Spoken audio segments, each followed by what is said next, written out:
You're watching NASA TV.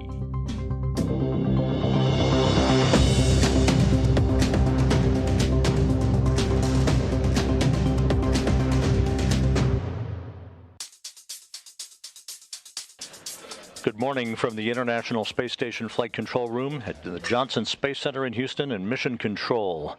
As we begin our coverage today of U.S. Spacewalk 82, you are looking live inside the equipment lock of the Quest airlock of the International Space Station as the two astronauts who will venture outside the Quest airlock a short time from now. Josh Cassada, who is on the right side of your screen, wearing the suit bearing the red stripes, and just hidden from the field of view, Frank Rubio, who's on the left side, being attended to by Koichi Wakata from the Japan Aerospace Exploration Agency, and NASA astronaut Nicole Mann. There you see Rubio on the left.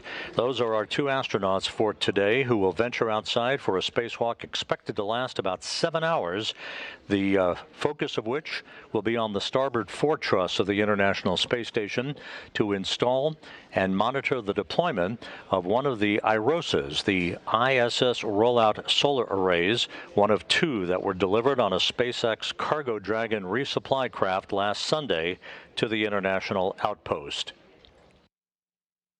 The spacewalk today is the 256th in support of space station assembly, maintenance, and upgrades. The third spacewalk that is scheduled for Expedition 68 so far this year. The 11th out of the International Space Station in 2022.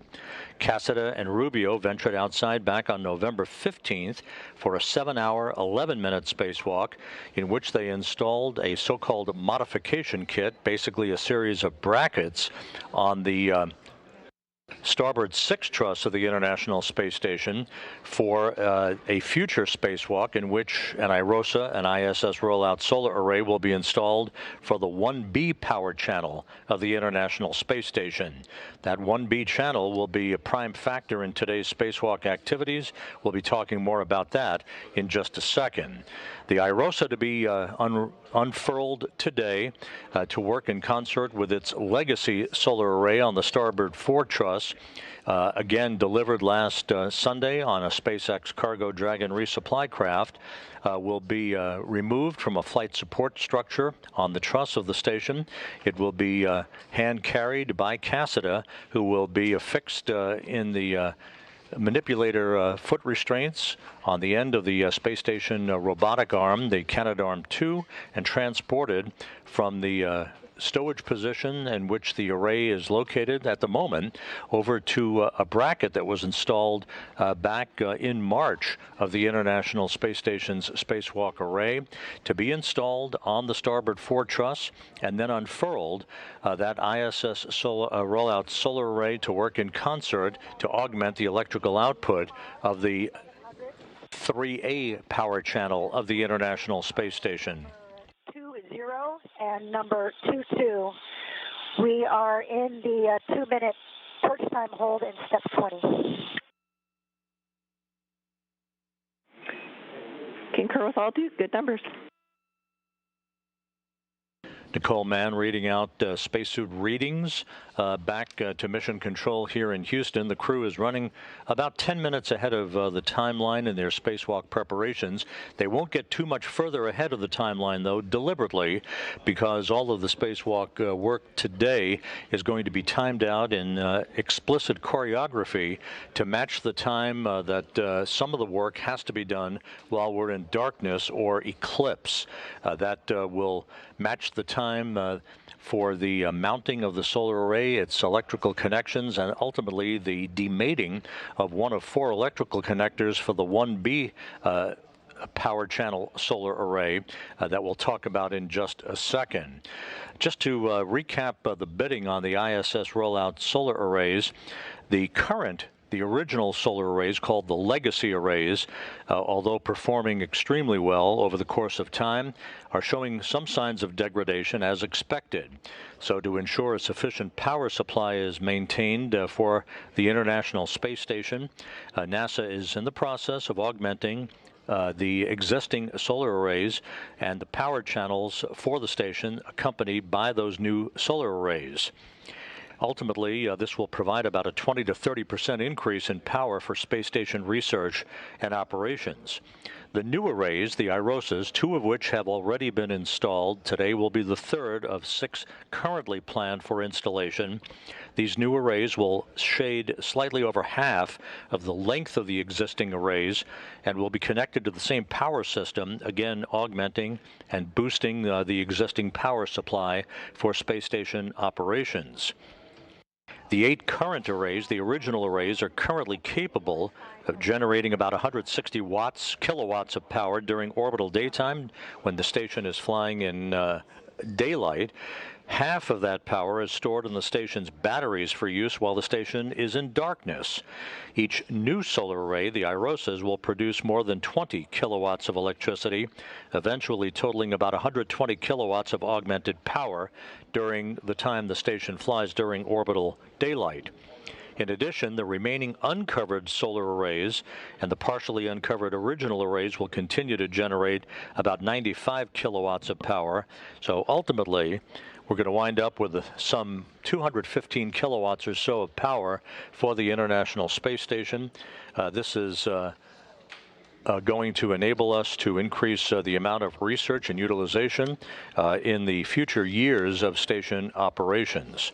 The ISS Rollout Solar Arrays. Again, this is the third in the series of 6 that are currently planned to be installed. The other 2 arrays that have already been installed are on the port side at the 1A and 1B power channels. Those are the ones that have already been installed. Today we're operating on the starboard 4 truss to install the power, the ISS Rollout Solar Array to augment power for the 3A power channel. The next spacewalk that is scheduled for Rubio and Cassada is planned for December 19th.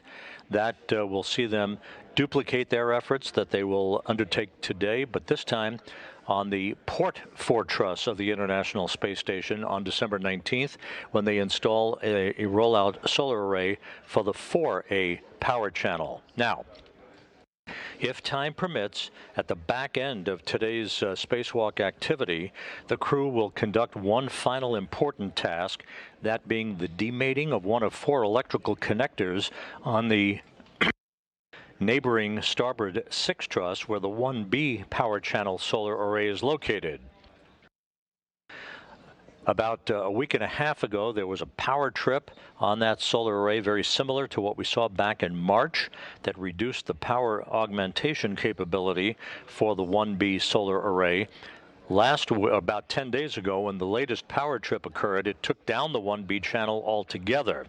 The power output for the systems associated with the 1B channel are currently being taken over by the 1A power channel without any impact to station operations or any research activities aboard the station. However, in order to get that 1B power channel back up and running at some 75% of capacity, it will be necessary for Cassada and Rubio to demate one of 4 electrical connectors, very similar to what they'll be demating for the installation of the ISS Rollout Solar Array during today's spacewalk.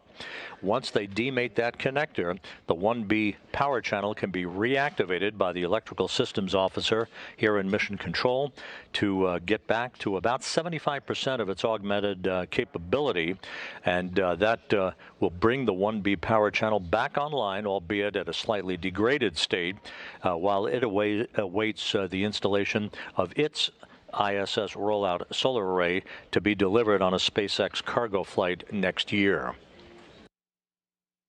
If we can't complete either the complete installation and unfurling of the ISS Rollout Solar Array for the 3A power channel today, or if we can't finish the demating of the electrical connector to enable us to reactivate the 1B power channel, then an additional spacewalk likely would be added this coming Wednesday, December 7th, that would see Cassada and Rubio venture outside once again to complete the work that they would not be able to complete at the end of today's excursion. However, we're expecting today's spacewalk to last about 7 hours in duration, and at least the plan going in is to get that IROSA for the 3A power channel fully deployed, fully installed and deployed, and to demate that one electrical connector on the 1B power channel on the starboard 6 truss to enable flight controllers to reactivate the 1B power channel and get it up and running to 75% of its operating capability.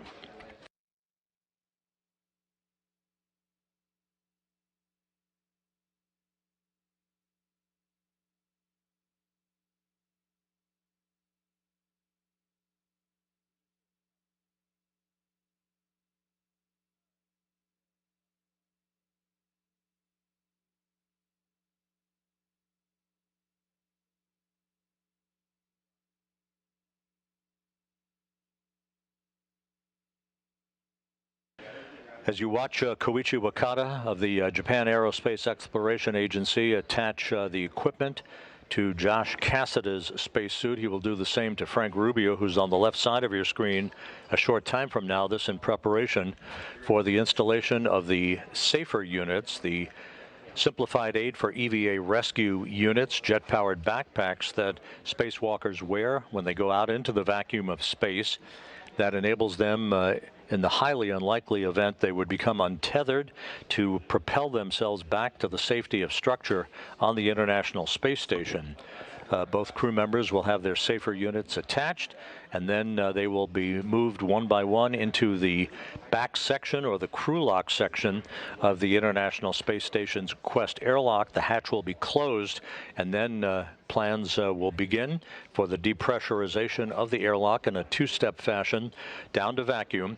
First down to 5 pounds per square inch of pressure, then down to vacuum, prior to the time the crew would place their suits on battery power to mark the official start of today's spacewalk. A U.S.-based spacewalk out of the Quest airlock. Its elapsed time is measured from battery power on for the crew on their spacesuits to the time they're back inside and begin the repressurization of the airlock.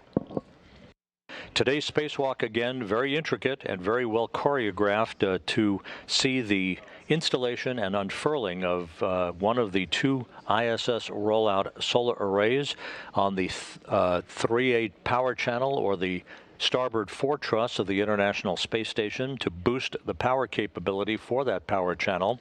We have an animation that is narrated by the lead spacewalk officer today, Chris Mundy, in which he will explain all of the work to be performed outside by Josh Cassada and Frank Rubio.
That animation was prepared before the addition of the extra task that Cassada and Rubio are expected to be able to tackle, time permitting, and that being the demating of one of the 4 electrical connectors on the adjacent starboard 6 truss for the 1B power channel array. Again, a power trip on that 1B array about a week and a half ago took that power channel down. Its power generation now assumed by the 1A power channel for station systems without any impact to station operations. However, in order to regain the use of the 1B power channel, had a slightly degraded amount of capability, some 75% of its power generation. An electrical connector for the 1B array that would isolate the affected area of that solar array needs to be demated. That is on the plan for the end of today's spacewalk. And again, if time does not permit the complete deployment and unfurling of this IROSA for the 3A power channel or the demating of the electrical connector for the 1B power channel, then an additional spacewalk would be mounted next Wednesday, December 7th, by Cassada and Rubio to complete the work.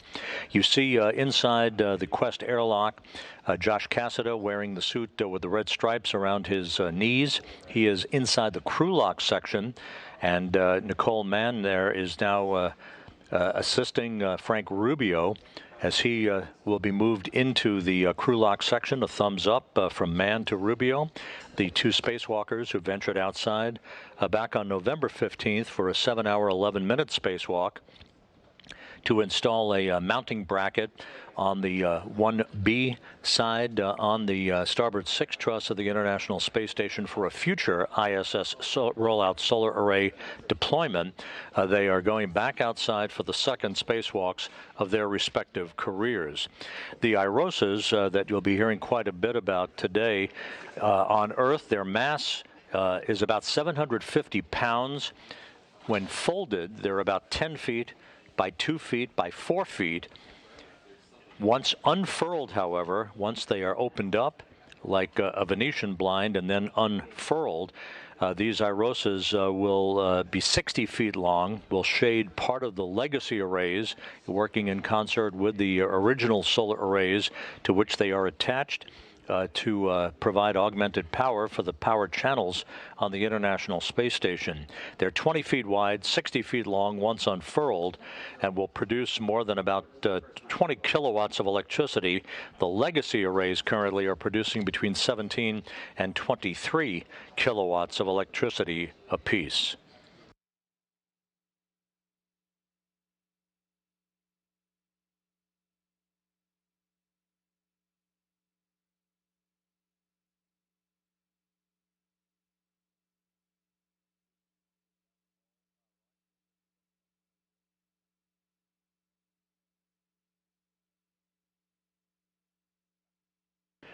Here in the International Space Station Flight Control Room, known as FICR 1 or Flight Control Room number 1, the Orbit 2 team, or the Spacewalk Execution Team, is on console at this hour, having taken a handover from their overnight counterparts who began the process of getting Cassada and Rubio suited up and prepared to begin today's spacewalk.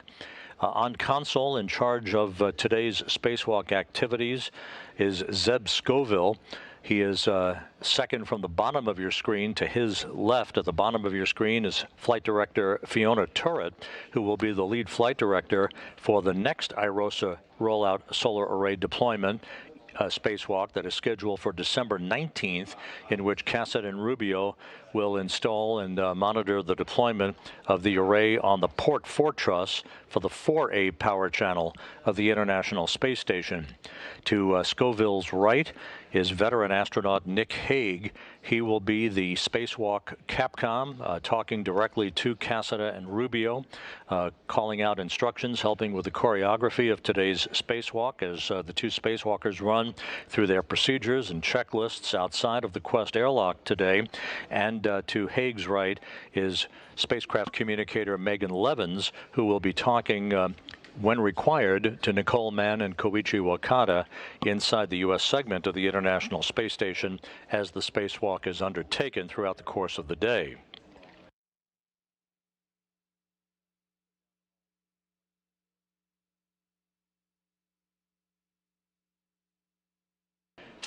Well, the focus of attention here today is on Cassett and Rubio outside of the International Space Station to install the next in the series of IROSAs. Down the hall here in Mission Control in the white flight control room, another team of flight controllers on console monitoring the continued mission of Orion, the unpiloted test flight in the Artemis 1 mission of the Artemis program to bring astronauts to the surface of the moon. There is a live view from cameras on Orion as it has begun its departure from its distant retrograde orbit, having flown by the moon, and now is on its way back to Earth. Monday, a big day, as Orion conducts its second encounter with the moon, basically flying behind the moon, whipping around the moon, and conducting a 3-minute, 27-second engine firing in what is called the return-powered flyby burn that will help it whip around the moon on the final leg of its journey back to Earth, and a splashdown in the Pacific at 11:40 a.m. Central Time on Sunday, December 11th, a week from tomorrow. We will have live coverage of Orion's return-powered flyby of the moon on Monday morning on NASA television, beginning at 8 a.m. Central Time, 9 a.m. Eastern Time, right here on NASA television.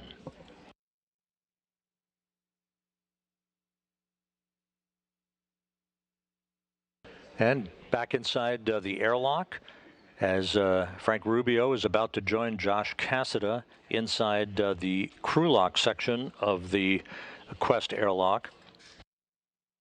Once again, the depressurization of the airlock will begin a short time from now. That will be conducted in a two-step fashion, first down to 5 pounds per square inch of pressure in the airlock. There'll be a pause in the depressurization to enable flight controllers to assess the systems in the airlock, as well as conducting communications and systems checks with the two spacewalkers, making sure their spacesuits are in good shape before we go down to vacuum, enabling the crew to open up the thermal cover and then ultimately open up the outer hatch to the crew lock section of Quest. They'll place their suits on internal battery power, and that will mark the official start of today's excursion.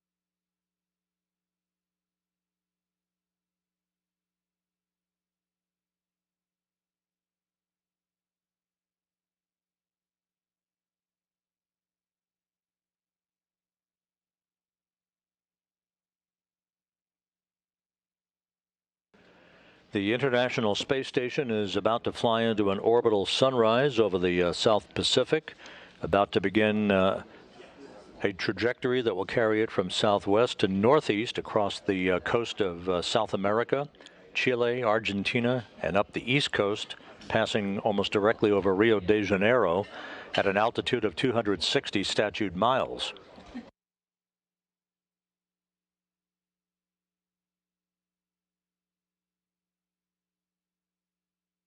And as you saw, Koichi Wakata about to assist Frank Rubio inside the crew lock section, we are passing between satellites on the tracking and data relay satellite system. This will be a momentary loss of communications. We'll regain our downlink television and telemetry from the station a moment or two from now.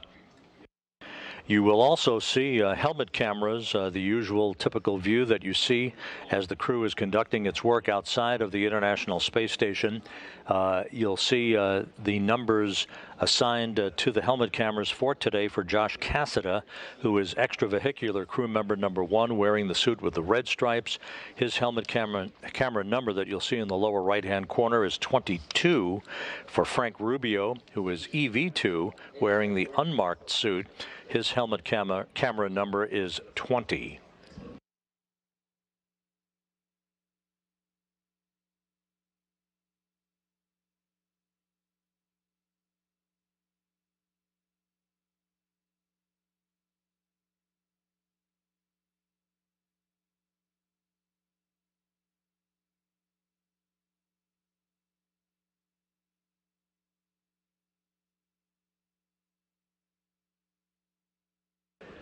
And we are back inside the Quest airlock as Frank Rubio is being assisted by Nicole Mann to position himself properly alongside Josh Cassada inside the crew lock section.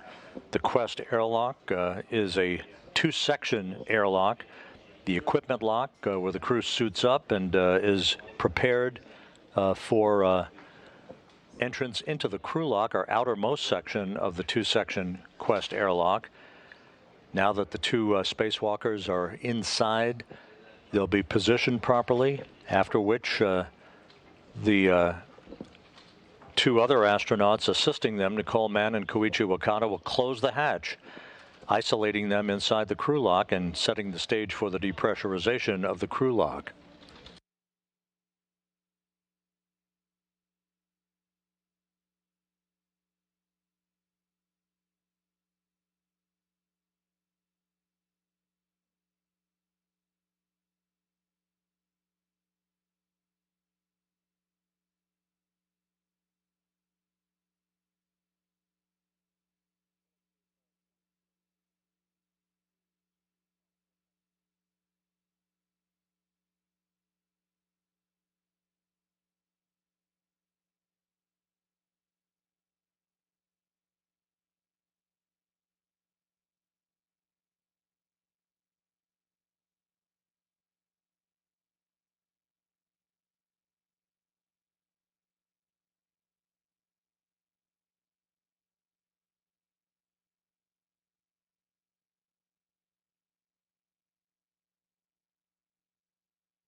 Station Houston on Space to Ground 1 for airlock.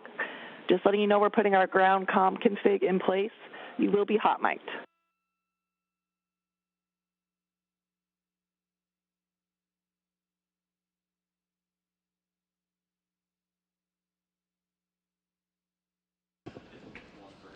Capsule or spacecraft communicator Megan Levins letting the crew know that we are configuring the right communications loops to accommodate their spacewalk activities. Once the crew begins a series of checks inside the crew lock following the closure of the hatch, Nick Hague will take over spacecraft communications duties with the two spacewalkers as they work through the depressurization of the crew lock and then make their way outside for a spacewalk expected to last 7 hours in duration today.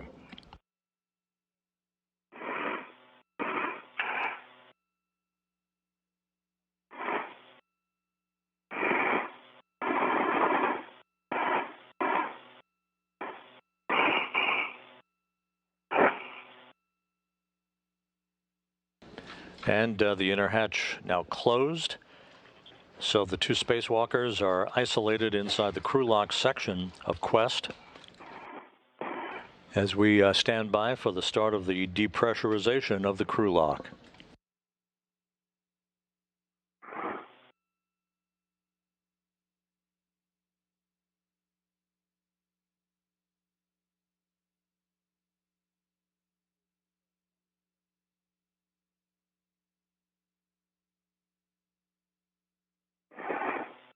Josh, so just as a reminder, we'll do the depress pump on.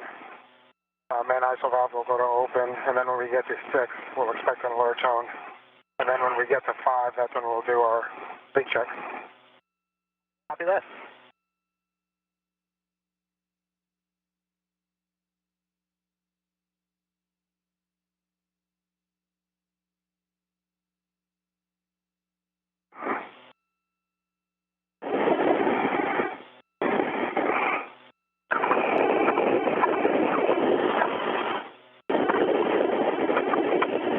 Houston, airlock on 1, step 76 and 77.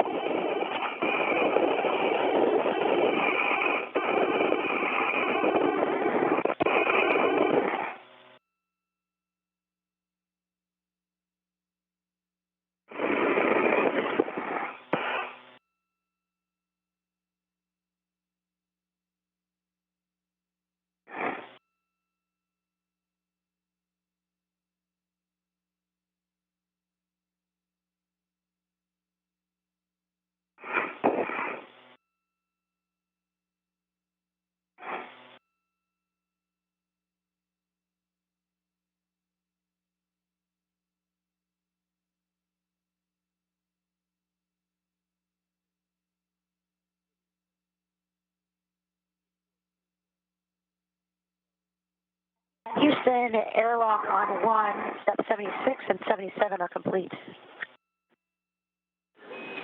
Houston copies. We've also completed steps 78, 79.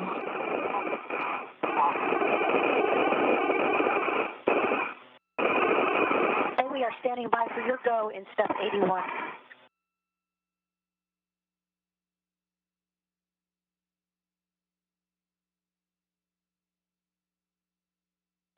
Copy, standing by.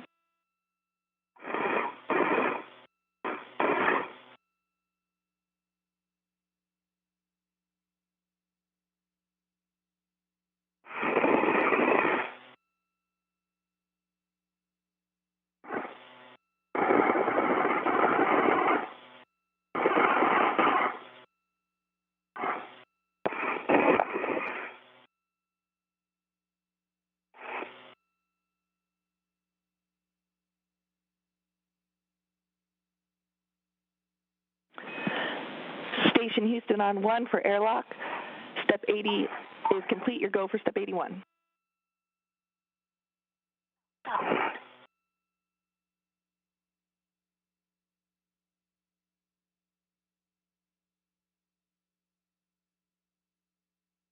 Okay, EV2, check that the depress pump power is off. I see depress pump is off, OFF. And that the enable LED is on. Enable LED is on. Okay, copy. We are stepping into the crew lock depress repress cue card. Copy.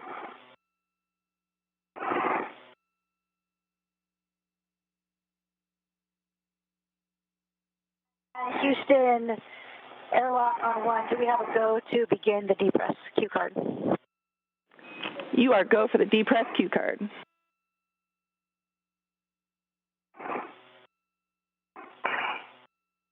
EV2 on the UIA, switch depress pump power on. Wait 10 seconds for startup.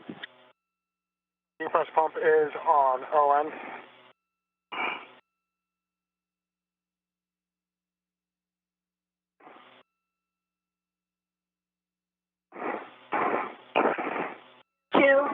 Depress pump man ISO valve open. Expect alert tone. Monitor C gauge less than 5.5. Man ISO valve is open. Copy tone.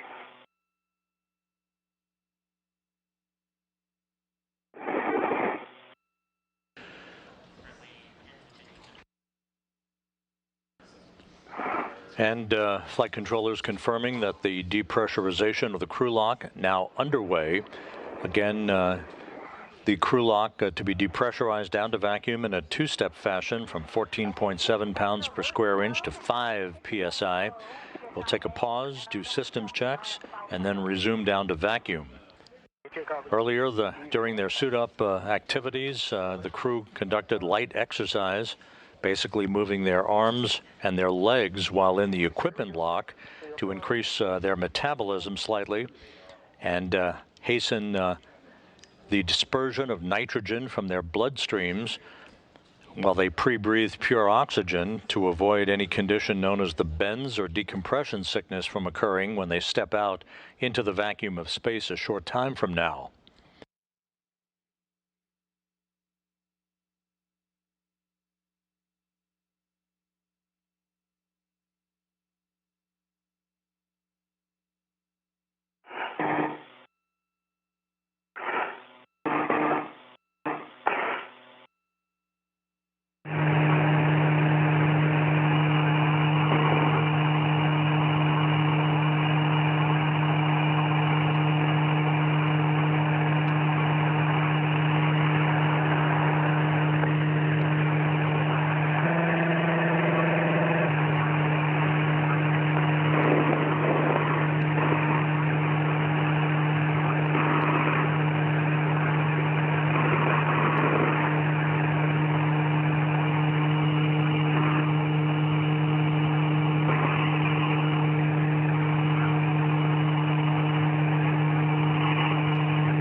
Once again, you're watching our coverage of U.S. Spacewalk number 82 inside the crew lock section of Quest. Behind that hatchway are Josh Cassada, extravehicular crew member number 1 today, and Frank Rubio, extravehicular crew member number 2. They are all suited up, ready to begin the second spacewalk in a series of spacewalks they have scheduled themselves for. Today's activities will see them install and monitor the unfurling of the third in the series of ISS Rollout Solar Arrays, or IROSAs. Today's IROSA to be installed and deployed, if you will, on the starboard fore truss of the International Space Station to augment electrical output for the station's 3A power channel.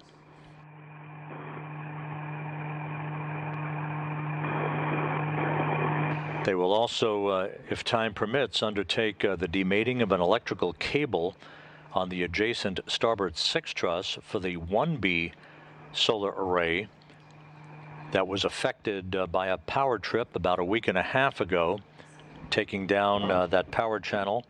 Its power output being assumed by the 1A power channel and its array. In order to regain the functionality of the 1B array to about 75% of capability, we're going to demate one of 4 electrical connectors associated with the 1B array, isolate the portion of the array that was affected by the power trip, and then reactivate that power channel, but again to about 75% of its electrical output. In the field of view on the left, Japan Aerospace Exploration Agency astronaut Koichi Wakata. On the right, NASA's Nicole Mann. They helped Cassida and Rubio suit up for the past several hours. Everything has gone by the book, the crew running just a few minutes ahead of the timeline. And again, the elapsed time of today's spacewalk and its official start time will be measured after we go down to vacuum in the crew lock, conduct a series of systems checks, and the crew gets the go-ahead to place their suits on battery power.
The depressurization of the crew lock continues in good fashion. We're down to almost 6 pounds per square inch now.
Today's spacewalk is going to see a lot of bolt turning by the two spacewalkers to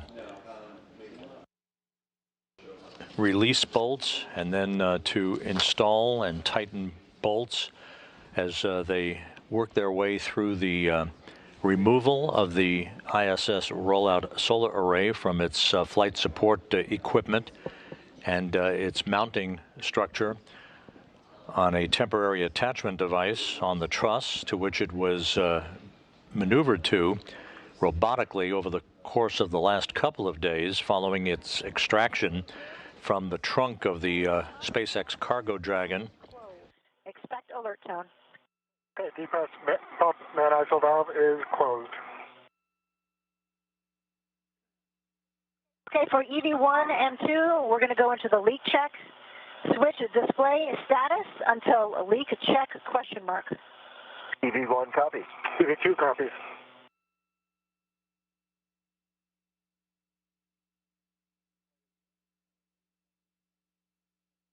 The IROSA, once removed from its temporary parking place on the truss of the station, will be manually carried over to the starboard fore truss, the work site for today's installation activities by Josh Cassida. He will be affixed at the end of the station's robotic arm, the Canadarm2, in a portable foot restraint, and will carry the IROSA over to the work site, where he and Frank Rubio will then work in tandem for the installation of that IROSA on a mounting bracket that was installed back in March during a previous spacewalk.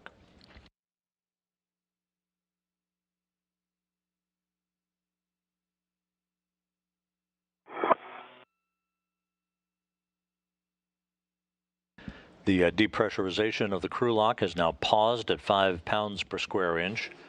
The crew conducting leak checks and other systems checks before we continue the depressurization down to vacuum.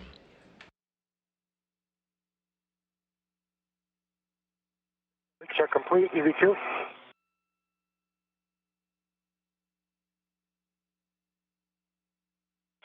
Copy, EV2, check that your O2 actuator is in EVA. Copy, going EVA. It should already be there.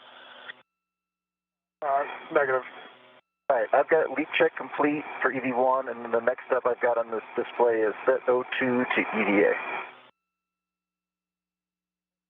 Okay, yes, your display should direct you to set that O2 to EVA, and then we're just doing an extra check here. Okay, copy that. It'll work.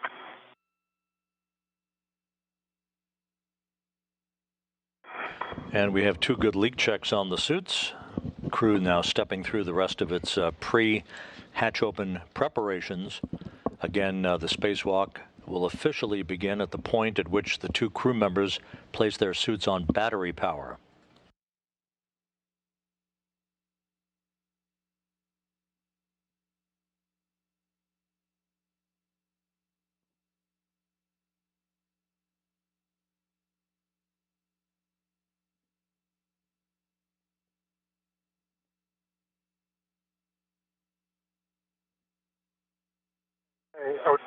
EV2, EVA.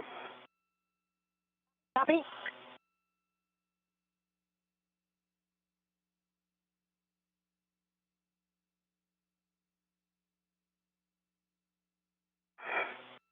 Yep, and I'm just confirming EV1 is also in EVA. Okay, I copy that EV1 and EV2 are both in EVA. Next, EV2, depress pump, man ISO, open, expect alert tone. Copy, and work. Depress pump, man ISO valve is open. Okay, the emergency MPEV is coming open. Monitor suit P, gauge less than 5.5. EV1 copies. EV2 copies.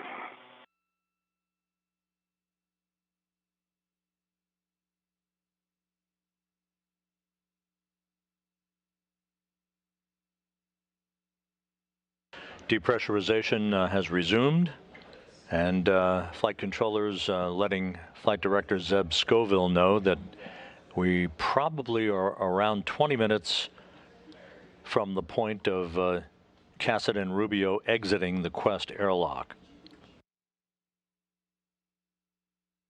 So the crew right about dead smack on the timeline for today's spacewalk, which is expected to last about 7 hours in duration.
The crew lock depressurization is continuing in methodical fashion as Koichi Wakata and Nicole Mann in the equipment lock section of Quest monitor the systems and monitor their two colleagues, Josh Cassidy and Frank Rubio, through that porthole. The spacewalk officers here in Mission Control report 2 good suits. Everything looking good for the start of today's spacewalk a short time from now.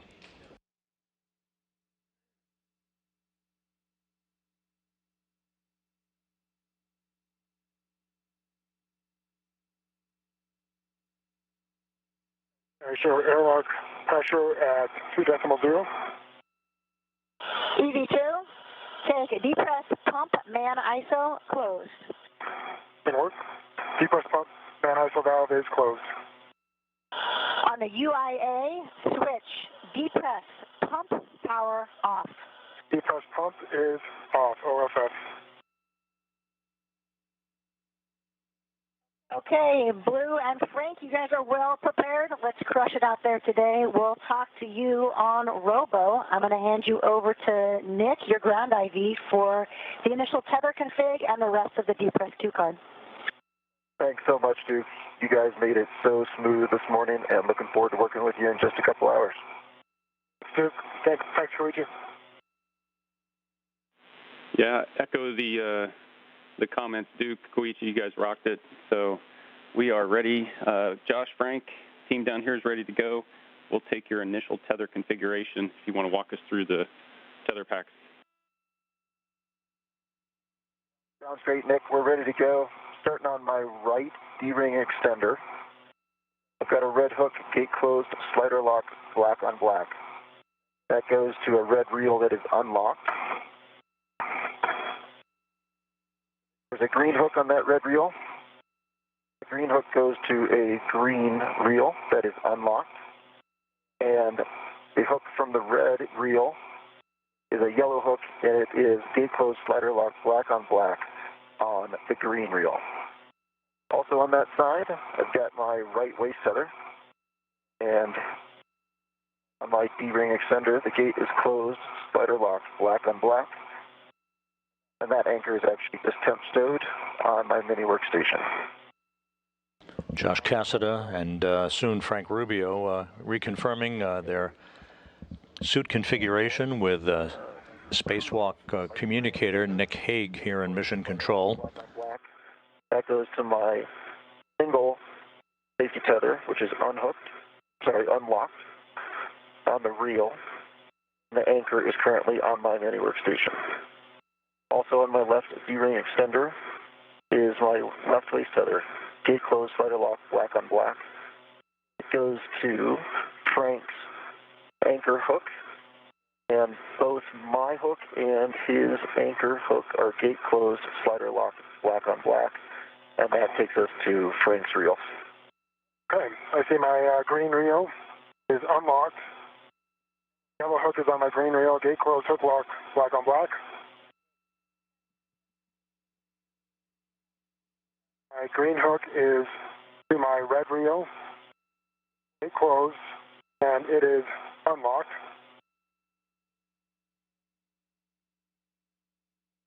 My red reel is unlocked. My red hook is on my right D-ring extender, gate closed, hook locked, black on black. And also on my right D-ring extender is my waist tether, which is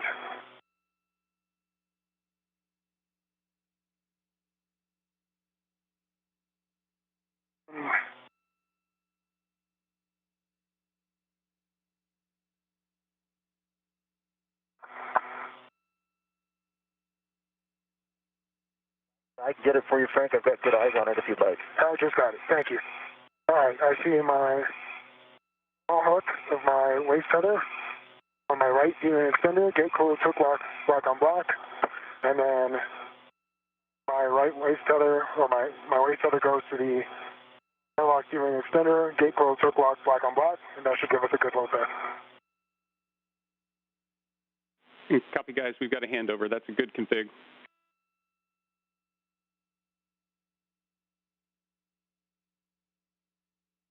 Once the two spacewalkers begin today's excursion, Koichi Wakata will be moving over to the robotic workstation in the Destiny lab. He will be the Canadarm2 robotic operator who will move Josh Cassada around to the work site of the International Space Station at the starboard truss for him to join Frank Rubio for the initial installation of the IROSA on the mounting bracket that exists at the starboard work site. Thank you. And Frank, Josh, back with you after the handover. That was a good tether configuration from both of you. Don't know if you copied before the handover.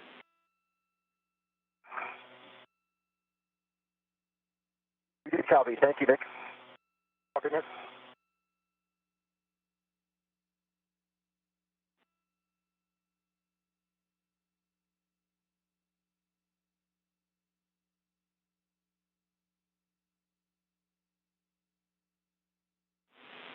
And Frank and Josh, when your crew lock DPDT is approximately 0, you can expect to get the EV alert tones.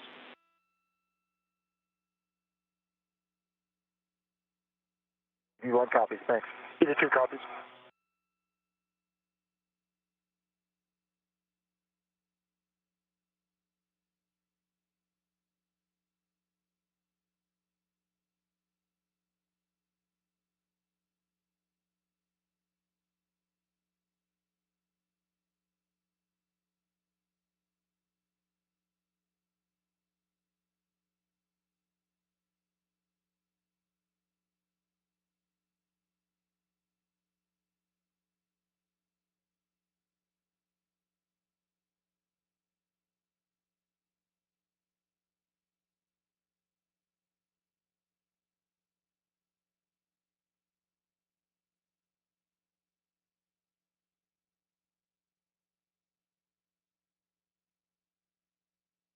Everything continuing to go very well in the pre-spacewalk preparations. We're about 5 minutes away from reaching vacuum, at which point there'll be a final series of systems checks and communications checks with Cassida and Rubio before the thermal cover on the Quest airlock is opened. The crew will place their suits on battery power to mark the official start of the clock for today's spacewalk.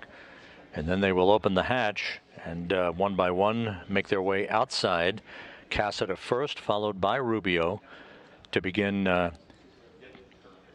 moving towards the starboard truss of the International Space Station, where the work will take place today to install and unfurl the third in the series of ISS Rollout Solar Arrays. This one to be installed again on the starboard truss. Once unfurled and tied into the power system of the legacy or original solar array for the 3A power channel on the International Space Station, will help to augment electrical output from that power channel.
Hey, Frank, what do you have on your display right now?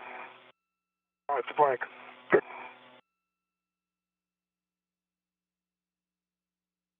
Familiar from last time. Yep.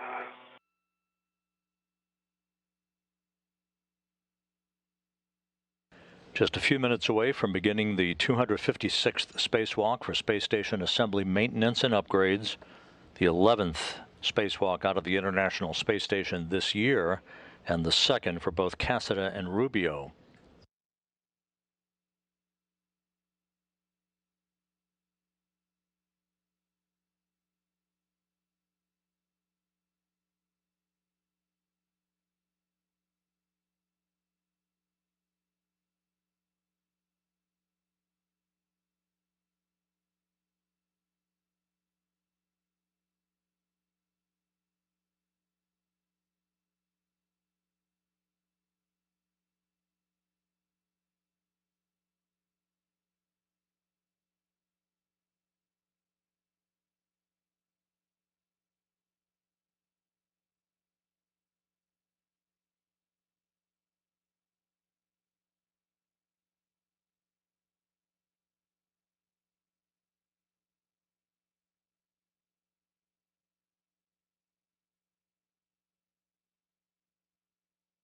My pressure has us at 0.4. Copy.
And Nick, just a TCV update. I am set at 6.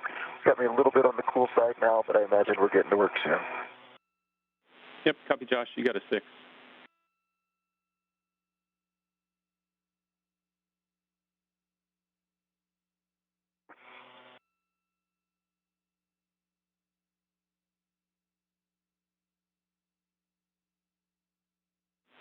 Hey, Frank, Josh, good news. I know that took forever, but we're now at 0.5 PSI, so you are go to open the EV hatch and stow it, and then put the emergency MPEV in close.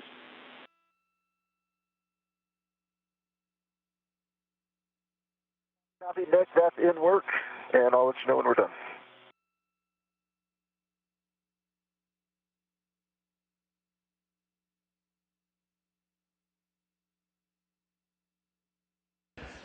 With the crew lock section of Quest now down at vacuum, the crew soon will be opening up the hatch to the crew lock.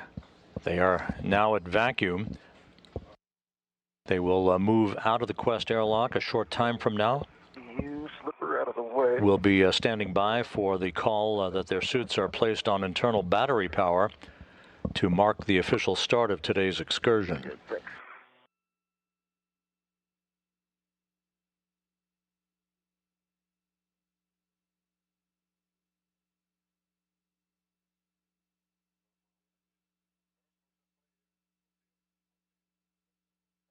Actually, the way you could help Frank is this tango bag moved station.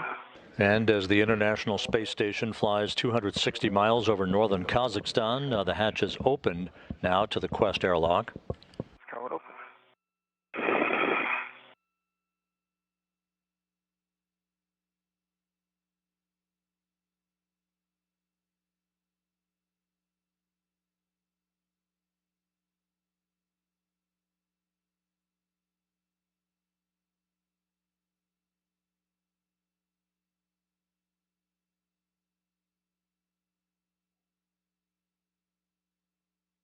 It looks like you're going to want your visor down.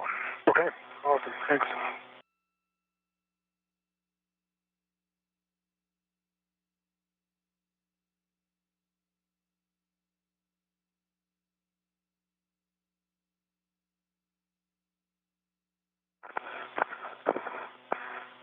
Okay, MPEV is closed, and the hatch is open. And the emergency MPEV is closed. Okay, copy all, team.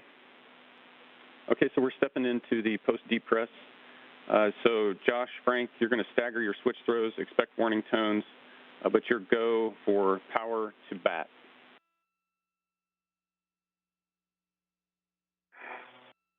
Nick, you were broken there. Understand we are going power to bat and staggering our switch throws. That's a good readback. Stand by. Okay. Did you also have him broken, Frank? I did a little bit. Now he's good. Okay, I agree. Here comes my battery. I'll let you know.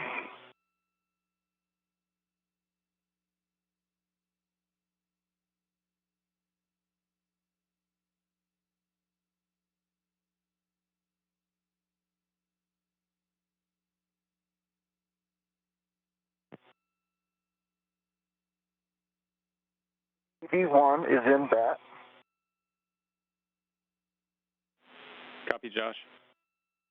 EV2 is in bat. Copy, Frank. So now you'll switch display to Pro to verify you've got a functional display.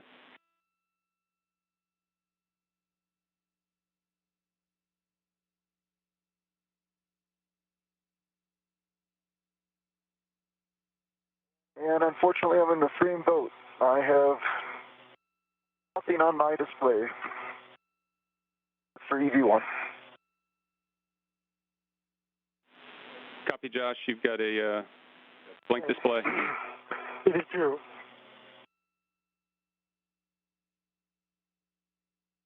EV2, I have a good display.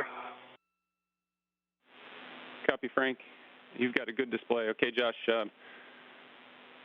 we're going to get into the warm restart procedure.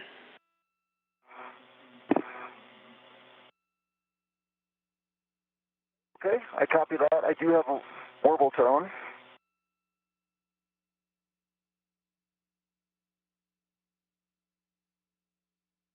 And I put it. My pressure is showing 4.2. Copy, Josh. Good pressure. Okay, so we're going to do the warm restart for a comm failure, and I'm going to step you through the steps to get it reset. If you unexpectedly lose comm or encounter any issues, you can use the CUF checklist to complete the response.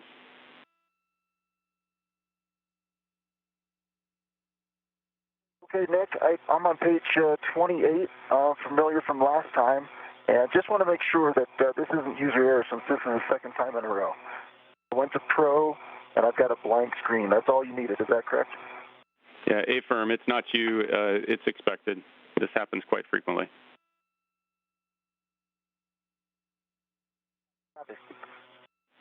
Okay, Josh, I guess the first step, Frank, if you can take EV1 power on the UIA to off OFF.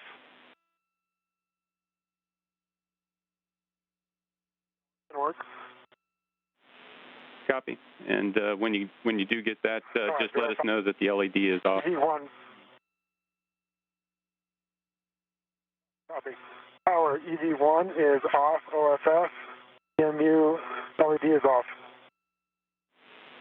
Okay, and so Josh, you'll remember in this... Another warble tone for EV1. I'm going to go ahead and Pro. Copy, Josh. That's expected.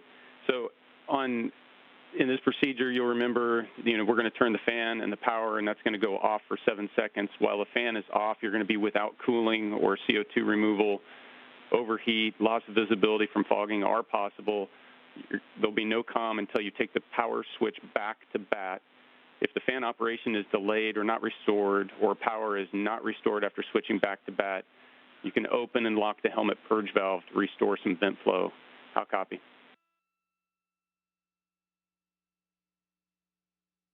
Okay, I understand the steps are going to be power to bat, then fan is going to come off for 7 seconds. I'm sorry, correction. We'll go fan off, power to SCU, wait for 7 seconds, and power will come to bat, and then fan will come on. If I start to fog up, I have the helmet purge valve available to me to open.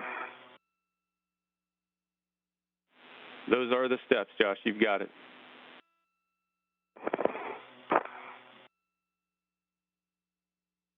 Okay, with your go, I'll start fan off and then power to you. This is Mission Control Houston. The spacewalk underway officially with the switch of the two crew members' suits to battery power at 6:16 a.m. Central Time, 7:16 a.m. Eastern Time. Josh Cassada lost the display on his display and control monitor, which shows him basic suit parameters. So he's in the process of restarting that. This is a common occurrence, no issue, no impact to the spacewalk. So we're underway, 6:16 a.m. Central Time, 7:16 a.m. Eastern Time. Okay, good news. I've got a message that says H2O is off.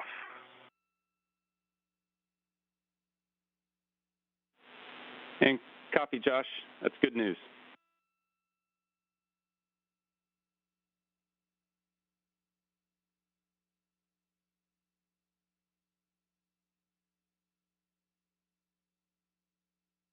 Nick, with your go, I'll go to Pro and give you a display check. Is that correct? And Josh, that's affirmed. Go ahead and Pro, check your display functionality.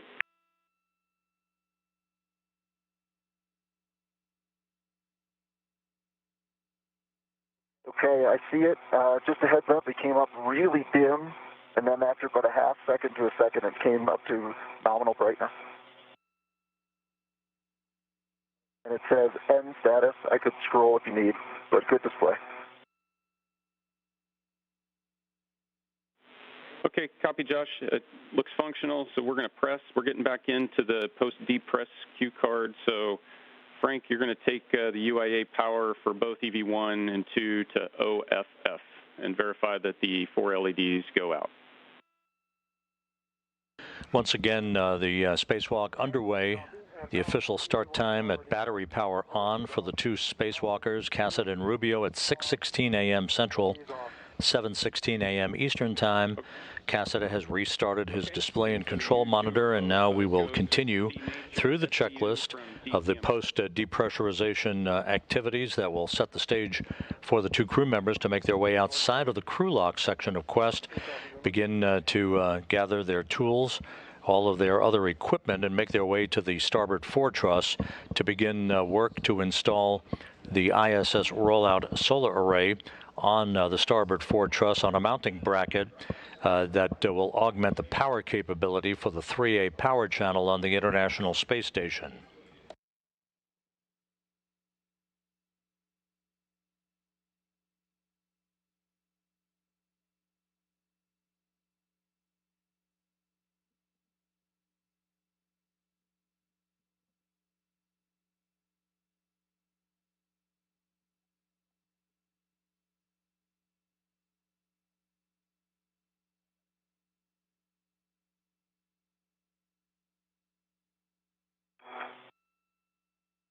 Okay, SCU is debated in the pouch and just try to figure for EV1. And EV2, I am disconnected from the ACU. My DCM cover's on. I'm going to have to wait to stow it in the pouch until Josh is out. I can't reach it from my current position.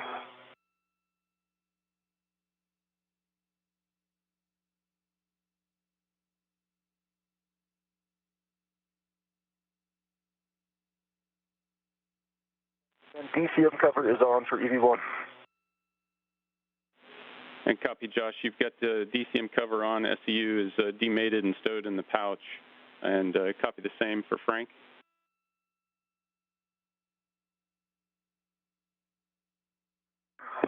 Frank is still in the pouch, but he should have time on. Yep. And Nick, unfortunately, I can't get to the pouch from my current position. Once we in the pouch. Yep, copy, Frank. And I just want to let you guys know we've got just some blockage in our comms, so you're coming in broken. Understand, Frank, that you are you can't get it in your pouch in the current position.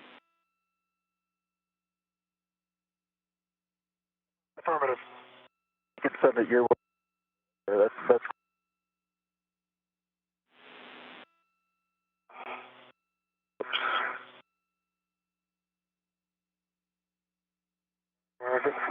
watch your foot for one. Sorry. That's right. Okay. And Frank, Josh, back with you through the broken comms. It's going to be a little in and out for a second. Understand, Frank, the SU pouch, we're going to go ahead and press. We can try to get it in later. So your go for step 7, depress pump, man ISO valve closed.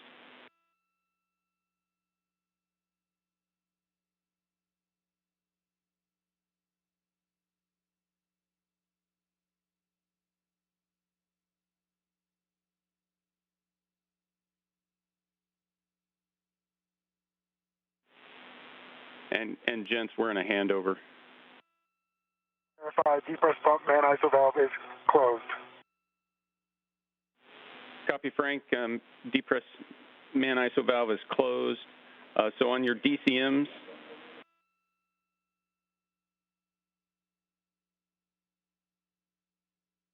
hey, Frank, Josh. He's breaking up at the end of his transmission. Yeah, Frank, Josh, how do you read me now? Got you. I have you saying, Nick, I have you really strong when you start your transmission, and then the back part of your transmission is breaking off the previous 2 or 3 transmissions. Yeah, copy, guys. Sorry for the inconvenience. We were going through a little bit of blockage there. We should be solid from this point forward. Copy that the man ISO valve is closed. You're both go to take your TCV to max H. Okay. Water is currently off. Go on to TCV max H. EV2. And copy, you guys, max H. Now you're good for your water switch to on, ON. That's hot for EV1, and here comes water switch on for EV1. On for EV2. Copy. Check your DCM is blank and the byte is off, OFF. Affirmative for EV1. Affirmative for EV2. Okay, you're go to move your TCV to your desired setting. Just let us know where you put it. EV1 copies. EV2 copies.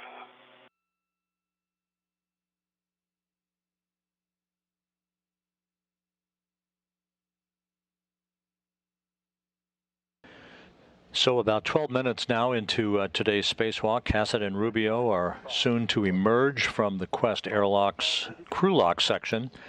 All of their suit parameters are looking good. Good suit data being received here on the ground, and we now are locked up solidly on our tracking and data relay satellite system for communications. EV2 copies. Okay, guys, so Josh, your go to open the thermal cover. You want to stow the hook on the stiffener tether points, cinch the strap, and report the number of Sharpie lines. In work for EV1.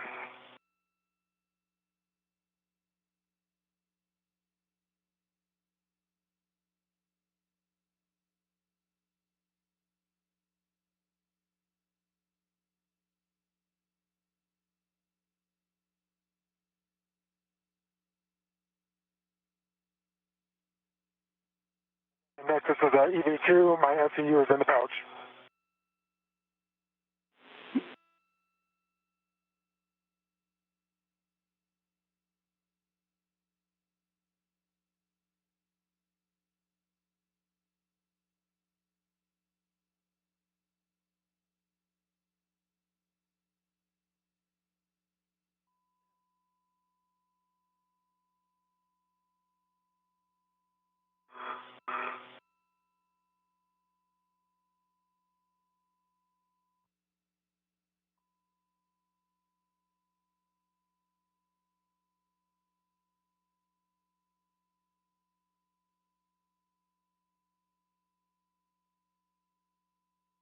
Okay, Dick, I've twisted. I've got 4 Sharpie lines. If that's enough, I'm going to go ahead and open the thermal cover.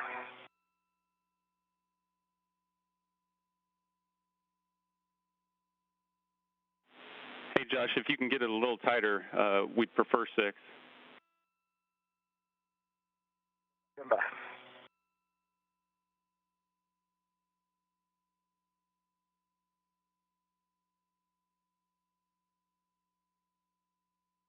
Sharpie lines on the thermal cover. Good news. Yeah, so you're go to open the thermal cover. Okay, coming open. And for both of you, I wanted to let you know we're seeing good suit data here on the ground. Only thing we want to confirm is your suit P gauge. V1 is showing 4.2. EV2, 4.3. Copy, guys. Thanks. And Josh, your go to egress. Copy that, Nick. Good. Go for the egress. Let's go install a new... Josh Cassada will be first out of the Quest airlock, then will be joined by Frank Rubio as they gather all of their equipment before making their way over to the starboard fore truss. Okay. Thanks, man.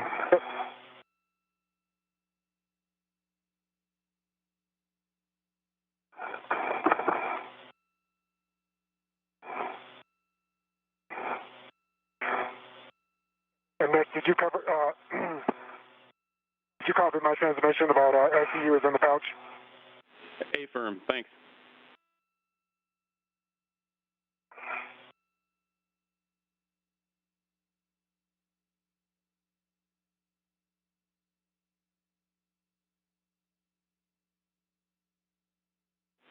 And Josh, as you're coming out, you're looking to throw down your anchor hook on the aft D-ring. Copy.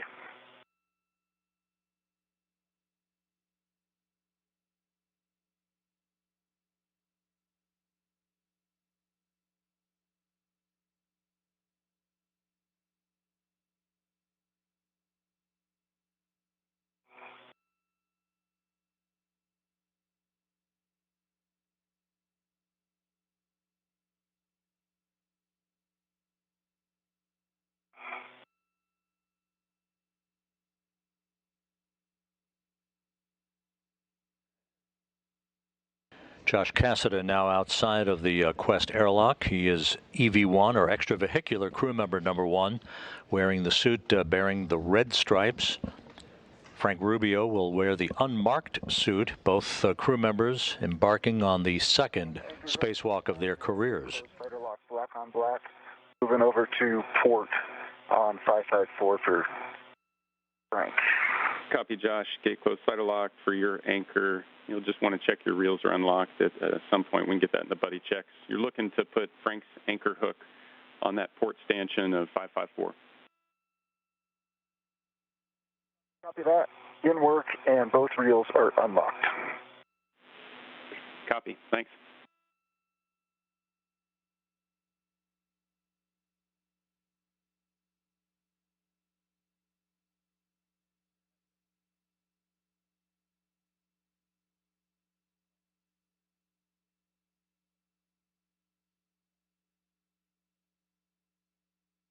V2's anchor hook is gate close, starter lock, black on black, port.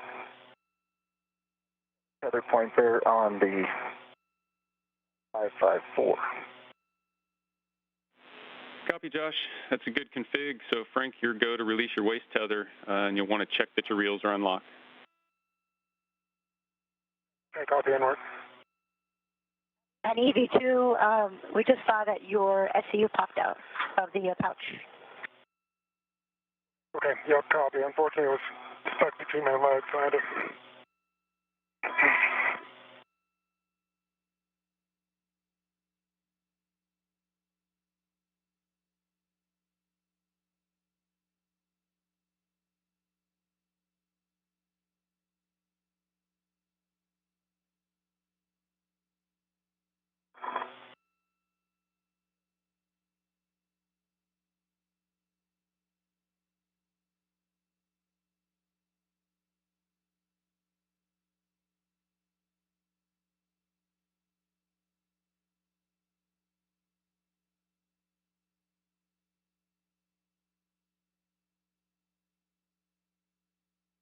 Nick, do you want me to go ahead and turn on my HECA?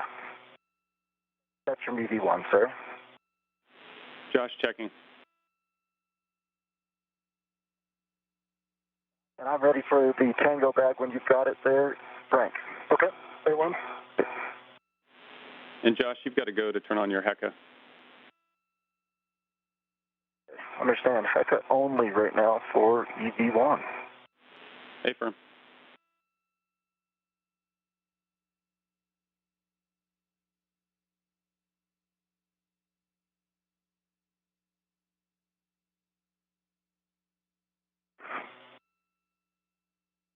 All right, Josh, I am releasing my waste tether. Copy.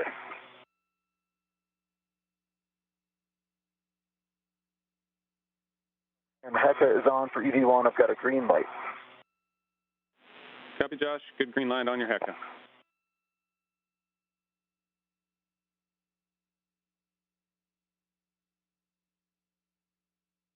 All right, Josh, and here is the tango bag. All right. Give me 1 second and I'll get a red on it. And I'm station aft. If there's any way you can persuade it this way.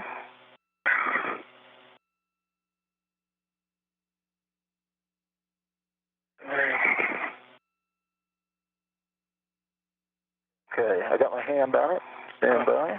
This is Mission Control Houston. Just to recap, the 256th Spacewalk in support of space station assembly maintenance and upgrades underway, with the battery power on call from Cassida and Rubio coming at 6:16 a.m. Central Time, 7:16 a.m. Eastern Time. The two crew members in the process of moving outside of the Quest airlock. Once outside, they will make their way to the starboard fore truss to begin setting up all of their equipment and begin the work to detach the next in the series of ISS Rollout Solar Arrays, or IROSAs, from a support structure on the truss of the station, and then manually move it over to the S4 truss, to which it will be installed on a mounting bracket, bolted into place, electrically connected, and unfurled to begin the augmentation of power for the 3A power channel on the International Space Station. This is, again, the third in a series of 6 currently planned solar arrays, augmented ISS Rollout Solar Arrays, to be installed on the station. Next step will be Frank coming out with the cable bag.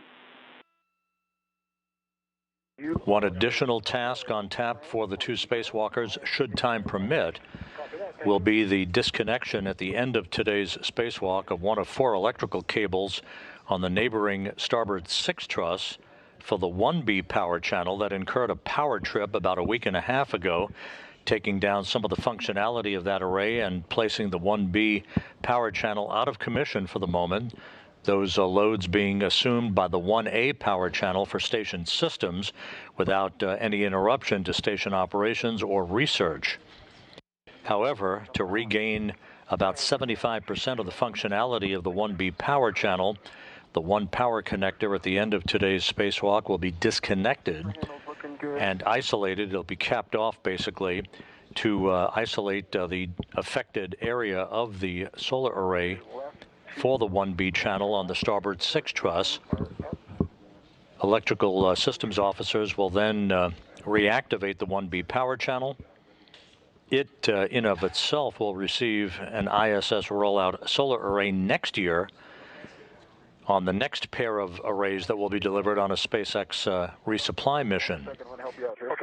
If time does not permit the two spacewalkers today to complete all of their work, then an additional spacewalk will be scheduled for this coming Wednesday, December 7th, to finish up either the deployment and activation of the ISS Rollout Solar Array for the 3A power channel, or the disconnection of that 1 electrical cable to bring the 1B power channel back online.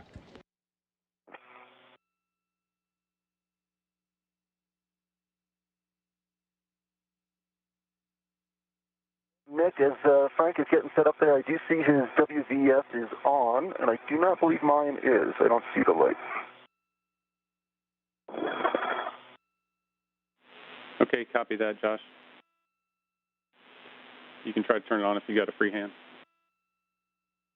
I do.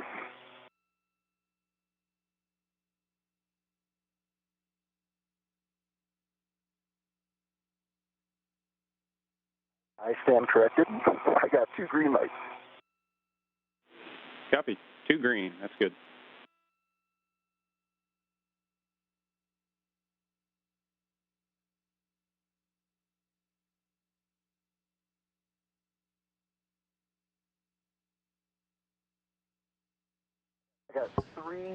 Whether or not an additional spacewalk on December 7th is required, and again, we won't know that until we're done with the work today.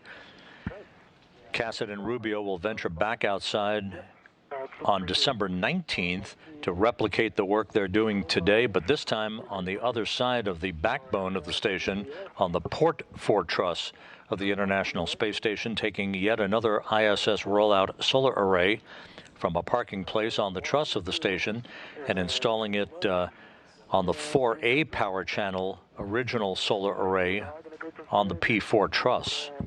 Look like they're in a great config. Okay.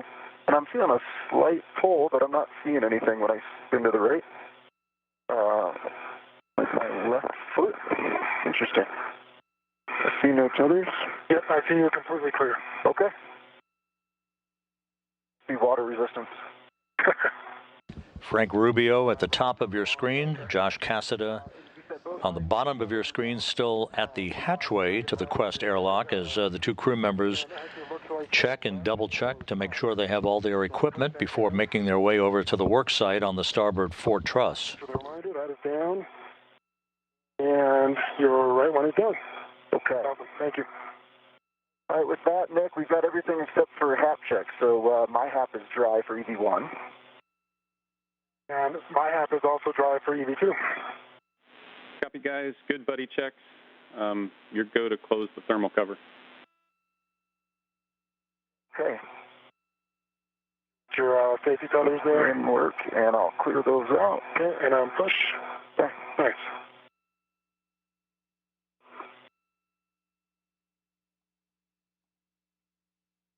The HAP that you heard referred to by spacecraft communicator Nick Hague is the helmet absorption pad, making sure periodically throughout the spacewalk that there is no accumulation of condensation in the helmet. Everything looks good. The crew will now begin to translate or make their way over to the work site on the starboard 4 truss. Otherwise, all looking good on your tethers. I see good checks. Copy that. Hey, guys. Okay, so What do you think? you're good. Frank, you're going to lead out, translate to the green hook location. Just remind you to put in a fair lead on handrail 500 and fair lead at the CETA spur. Yeah, I copy that. Pick that up my local and starting out. All right, Josh, I'll see you up there. Sounds great.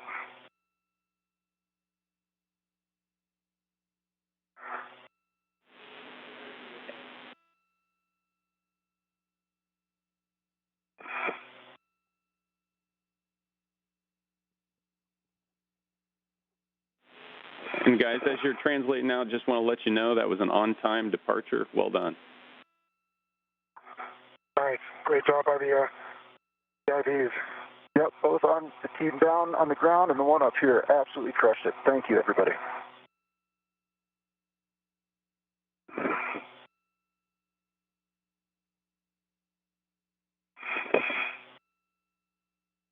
And I got a fair lead on 500. Wonderful.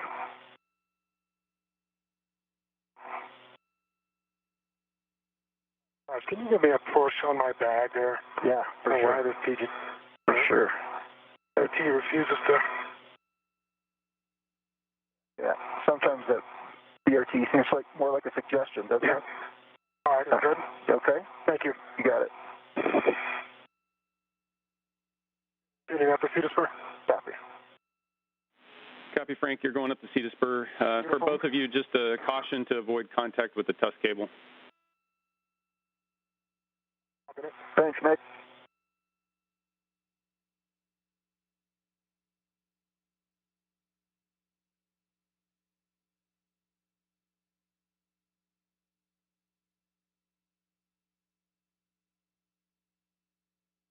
I think I'm at the top of the CETA spur. I have a good fair lead. Copy, Frank.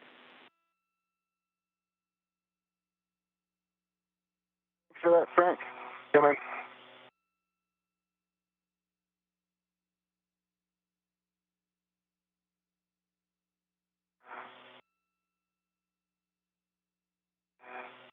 Hey, starboard.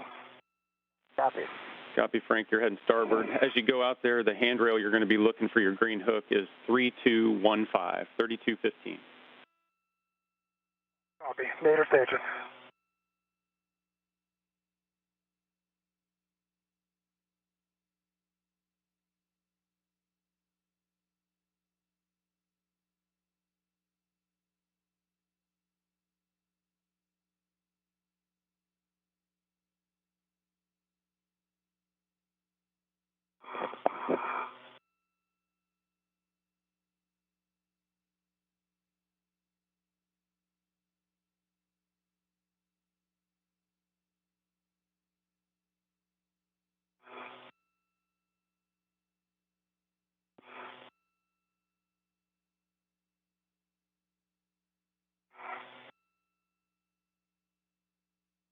Okay, EV1 is at the rail, heading starboard. I'm at the port feeder cart.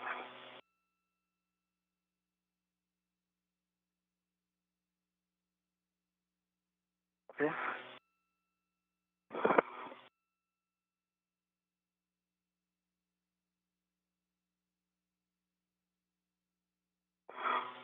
And Nick, understand mile marker 6300 is not a bad mark for me, is that right? And we're checking. That's okay.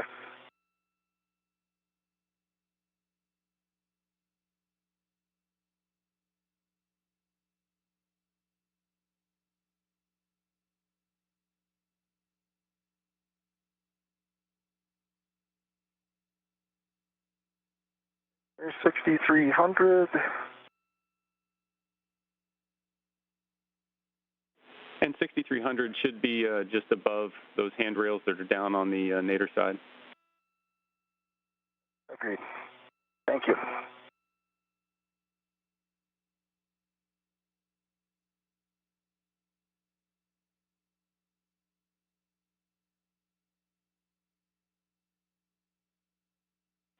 And Josh, your green hook, I didn't give you your handrail yet, but you know it's 3247. 3247, great, that's where I am, appreciate it.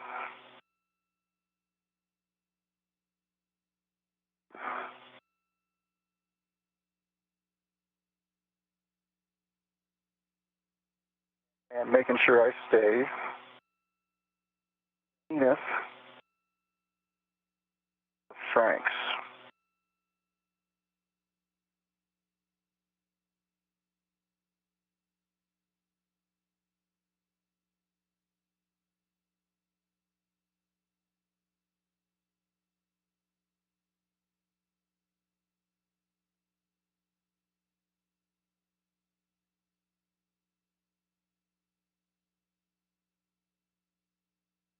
Agree with that, Nick? Keep my safety tether zenith at Frank. Yep, copy, Josh.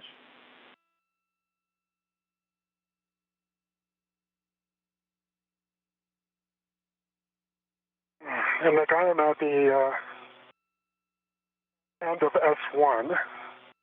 And can you say again the handrail that I'm looking for?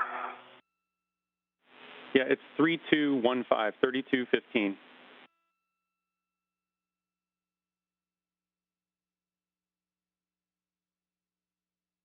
G1's green hook is down on zenith end of 3247.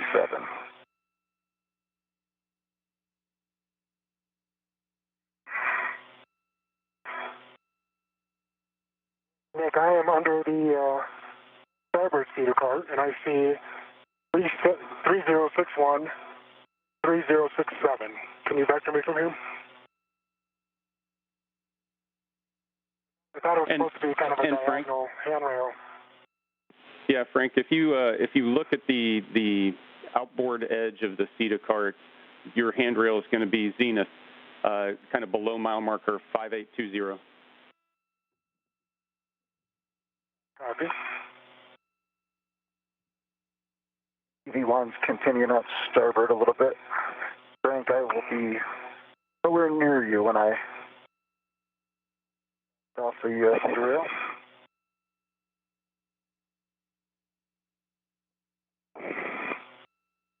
And Nick, I think I am at the end of my safety tether here. Yeah, because of the Frank, copy. fairleads. Yeah, Frank, copy. So you're a little too far outboard. So the port CETA cart is what your target is. You're going to be on the starboard side of that port CETA cart, so you'll have to go back under the MT.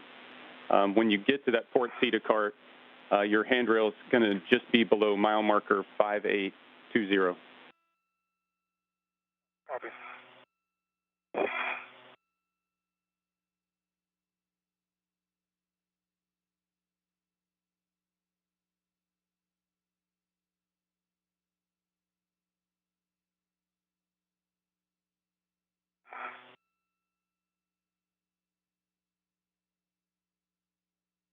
Hey, Josh, sorry about that. Jeez, no problem, Frank. I don't know why on Doug I could have sworn it was underneath the starboard seat of it. No problem at all.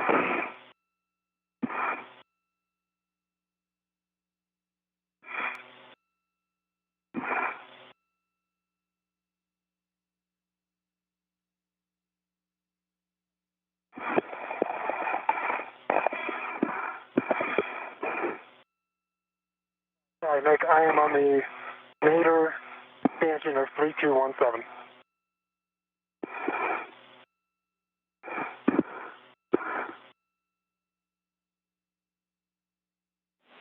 And copy, Frank. Can you say that again? I am on the nadir stanchion of 3217. Green hook is dropped on the nadir stanchion.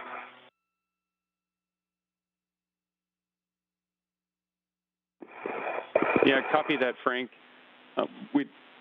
3215 is a little bit more nadir of that. It's the long handrail below it. Okay, copy.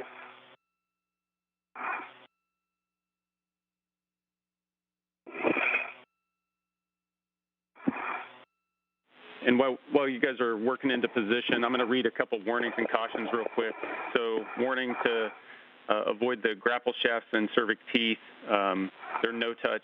And then caution for no aggressive movements on the FSE, so less than 4 inches per second translation speed.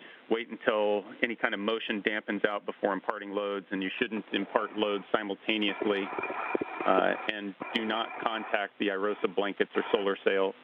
They're fragile. EV1 copies. EV2 copies. EV1 is over at Station Delta.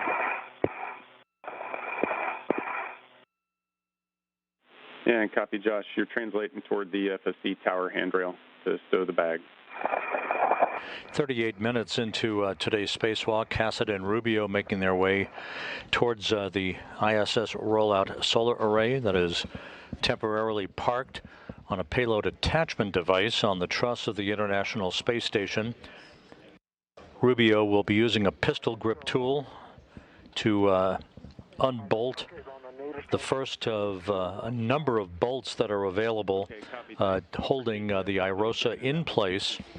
The release of the first of these bolts, plus the release of what are called anti-rotation devices that were designed to minimize the loads on the solar arrays in the trunk of the SpaceX Cargo Dragon carrier craft, the resupply vehicle that delivered this IROSA and a second IROSA to be installed on December 19th on the Port Fortress solar array of the International Space Station. These anti-rotation devices will be released, all part of the initial work to remove the IROSA from its support structure, its parking place on the truss of the station, prior to the time that Josh Cassida will then manually ride at the end of the Canadarm2 robotic arm to move the IROSA over to the starboard foretruss work site, where it is to be installed on a mounting bracket for its installation and deployment.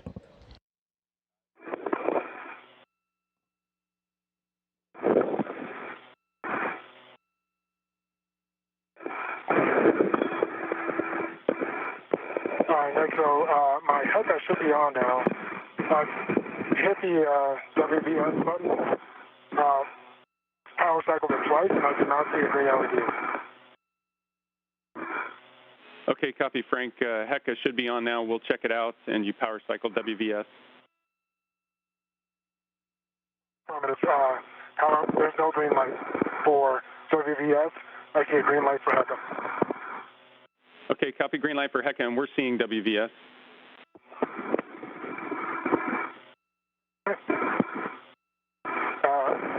Can I continue to the starboard seat, course? Hey, firm. You're going to stow that cable bag on the square grid alpha using 2 hooks to secure the bag. Copy.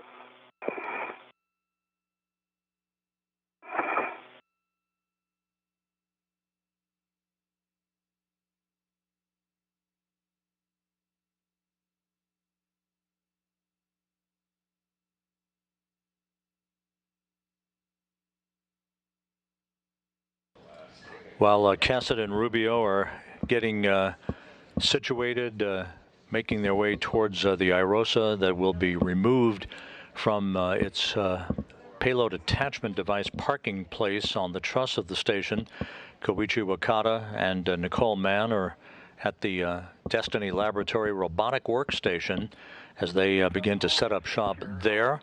Wakata will be the arm operator driving Josh Cassidy with the IROSA to the starboard 4 work site for its ultimate installation.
All right, next bag is in a good spot there on the tower. I'm going to get my net off. We've got integral to forward stanchion on the tower, and then the adjustable to 08, and that would be Zenith. Yeah, we see it, and that's a great config, Josh. We'll take a glove and hap check. Sounds good. Let me put away my VRT, and then we'll do it.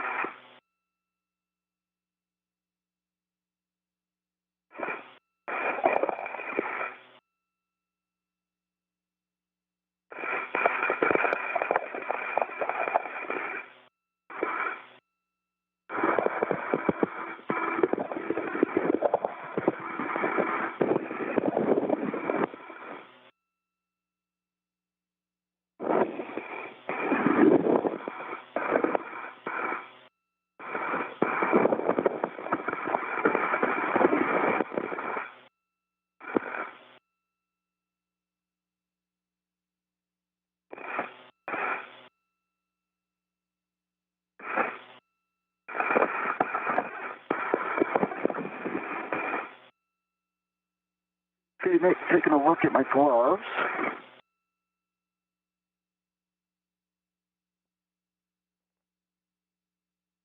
See no changes, but I'll hold them up to the HECA.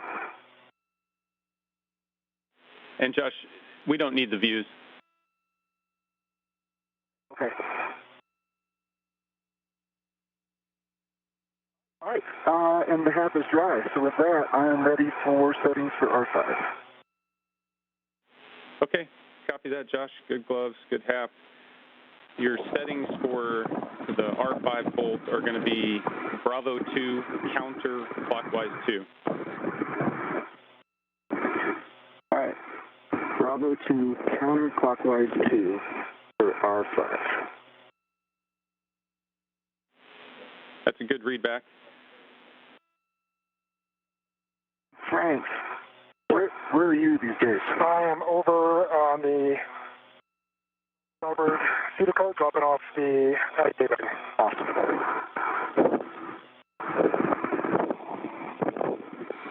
And Frank, once you get that cable bag tied down on the starboard seated cart, you're going to retrieve crew lock bag M plus that large small ret and stow it on your BRT. Okay, that is work.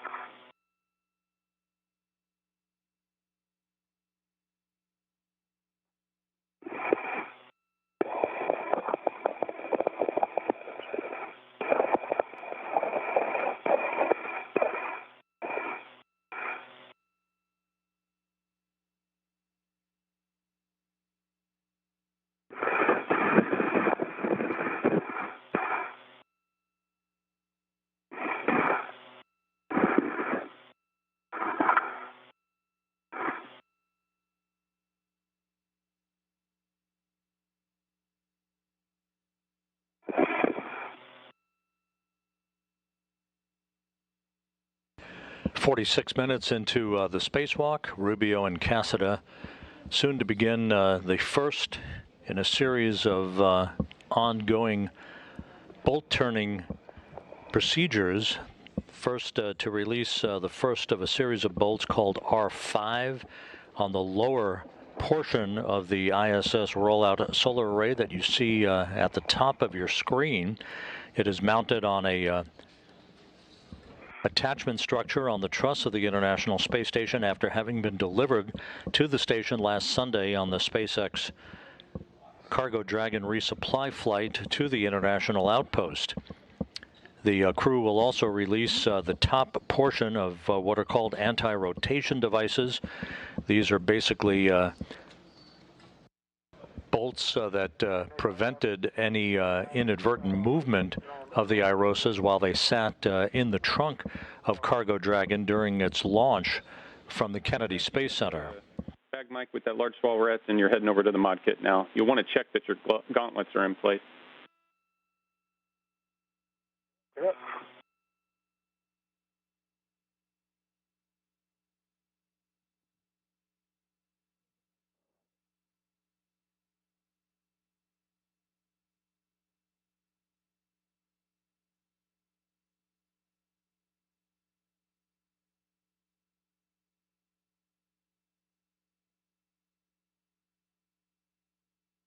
Okay. Bravo 2, counterclockwise 2 is set, and we had a good count. Okay, Josh, those are good settings. So you're going to release R5, expecting 18 to 20 turns. That bolt's going to spring out when released, and there should be a white line. I'll be looking for the white line. Thanks for the reminder. 18 to 20 turns. Starting turn.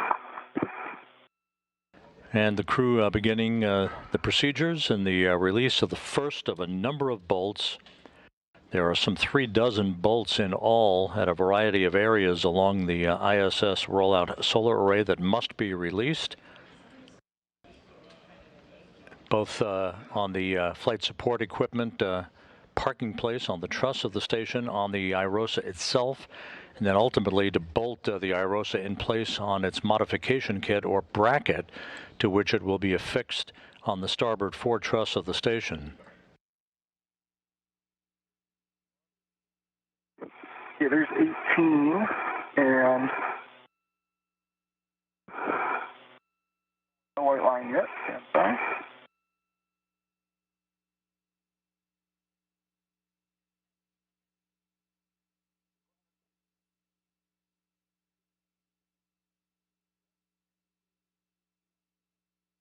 Well, it is popped out. Is there a chance this white line is fairly subtle and hard to see from my vantage point? Okay, Josh, copy. You got 18 turns and that popped out. I'm negative. I got a total of 20 now. I did 2 additional, and I can see, and you can probably see my camera here. It is popped out, and I just a little hard with the sun here to see if there's a white line.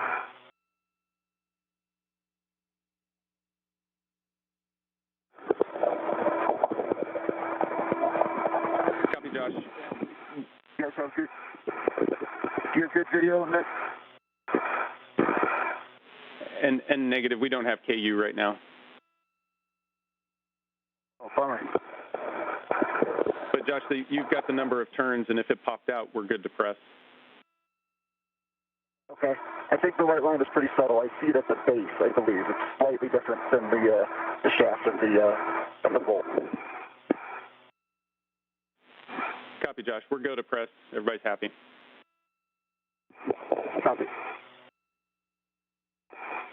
All right, Nick, I am at the pocket, and I have the large, small reds to the left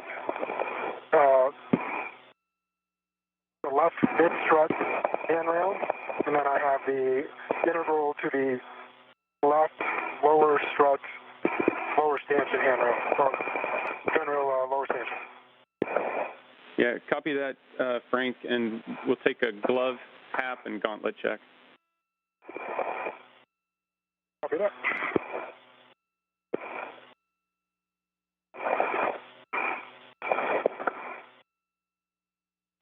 And guys, while I've got a second, I'm going to give you some cautions for the mod kit. No sudden movements on the mass canister or mod kit, less than 4 inches a second on the BGA, to translate slow. Avoid cyclic loading, and be mindful that the IEA battery AP cables are a snag hazard. Okay, copy that. Thanks. Give you 2 copies. All right. I understand I'm going back to the cedar cart. Is that correct, Nick? That's a firm, Josh. When you're ready, you're going to move to the port cedar cart with 3. Port cedar cart with 3.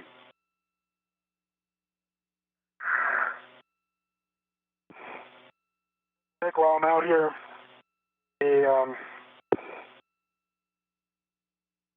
pocket looks good. We have 3 soft captures in the right position, and no fraud on the platform. That's awesome. Thanks. Appreciate the check. Next step is going to be translating back to the FSC. Okay. Good work.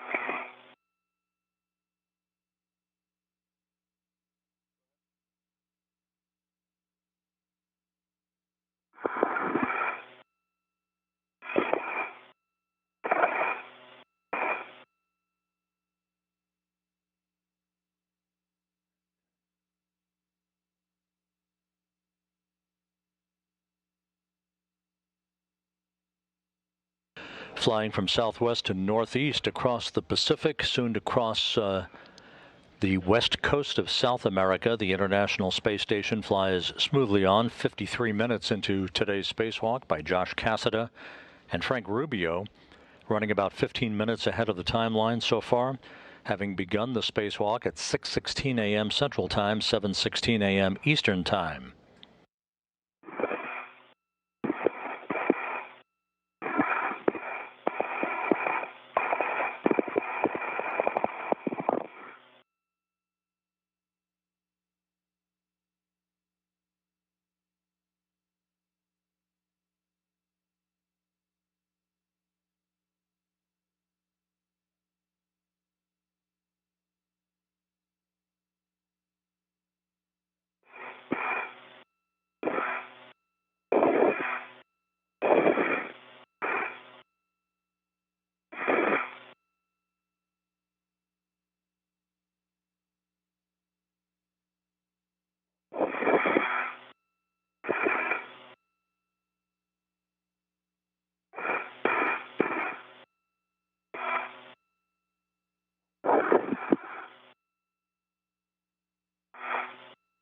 All right, Frank, I'm at the Port Cedar cart. I can imagine a little bit of a traffic jam here.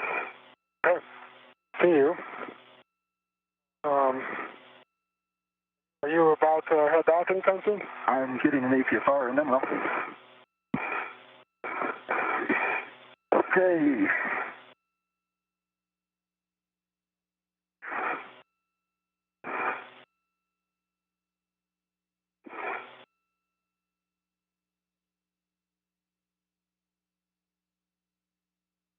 All right, Nick, I'm currently showing top up, And looks like must be Fox 6 already, so it's just the clocking that will have to change. Yeah, your current setting, Papa Papa Foxtrot 6, is what you're going to install. When you do the install, it's clocking 12.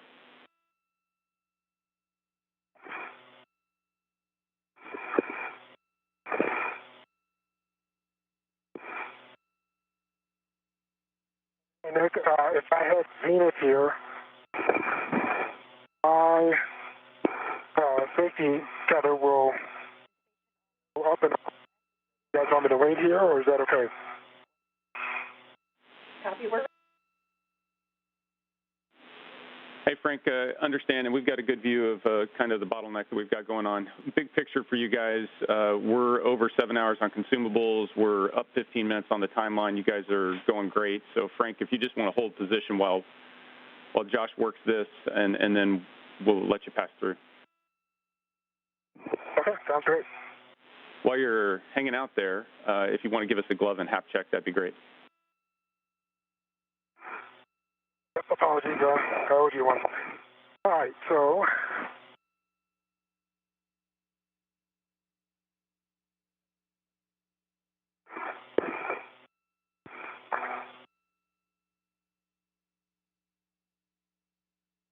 yep, my gloves have a couple of tiny nicks on the rubber part, but absolutely superficial, otherwise baseline, and dry hat. Good rep to the APSR, and put on my BRT. And copy, Frank. Understand. Good glove and hat. Affirmative.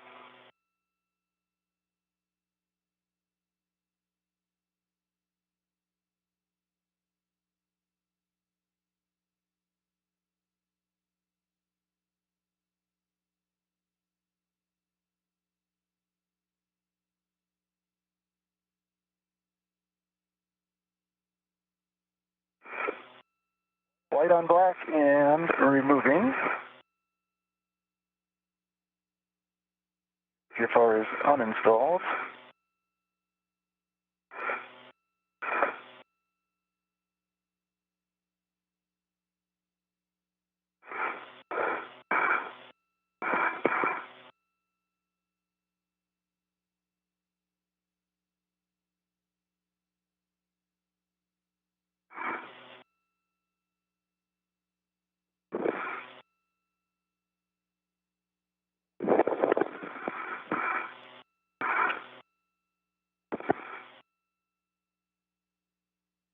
All right.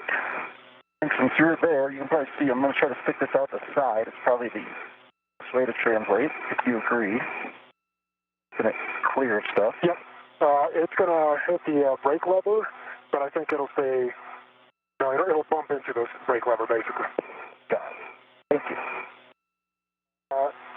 Feed a little bit more inboard just to keep it from catching. There you go. You're good. Okay, continue inboard as much as you can. And looks like you are clear of the brake handle. Awesome. Thank you. That was super helpful.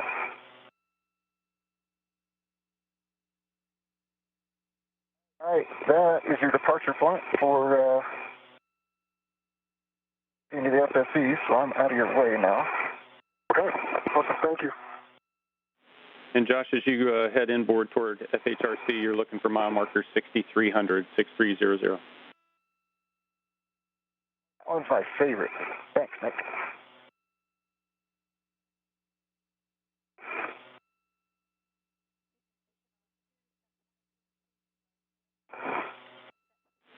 And Frank, you're going to translate up to the tower handrail. You're going to go stanchions, Alpha, Bravo, Charlie to the tower. Okay, copy. Thank you.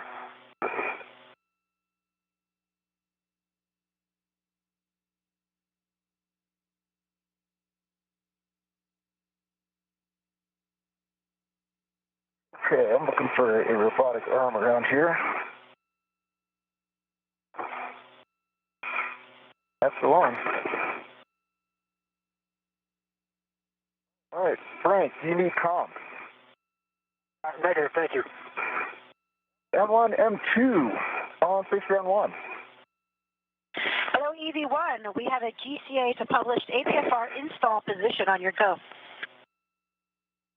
Okay, EV1 is ready GCA to the APFR install position.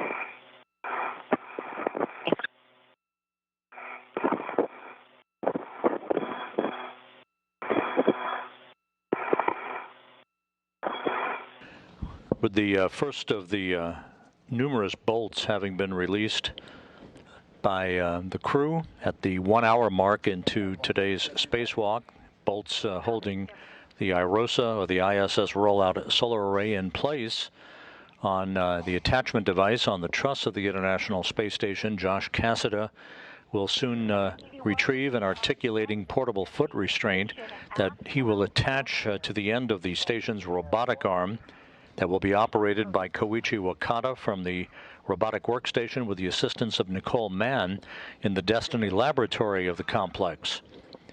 Cassada will plant his feet in that articulating portable foot restraint. He will ultimately carry the IROSA over to the starboard 4 work site like a telephone repairman at the end of a cherry picker. And he and Rubio will then begin the work to install the IROSA, bolt it into place, and prepare it for its ultimate unfurling. Okay, we are at the published position. Understood. Stand by. Okay. I think that's going to work. Let's call it GCA complete, and I'll let you know if I need anything else. Copy. GCA complete. Brakes are on. Go for APFR install. Understand. Go for APFR install. And I am going to put my anchor over on the SSRMS handrail, and that's a local dismount. I'll do the tether swap later.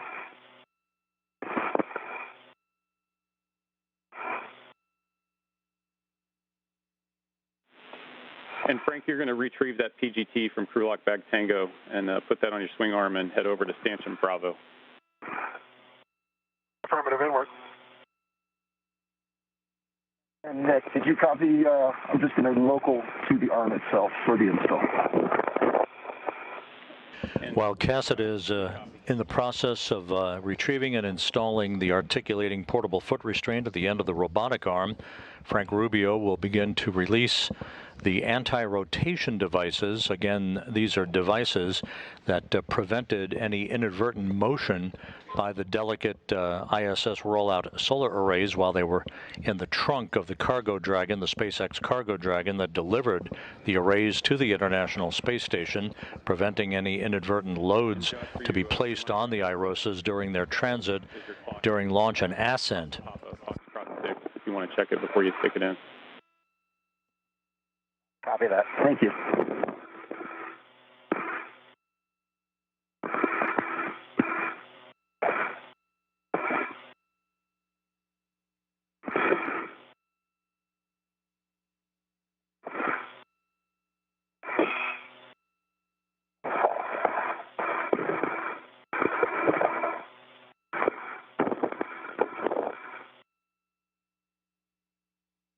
Nick, I have the PGT in hand. There's 2 rets on it. I have 1 ret now to my mini workstation to tether the PGT to me. Can I release the other one to the bag? Yeah, Frank, the plan is to leave that ret external to the bag, so yeah, you can release it to the outside. Thank you.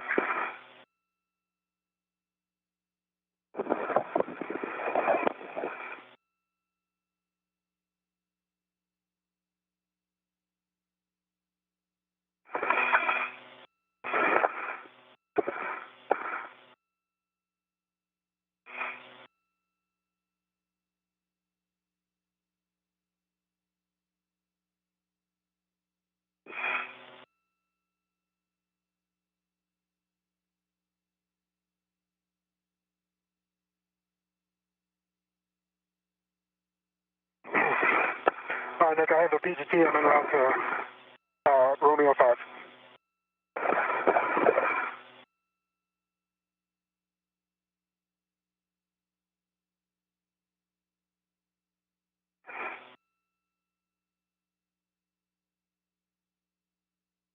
Josh, you got me? I do have it.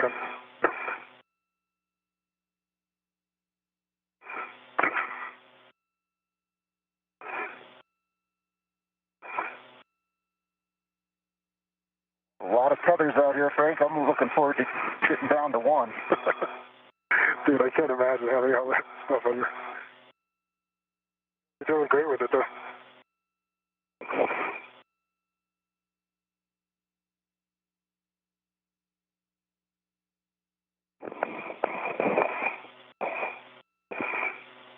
And Nick, EV1, how do you hear?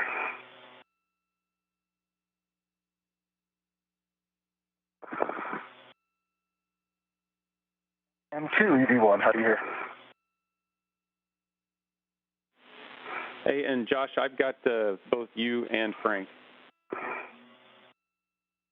Okay, sounds good. Okay. And Nick, did you copy my last? I have a PGT. I'm in route to Romeo 5. Yep, copy, and I see you in motion. Okay. Just be advised, we didn't copy your response. Okay, copy that.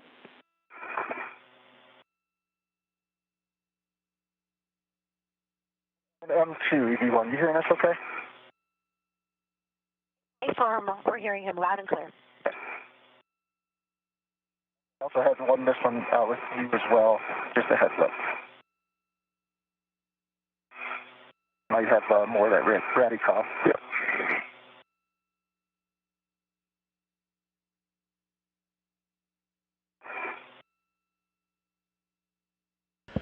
On the right side of your screen, wearing the suit bearing the red stripes, Josh Cassada with the articulating portable foot restraint that he will attach to the end of the station's robotic arm that soon will be operated by Koichi Wakata with the assistance of Nicole Mann from the robotic workstation inside the Destiny Lab. A good view in the middle of your screen of the ISS Rollout Solar Array that will be released from its attachment point, its temporary parking place on the station, and then maneuvered into place to be installed on a mounting bracket, a mod kit, if you will, that was installed on the station during a spacewalk last March. Copy, Frank. It's Bravo 2, counter 2. Copy, Bravo 2, counter 2. That's a good readback. You're going to expect 18 to 20 turns. The bolt's going to pop out when fully released, and there should be a white line. Okay, copy that. This is the procedure for Rubio to release the R5 bolt, the first in the series of bolts holding the IROSA Rollout Solar Array in place on its temporary parking spot on the truss of the station.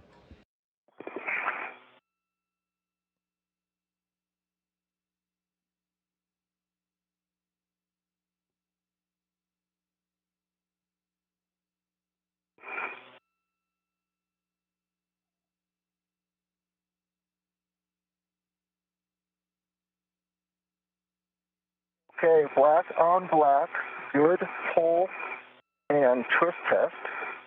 And I'm going to grab my rep. Yeah, copy that, Josh. And can you check the pitch knob? Oh, yeah. Oh, this one's better than the last one. It can be pressed. Looks great. We see it.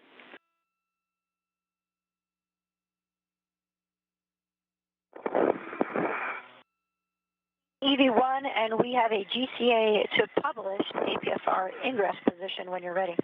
Copy that. Give me maybe 5 minutes or so, we'll do a tether swap here.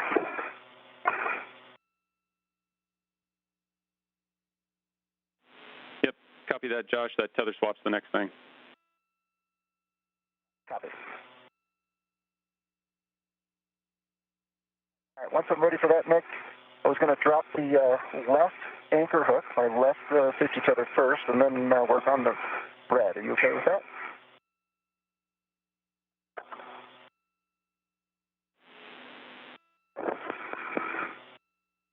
Yeah, we'd like you to work the arm side first. And Josh, I think you were just talking about your local. No, I'm actually talking next step here. I'll put my left safety tether anchor on the FS RMS handrail. Good point. Those are good words.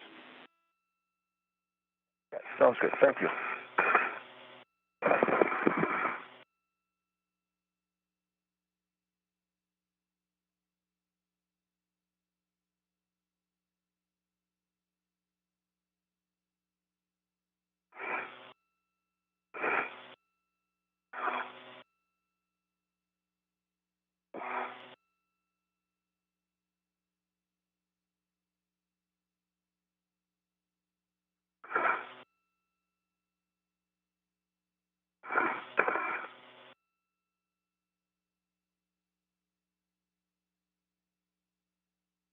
Nick, I have 20 turns on Romeo 5, and I see white line. Copy, 20 turns and a white line. So you're good to translate to Charlie 2. Copy, Charlie 2.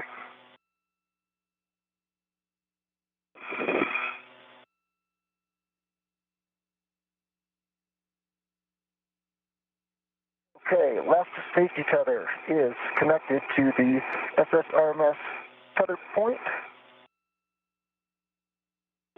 In fact, I'm going to move it to the other one. Stand by.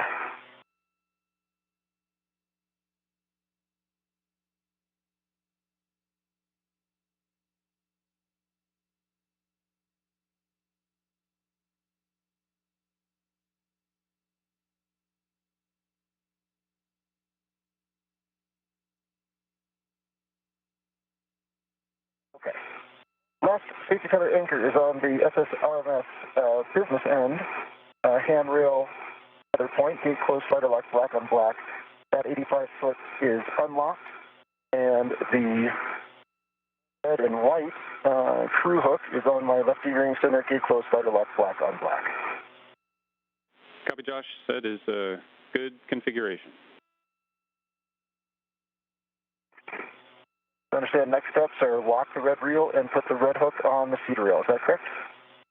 Hey, firm. You'll just want to keep an eye out for Frank's tether.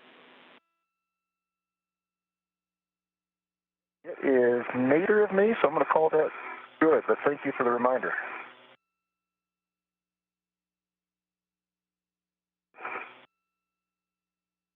All right, red hook is coming off the right side.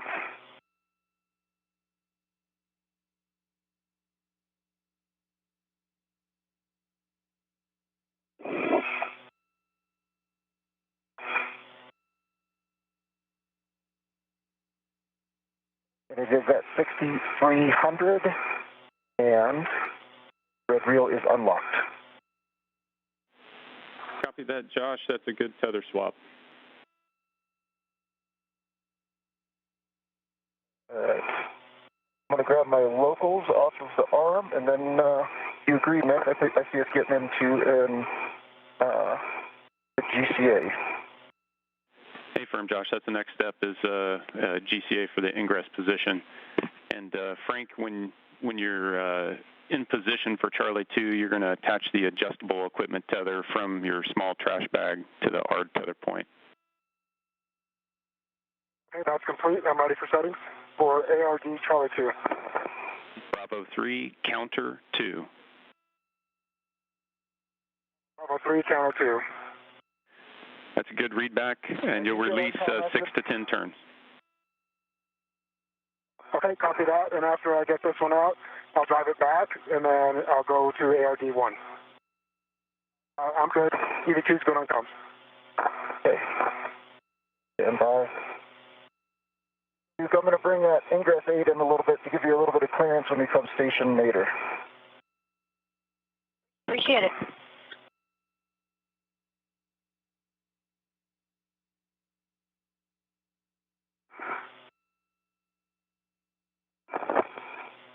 Okay.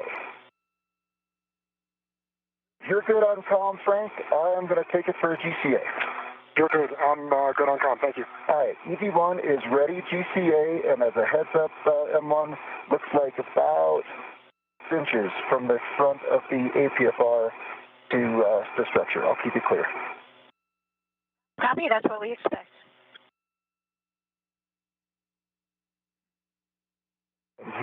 Rubio now in the process of releasing these anti-rotation devices, the bolts that basically secured the ISS Rollout Solar Array in place in the trunk of the SpaceX Cargo Dragon that carried this and another ISS Rollout Solar Array to the International Space Station, arriving last Sunday.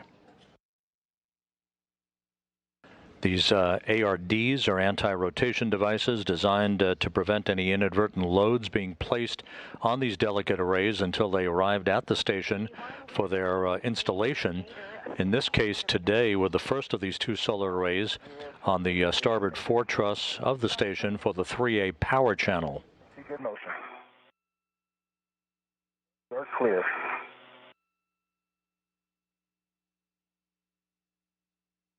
Ramping out motion.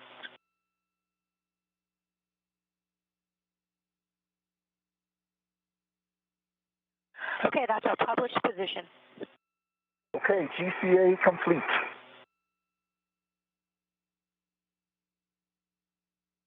Copy. GCA complete. Brakes on. Go for APSR ingress. Copy. Go for APSR ingress.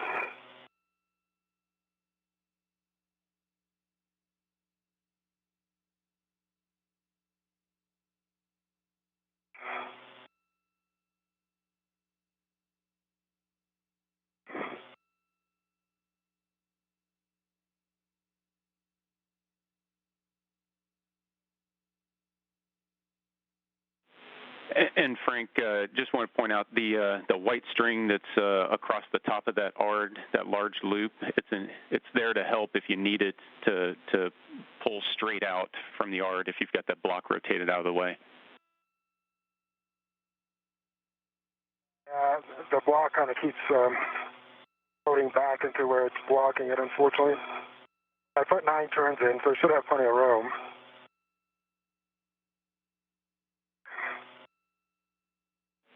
Yeah, if the block rotates, then that's good. As long as we can keep it out of the way, then the ARD should just pull straight off the bolt. It's off. Well done.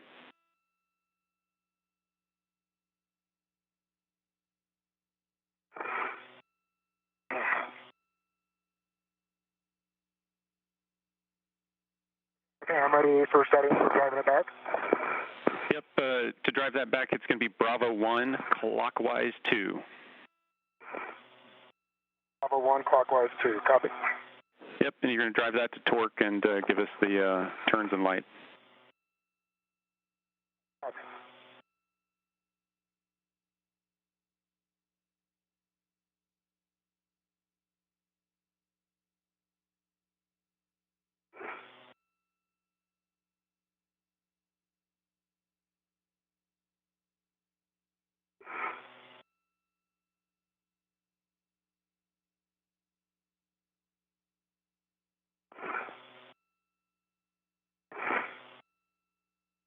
One hour, 18 minutes into the spacewalk. You're looking over the shoulder of Frank Rubio as he continues work to drive bolts that have held the ISS Rollout Solar Array in place on an attachment point on the truss of the International Space Station.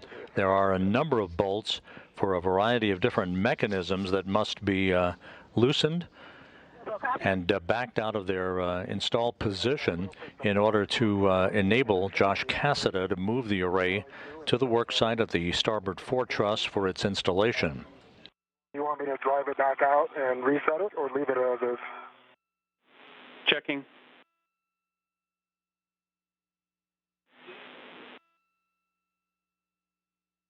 At the current setting, I had, or at the current position, I had 11.8 torque, 4 turns, green light. Yeah, copy 11.8 on the torque. Didn't copy the turns, but you got a good green light. 4 turns. Copy 4 turns. Checking. And Nick, understand where it go for the back off? That's A firm, Josh. Your go. Okay, we're set up here, EV1. This is going to be body out and body down. We're coming out about 1 meter and down 3.5 meters. Out 1 and down 3 meters. EV1 copies. Thanks. You have a go. Starting motion. Nicole Mann orchestrating the movement of Josh Cassidy now, who is affixed at the end of the station's robotic arm to position him for his next work.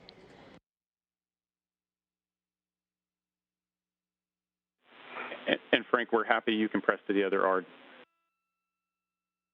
Okay, copy.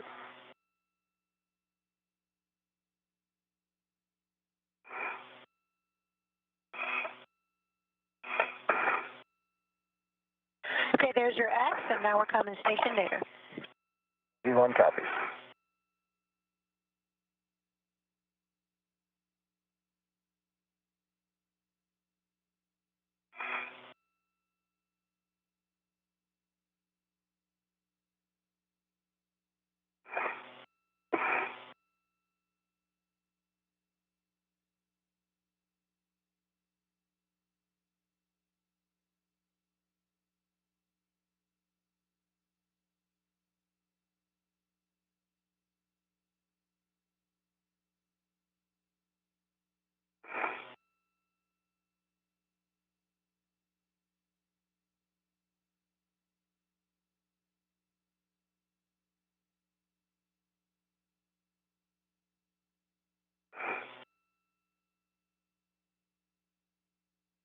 Good view of Josh Cassidy at the end of the Canadarm2 robotic arm in a foot restraint, positioning him at the right orientation.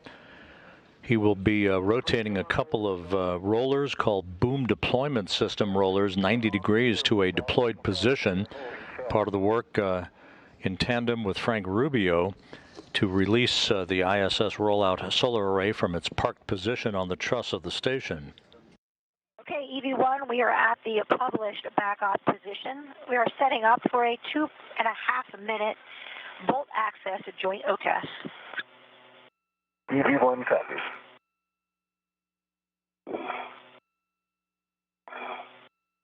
And a panoramic view from 260 miles above the Earth as the International Space Station passes off the northwest coast of Spain. Stand by. Okay, I'm ready. Starting motion.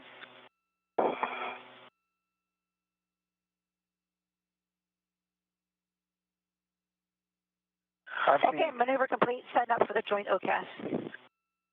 Okay, copy that. Got it. It briefly looked like body right motion on that last one, just a heads up. Might have been just me swaying here.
Frank, how are those ARDs working for you? Oh, good. Yeah. A little more challenging than I expected, but. EV1, we are ready for the joint OCAS. This is going to pitch you back 90 degrees and bring you underneath IROSA. EV1 copies. Here we go. 3, 2, 1, starting motion.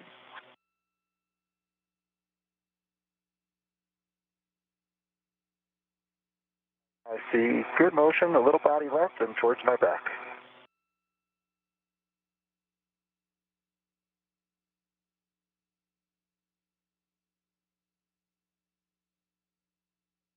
Nick, I am at ARD 1.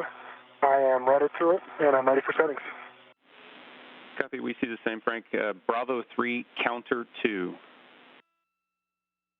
Bravo 3, counter 2, copy. That's a good readback. Again, 6 to 10 turns until you can rotate that stop block. Copy, thank you.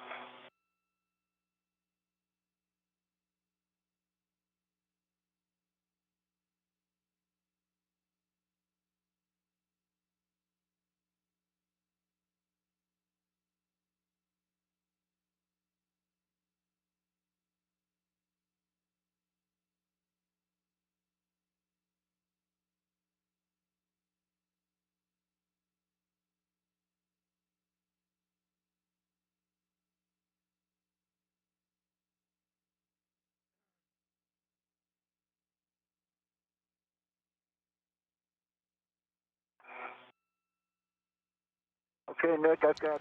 We will be regaining our downlink video from the station momentarily, handing over communications between satellites on the tracking and data relay satellite system. Got it.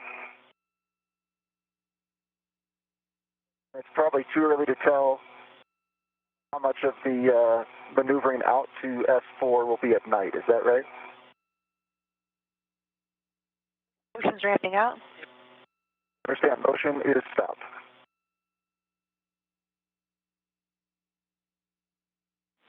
Yeah, just we checked the timeline, and you should be in a night path when you're maneuvering out.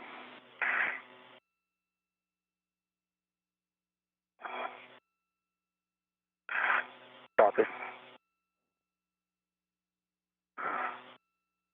All right, Nick, unfortunately, I've got 10 turns in there, plenty of clearance between the block and the ARD, but the lanyard snapped while I was trying to pull it out.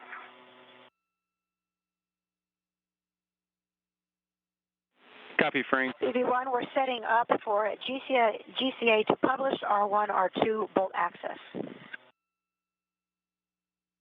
Okay, sounds like they might be at the comm. Nick, I'll let you decide on if you want us to GCA here or stand by. I just got it off. Need any more comm, Frank? I'll just verify settings for putting it back in, please. Yep, Frank, it's going to be Bravo 1, clockwise 2, and then we're going to need the torque and turns. Bravo 1, clockwise 2, copy, thank you. Before we do the GCA for me on R1, R2, is it Alpha 2 counterclockwise 2? Just to get that set up as we move. It's Alpha 4, counter 2. Alpha 4, counter 2, I'll get it set up. D1 is ready, GCA to publish for R1, R2 access. Okay, we are ready. This will bring you body in about 1.5 meters. Copy, body in, 1.5 meters. Starting motion.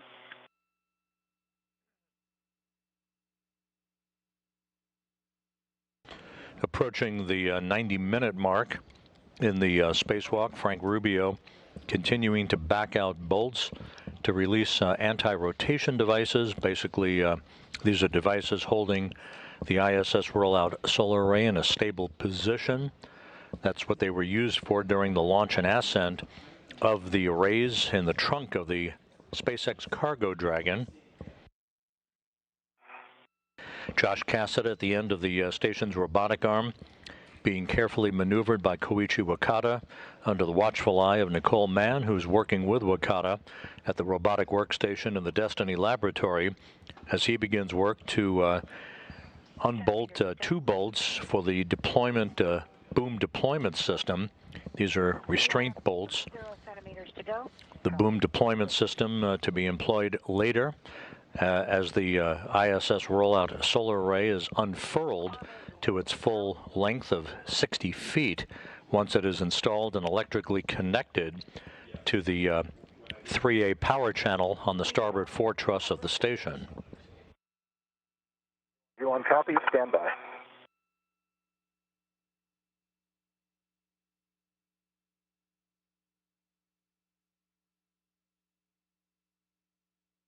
This published position is going to work fine. It's GCA complete. Copy. GCA complete. Go for unbolting. Go for unbolting R1, R2.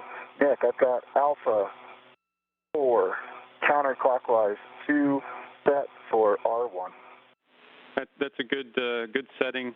10 to 13 turns, and the bolt's going to spring out when fully released.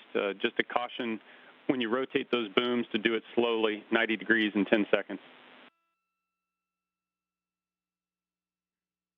Copy that. 10 to 13 turns, starting now. Good view looking right down the barrel of the ISS Rollout Solar Array. These are boom deployment restraint bolts that Cassida is backing out, so that there are 2 rollers that will be rotated 90 degrees to assist in the freeing up of the ISS Rollout Solar Array from its parked position.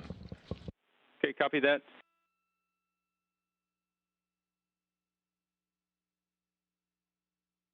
And verify I'm doing a... Yeah, Frank, you're going to do the socket swap, so you're going to grab that socket caddy. 10 turns for R1. Copy inward. And there's I'll that do the same on R2 and then swing them out. That was 10 turns. It's popped out. Copy, Josh. 10 turns and it popped out. And Frank, the socket caddy, there's that red on the external that you can use to stow that socket caddy on the outside. Okay. Yeah, I appreciate it. Thank you. It seems like it's fine here. Just want to confirm counterclockwise R2. Counterclockwise for R2. Alpha 4 counter 2. You got it. Counter, same direction. Here it comes.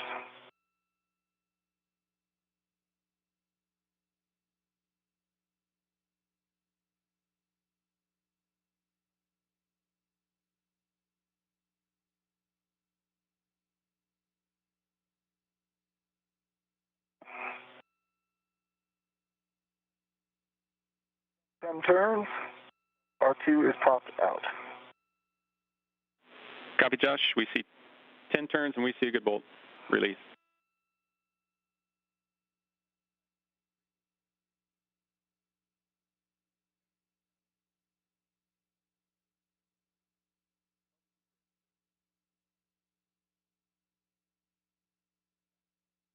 And so, Josh, once you stow your PGT, you'll rotate those booms down slowly. Sounds good. I'll do it. Thank you. You are looking good over there. Pretty sweet view of the moon up here. Make that space look good. I know I saw that. That's an incredible view. Hey, I don't know if you'll be able to see it, but at some point in this whole process, if you're able to get as comfortable with this APFR ingress as I am, you can see that I'm all the way in. That would feel really good. Okay. All right, 10 seconds for 90 degrees on R1.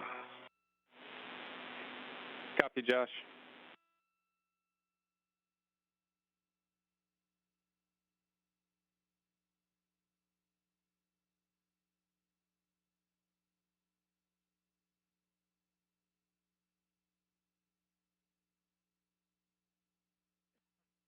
All right, Nick, I have the 12-inch 5/8 on my PGT, good pull test, and I have the 7/16 12-inch on the caddy, good pull test. Copy, good socket swap. Thanks, Frank.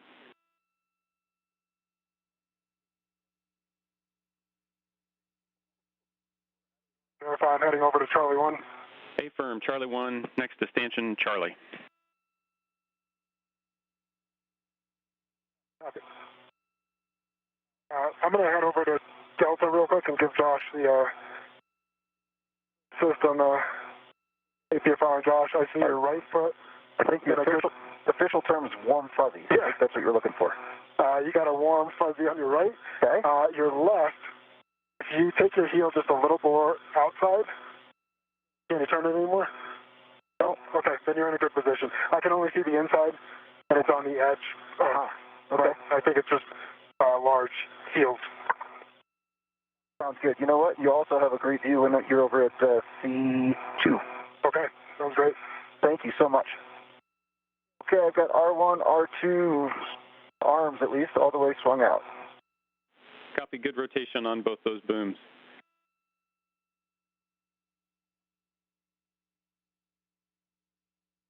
Okay, Okay, for R3, R4, I know one of them is the other direction.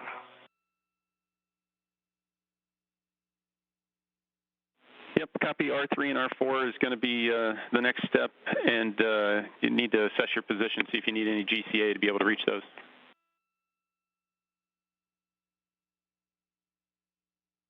You know what, M1, do you mind if we took a minute and just moved the body down? It'll just help since I've got about 500 of these to do or so. 1 hour 35 minutes into the spacewalk. Josh Cassada has released the first in a series of bolts for the boom deployment system on the ISS Rollout Solar Array. The first 2 bolts to be released were restraint bolts.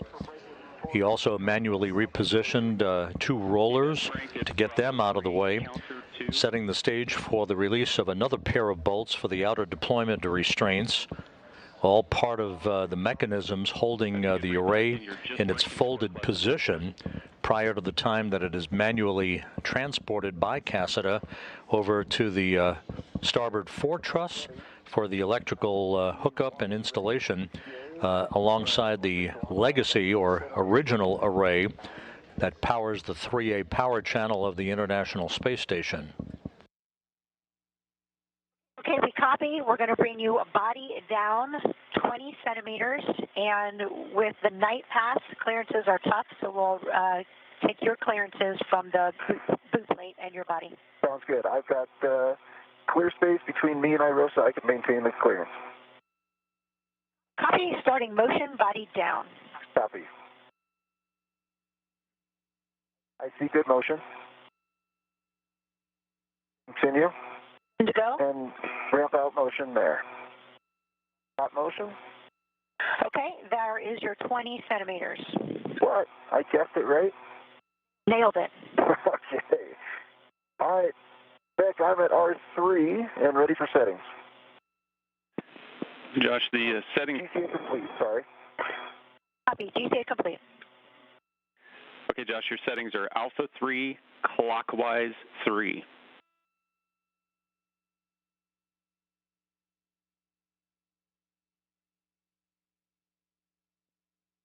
All right, this is the weird one. Alpha 3 is set. Clockwise 3 is set. That's a good setting. Half turn on Charlie 1. And on Charlie 2. And you 245-ish. Is that right? That's affirmative. So you might want to reset your PGT counter to help out. You're on R3. You've got good settings. Good luck. Got it. Starting turns clockwise.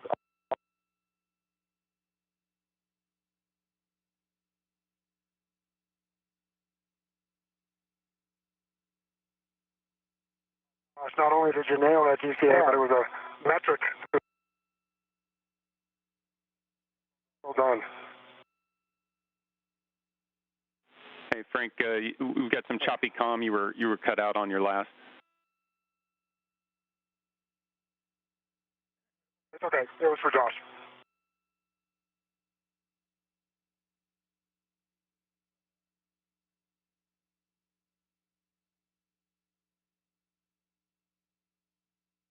$40.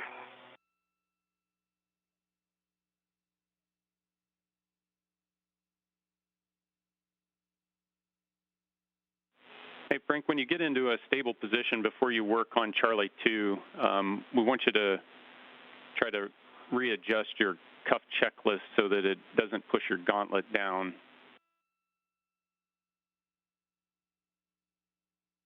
Got that now. Yeah, so we can see in the WVS, you want to get that band back up as high as you can on your arm. We want the gauntlet to be able to cover that wrist ring. And we've got a handover. Copy it.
And Frank, Josh, we're back with you after the handover. Copy that. Hey, Nick, I adjusted it as best I could. Unfortunately, it's not completely covered. With a gloved hand, I can't really move that elastic loop. Every time I move one end, the other end goes back to the starting point. Yeah, understand. Don't know if there's a way to wiggle that cuff check lift band up towards your elbow as much as you can. As long as it's still accessible for you, it doesn't need to be down toward the wrist ring. Yeah, unfortunately, that's what I'm having trouble doing. I just can't push it up. It won't expand enough to.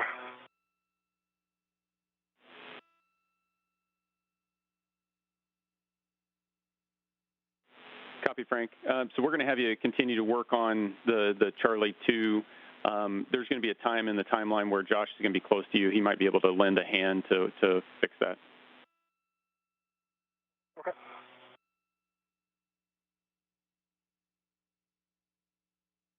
I'm ready for settings for Charlie 2.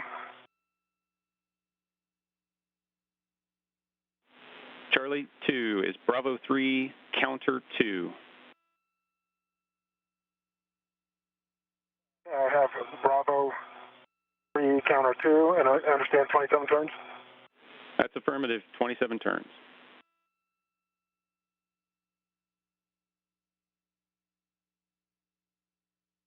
$245 on Romeo 3. You win.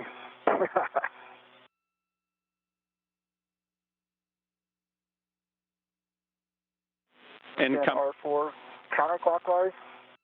That's affirmative, and we've got the copy your 245 turns on R3. R4 is Alpha 3, counter 3. Alpha 3, counter 3 is set, and I'm sorry, from this spot I cannot see the turkey timer. Not on either side. No worries. We'll have Frank confirm in a little bit. Sounds good. Cassida and Rubio continue work to undo a number of bolts holding the ISS Rollout Solar Array in place on the flight support equipment on the truss of the station. Prior to its movement by Cassida over to the starboard foretruss for its installation and electrical connection to the original solar array system, the electrical system, the integrated electronics assembly on the starboard foretruss for the 3A power channel. Rubio in the process of releasing a couple of outer deployment restraint bolts on the ISS Rollout Solar Array. The crew continues to operate several minutes ahead of the timeline.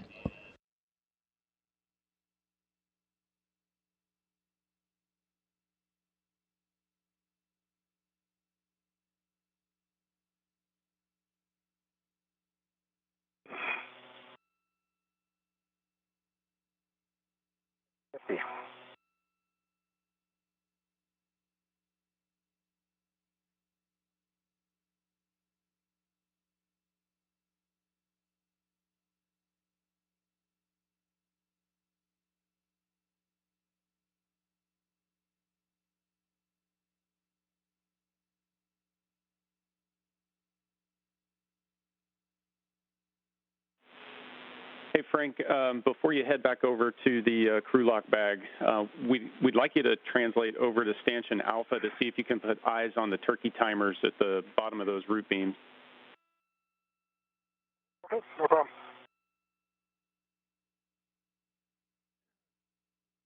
The turkey timers referenced by spacecraft communicator Nick Hague are basically status indicators to ensure that the bolts that are being released are fully released. Just a status double-checking device to ensure that the ISS Rollout Solar Array is ready to be released and removed from its flight support equipment. Yeah, copy, Frank. You see it good. We don't have it on the video. It's a little bit higher up. You'd have to translate higher up on the stanchion. And we don't need the video. But if you want to wait until Josh drives the R4 bolt all the way out, we'd appreciate it. Okay. And just verify that the bearing hole being past the bottom is that full deployment. If it breaks the surface, if you see it sticking out at all, it's good. Okay. Yep, it's sticking out a good between a quarter and half an inch. Thanks for the data.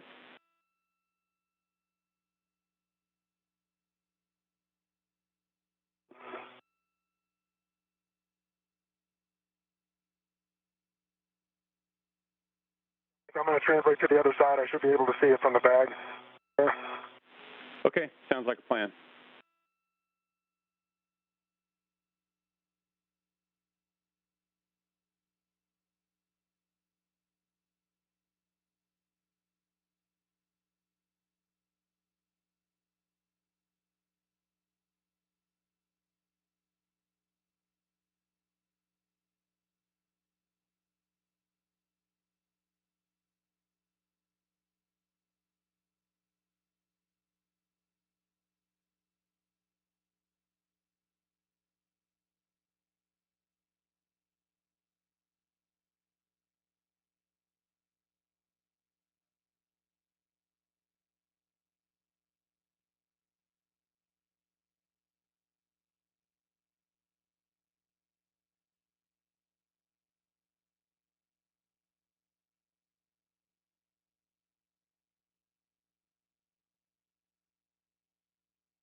And I see it protruding from this side also, same distance, 1/4 to half an inch, good bearing hole visible.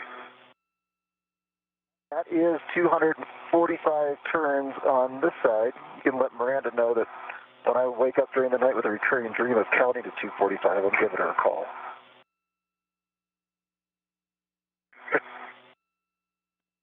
Yeah, copy all, Josh. And copy, Frank, you saw a good turkey timer.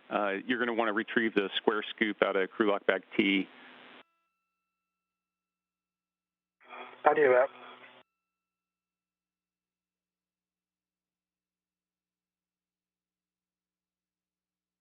I want to make sure you were paying attention. Wasn't going to let you go too far. Okay.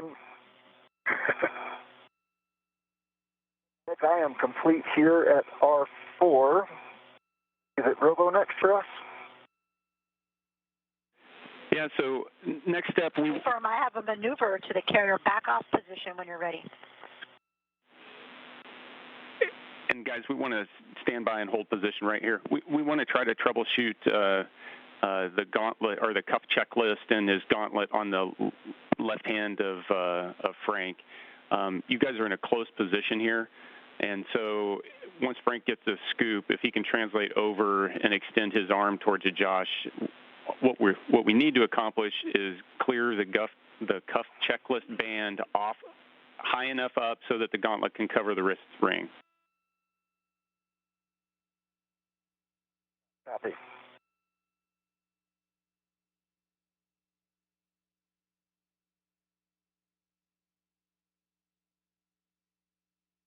Actually, I think that's going to be hard from this position.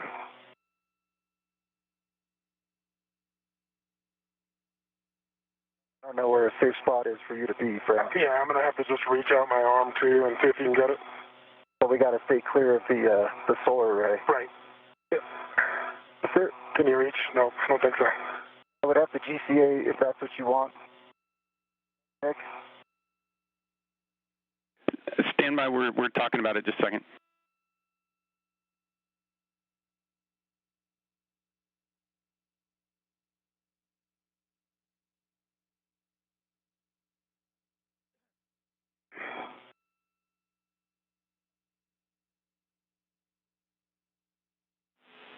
Yeah, Josh, we're good with you GCAing so that you guys can close the gap between you to look at that. And we want to make sure, Josh, so that you don't have the same issue.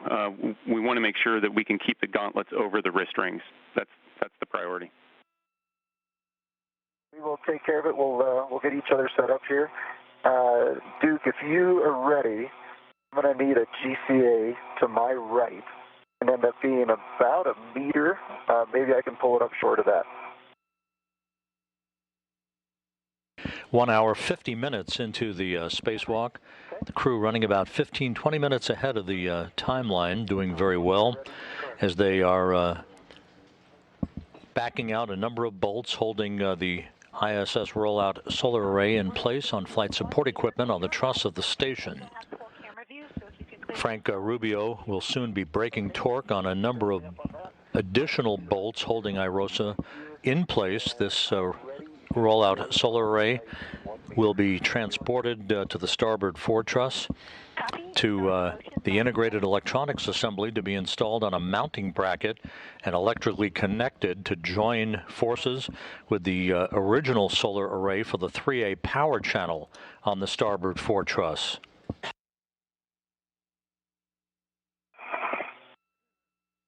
Continue. Copy. You have 50 centimeters to go. Okay, continue. And ramp out in 3, 2, 1, stop motion. Okay, motion stopped. Like a Michelangelo painting.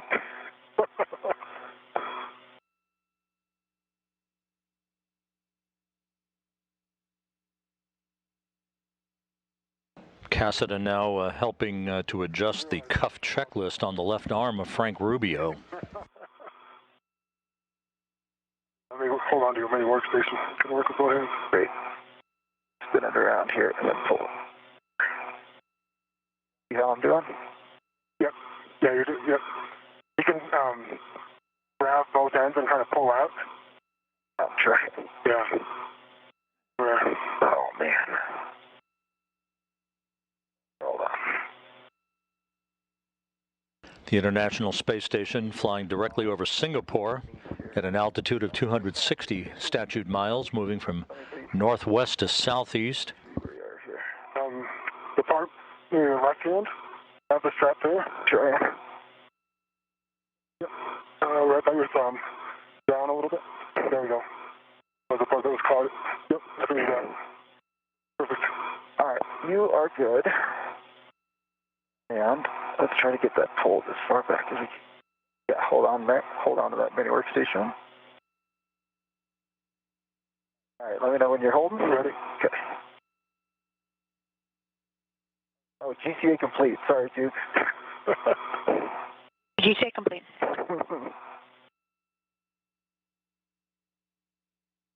Okay.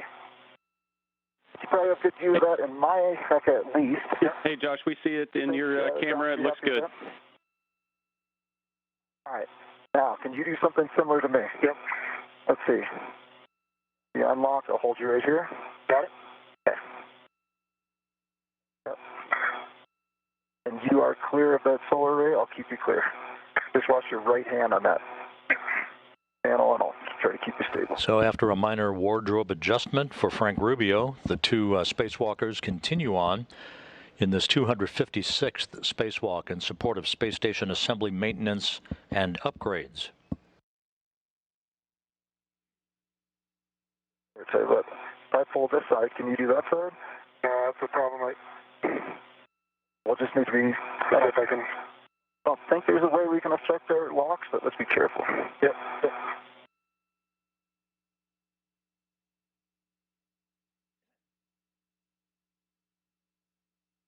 That.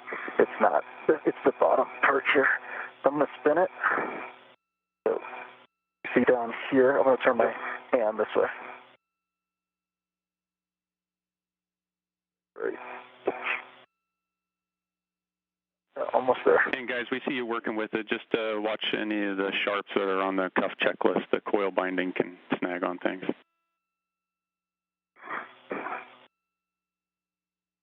Copy.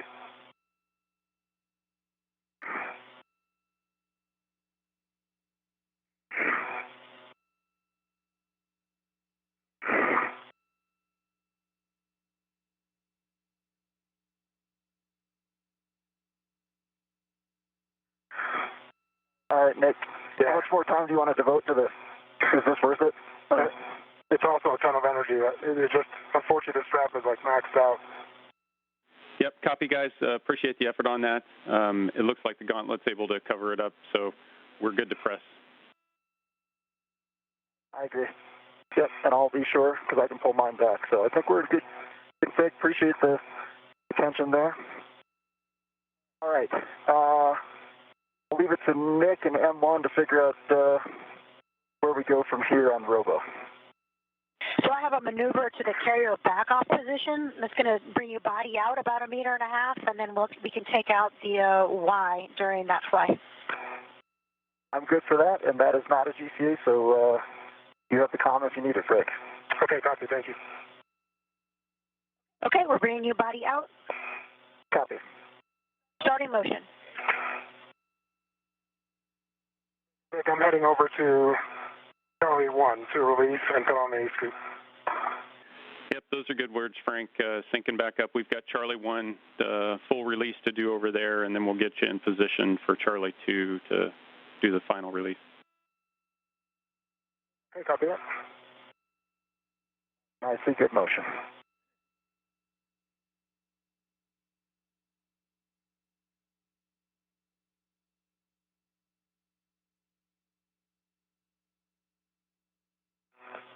Frank Rubio will be pressing ahead here to release the final pair of bolts holding the IROSA on the flight support equipment on the truss of the International Space Station. We are approaching the 2-hour mark in today's spacewalk. The two crew members outside, Josh Cassada and Frank Rubio, began their spacewalk at 6:16 a.m. Central Time. They're running about 15 to 20 minutes ahead in the timeline. Back-off position. We are setting up for a 3-minute retrieval intermediate joint OCAS. EV1 is go.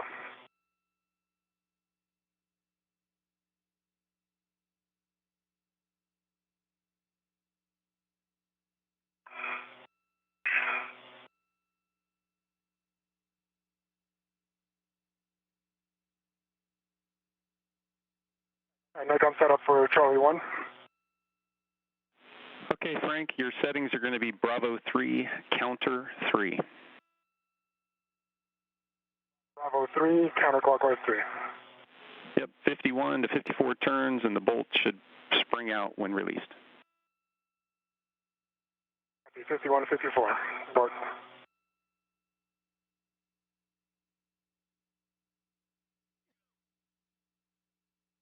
EV1, we're ready for the joint OCAS. This is going to pitch you forward 90 degrees and bring you in front of IROSA. 1 copies and ready. 3, 2, 1, starting motion. See good motion.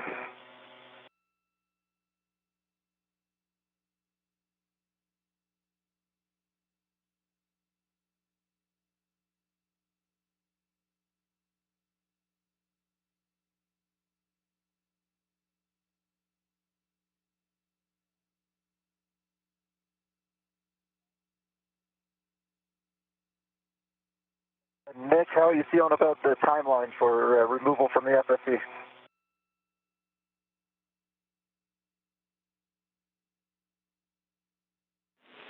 Hey, Josh, you read our minds. We were talking about down here. We're on timeline. Consumables are looking great. Looks like we're going to be go for release.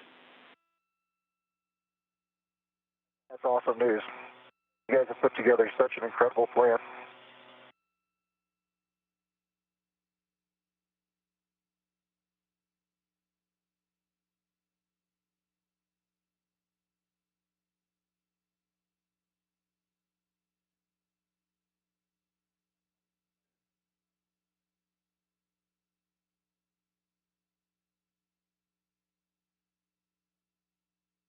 I thought it might be something in the cuff checklist that would give us trouble, not the cuff checklist itself.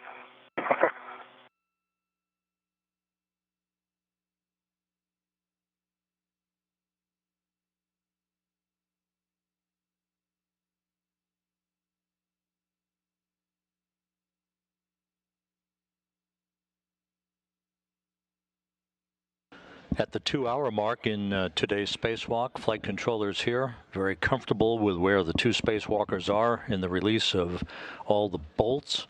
and have given the crew a go to release the IROSA from its flight support equipment.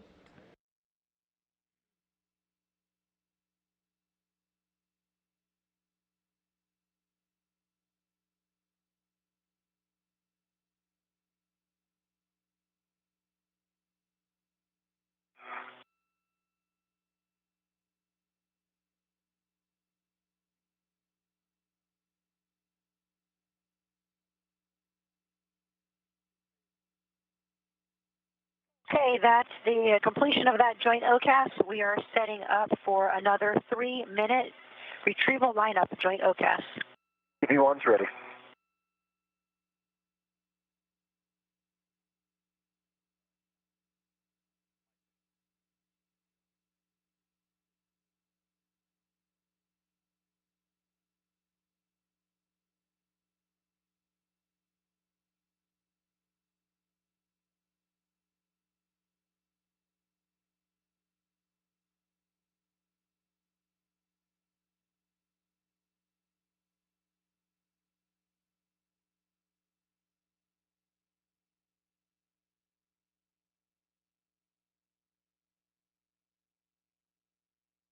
Okay, EV1, we are set up. This is going to pitch you forward and bring you up over IROSA. Copy. 3, 2, 1, starting motion. Good motion.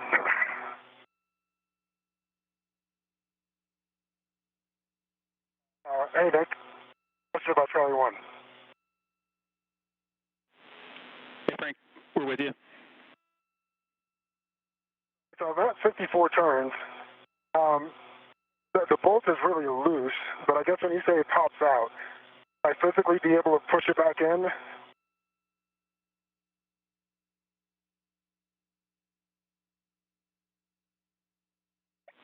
And Frank, that's affirmative. You should be able to push it back in. So if you want to add more turns, you can go beyond 54. Okay.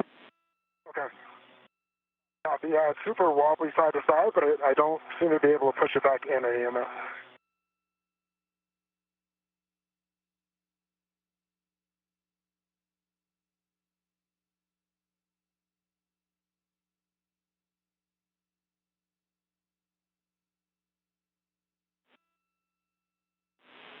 And Frank, we're happy with that bolt. It looks like it's released.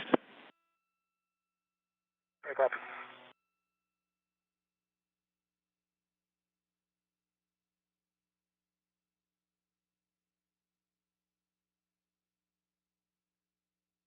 And Frank, after you stow that PGT, you're going to install the square scoop on the micro square near Charlie 1. Copy.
Okay, that's the end of the joint OCAS. We have a GCA to publish IROSA retrieval on your go. Okay, I copy that. Did you expect me to be yawed right, body right a little bit? I'm not quite lined up. Checking. Frank, when you have a second, I'll probably have you give a look at the APFR, make sure that nothing changed there. Sure, will do.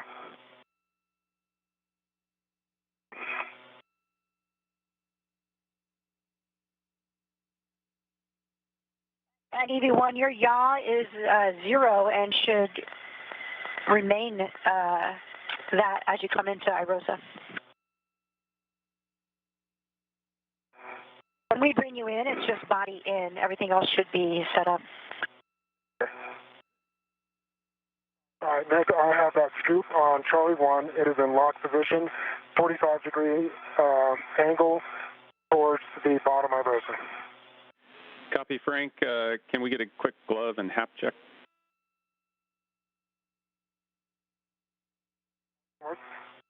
All right.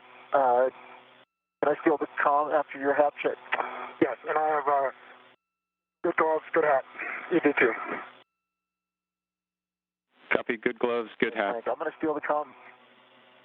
The GCA to published. If you could give a look at maybe why I've yawed just slightly to the right.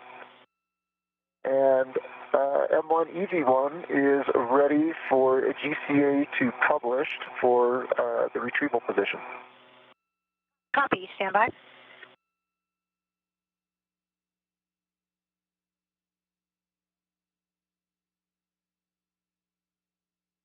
Josh, it does look like your footplate is yawed slightly towards your...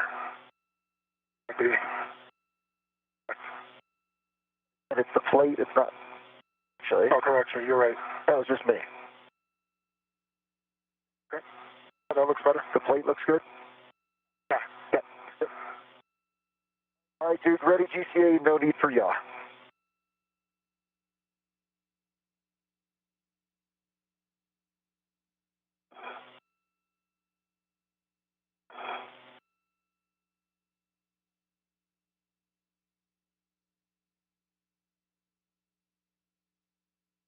I'm going to retrieve the other scoop for Charlie 2. Affirmative, and you're going to get the square scoop with the long duration tie-down tether on it. Copy.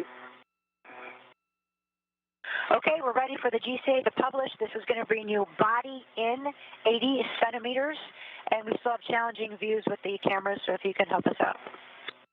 Copy, and I'll keep you clear. Starting motion.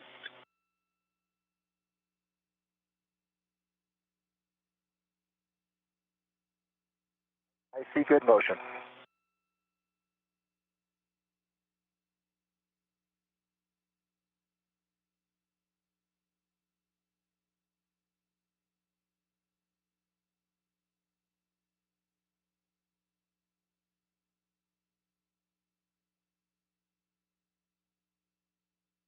Twenty centimeters. Copy. Ramping out.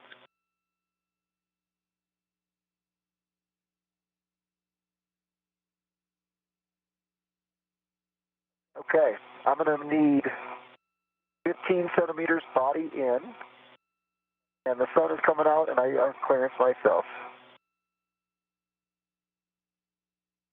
Copy. 15 centimeters body in. Starting motion.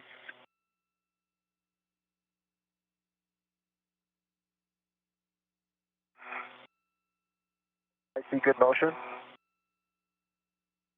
Ramping out.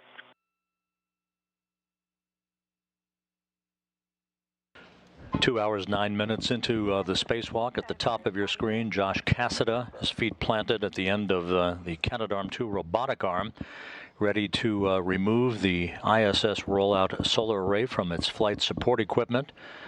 After Frank Rubio drives two final bolts that are holding the array in its place, Cassada then will bring the array over to the starboard 4 truss work site to begin work with Rubio to install it at the appropriate position adjacent to the original solar array on the starboard 4 truss that governs the electrical output for the 3A power channel. Sorry about that, Josh. Okay, that's your additional 5 centimeters body in. Didn't really see it, Duke.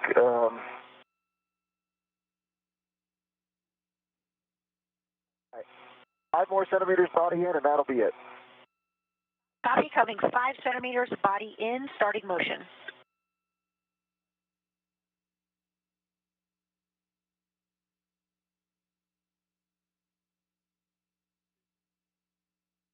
Okay, that's an additional 5 centimeters body in. I didn't call it because I didn't see it. All right. We will call that good. GCA complete. Richie, you are a smooth operator. Okay, that's GCA complete. You have go for IROSA retrieval. V1 copies. Nick, I've got a ret on the scoop here on the right. It is from my mini workstation on the right side. Copy that, and we see that. So I've got a lot of checks that we can start rolling through. Okay. The first time my hands have gotten a little chilly. I've never used the glove heaters before. If you got any advice on it, I'll take it, but I might have to turn them on for this next maneuver.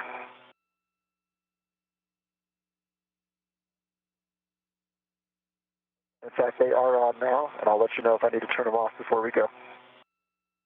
Copy that. And just for your SA, you should be in the sun for most of that relocate. Okay. Sounds good. Yeah, it wasn't. They weren't cold earlier. Frank, you can have the comm if you need it. Okay, I am positioned at Charlie 2. Yep, and Frank, we're going to hold right here because we're going to go run through all these buddy checks because as soon as we release that, it's going to be free from the FSC. And we've got a great view on your HECA. Just lots of delicate stuff below where you're trying to drive that, so just a heads up. Yep, copy. Okay, so let's do glove and HAP checks.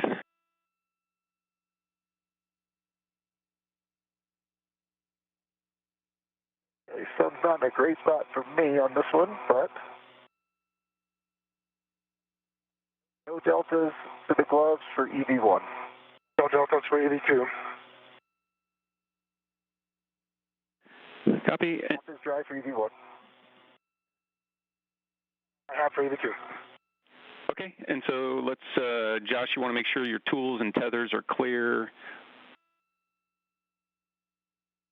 Back me up on that if you would, Frank. This side looks great, and I see you rutted to the square scoop. And the side of the footplate that I can see looks good. It looks clear. Sounds good. So we are clear. Copy. So then visors, glove heaters, cooling, just like we said, you're going to be in the sun for most of this translation.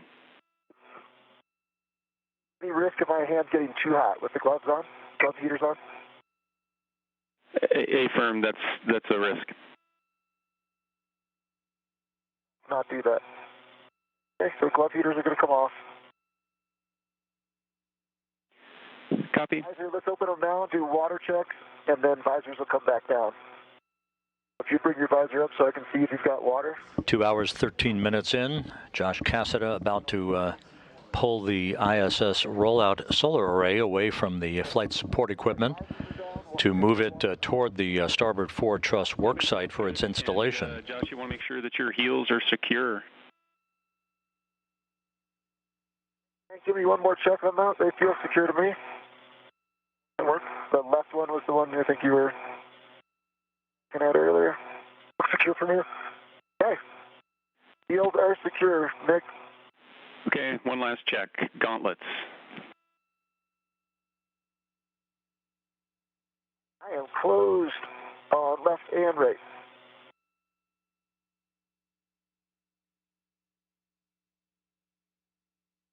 And for EV2. Okay, and so Josh, you're going to maintain control of the IROSA in the FSC. Frank, you're going to release the bolt and then install the scoop with that long duration tie down tether on it. Josh, when you're ready, you're going to give the go to Frank. Frank, your settings are Bravo 3, counter 3. Bravo 3, counter 3. And stand by for 1 second after you're set. Copy. And Frank, those are good settings. Frank Rubio about to release the final 2 bolts holding the array in place on the flight support equipment. Cassada ready to pull that array out of the FSC to begin movement over to the starboard forward truss work site. Bravo 3, counter 3 set. We'll be back momentarily with our video capability from the International Space Station, just now passing between satellites on the Tracking and Data Relay satellite system.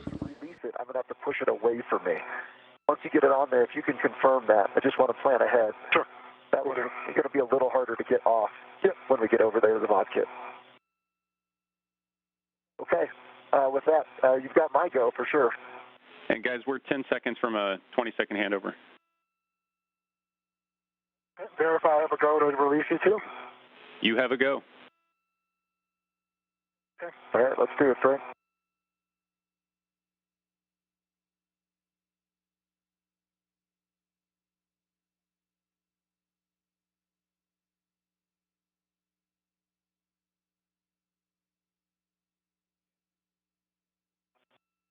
Wow, it's really going.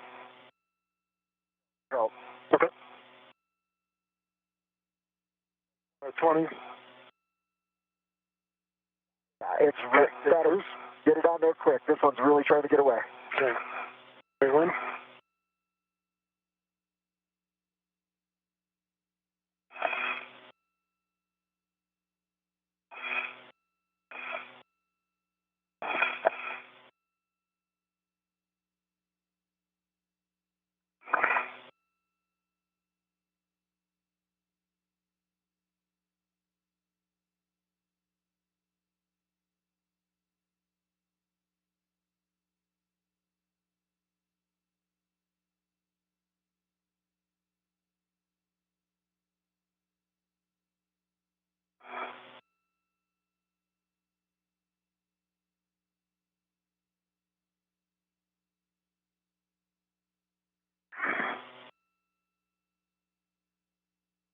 Watch that upper IROSA. The wheels on this arm are interfering with the insertion.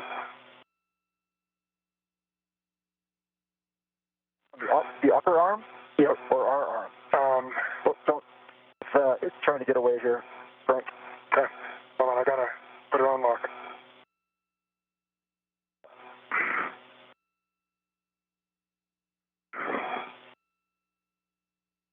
All right. You ready for me to go to lock? Yeah, go to lock. Oh, gee. All right, Okay. let's push it away. To unlock. Okay. Can you get my ret and put it on the scoop so I don't have to let go? Or tell you what, I'm going to... Yep. I have it. I have it towards you. All right, I got the scoop. All right, I got both scoops. If you can get my ret and put it on the long duration tie down tether, we're good. It's maybe a bit of a reach for you. Yeah, unfortunately, but I can hold the scoop. Okay, why don't you hold it in the FSE? I have the scoop. Okay, you got the scoop and you're pushing Zenith? Pushing Zenith? Towards you. Towards me. That's good. All right, stand by. All right, and am I close? Okay, let's Tell me which way to go. let me have the ret. Okay. Okay, you take the scoop. I'm back to the scoop. 2 hours, 19 minutes into the spacewalk. Rubio and Cassida working in tandem I gotta release my ret. Go for it. as they begin to move the ISS Rollout Solar Array away from the flight support equipment upon which it was launched in the trunk of the SpaceX Cargo Dragon. Okay. You can see behind the array that Cassida is about to move to the starboard foretruss, the second of the two ISS Rollout Solar Arrays that these two spacewalkers will install on the other side of the backbone of the station onto the port foretruss on December 19th. And then I'll have to just go down towards the bottom of my IROSA when I Oh, get perfect. That's great. Good. Towards the bottom.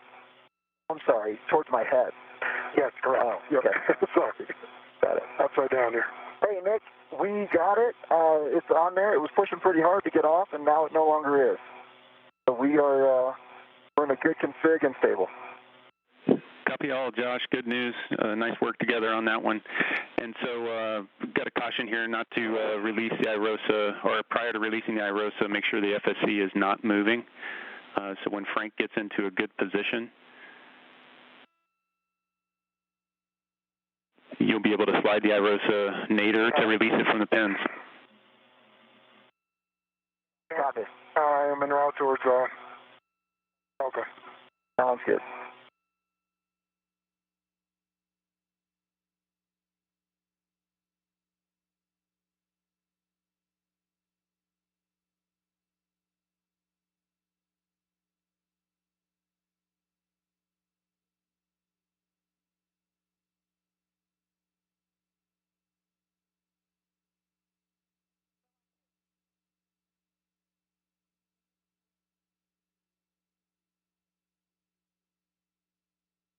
And Duke, you understand that Frank is making his way to Delta for watching?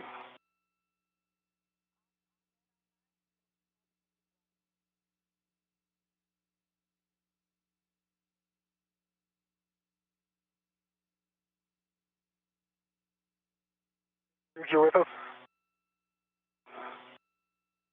I heard you, Josh. Okay, sounds good. Okay, so Frank, I see you in a decent position. And so if you're good with it, and then Josh, you're able to slide the IROSA nadir, and that should slide off of those pins that are on the FSC, then you'll have it. Copy that. We're going to get a hold of Duke here first. Okay, we are standing by and ready for the maneuver to publish IROSA removal on your go. All right, stand by. We're going to release from FSC first. And if everybody's go, Frank, are you go? You're a go. All right. So we're going to go nadir slightly, and you can help guide that if you want.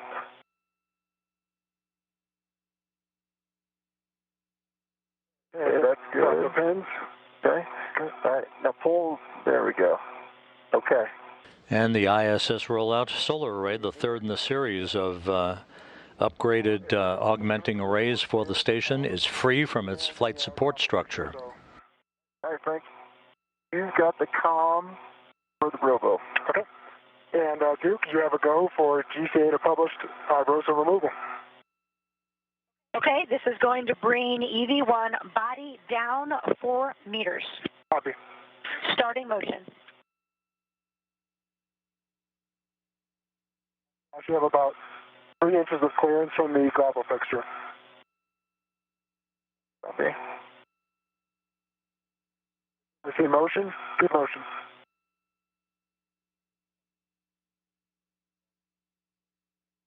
Clear the grapple fixture in about 10 inches. Okay. Are you putting any force into IROSA? Oh yeah, I'm trying to just keep it slightly away from.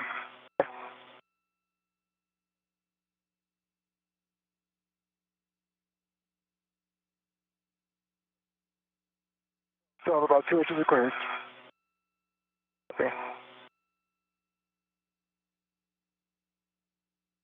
Okay, you are clear of the grapple fixture.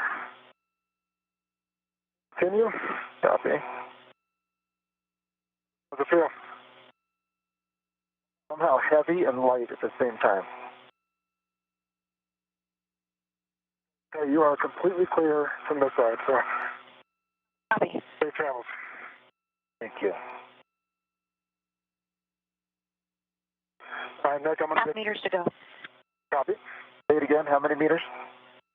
2.5 meters to go. Copy. Smooth as glass, Josh Cassida And Frank, you're moves with the ISS Rollout Solar Array away from the flight support equipment on the truss of the station.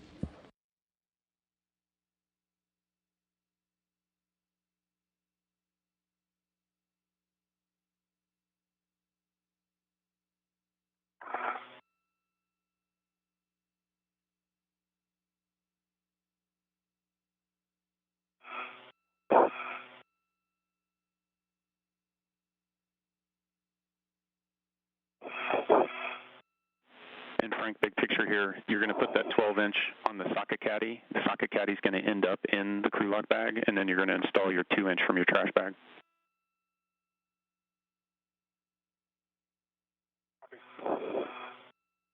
We have 1 meter to go. Copy.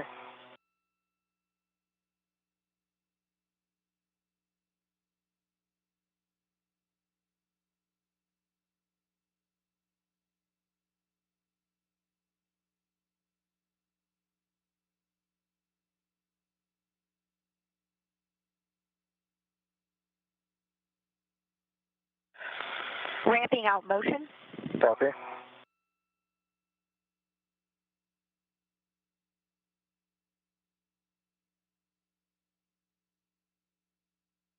Okay, that is our published position.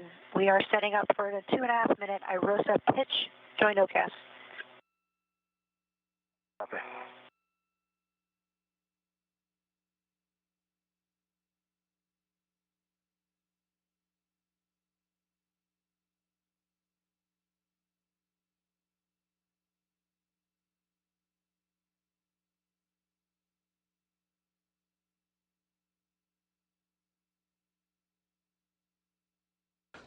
A good view of Josh Cassada with the ISS Rollout Solar Array. On Earth, it has a mass of about 750 pounds. Once unfurled, it will measure 60 feet long by 20 feet wide, attached to the integrated electronics assembly alongside the original solar array on the starboard fore truss, producing power for the 3A power channel.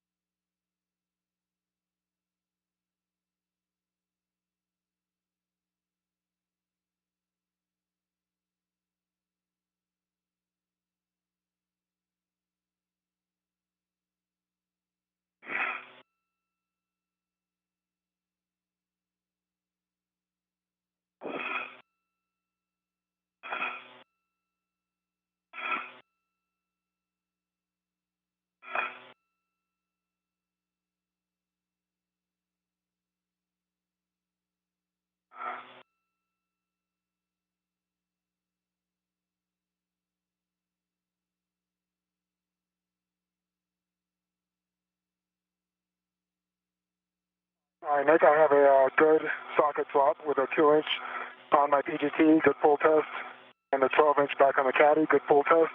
Do you want me to leave the rep that's holding it outside, on the outside of the bag or the inside of the bag? And that's copy good socket swap, Frank. What we want you to do is put everything inside that bag. We're cleaning it up, and if you want to close it up with everything inside, turn the doors facing the tower and cinch down the straps. That's how we'll leave it as you move out. Okay. Can I leave the wire side that was holding the PGT on the outside? That's affirmative. Okay.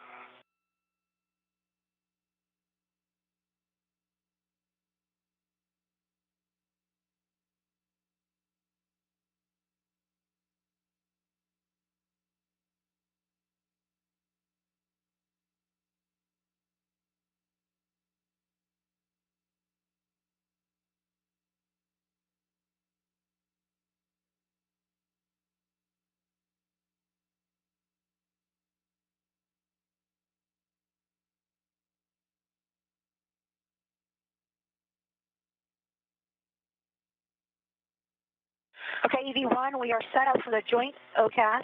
This is going to pitch you up and bring you in front of the FSE. Okay, I copy. Just a heads up, I can't get a whole lot of pitch on it, so we'll take the 3-2-1. That'll be super helpful. Okay, are you ready? Understand pitching on my back. Pitching up. Okay, firm, pitching up. EV1 is ready. 3, 2, 1, starting motion.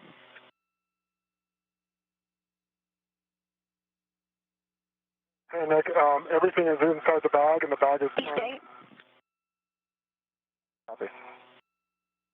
Yep, copy that, Frank. You've got the doors closed. We'd like the doors facing the tower, and if you can cinch those straps as best you can that are holding it in place that's perfect.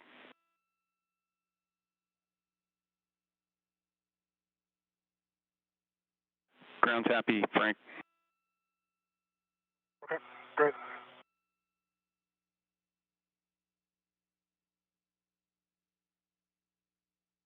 Okay, and verify from here I go to the left side of the market. Yep, Frank, the next step is going to grab, you're going to relocate Josh's red hook. Copy. Thank you.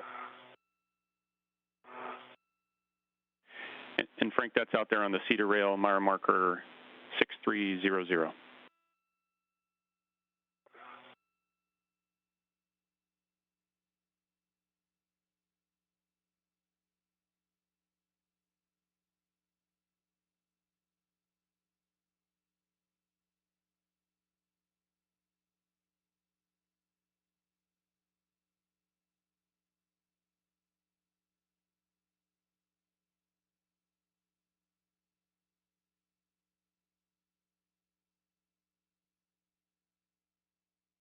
Ocean's ramping out.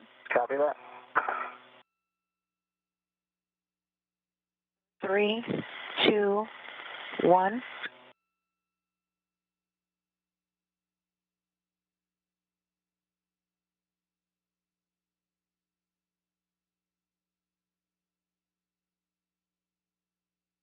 All right, I've got the hang of it now. Nicely done. We are in pause hold. Man, you guys are smooth. Copy. You know that's Koichi. All right, we're setting up for a 3-minute outboard joint OCAS. I understand. Outboard. ED1 is ready.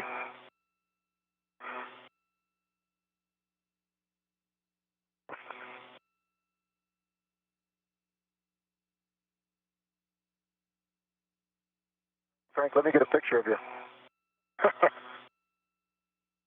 I don't even know where you are now. It's okay.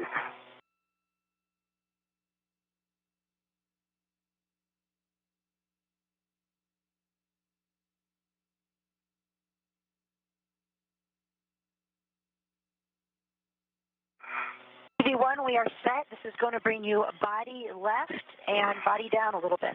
Okay, body left, body down. ED1 is ready. 3, 2, 1, starting motion. I see good motion. Oh, this one's faster. Wow, a lot faster. Okay.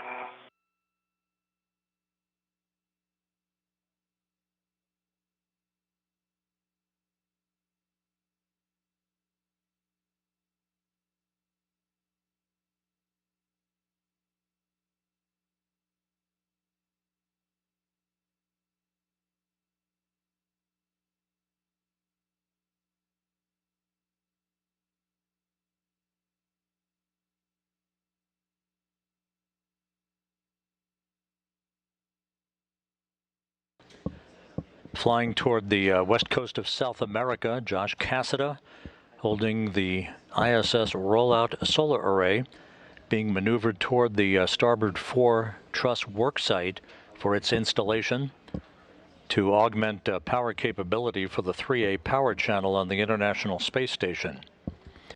We are 2 hours 34 minutes into the spacewalk, everything going very smoothly, the crew running ahead of the timeline for the day.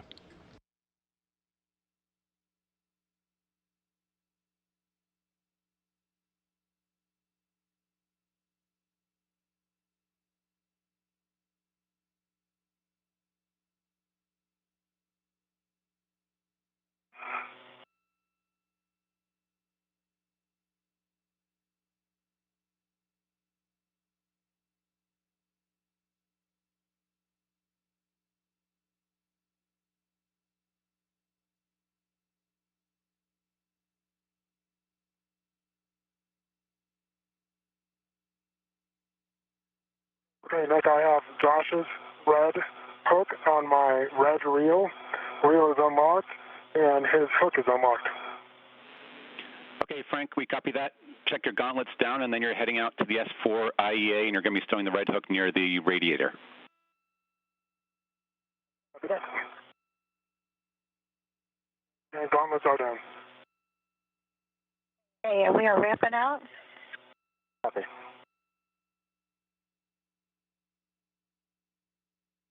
Okay, that's pause hold, and we are setting up for the next, it'll be a 3-minute IEA lineup FOR OCAS. I'll take it.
Okay, EV1, we are set. This will bring you body in and up under the IEA.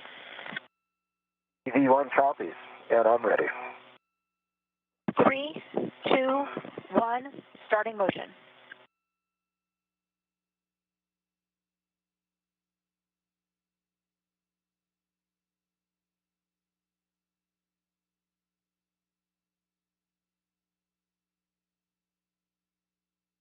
Of course, I see good motion.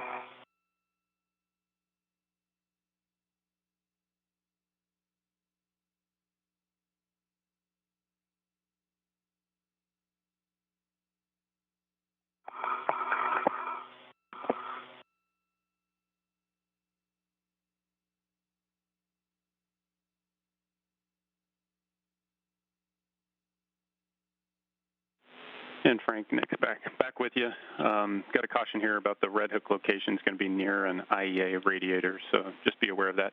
The handrail you're looking for is 2217. I'm there.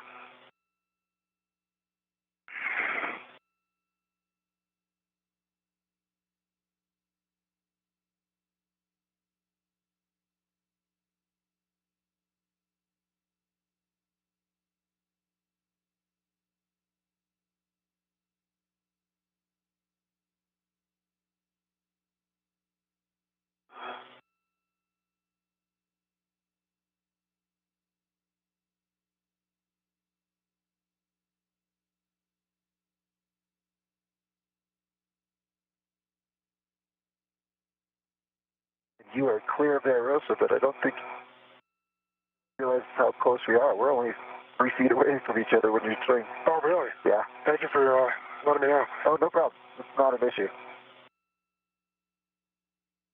It does look just like Doug.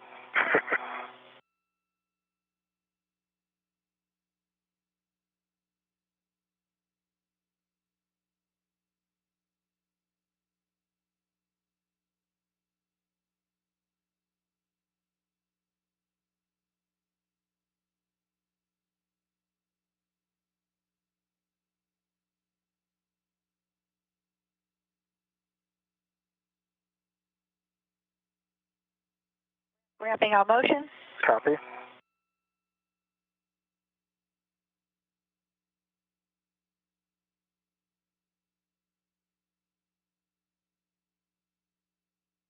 Next, so the red hook, Josh's red hook, is on 2217, the inboard expansion. Yeah, copy, Frank, 2217, you got that down. Just on the edge of our view here, it looks like you might be crossed back at the, just right where the Sarge is at. Just wanted to have you double check those safety tethers. Yep, it looks like it went under. I'll fix it real quick. Copy, thanks. Okay, we are pause, hold, and setting up for the GCA to publish IROSA install. Okay. I think we can do that without Frank in position. Do you agree? The published position? I've got good clearance. I can see on this side of the IROSA, so station Zenith, I can see just fine. A copy, and we have good views as well. We're setting up.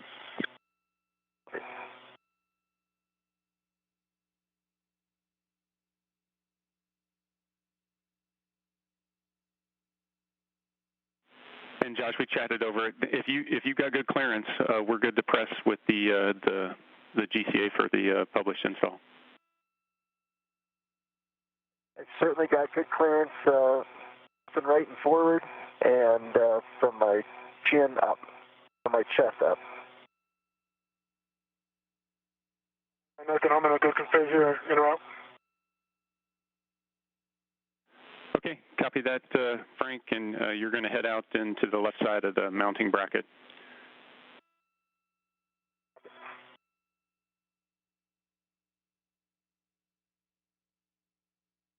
Do you need the comm anymore, Frank? Negative. Okay, EV1 is ready GCA to published install position.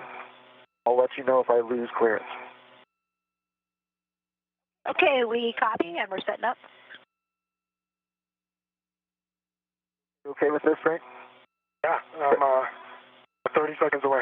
Sounds good. I can see you translating.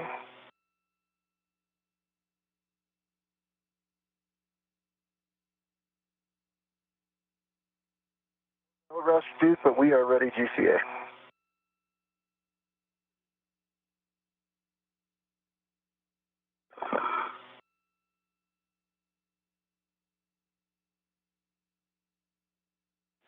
Hey guys, I've got some cautions and warnings I'm going to read up real quick while Frank gets into final position. So don't put your fingers in the IROSA pin slots on the inside or an outside of the root beam structure, and then when on the aft side of the mod kit, avoid contacting the legacy blanket boxes and protruding trunnions.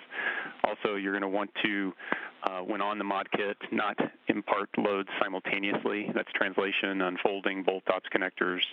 So don't move simultaneously. Sudden stops and quick grabs are not allowed on the mod kit, so translate slow, and 30 pounds max lateral force on the mod kit during and after IROSA soft capture. E1 copy. E2 copies. Okay, EV1, we are all set up. This is going to bring you body left to about 2.5 meters. Okay, and I'm going to turn the GCA over to Frank. So EV2, you've got the GCA. Okay, copy that. And Duke, verify you said this is GCA to publish, correct? Affirm, this is a GCA to published, bringing EV1 body left. Okay, you are clear. Starting motion.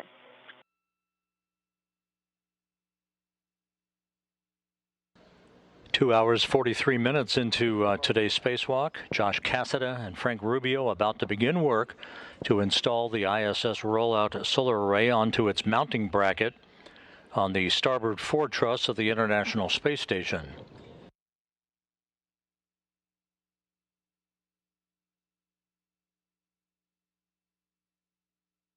Cassada wearing the suit with the red stripes along the legs, holding the IROSA, as it is called by its acronym.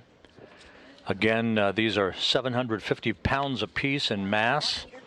Copy, 1 meter. Once unfurled after their installation, will be 60 feet long and 20 feet wide to augment the electrical capability of the 3A power channel of the International Space Station. This is the third in a series of at least 6 IROSAs to be installed on the International Space Station.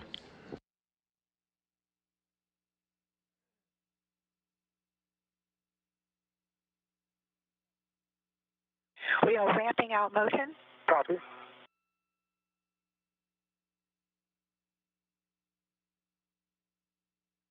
Okay, Frank, that is the published position. Great, that's a great position. Frank, I think we're going to need a little bit more body left for me, so in closer to you to plug in. Okay. Just because I'll be at the far end.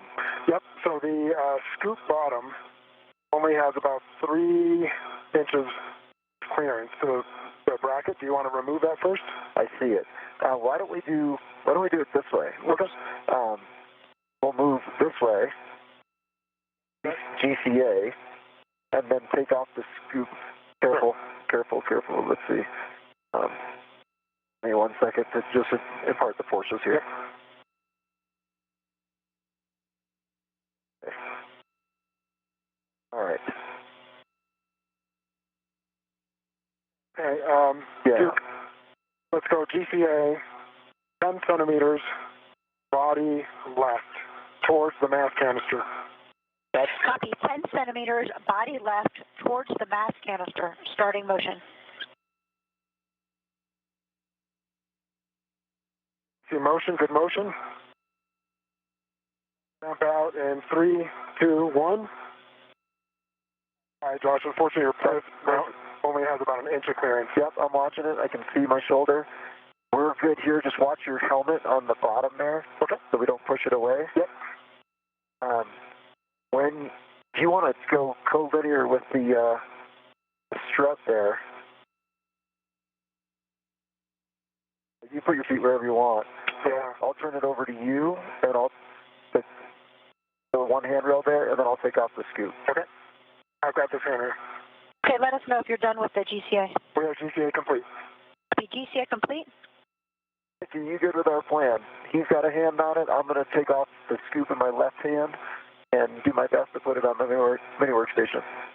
And the brakes are on. Go for IROSA install. Copy. Thank you, Duke. And Josh, that sounds like a good plan. All right, Frank, I'm going to take my left hand off. I've got this end. You probably want to just not, if you can, not put any forces in because it doesn't take much. Okay. You are going to have to put a fair amount of force on that lever, so. Got it. That's unfortunate.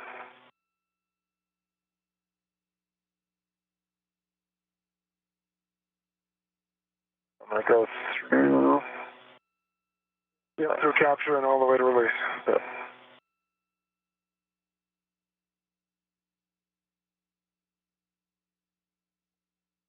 I don't feel very comfortable seeing a loose end.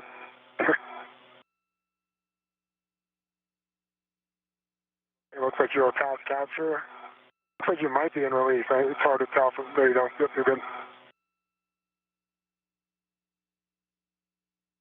Trying not to touch. I'm not going to put this in my mini workstation. Nope, just let it float. Should be clear. Okay, let's go bring it towards me to align laterally first. Let's say about 20 centimeters. Translate towards you. Correct. Continue. Watch your hand. I'm going to do the pitch. Let's see.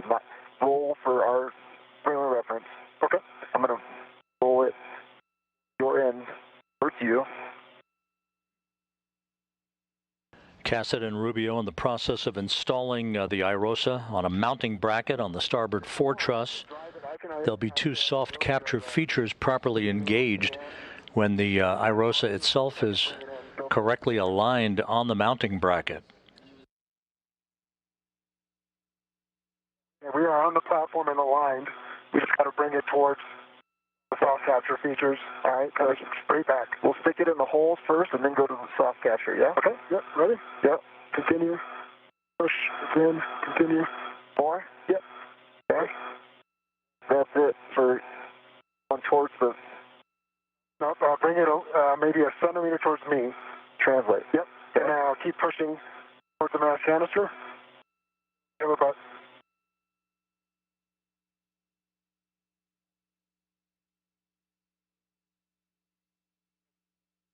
Seem to want to go. I need to probably check the soft capture features. I can see they're the same, and they are cocked and locked, okay. But they have not triggered. Okay, we're aligned. I see the tabs are almost perfectly centered.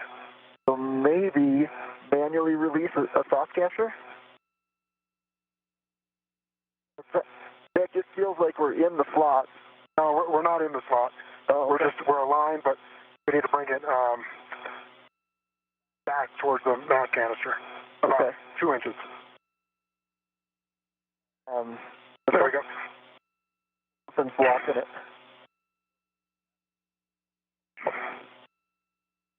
All right, Frank, let's slow down just for 1 second. I can't go any closer to the mod kit. I'm taking my right hand and pushing. Yep. So there's something blocking it. Okay. And when you pull yours, we yaw. Okay, let me check.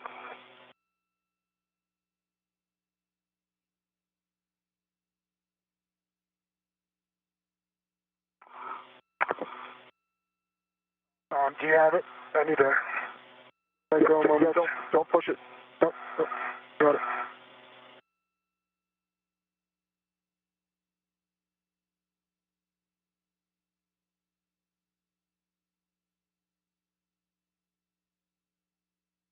Yeah, I don't see the soft capture features up, so they should not be the ones blocking it. Right. So you can see the slots. You can see the teeth that go in them. Yeah, and there's nothing. Okay. Well, now we're come back towards me another 3 inches. Stop. And now once again, we're aligned. We are flat against the platform. We're not flat right now. Yeah, but that's okay. Just came up.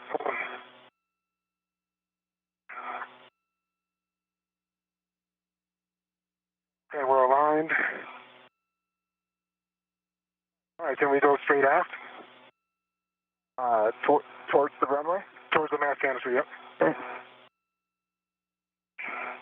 So something's keeping it from going.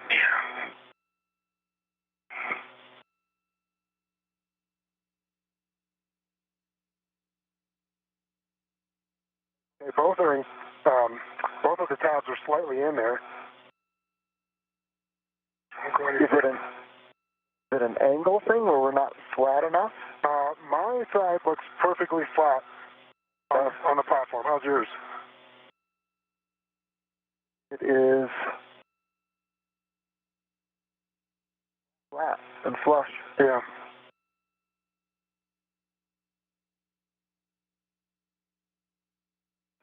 Hold on for 1 second. Getting away from me. Hey, Nick, I got a question about the mod kit.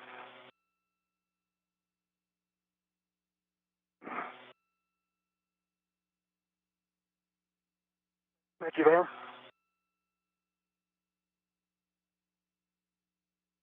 For you there. Yeah, I got you, Josh. Confirm, have you loud and clear. All right, so on the mod kit, there's an arrow that I think is the very center of the mod kit. It's a label, and there's a left label and a right label. Can you confirm that the hinge will be lined up with that arrow? Checking. If that's the case, Frank, we're going to need to translate your way about a ½ inch. I don't know how that makes sense with your plot. Well, right now, that would make sense, actually. We translated back towards you a little bit. Okay, so let's go a little bit towards you. Okay.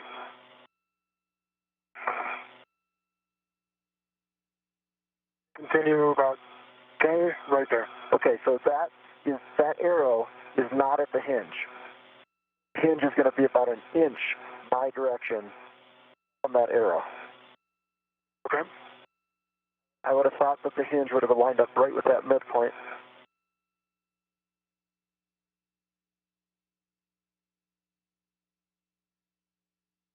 Yeah, Josh, that arrow should line up dead center with the hinge. Okay, Nick, then I'm sure you can't see very well my Heka.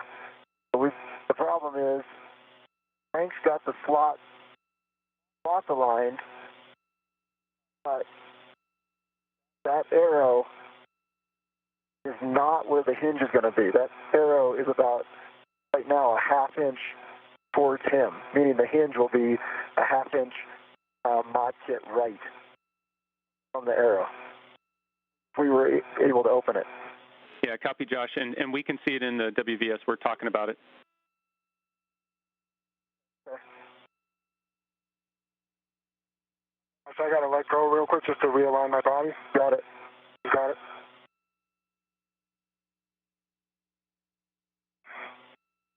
Just watch you don't hit the IROSA if you can. Yep, thank you. Yep.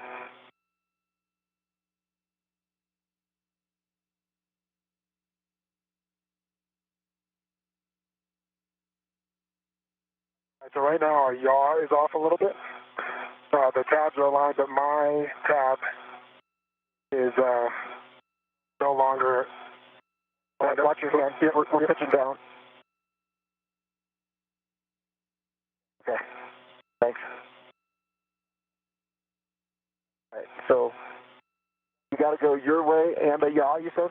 Yeah, give me a second. I'm losing my position here. And Frank, Josh, our recommendation here is, Frank, if you could cycle the soft dock, the T-handles, just to let them extend and then reset them. Okay. Josh, you have the IROSA? Stand by for 1 second. Okay, I have it. Do you think that's really what's happening? Because I can see the soft dock, or the soft capture features just barely sticking out of the surface. But I can see that they're both in the J-hooks. I don't know that those are keeping it from installing. Yeah, copy that. I'm pretty sure it's not, but yeah, we want to make sure they're just not cold stuck in the open position. oh, I see. Okay. All right, I have the IROSA.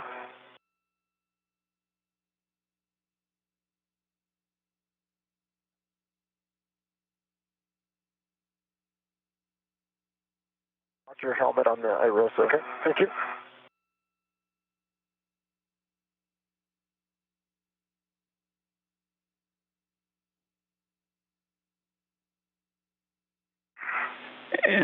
definitely some stiction to these. Yeah, and Frank, what we'd like you to do is have them full deploy, if you can fully extend them so that they would be in the deployed position, and then reset them for the capture. Okay. I don't know if you see that, but it just takes a lot of force. There's a lot of stiction. Watch your helmet. Yep, we're watching in the HECA. Thank you.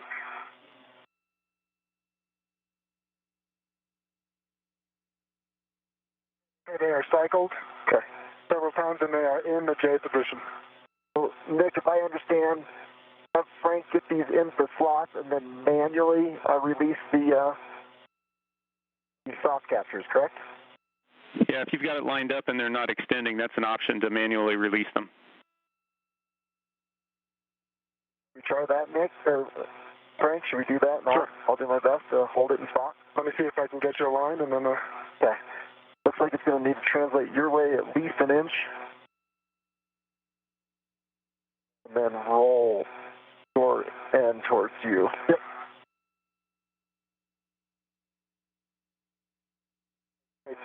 Come towards me, maybe 2 inches. Okay. Done.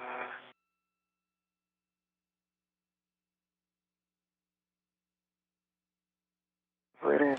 Approaching the 3-hour mark in the spacewalk, Josh Cassada, Frank Rubio are fine-tuning the alignment of the ISS Rollout Solar Array onto its mounting bracket on the starboard foretruss. Okay, we are flat. We're aligned. Okay. If you want, I'll hold it there and you get one of those J-hooks in.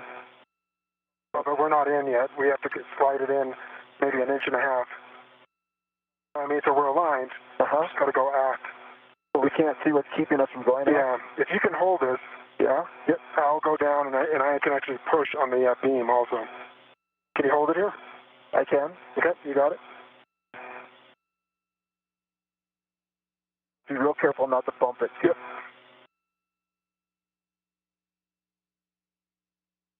And I can see our yaw is off from this angle. Unfortunately, the sun is right in my eyes and I can't maintain the angles. And Frank, Josh, just looking at your helmet cam, it looks like one of the soft dock captures did go down. I don't know if it's engaged or if you're going to need to reset it. It is not engaged. Did it reset? Okay.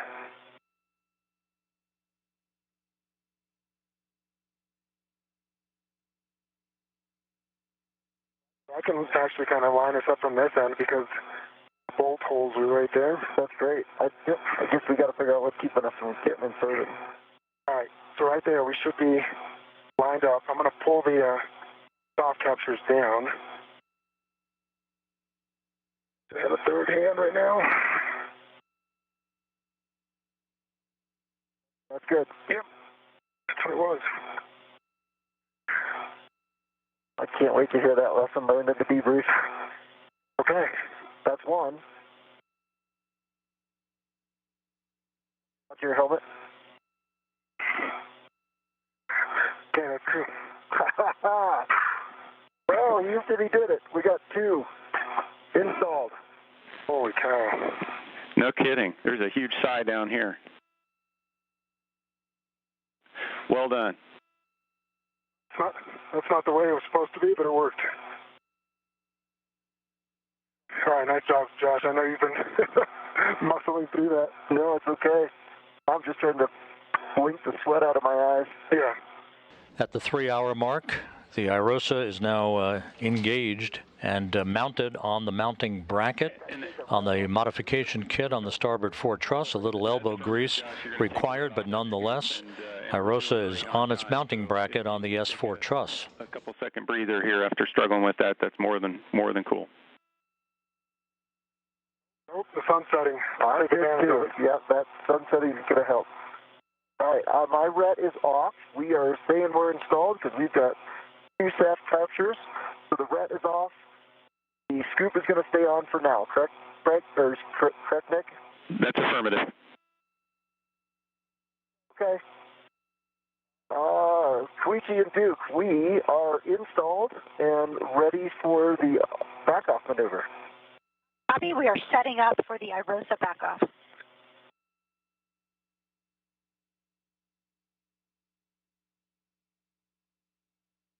Feels weird not to be holding onto an IROSA now. I know. It also feels weird to have the Earth completely above you. Hey, and guys, big picture. Big picture. That's upside down. Yeah, sorry to interrupt, guys. Just big picture, you're well ahead of timeline. You're going to see an eclipse come. This is not the one we're targeting for the cable mate. We're working on the next eclipse after this one. So when it gets dark, we're not behind. Got it. Thank you. Awesome. Thanks, man. Okay, EV1, we are set up. This is going to bring you body right about 2.5 meters. With the IROSA installed on its mounting bracket, the next step, once Cassida is backed away at the end of the station's robotic arm from the work site to provide clearance, will be the release of final hinge restraint bolts that will enable the IROSA to unfold like a flip phone to its pre-deployment orientation.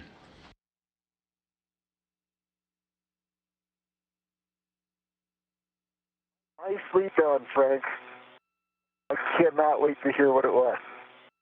It was just the outside soft capture one just wasn't, so I just pulled it all the way down and then it slid right in. Awesome.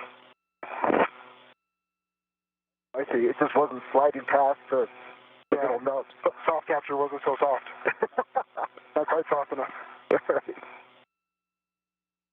Holy cow. Ramping out motion. Meanwhile, the space station is about to fly into an orbital sunset over Cologne, the home of the Columbus Control Center. And setting up for a 2.5 minute R6 backoff joint OCAS. EV1 copies.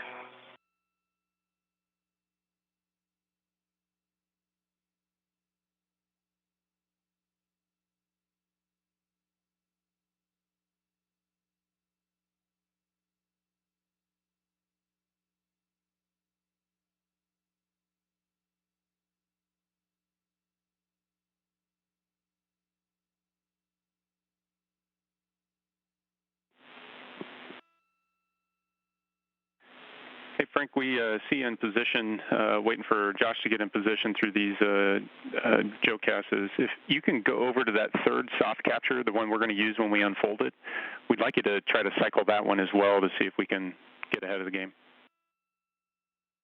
Okay, that'll work. And 10 seconds to a handover.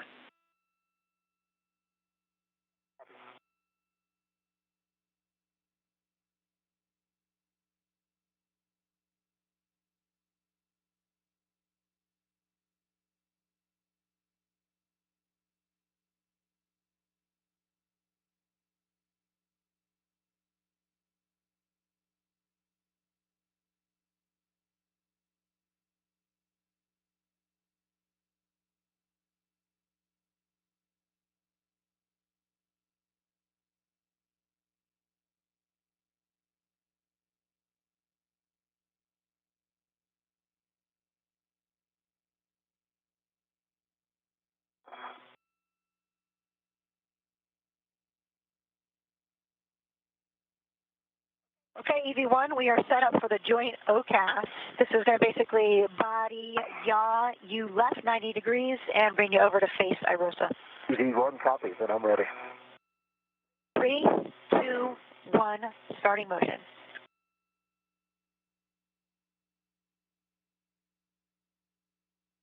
I see good motion.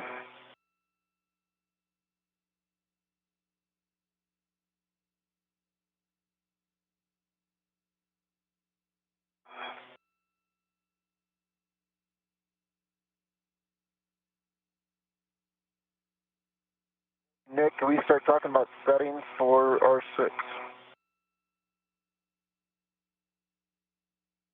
Yeah, Josh, those settings are going to be Bravo 2 clockwise, I'm sorry, counter clockwise 2. Bravo 2, counter 2.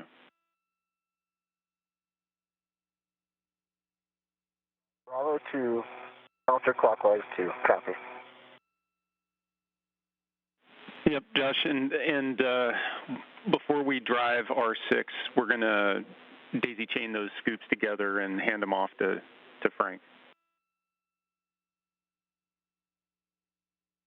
That sounds great.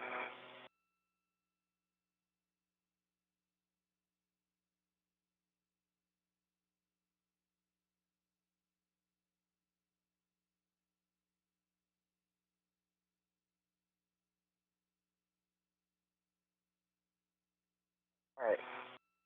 Copy that we're going to get to, well, with the long duration tight on tether, get that other scoop off, and then I've got Bravo to R2 set for R6 when we get there. Yep, copy all. Those are good words, Josh.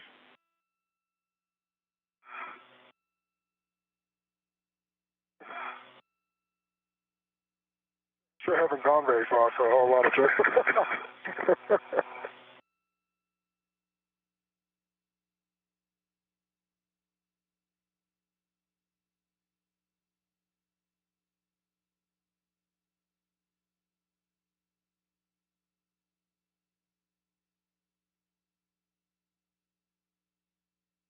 You feel the same thing with that right soft catcher? No, that one seems to be a lot easier to move. Oh, wow. Yep. Great. Okay, that's the end of the JoeCast. We are set up for a GCA to published R6 approach. EV1 is ready for a GCA to publish for R6. Or GCA?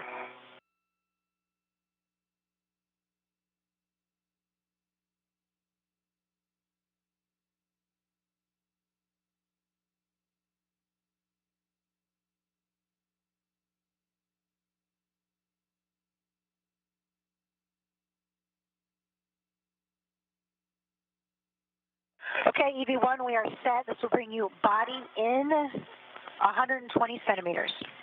Body in 120 centimeters, EV1 is ready. Copy, starting motion.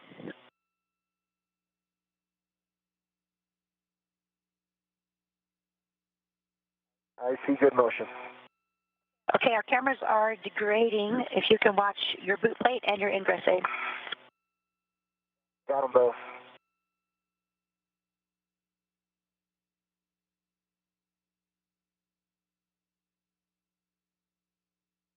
$50 centimeters. Okay, we're clear.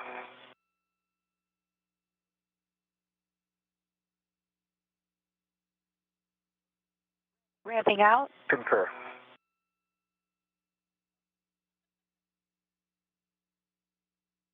Okay, that is our published position. That is going to work fine. GCA complete. Copy, GCA complete. Go for unbolting. Copy. I've got the other end of the long duration tight end tether on the scoop here, and I'm happy to release. Yeah, copy, Josh. You've got those on each end of that long duration. You're going to pass it off to Frank.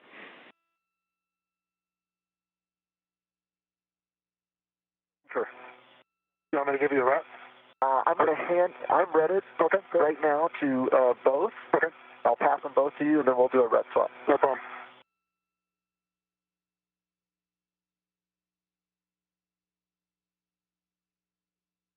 Okay. I'll just take it. I can solve it. No problem. There we go.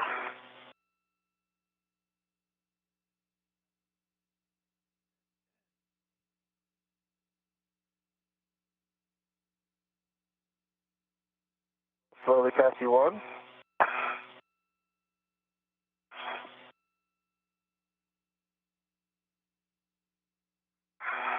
This is Mission Control Houston, 3 hours 11 minutes into today's spacewalk by Josh Cassada and Frank Rubio. And Frank, you're just going to temp stow those on the exterior of bag M. Okay.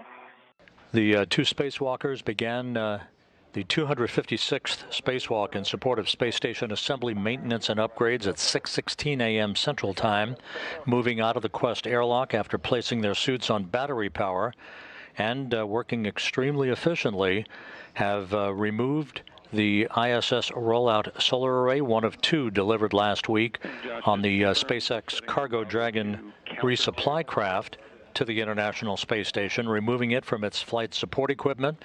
Cassada then transported the array over to the starboard truss, where he and Rubio moments ago installed the array on its mounting bracket. The next step will be to begin the process of releasing hinges, basically hinge restraint bolts, that will enable the array to unfold like a flip phone into an unstowed position prior to the time that the array itself would be bolted in place on the integrated electronics assembly, electrically connected to the same electrical system currently powering the legacy array, or the original solar array that was delivered on the Space Shuttle Atlantis on the STS-117 mission in June of 2007 to augment power for the 3A power channel on the International Space Station. We're going to start driving here, R6, Bravo 2, counter 2. Copy. Go.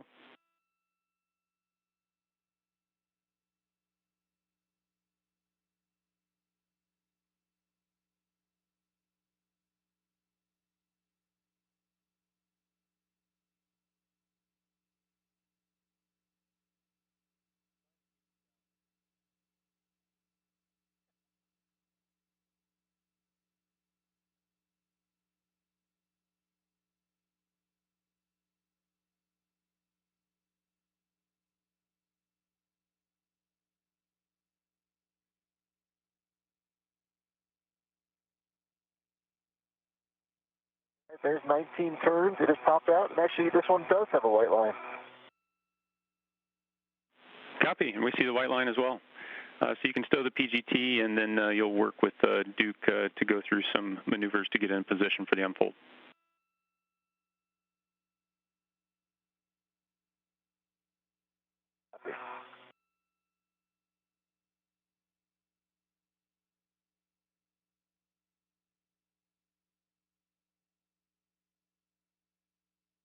Just make sure I didn't miss anything there, Nick. It's stow the PGT and maneuver, is it right?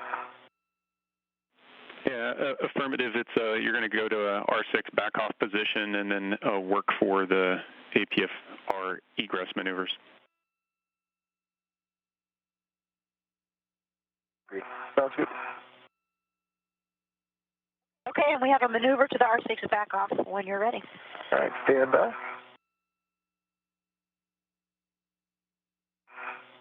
All right, EV1 is ready for the R6 back off. Okay, this will be body out, 120 centimeters. Copy, body out, 120 centimeters. Starting motion.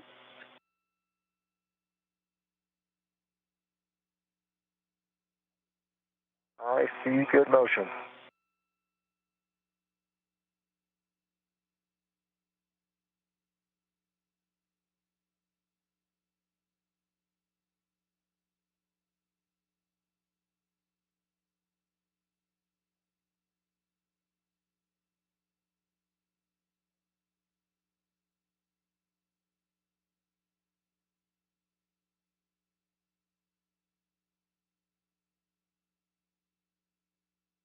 Fifty centimeters. Copy.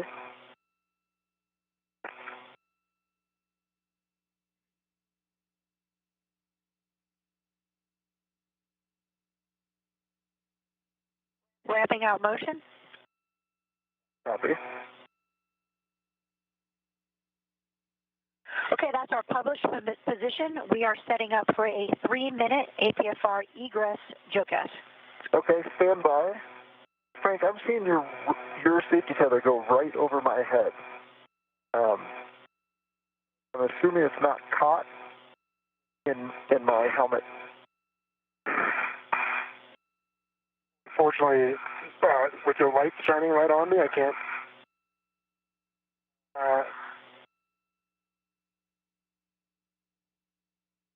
It looks like it's going straight and not hung up on me. Yeah, no, it's going straight, and it was going straight when I came here.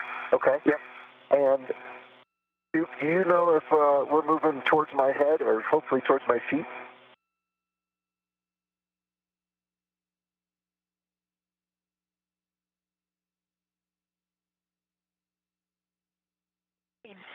114, big picture here. First, we're going to yaw you right 90 degrees, and then we're going to move you body left back towards IROSA, and that's your egress position. Okay. Just for your essay, I've got Frank's safety tether going right over my head, like I can almost touch it with my hand. Is it a problem just to give me 10 centimeters towards my feet, and then we'll definitely be clear?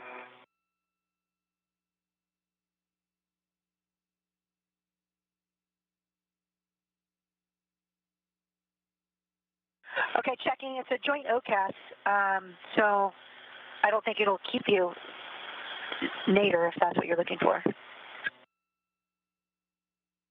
I think we got to send this one over to Robo. I can't say for sure that I'm not going to go right through this safety tether on this joint OCAS. Hey, Josh, we were chatting about it.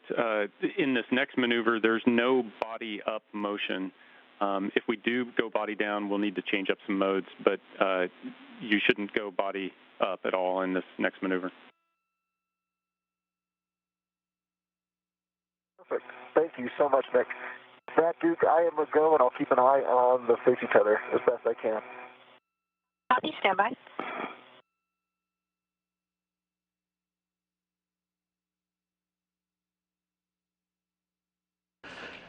Before the bolts are driven to basically free up the hinge restraints on the ISS Rollout Solar Array, Josh Cassada will be placed in a position to leave the articulating portable foot restraint that he's been mounted on at the end of the Canadarm2 robotic arm, which has been driven by Koichi Wakata with the assistance of Nicole Mann from the robotics workstation in the Destiny Laboratory of the International Space Station. See good motion. And I am opening from the safety tether with that motion, so that's great. Good to hear.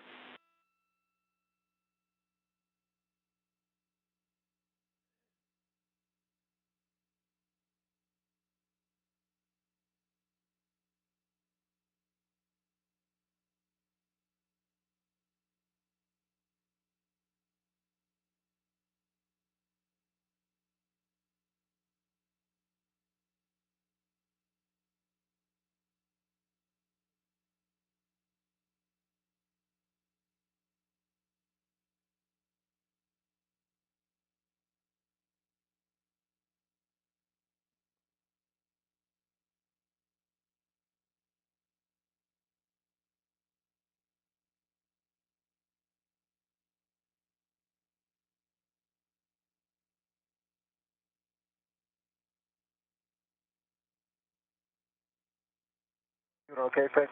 Yeah, doing great. How about you? I'm great. Babysitting at IROSA can be a lonely job.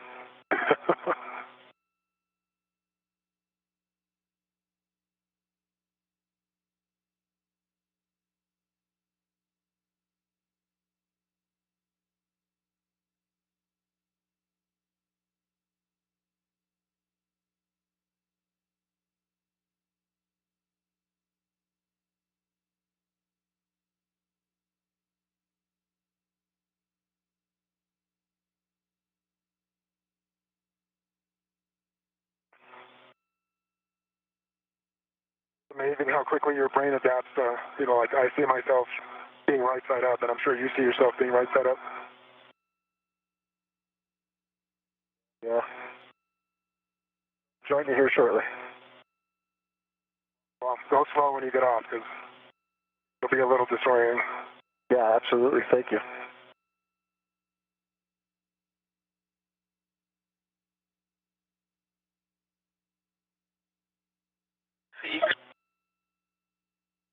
Okay, that's the end of the JOCAS. We are setting up for GCA to published APFR egress position.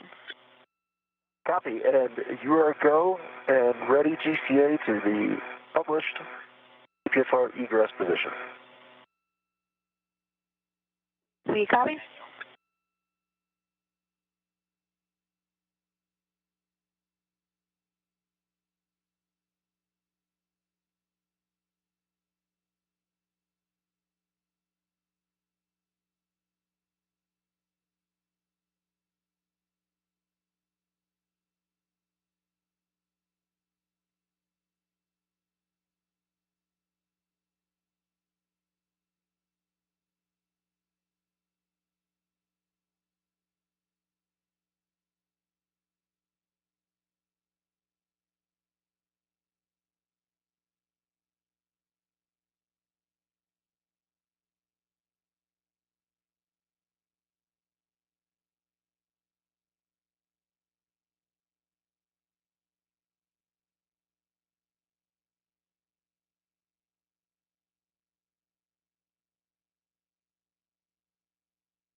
Okay, EV1, we are set up. This is going to bring you body left 1.5 meters, and we have degraded cameras, so if you can help us with clearance from your body and the APFR to IROSA.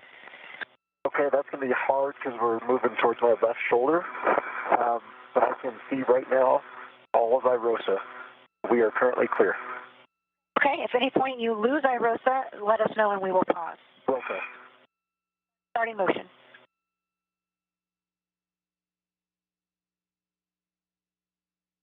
I see good motion.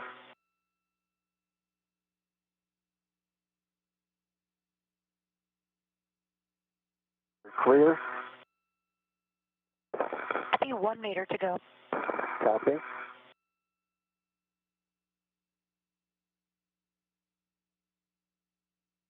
Still clear.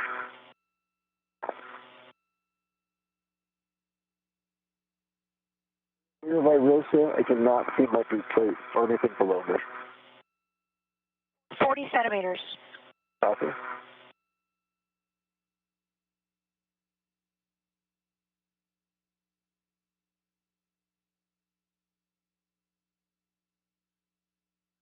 Ramping out motion. Copy. I'm going to need to continue GCA.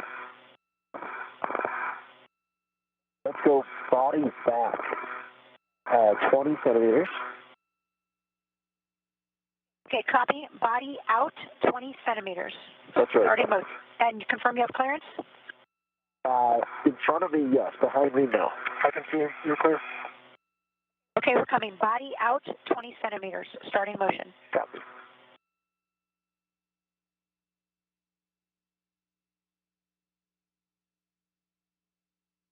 See good motion. 10 to go. Continue. Ramp out. 3, 2, 1. Ramp out. Okay, we're pause hold. Okay, and now I'll need 40 centimeters body left, and I have good clearance to the mod kit. Okay, confirm 40 centimeters body left. Affirmative. 40 centimeters body left. Okay.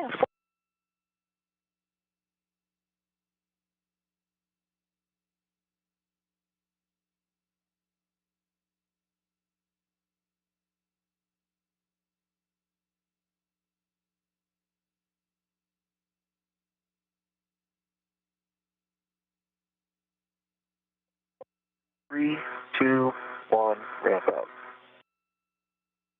Pause hold. Copy. GCA complete. Copy. GCA complete. Brakes are on. Go for APFR egress.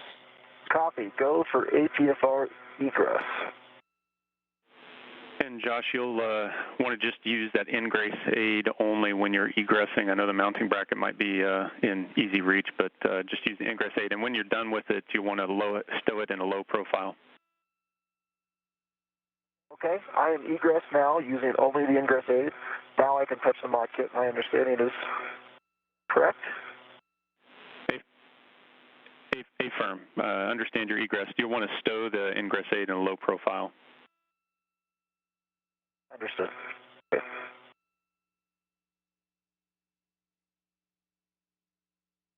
Now I made a bad decision on that GCA because I'm about to lose the length of an ingress aid.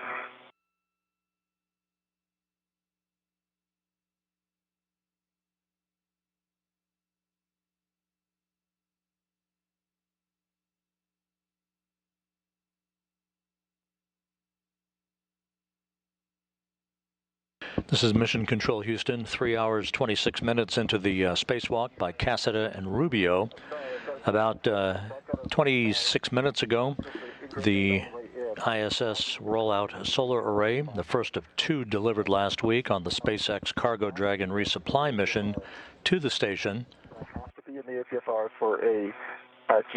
was installed on its mounting bracket on the starboard 4 truss Josh Cassada, who had spent the last couple of hours at the end of the station's robotic arm and a portable foot restraint, first hauling the array over from its flight support equipment to the mounting position on the starboard fore truss, has now exited the foot restraint at the end of the robotic arm, and he will set up shop with Rubio to drive a couple of bolts to release the final hinge restraint that will enable the array to fold open. Help things out along.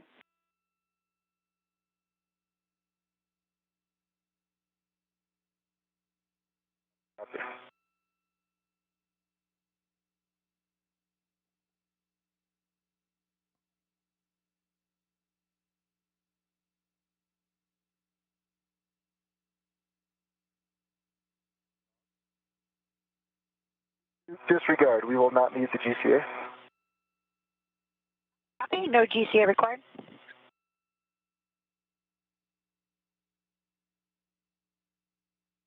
Okay, brakes are back on. Thank you.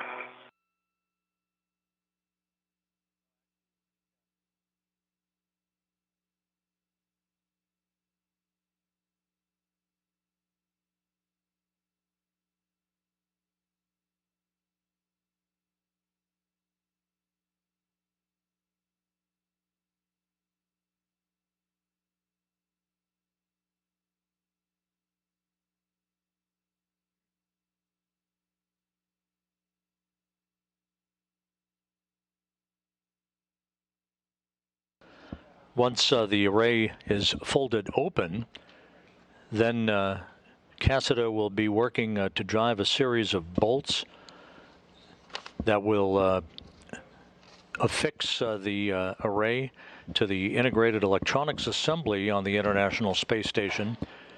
Electrical connections will be hooked up. That basically mates the array's electrical system to the original array that sits on the starboard 4, starboard 3 truss that was delivered 15 years ago to the station on the STS-117 mission of the shuttle Atlantis. Low profile. The two spacewalkers will then monitor the unfolding, basically the unfurling of the array to its full length of 60 feet, following the tensioning of that array to its final configuration. Obviously, you're just going to want to maintain awareness of your safety tether back to the arm because that's where your anchor's at.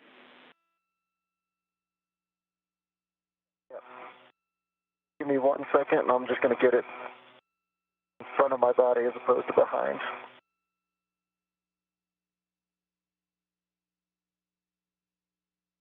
And Josh, as you're working that, you're going to want to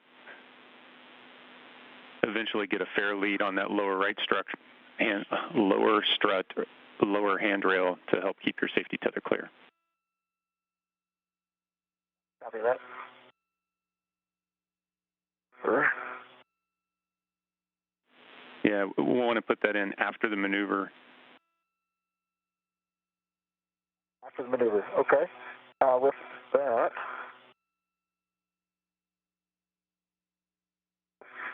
my safety tether is clear.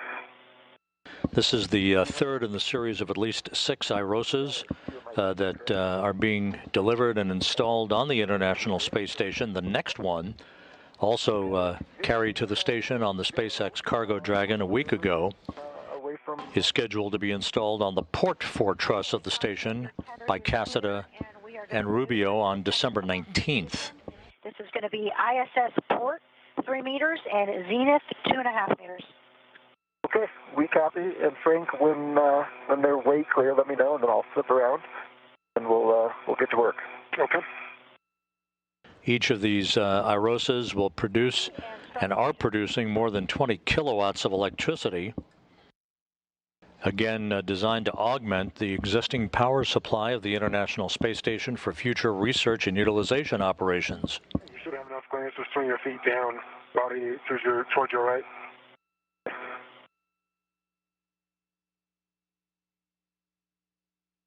So, now we want. Okay.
That's making it hard because it's moving on me.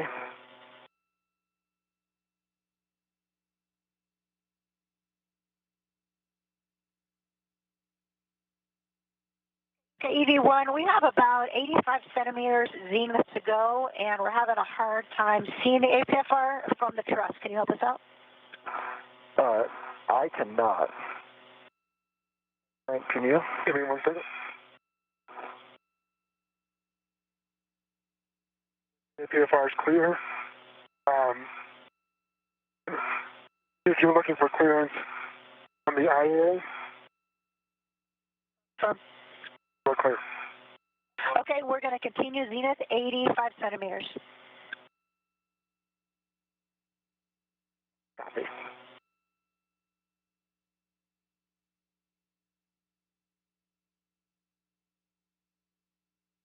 Centimeters to go.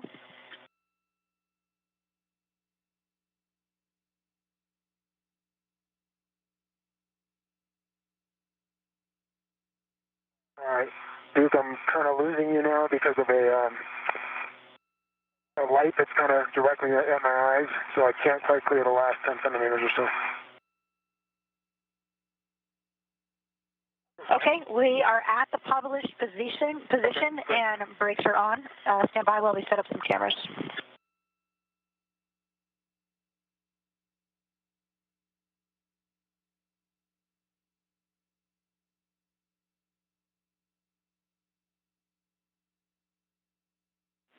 And so, Josh, once you get that fair lead in on that lower strut, then you're on the right side to get into position for the unfold. I got a warning that when we do that unfold, it's a pinch point, so keep clear of the hinge on IROSA. Okay, understood. Give you 2 copies.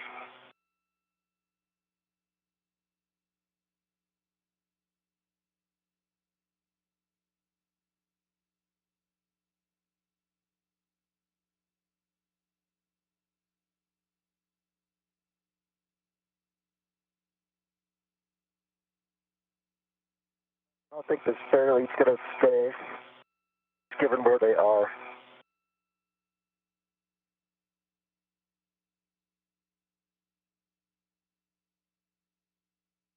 So I've got SA on my tether. It's going across the front of my body to the right. Actually, just it's.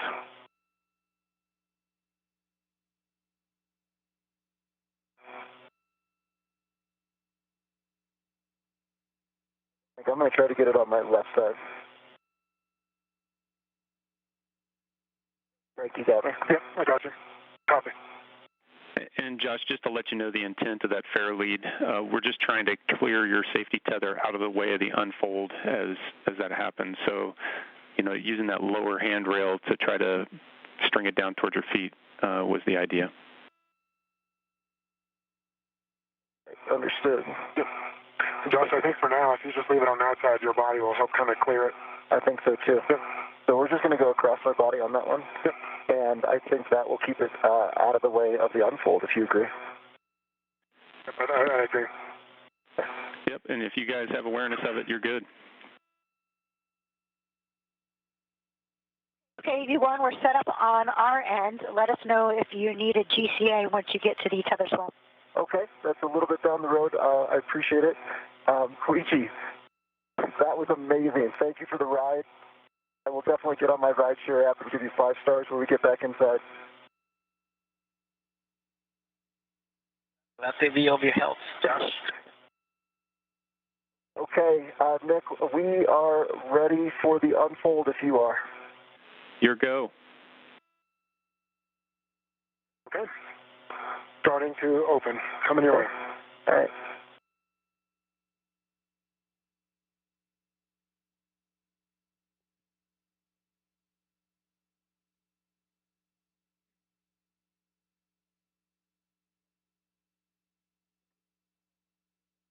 And the soft capture is armed. Watch those fingers, and here it comes. Well clear. Okay. All cables and tethers are clear. Yep, you're clear on this side.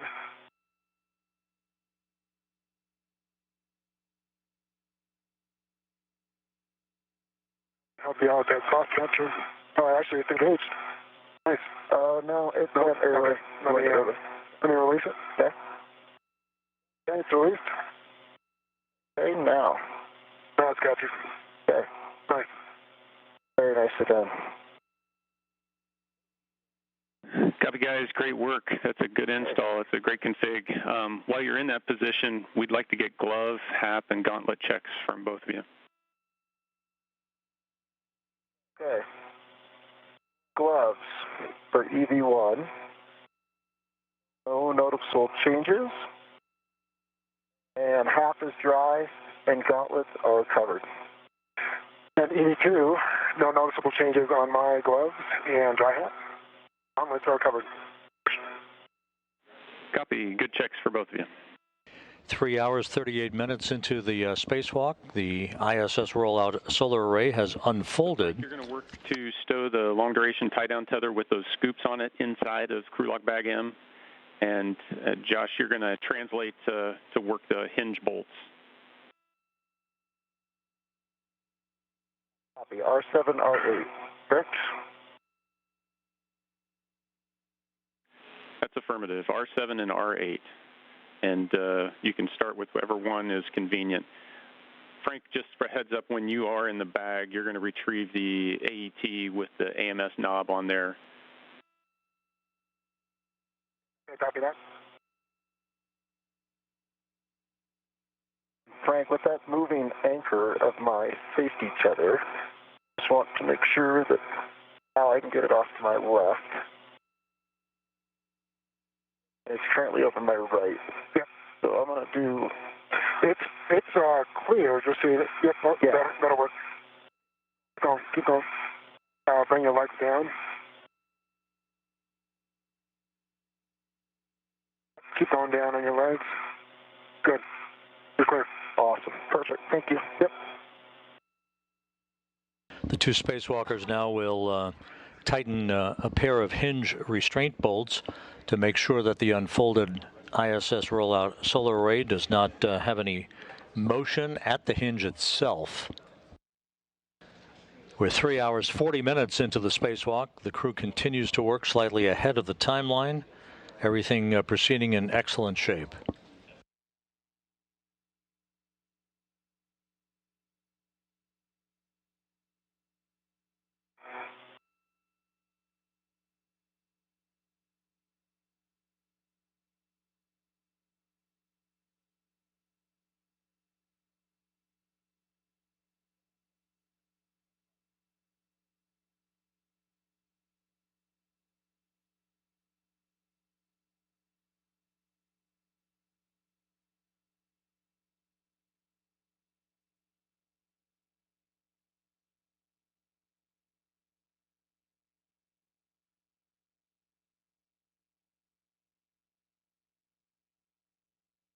Okay, R7, R8.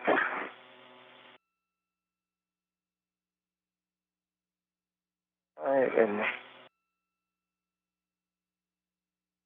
am here and understand we're going to drive this clockwise. That's affirmative. Alpha 1.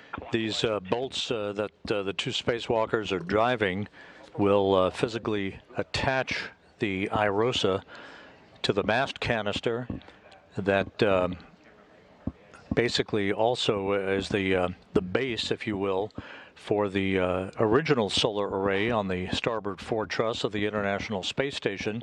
The IROSA now will accompany that original array to increase electrical output for the 3A power channel.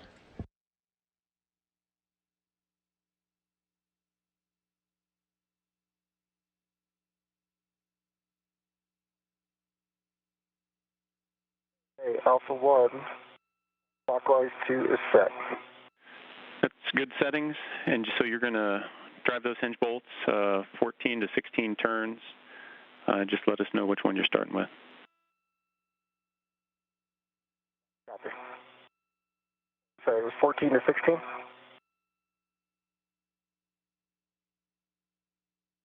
That's what I heard.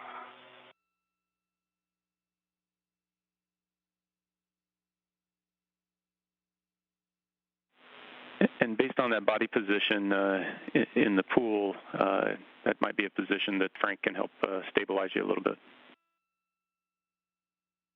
That sounds great. Understand 14 to 16 turns, correct? Affirm.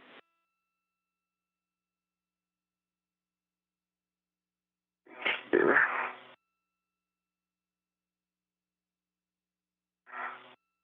Knock it down.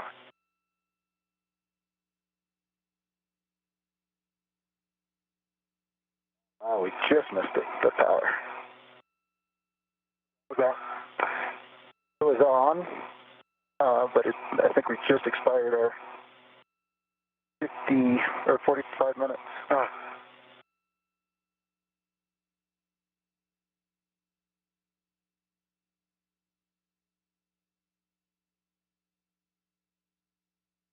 Okay, just to say it again, Alpha 1, clockwise 2. Those are good settings.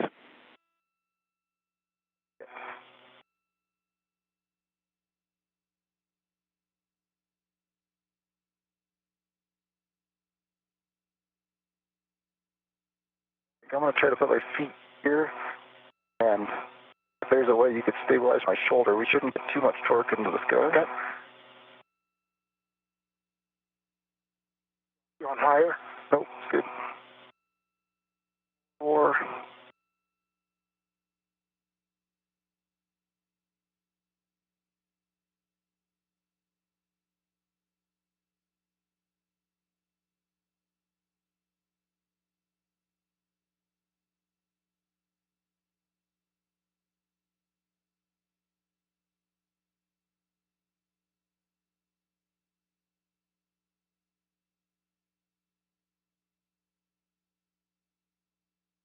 Okay, good green light. Actual torque of 2.4, and I had 17 turns. Copy, that's a good R7. Sorry, I didn't tell you which one I was doing. That's for that Hecka.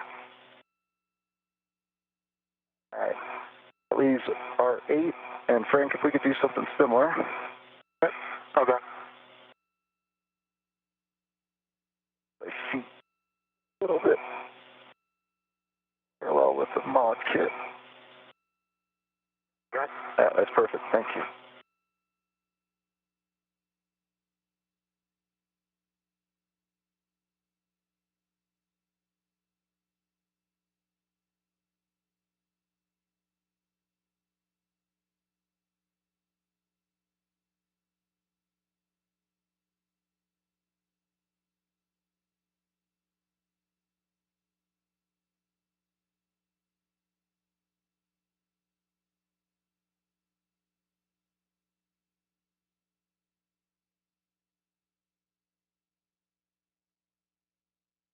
Okay, 17 turns again, with green light, and actual torque of 2.3. Copy, that's a good R8. So now we're going to work to try to release them one turn. So the new setting is Alpha 1 counterclockwise 2.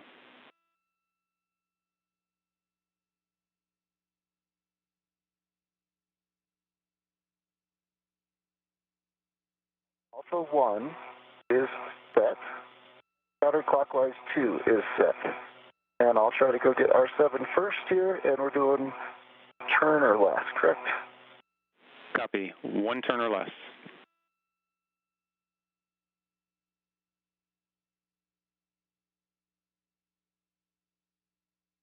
There's 3/4 on R7, comes R8.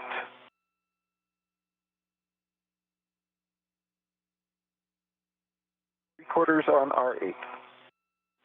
Copy. A good release on both R7 and R8. You can stow the PGT, and then Frank's going to hand you that AET with the AMS knob and cap keeper. Copy.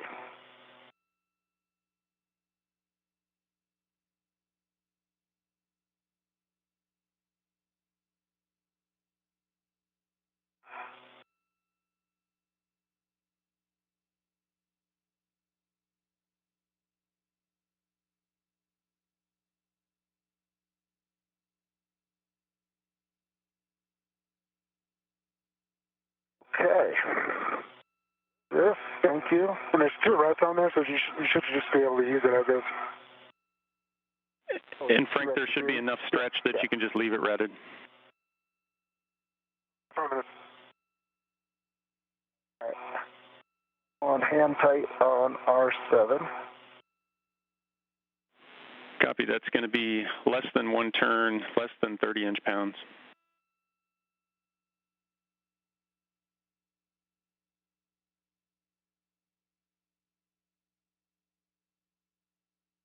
Hey, that's less than 30 inch-pounds, and that was about half a turn. Copy, Josh. Good R7.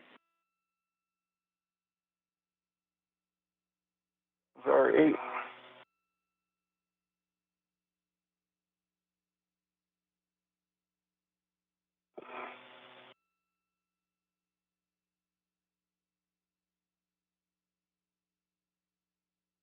A good look at the solar arrays at the starboard fore truss of the International Space Station. 112 feet long, 39 feet wide, about to be augmented by the ISS Rollout Solar Array, which when unfurled will be about 60 feet long, providing an additional 20 kilowatts of power for the 3A power channel on the International Space Station. Safety cutter on my left side, and now we're moving around. Just make sure, I think it's still in a good config. It is, yep. Awesome. All right. I am on the capkeeper hook for, this must be J4. J3. Well, J4, correction. Okay. Sorry, I saw your end effector. Yeah, that's okay. I do need to move that for sure. Okay. J4 is off. And let's put this, that's a lot going on there. I'll just grab the handle of the scoop. Yeah.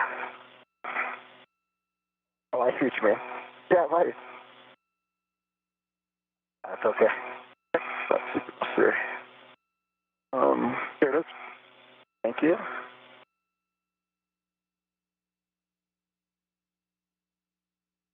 That sun is something, huh? Mm-hmm.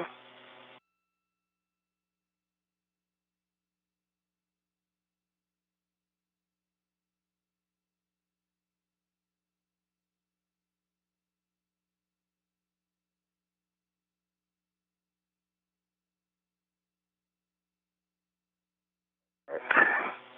Here comes J3.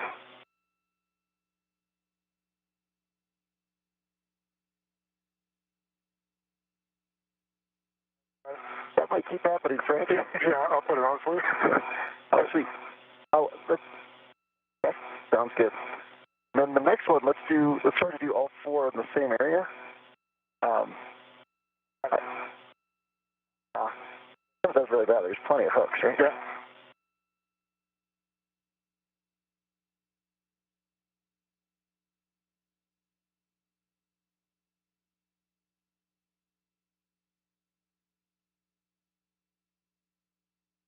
That is awesome. Thank you. All right, Nick, that's 4 caps for J1 through 4. Nice. Then I think we'll do MZGLs, right? Yep. Copy, Josh. Good release on those caps. And just a heads up, your head is pretty close to the IROSA blanket. Thank you.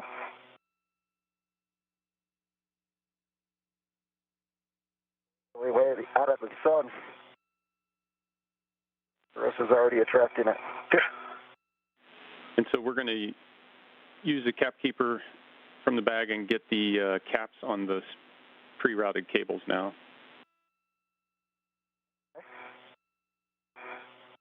You can grab yours first, view.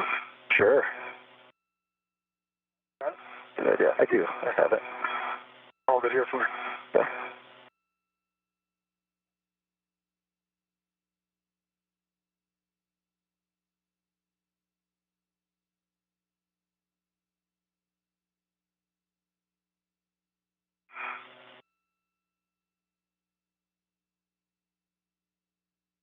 Clear by IROSA, right? You are. Yep.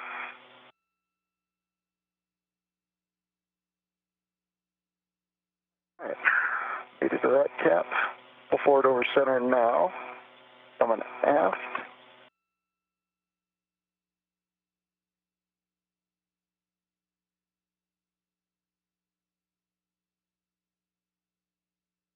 There's full forward.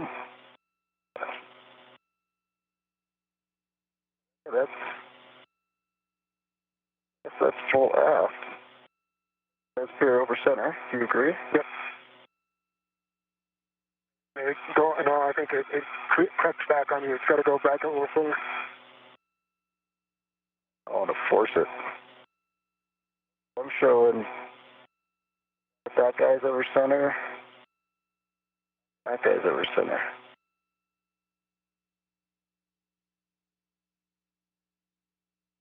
Got a good view in the heck of there, Nick? Yep, we're watching. I don't want to force it here. Got a good V-mate. I'm seeing 2 over centers. I go ahead and try to remove the cap. Doesn't want to come any further aft.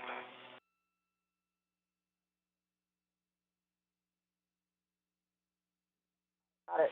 And Josh, if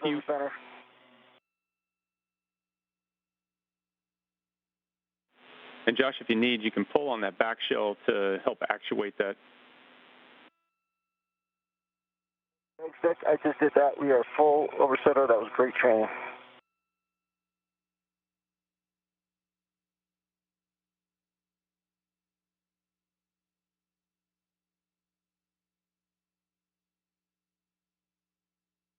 It's quite a Medusa, huh? Yeah.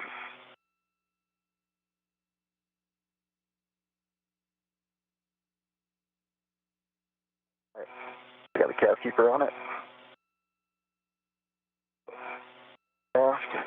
That back shell was super helpful when I did it.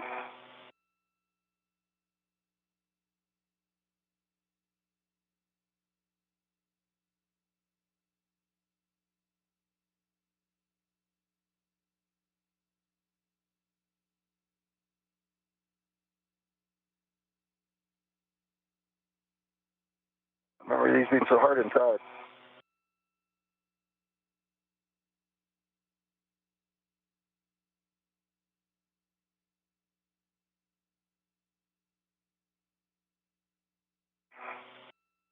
Left over center. Okay. Nice. Go.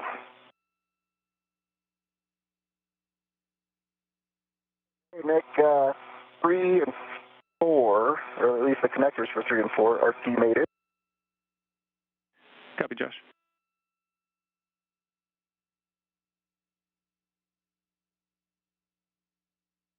Approaching the 4-hour mark in the spacewalk, Cassida and Rubio are working with a number of electrical connector caps prior to the time that we would move into an eclipse period.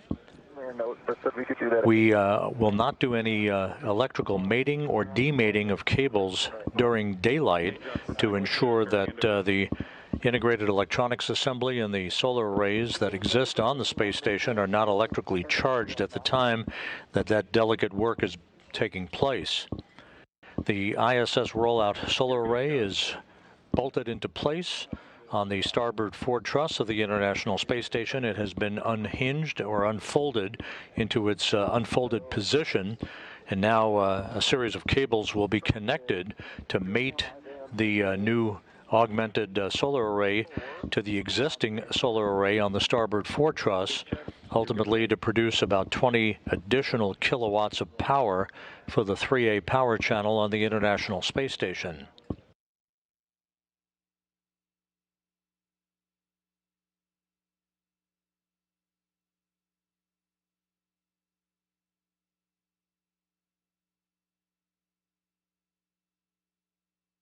Forward, over center, and made it on 4. Copy, good mate. For P3, left over center, no FOD, no bent pins, good EMI band, and going on. Good checks, you're good, mate. P3.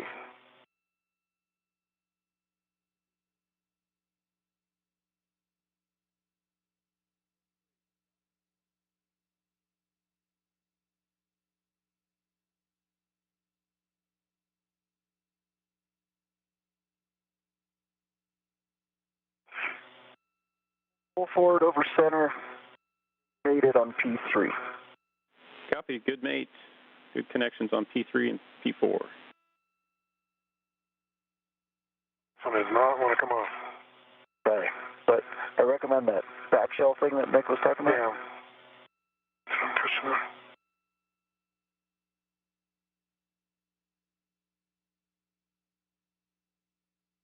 Yeah, Frank, if you hold the cap in one hand and the back shell, the metal part of the back shell in the other, and just try to separate them, it should move the lever by itself. Ah, nice. Understanding what you're saying is key. Thank you. Okay. All right. Do you want to get these, or do you want me to mate them and... Great. Okay. All right. So Papa 1 is going to J1, is that correct? Affirmative. Papa 1 to J1. Hold on. He's going to want the pins. And... Yep. All right, thank you. All right, and I have good pins, no FOD, DMI band. Good checks. Go to mate.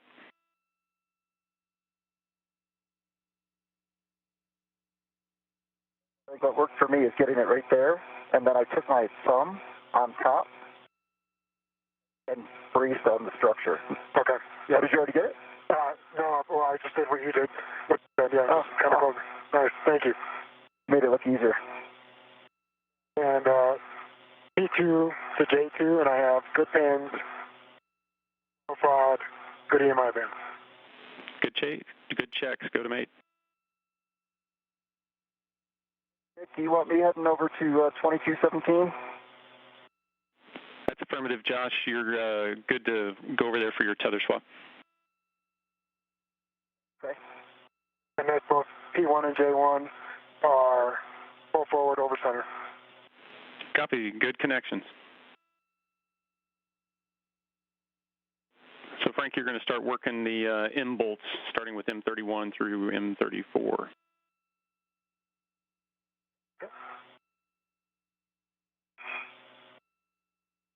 Frank, that the safety tether's still looking okay, correct? Wait one. That's it, looking. 4 hours into the spacewalk, Frank Rubio is going to begin to drive a series of 8 bolts, 4 on the left side, 4 on the right side of this mounting bracket, to firmly secure the ISS Rollout Solar Array, permanently affix it to the integrated electronics assembly on the International Space Station's starboard fore truss.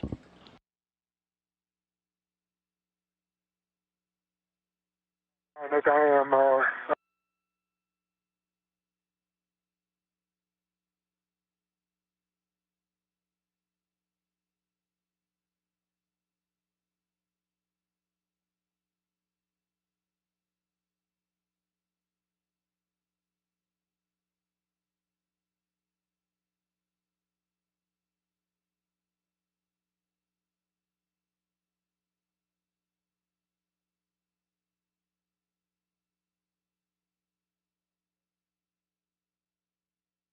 Nick, I am ready for settings.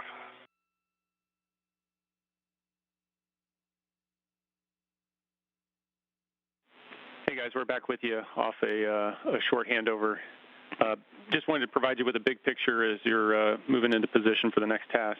From a consumables perspective, you guys are golden.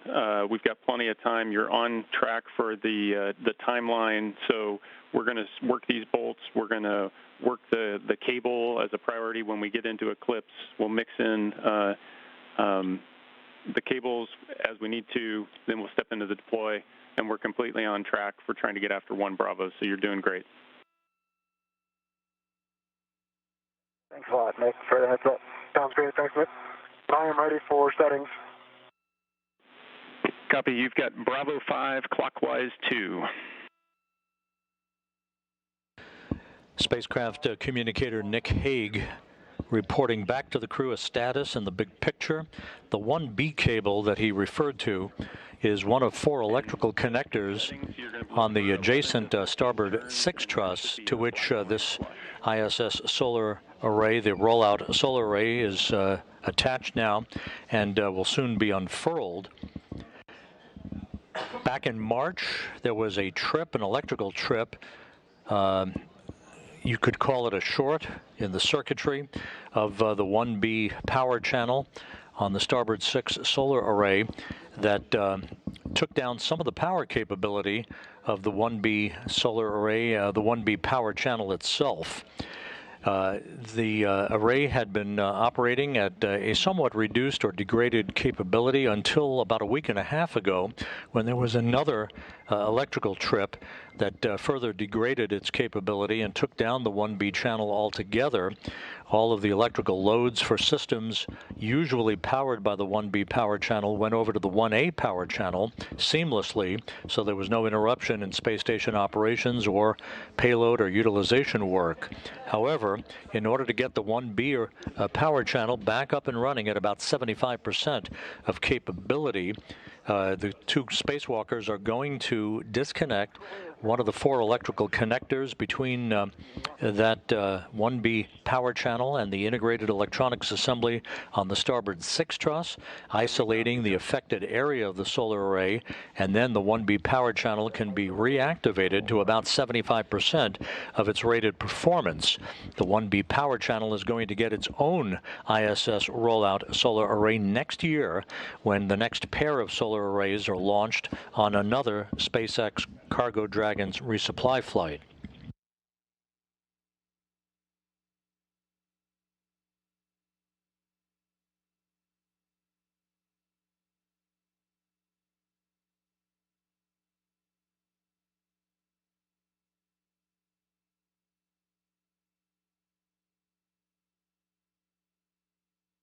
Okay, make that 5, 3Z1. You would, Nick? Copy 5, Josh. Thanks, man. Okay, tether swap first or APFR reinstall? We'll work the tether swap, and then we'll do the APFR reclock. Okay. Sounds good.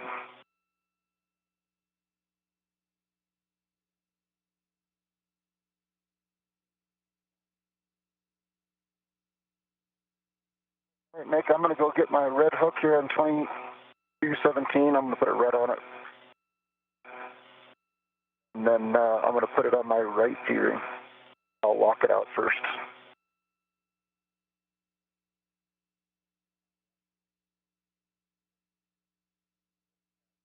Copy, Josh.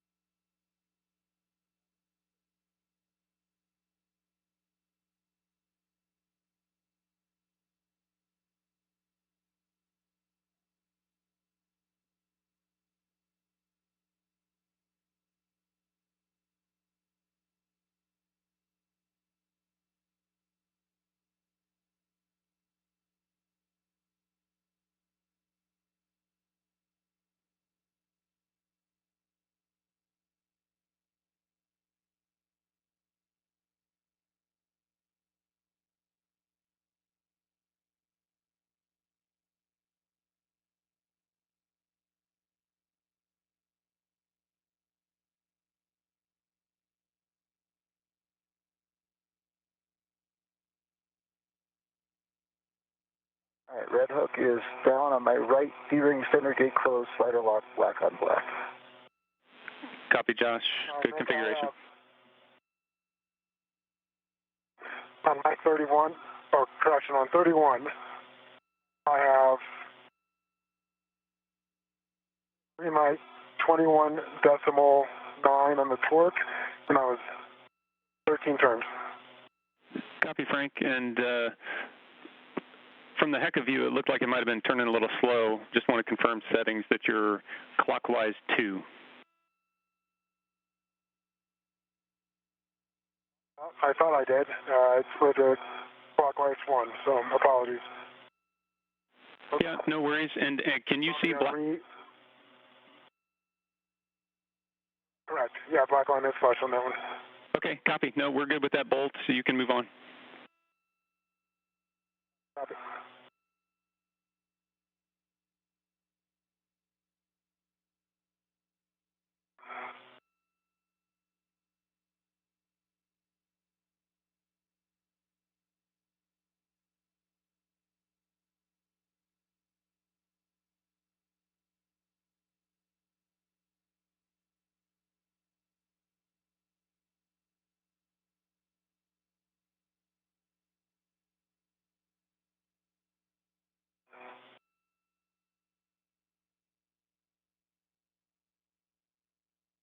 Okay.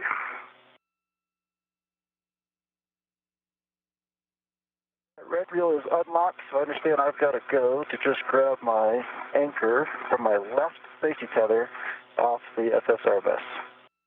You've got to go, Josh.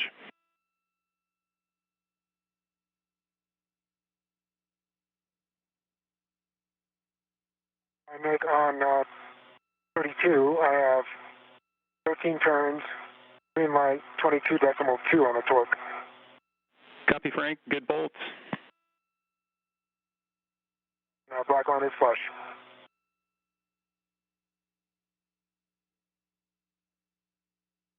Nick, I'd like to start with yaw and roll if I could, since I'm right here. I think it's going to get further away from me later in the process. Okay, yeah. So it's Kilo 9 for yaw and roll. The pitch is Foxtrot, Foxtrot. Okay. I'll come back to the pitch. I understand Kilo 9 on roll and yaw. Yep, copy. Kilo 9er. Thank you.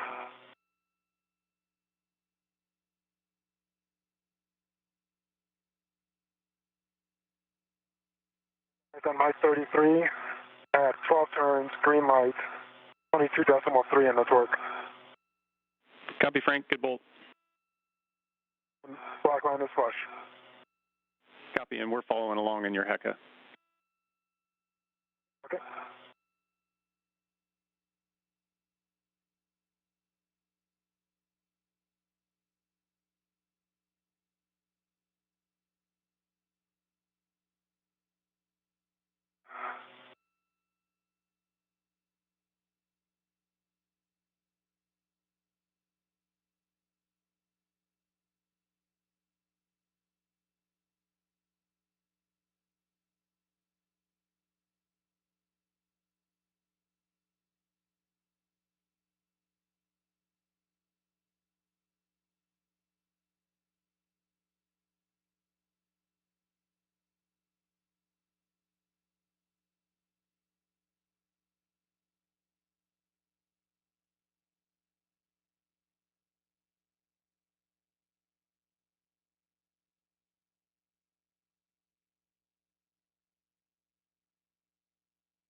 All right.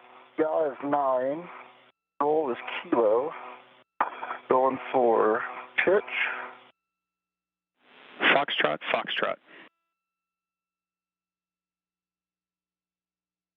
Okay.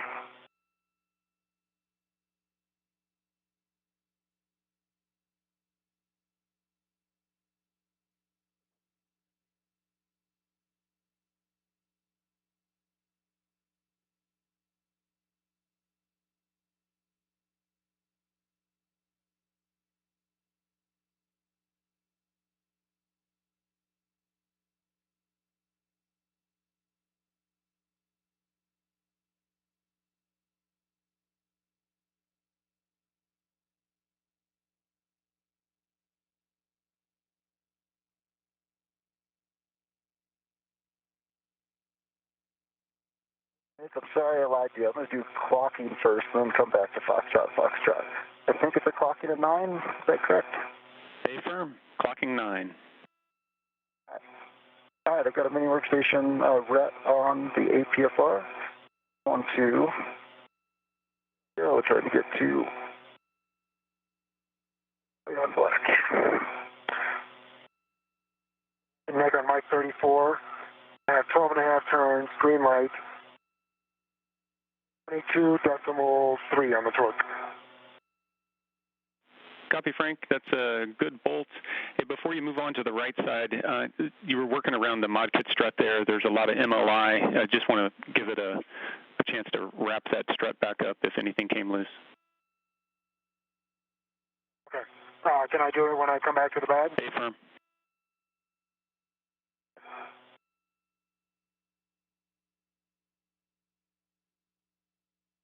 4 hours, 14 minutes into the spacewalk. Frank Rubio working with Josh Cassada. They've completed the bolting of the left side of a series of 8 bolts, 4 on each side, that will permanently affix the ISS Rollout Solar Array to the integrated electronics assembly on the International Space Station's starboard fore truss. Okay, there's a clocking of 9, because I got 6 face to me, which I believe is true, and I got a good pulse twist test, and I'm black on black. Copy. I'm going to grab my rep back, and then I'm going to go for Foxtrot on pitch. And Mike 35, I had 13 and a half turns, green light, 21.9 torque, black line is flush. Copy, good bolt. And Josh, as you adjust that pitch, you also want to, if you got an opportunity, lay that ingress aid flat. Okay, thank you.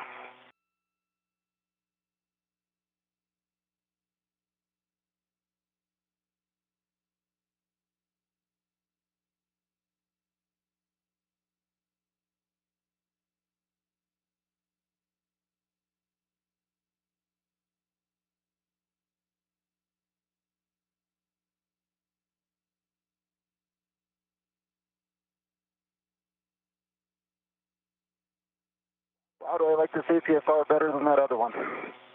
We're in lock, and pitch can be depressed. I'm going to go full down ingress here. Copy, Josh.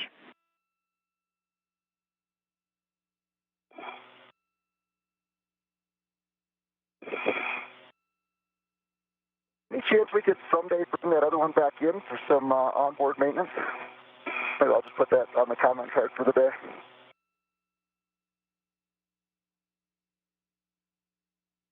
Okay. Nick, I think we've got a good config on the APFR at the SSRMS, if you agree. Yep, we see the same. And so when you're in a good position and clear the arm, you can give Duke a go for the back off. Okay. Just give me a minute or two and I'll be out of your way. Copy, we're standing by.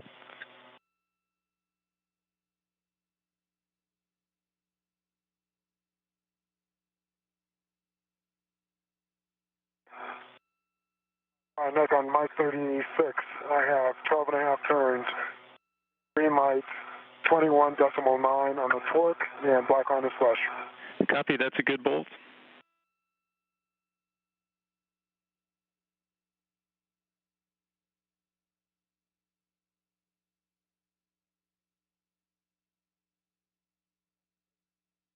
Okay, Duke, I'm on the starboard side of the IEA. My safety tether is clear. She has a go to back off if you'd like. Okay, we copy that your tethers are clear and your APFR is reconfigured. We are going to maneuver to the IEA back off position. Copy. Mike 36, 12 and a half turns, green light, 22.0 on the torque, black line is flush. Copy, good bolt, Frank.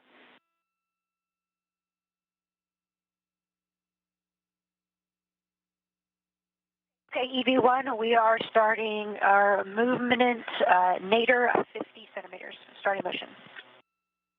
EV1 copies, and I'm over at the mod kit, and I do not have SA on that. We have good clearance. Okay.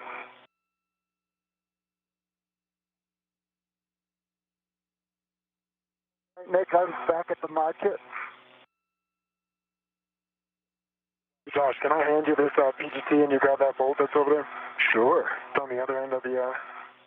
Give me 1 second. I wasn't listening to the settings. Do I need a BRT? No, BRT? it helps. Yeah. And which one am I doing? Just that one right there by your right hand. Yep. Mike 38. Give me a second to get my BRT down, and I'll be ready.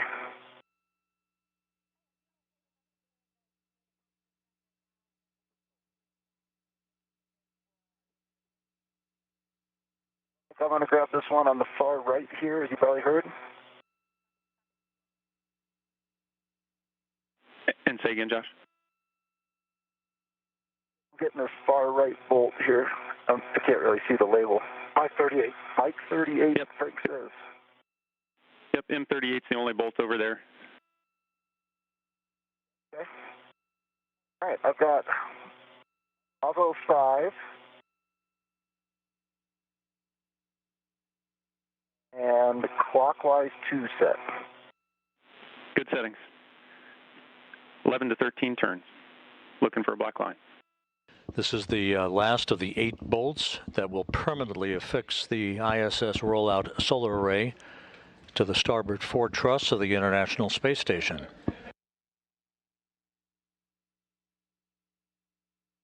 Talk me onto it. Just symbolize in the way. Yep, it should be. There it is. Hold on. Yep, perfect.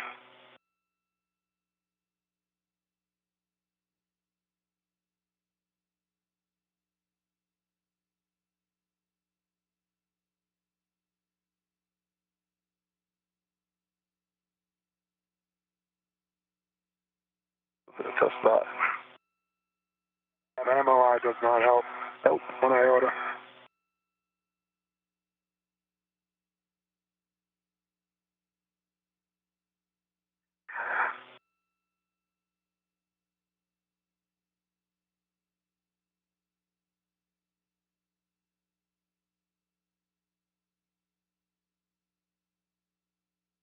Cables are 32. Okay, I'm on it. All right. Certain turns. Oh, come on.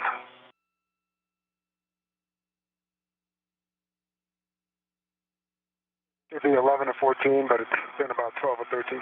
Not turning, so it must be out of setting.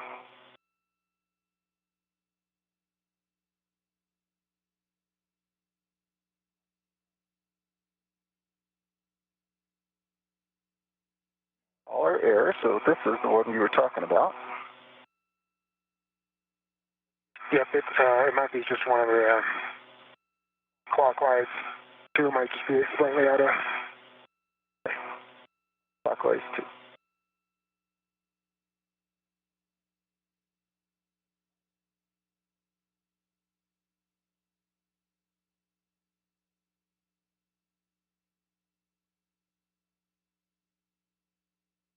One.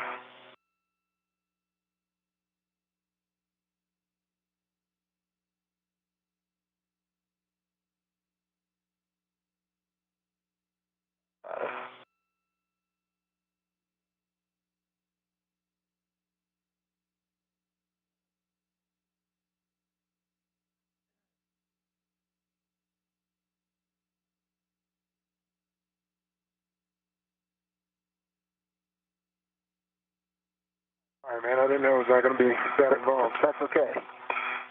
And I got a red light. That's 13.5. Actual torque is 4.3. That doesn't sound right. Yep, copy, Josh.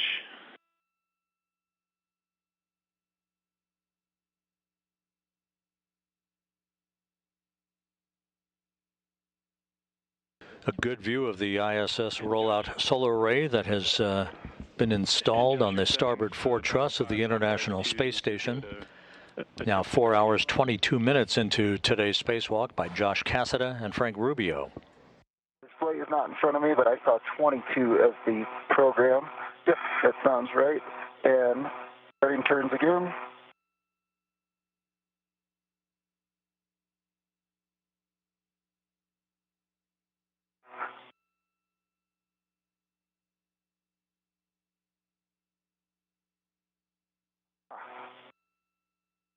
Zero torque and 0 turns. Maybe it just got reset. Looking for a go to do it one more time. I do have a black line. You have a go?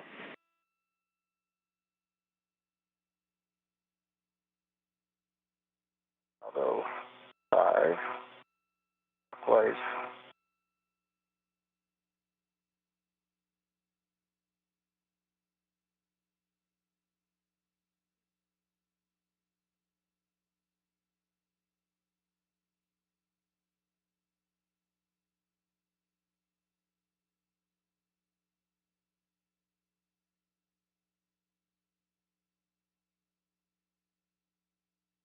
Is there any way you can pull these down, Frank?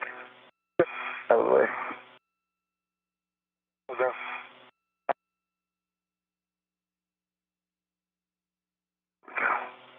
Oh, unfortunately, the cable ties got him up there. Yeah. There we go. All right, starting turnarounds again. Okay. Green light, actual torque 21.9, and that says I got 0.3 turns. I didn't even see that. Copy, Josh. That's good. That's a good bolt. Sounds good. And again, that black line is flush.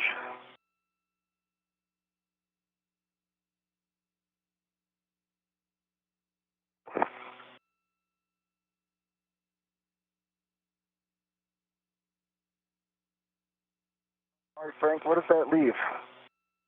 That's all of those bolts.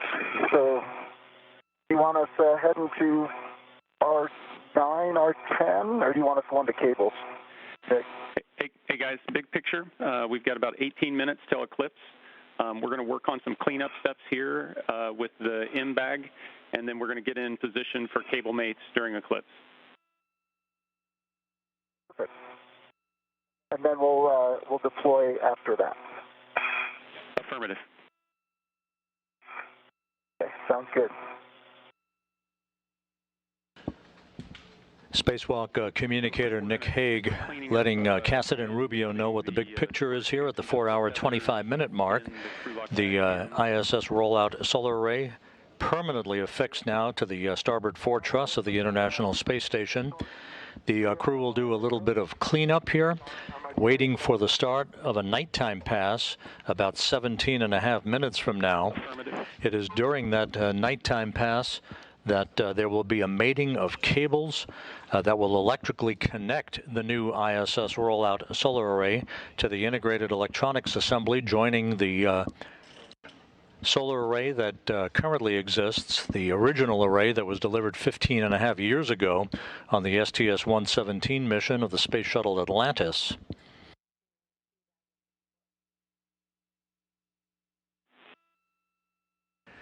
Each of the ISS Rollout Solar Arrays will produce an additional 20 kilowatts of power to augment the research and utilization capability on the International Space Station. And Josh, if you want to help Frank, he's going to end up taking that scoop off the mod kit.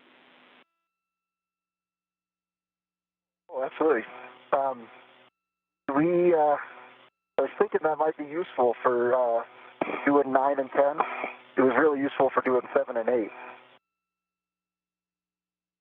The choreography and the timing of the mating of these electrical cables is designed to be done in darkness so that any stored electrical energy in the integrated electronics assembly doesn't pose a hazard for the crew members. Again, we'll go into eclipse about 16.5 minutes from now. It'll be about a 28.5 minute pass through an orbital sunset before we come back into daylight to begin the actual unfurling of the array to its full length of 60 feet and its ultimate tensioning.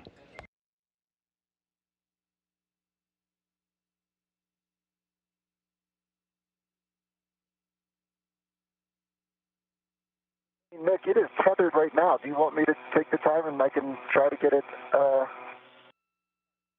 looking straight out?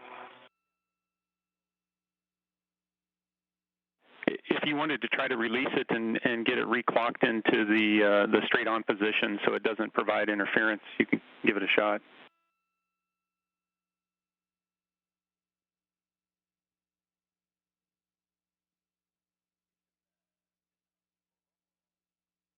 Actually, if you can see my HECA, I think Frank was brilliant. I think this is a great orientation. I can get both with no interference. Yeah, we see it in the HECA. You're right. So if you want to leave it there, it's your preference. Yeah, let's do that.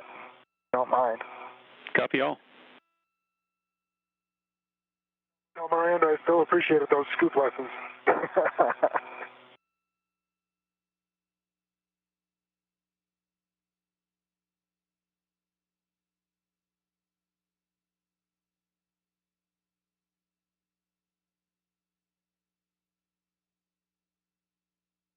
I help you, Frank? Nope, I just finally went with my right D-ring extender here. So that 55-footer is on my right D-ring extender, gate closed, hook lock, black on black. Copy. That's a good connection, Frank.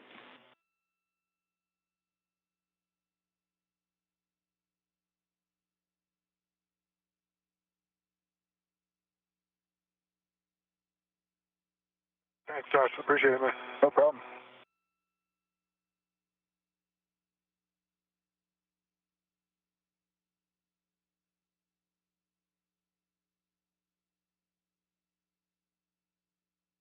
And so, Josh, words for you. So Frank's cleaning up over there. If you think it's helpful to have some hands there, you can assist. Otherwise, next task will be getting into position for the cable work on your side. Sure. Frank, put me to work if there's something I can do to help. I don't know. No, I'm just going to stuff everything back in here. I'm trying to keep pre-position something. Should be pretty quick to get this in there. Thank you. Oh, okay. I know that IDA, or what was it, the strut bag last time was a bear. It was a bear. Yeah. So I'm happy to repay the favor. Let me give this 2 minutes and then see. Okay. May not be pretty, but it's going to be in there.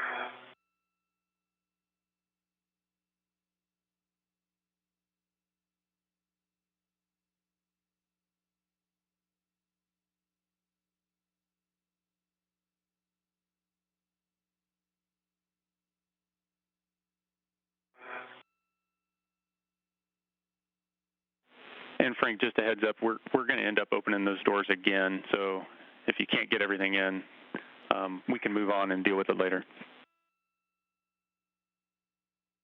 Are we, okay, we're opening them back up today?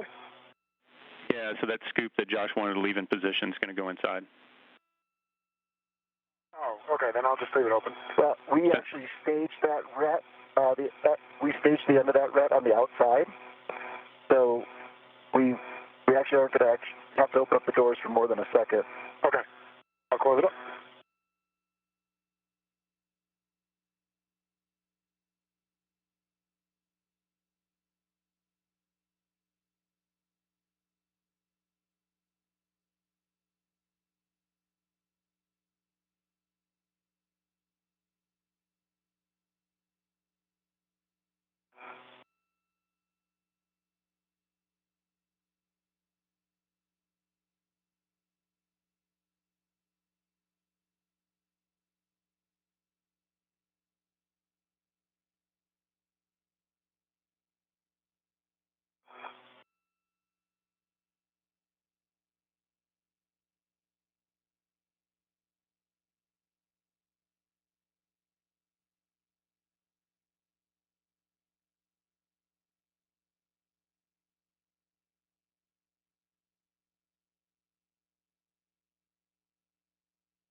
Can I come over?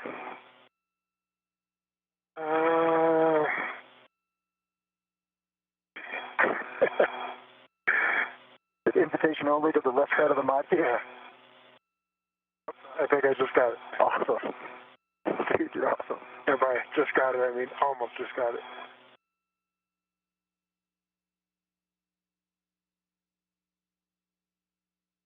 You think you'll get it? I might head over and... Yeah, go for it. If not, we'll get it together later. Oh, no. I'm not leaving it. Sure. You got it. Yep. Did you get it? Yep. Perfect. Perfect. Nice work, We're Frank. going to open it back up, so thank you. So head over to the panel.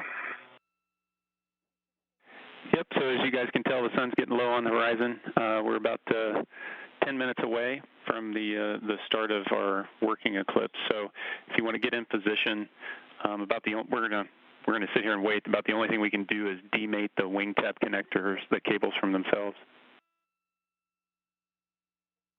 Well, Yep, and we've got some time, so I'm going to read the warning to you, is that you cannot demate the SAW connectors until eclipse plus 2 minutes. We'll let you know when that is. and that you must maintain a 1-foot keep-out zone from the demated saw connectors starting 2 minutes prior to and during installation. V1 copies. EV2 copies.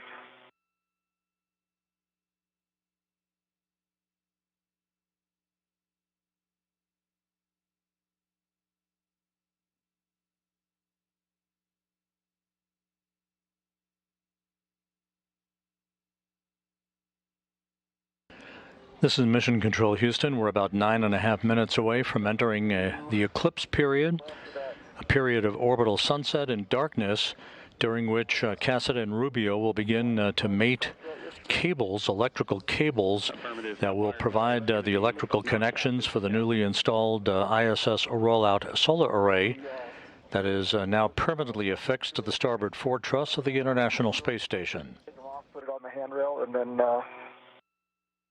put the cables inside? Sounds like a good plan. Okay, in order.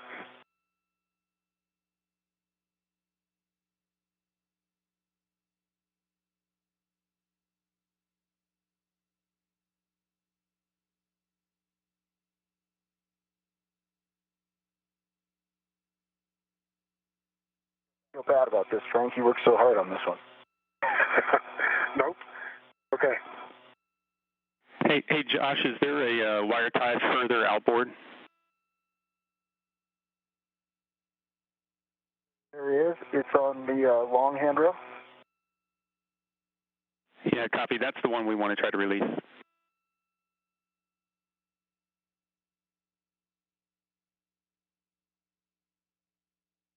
See? This one isn't attached to the strut handrail. Do you want it to be? Stay firm. Oh, I'm sorry. It is. It is. I'm sorry. It's hiding behind the cables. I see it now.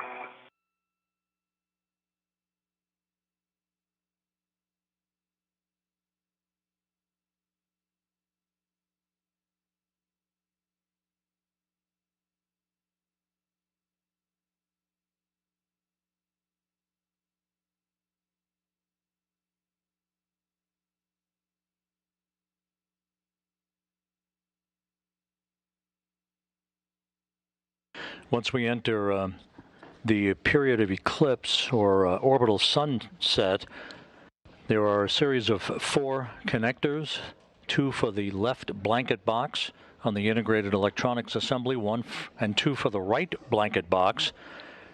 Cassida and Rubio will divide and conquer, each taking 2 connectors apiece, and that will electrically mate the new ISS Rollout Solar Array to the electrical system of the International Space Station.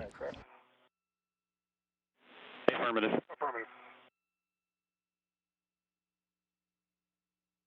Nick, verify I can go ahead and demate the cables from themselves? Yep, you are go to demate those new cables. Copy.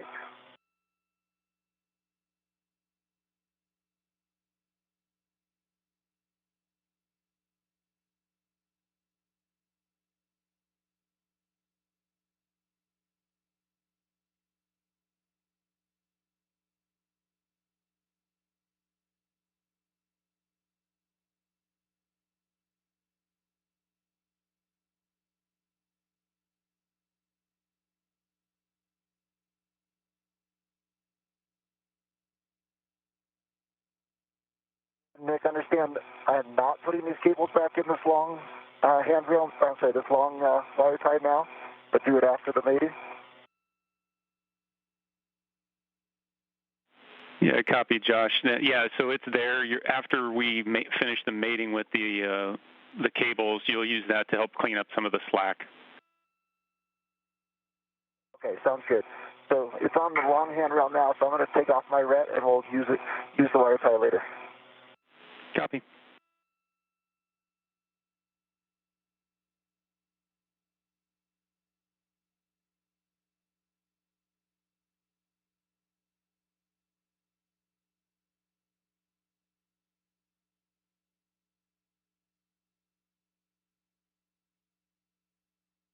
Okay, P23 Alpha is demated from J23 Alpha. Copy, Josh.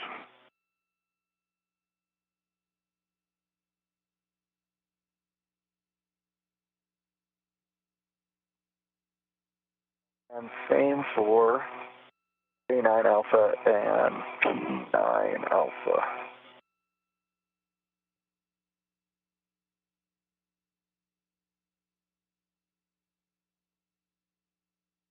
Nick, I have P7 Alpha and J7 Alpha demated. I'm just going to do them one at a time. Yep, copy, understand. Both of you guys are in a great position. We've got about 4 minutes before we can actually start working on those connectors. We've got some inhibits to put in place, so get into a good position and catch your breath. Great work. Sounds great. Thank you, Nick, for getting us here. Holy cow.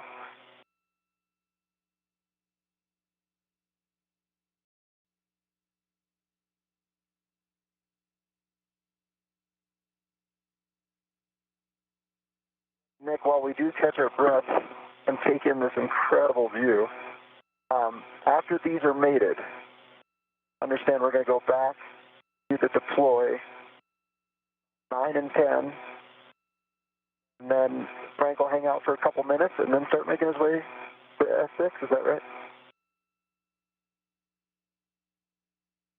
Yep, copy. And as efficient as you guys are, we may have to pause a little bit because the deployment needs to be in sunlight. Okay, copy that.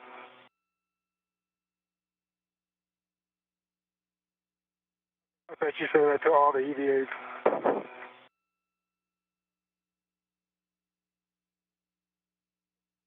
We're only efficient because of the plan that was put together. It's remarkable. And the team that got us out of the door on time worked out really well.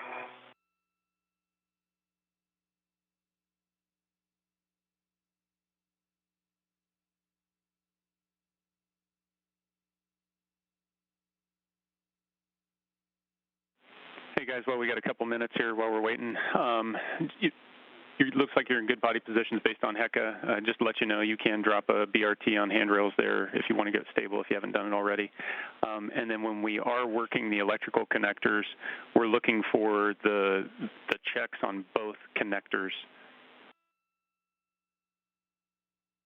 Copy. Copy that.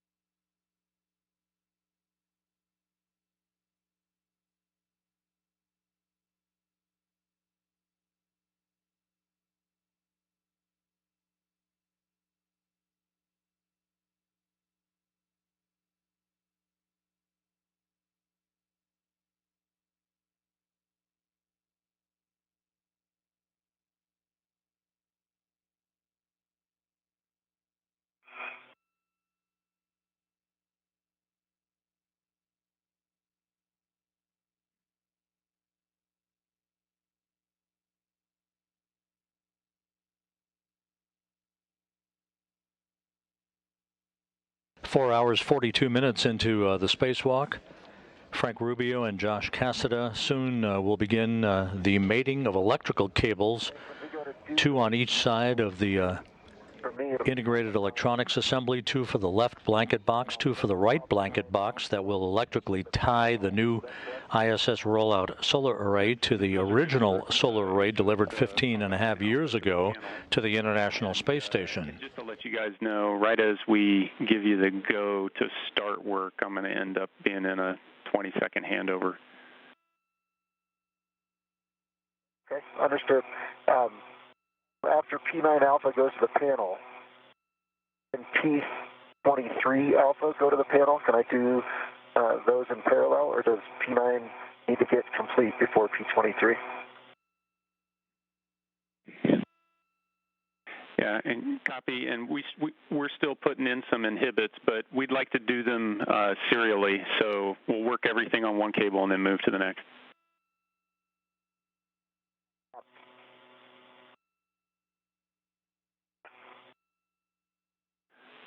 Okay, guys, we are go. So, Josh, you're good to demate P9 from panel P9, and Frank, P7 from panel P7.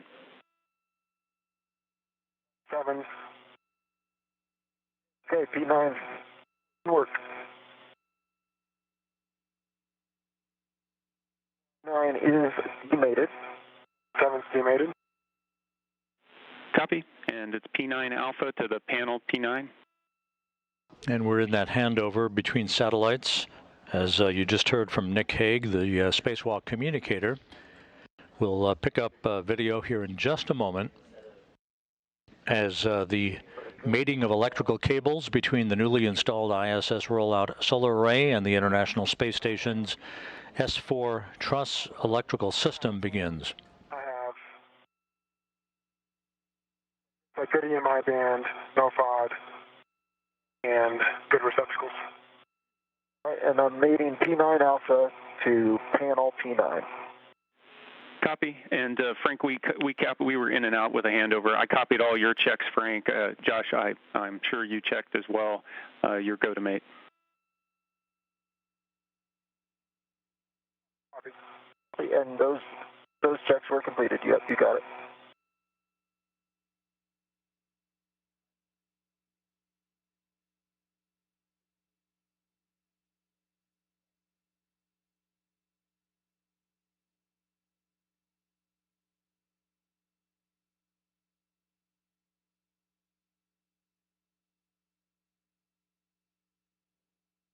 P9 Alpha is mated to P9.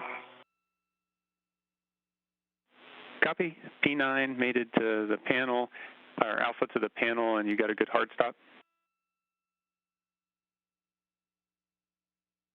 Sorry, yes, I did get a good hard stop, and it is the panel P9 that I mated to. That's correct. Okay. And so you're going to mate J9 Alpha to the saw cable P9.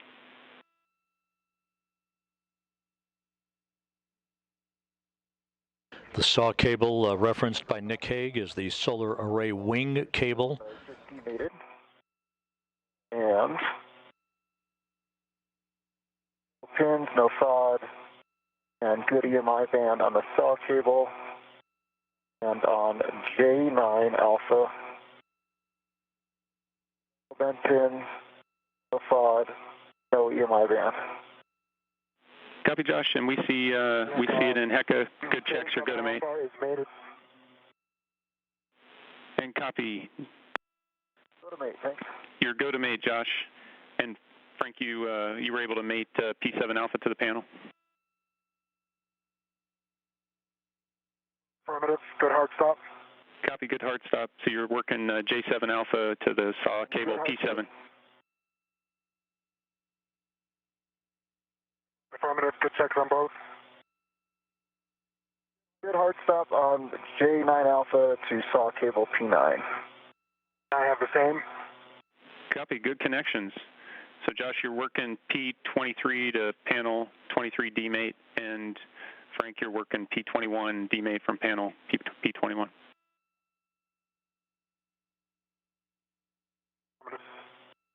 Copy, P23 for you.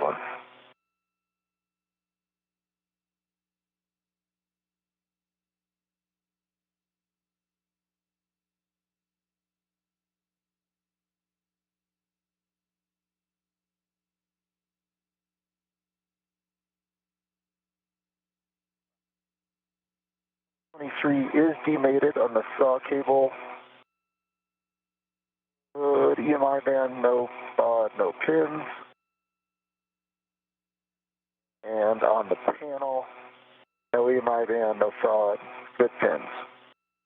Copy, Josh, good checks. And Papa 21 is demated. Good pin, good EMI band, no FOD on the original cable. And for the 21 Alphas, also have good pin, good EMI band, and no FOD. Copy, Frank, good checks. Your go to mate P21 Alpha to the panel. Copy, and work. I don't know if I told you the words on P23 Alpha. Good EMI band, no pin, and no FOD. Copy, Josh. Your go to mate, P23 Alpha to the panel. Copy, thanks.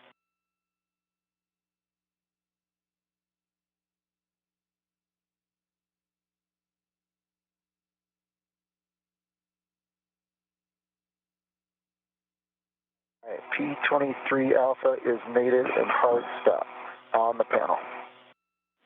Copy, Josh. Next one will be J23 Alpha to the saw cable, P23.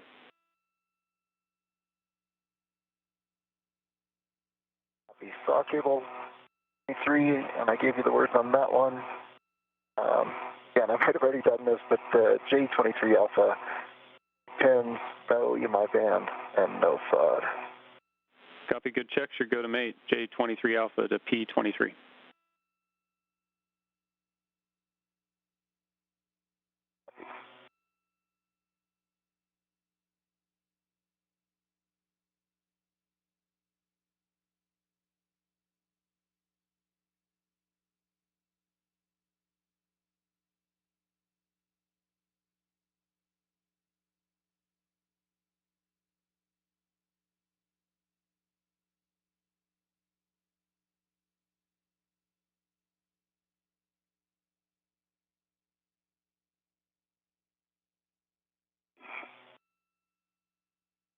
Okay.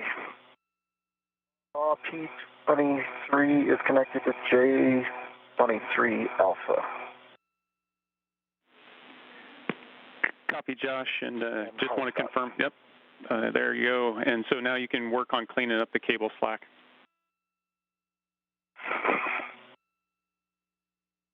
Okay. I don't know what you're seeing, Frank, but I'm not seeing enough slack to get out to that long handrail. No. Yeah, if we go to the mid strut.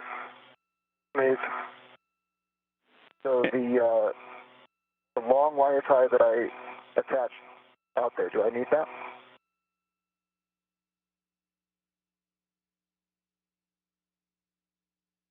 And Josh, you don't have to worry about trying to get to that the wire tie out there on that long handrail if it's not going to be helpful. You can just use the wire tie on the mid strut.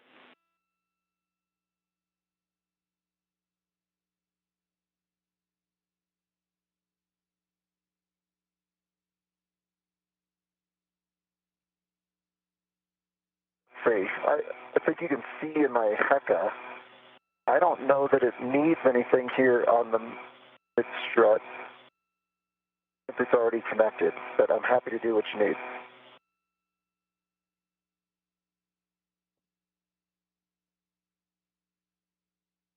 And copy, Josh. Let us look at your HECA and talk about if they want anything else.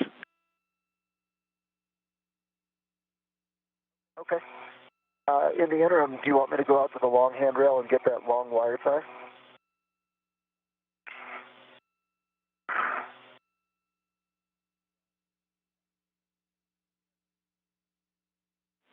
Yeah, Josh, actually what we'd like you to do is we're okay with those cables for now. Frank is having some difficulty with the panel connection, and so we'd like you to go over and see if you can help stabilize him a little bit, and that'll help free up his hands. Sure, absolutely.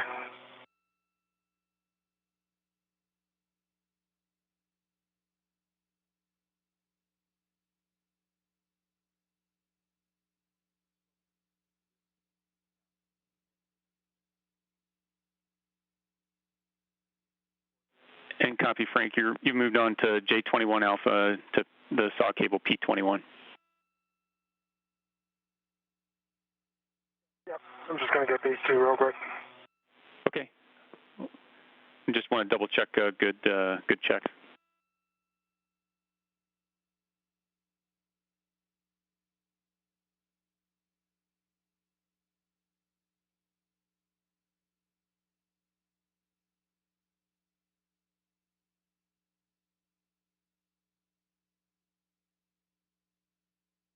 And guys, just want to let you know we've got almost 20 minutes left in this eclipse. You're working super fast, so we've got time to work through this.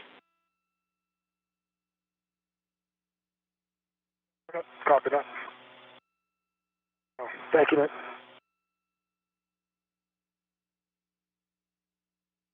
So it's the panel one, is that right, Frank? Well, it's the one that's been shaking my rear end here. Can I talk you through? Rubio working to connect the fourth and final electrical cable that will mate electrically the newly installed ISS Rollout Solar Array to the 3A power channel source on the S4 starboard array of the International Space Station. Rubio working in tight quarters there. Okay. I haven't quite been able to. It's helpful if I hold you right here? Or you tell me when you want to stabilize and I'll help you. Sure.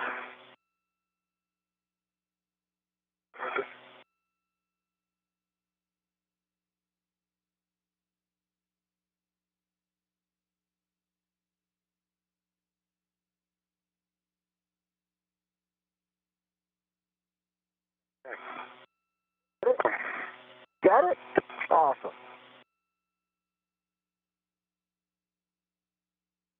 Switch hands. Still have one more. And Frank, just want to confirm good hard stop on that one. You can mate with your left. It was a good hard stop. Copy.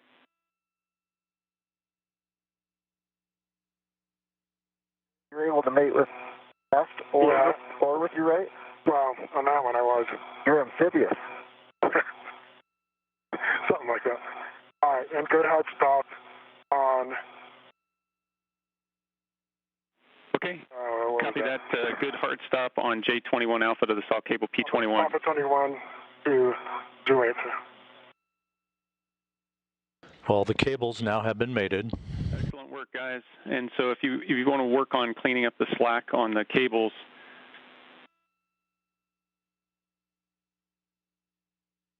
Thanks, Josh, for your help. Well, I didn't do much except hold you back. Nicely done. All right. And Nick, what do we need to do with the slack on the right side? Yeah, Josh, for both of you, when you're cleaning up these cables, what we're trying to do is just prevent snag hazards when people are translating by. So it's going to be your call to try to shore up any kind of potential snags and tidy them up. Okay, copy that. No more constraints now to working during the eclipse period of darkness.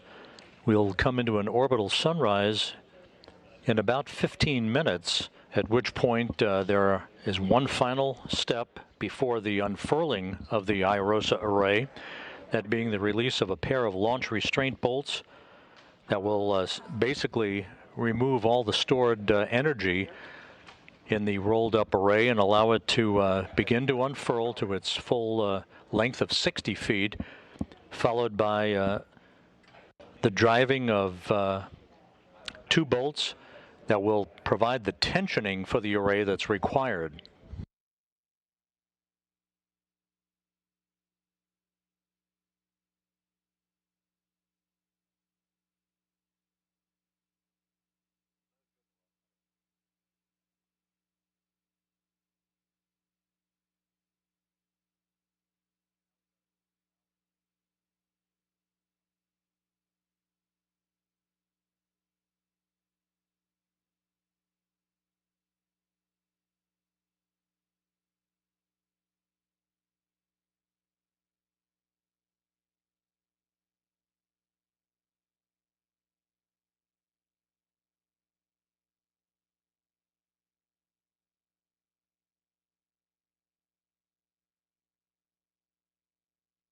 I did not have a good solution over here. I think it's about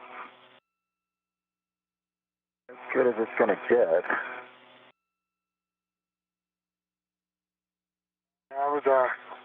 I twisted mine enough when I was working them that it actually ended up in a piston sig. Yeah, I got one nice little loop.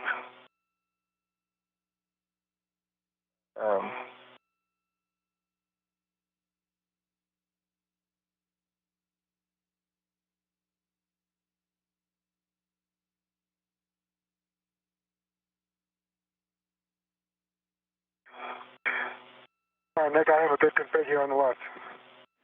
Copy, Frank. And so we're going to have you do a glove, HAP, and gauntlet inspection. And we noticed the cuff checklist has slipped down again, so we may have to have the two of you come together to help work on shimmying that back up your sleeve.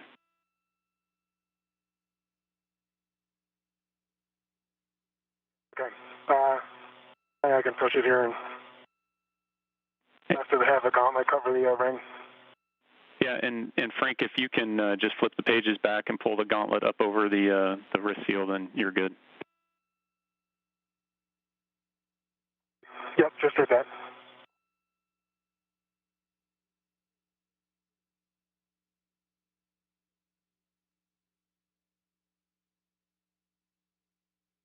And Josh, ground's happy with that.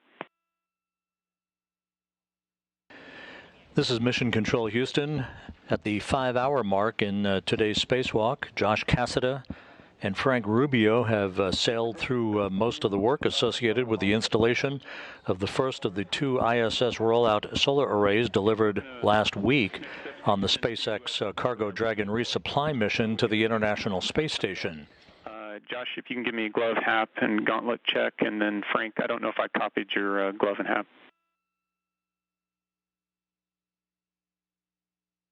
Nope, I looked at them and didn't tell you. My gloves, no changes, dry hat, good gauntlets. Copy, Frank. After removing the IROSA, as it is called by its acronym, from its flight support equipment, Josh Cassada rode the end of the Canadarm2 robotic arm holding the 750-pound in mass Rollout Solar Array over to the starboard 4 truss work site, where he and Rubio worked to bolt it in place, first mounting it on a mounting bracket that was installed on a previous spacewalk, then bolting it in place, and then just moments ago completing the connection of 4 electrical connectors to electrically mate the new array to the power system for the 3A power channel on the International Space Station. We're about to move into an orbital sunrise, at which point the crew members will release a pair of launch restraint bolts that will begin the unfurling of the array to its full length of 60 feet, and will drive 2 tensioner bolts to provide the tensioning of that blanket, basically at its full length of 60 feet. Launch restraint bolts positioned to stay clear of the deploying IROSA blankets.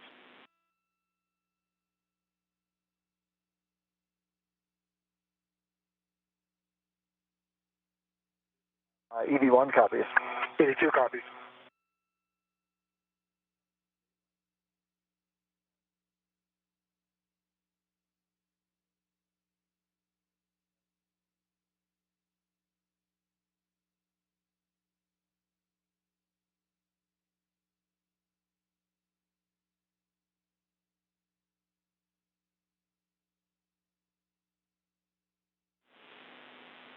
Frank, Josh, just give you a heads up, it's about 10 minutes before we're going to get into the sun and be able to deploy this. So we've got a little bit of time as you look around. If you see any MLI that on the mod kit or anything, now's the time that we've got a little bit of time to clean up.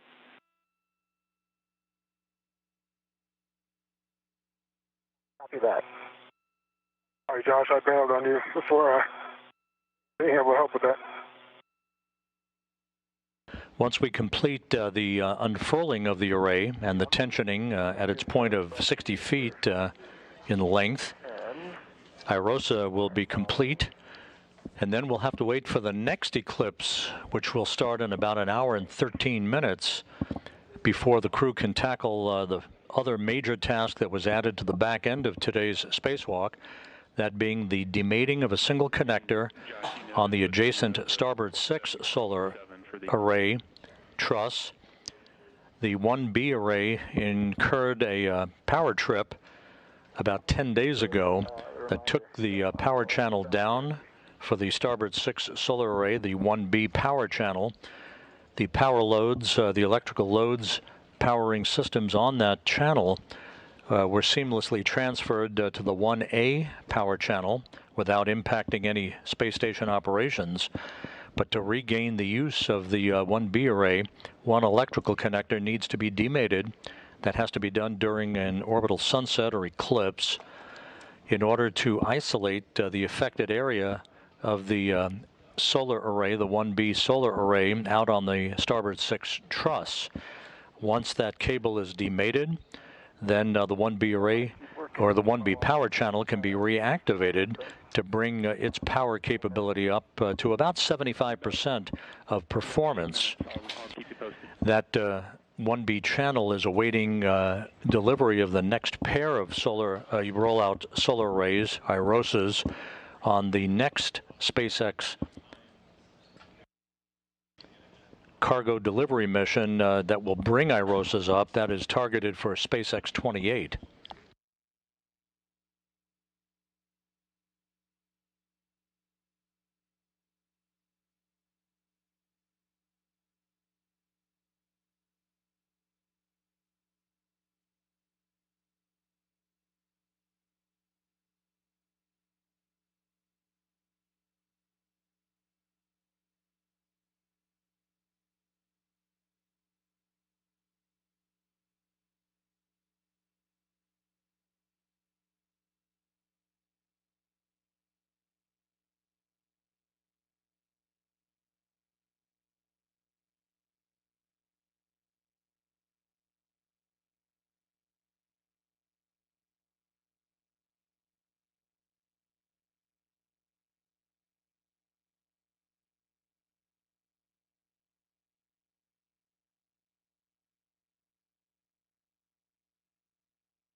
Okay, I think I've had my fill of MLI.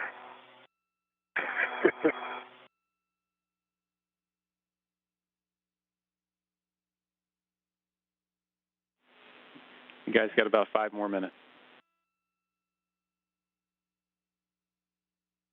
Sounds good. Thanks, Nick.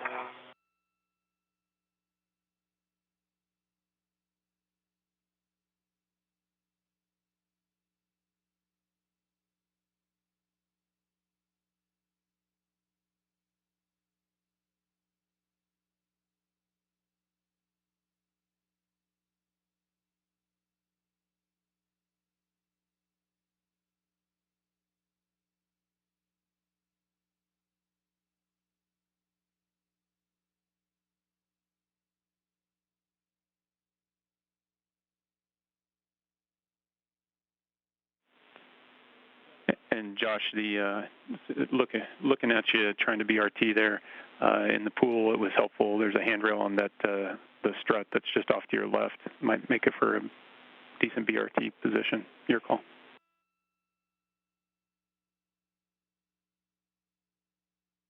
Okay, copy that. That looks good.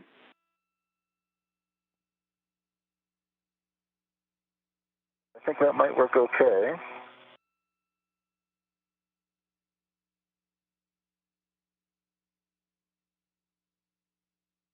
You're right, that their handle works really, really well too.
And Frank, Josh, got a few more minutes. It's like watching water waiting for it to boil. No sweat at all. It's a great place to do it.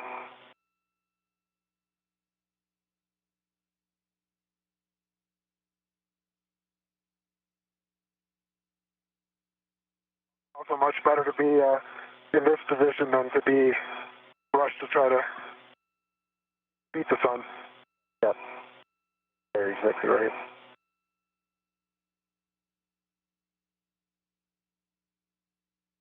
And people thought through every single scenario to get this window. Incredible. Lisa and Monday and Miranda.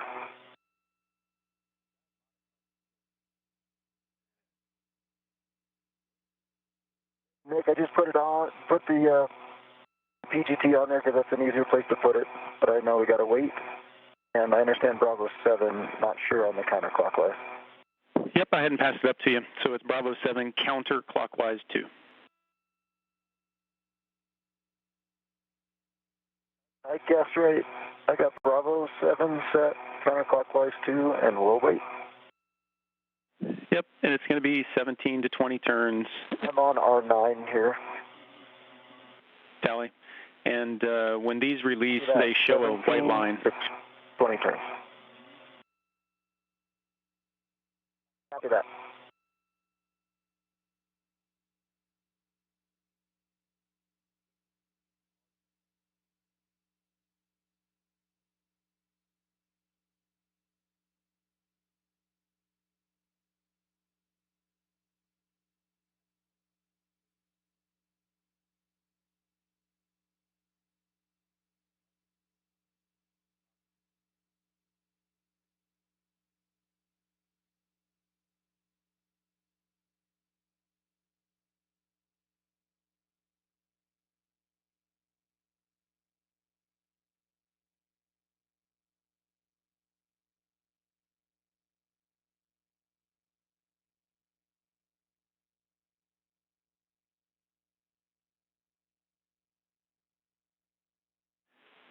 And Frank, while we're sitting here, in the procedures, it's got a reminder here, you know, the target that you're trying to look at as this deploys is that those initial magnets as they snap together at the base of the boom. That's the item of interest. Yep, and those will be in the middle section, right?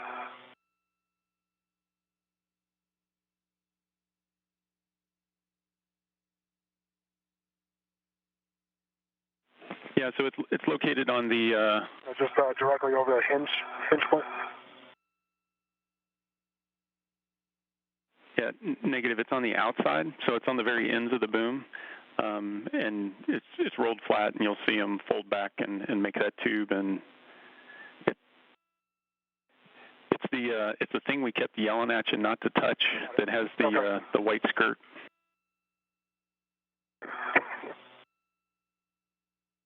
Okay. Yep, I see it. Hopefully you guys have a good view on the Hecker. And the Heck is not required for it, so as long as you can put good eyes on it, that's good. Okay. This is Mission Control Houston. We're nearing the point where we'll fly into an orbital sunrise. We are just about off the southwest coast of Australia right now. When we come into daylight, that will be the cue to begin the deployment, actually the unfurling, if you will, of the ISS Rollout Solar Array that has been installed on the starboard truss of the International Space Station, joined now electronically to the original solar array on the S4 truss of the station that was delivered 15.5 years ago to the International Outpost. The crew will release a pair of launch restraint bolts, and then the stored energy in that rolled up solar array will be released, and it should unfurl. It will take a few minutes to unfurl to its full length of 60 feet, at which point Josh Cassida will drive and release actually a pair of bolts to tension the blanket, and the IROSA work for the day will be complete.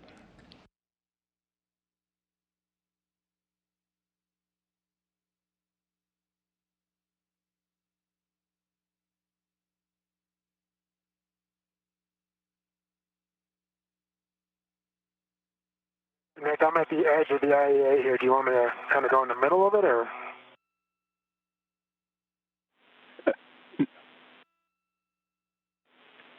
We'd like you to work outboard of the mod kit, so you're going to translate further outboard.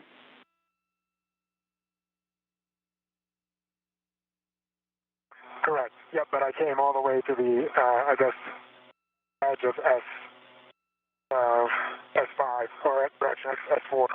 Yep, so we want you to translate out to S5. So if you head back in out there, you'll be in a good position. Got it. Okay. Outboard, you mean outboard. Problem with being upside down. Okay, Josh, you have a go to work on the first bolt.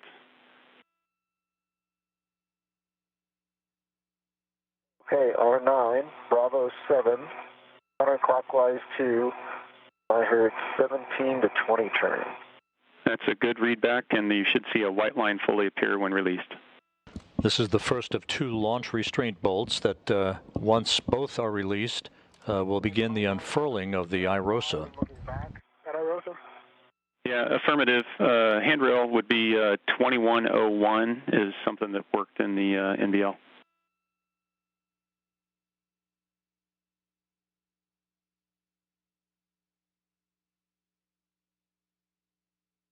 Okay.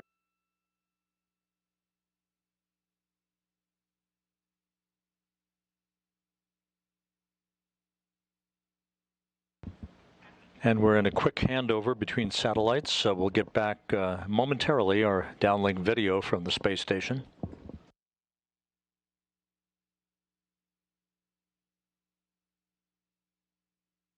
There's 18, and I see a white line. Copy, 18 turns, white line on R9. Good bolt. Got it. And we had a little... And standing by for your go on R10. Yep, copy. And Frank, are you in position? We had a quick handover there. I am. I'm at 2101, 2102. Copy. Okay, Josh, you are go for R10. Okay. Bravo 7, counterclockwise 2, R10. 17 to 20 turns.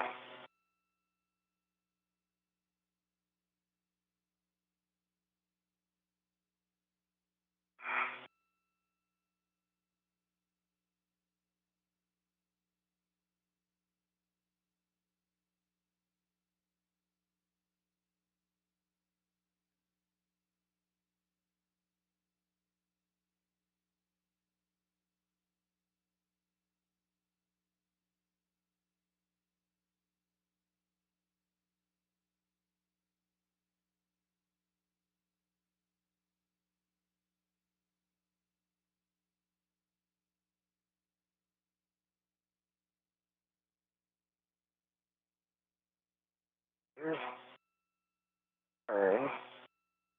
Not quite popped out yet.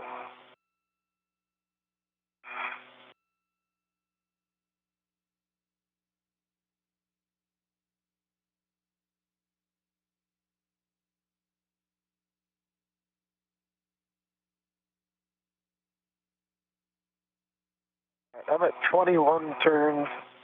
It just needs a little persuasion. Copy, Josh. That's expected.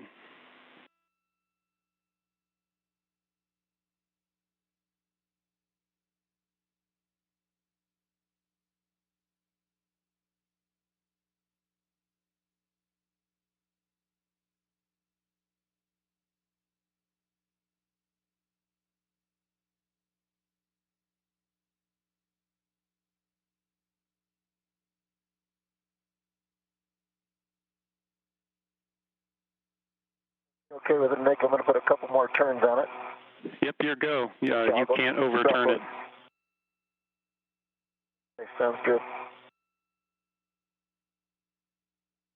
Turn to move.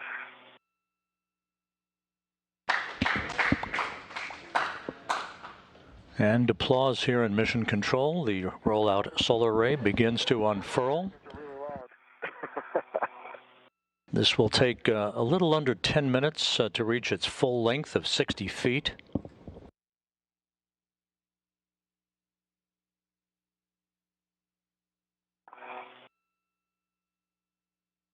That is incredible. That's pretty cool. Oh.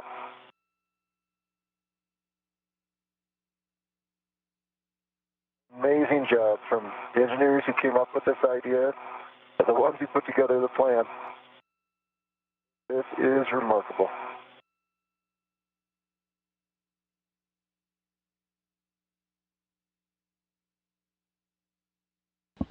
The ISS Rollout Solar Array began to unfurl at 11:37 a.m. Central Time at the 5-hour, 21-minute mark into today's spacewalk.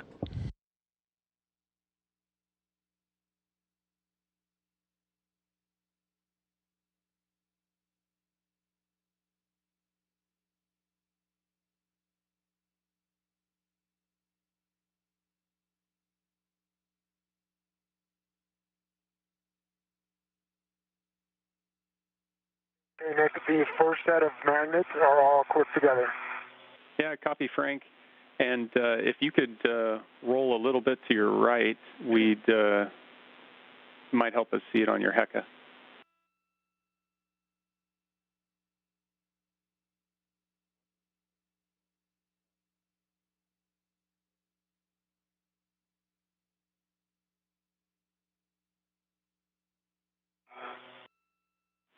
That's a great view. Appreciate the effort. Yep.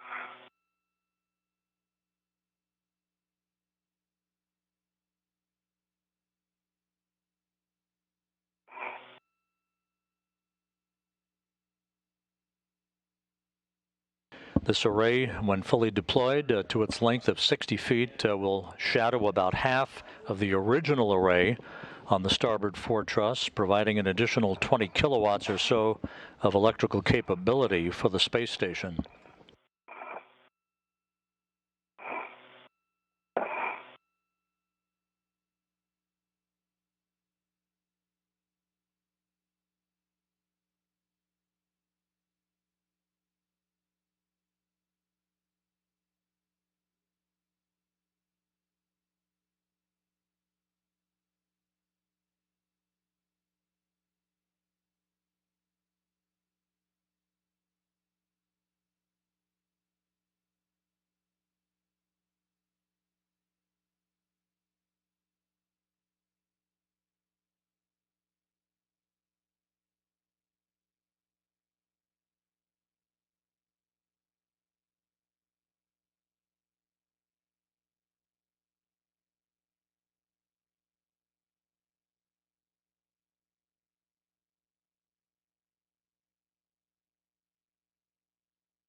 And Nick, from my vantage point, it looks like on this side, all the magnets are aligning and zipping up properly all the way, at least for 15, 20 feet. That's great to hear, Frank. Thanks for the words.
This is Mission Control Houston, the new ISS Rollout Solar Array doing just what its name implies, rolling out to its full length of 60 feet that began about 5 minutes ago.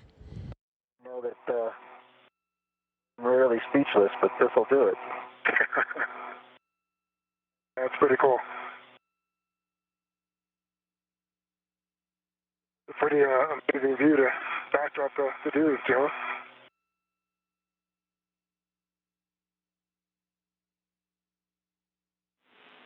And Josh, Frank, we've got a few minutes here as it finishes the deployment, and then we tighten everything back up and start cleaning up. Wanted to give you some big picture words and then figure out, get some input from you on the way forward, because we do have a little bit of time before the next eclipse where we're going to go after that 1 Bravo.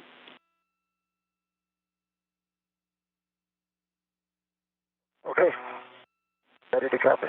Yeah, so big picture, consumables are looking great, timeline's looking great, you know, so we're not facing any limits there.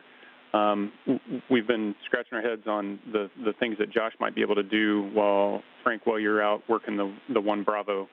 So that would involve going back to the FSE and releasing bolts 1 through 4, R1 through R4, and no need to do any kind of socket swap or anything. We'd have you drop a crew lock bag off on the seated cart on your way. And but that would Josh, that would put you at the FSC while Frank's getting in position out at 1 Bravo. I just want to check and see how you guys are feeling. If you're good with that plan, ground's here to support. So you're broken, but I understand the question is, are we comfortable with me being at the FSC doing R1 through R4 on the lower IROSA while Frank is with 6? Yep, copy. We've got some comm interference. You were a little broken, but yeah, that's the question. Are you guys good with the split? I'm okay with it. Nick, how long of a transition it is if we need to do it quickly? Seems like it would be 10, 15? Maybe 10? Yeah, we think 5 to 10. 5 to 10. Well, Frank, if you are comfortable with it, and we can go ahead and just talk through the route that I would take to get out to you. So we've already thought through it, and there's no questions. And I'd be comfortable with that. Okay. Yeah, and we'll just stay in constant comm, and I'll let you know everything's going well the whole time. Okay. Nick, I think I can picture a lot of the handrails. For me to get out there, obviously from the FSE, going under the MT, going under the starboard seated cart, going across the Sarge, would I stay stationed forward? Or would I? Yeah,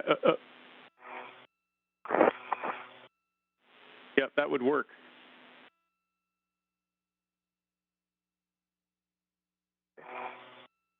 And I don't know if you have it up in front of you, but would it be the same path I took before? I know we've changed the configuration of the station. I think there were handrails like 2222. I know that I was going the right way after crossing the Sarge. And Josh, we're talking it.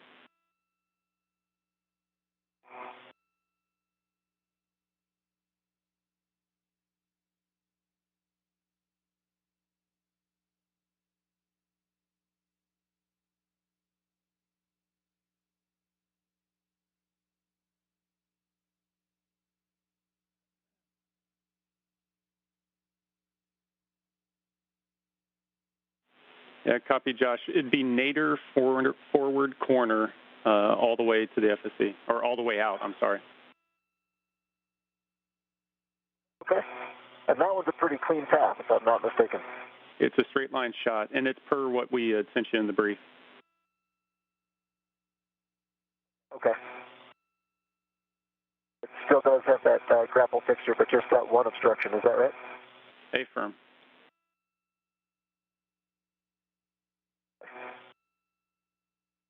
Well, Frank, I'm as familiar as you can be, having looked at it on the computer, and then at least haven't been out there once, but that's not the route I went. Yep, and if I had to come to you, I would just follow my others, swap, and then head over to the seat cart. Yeah, great.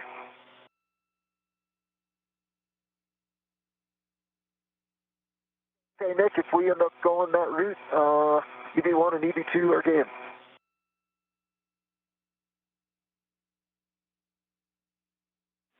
Yep, copy, Josh. Appreciate you guys talking through that. We're tracking along. Understand that anything that we've got you doing, Josh, we can break out at any time. And so if the situation changes, if we feel like we want to just stop and call it a day, you guys have crushed it up to this point. This is all extra nice to have things.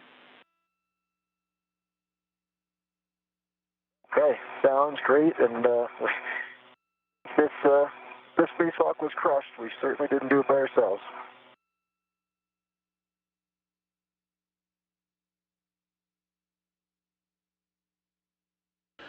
The new ISS Rollout Solar Array now fully deployed to its length of 60 feet. The deployment took about 9 minutes to complete. Oh, Josh out.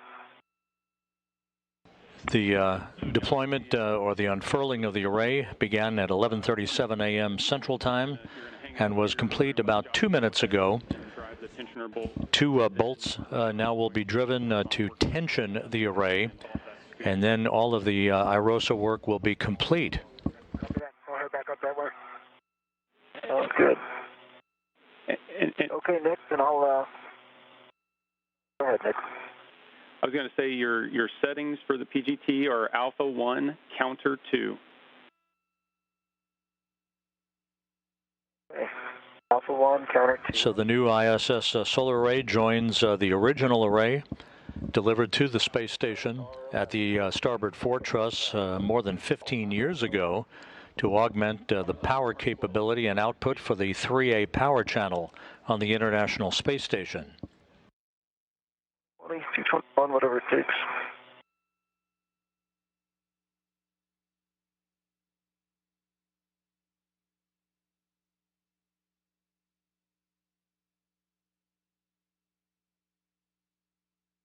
Josh Cassada will move towards the likelihood of a get-ahead work to release 4 bolts on the other ISS Rollout Solar Array that was delivered on the SpaceX Cargo Dragon resupply flight a week ago at the International Space Station. That array, or Rollout Solar Array, is due to be released and transported to the port fore truss of the station for installation and deployment on December 19th in another spacewalk plan for Cassada and Rubio. This would be get-ahead work to release the first 4 bolts that are holding that second ISS Rollout Solar Array to its flight support equipment. Thank you for the reminder. And does this one pop out? It will spring out when fully released. Okay. Thank you.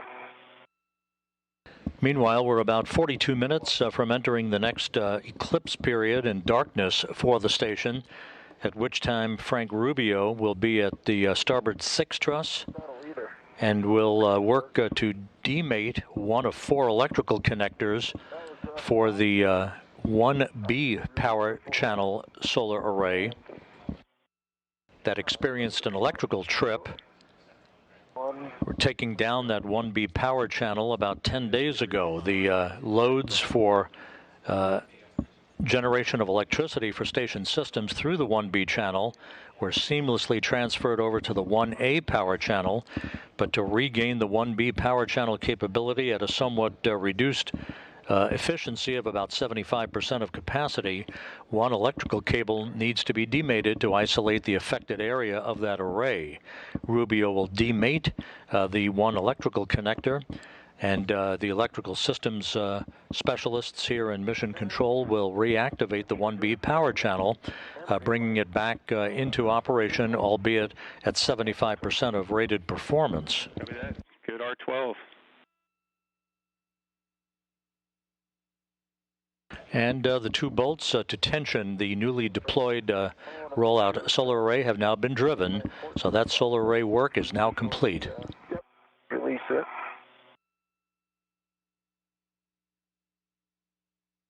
I can help stabilize you a little bit if you want. Oh, actually, you have a BRT down. I do.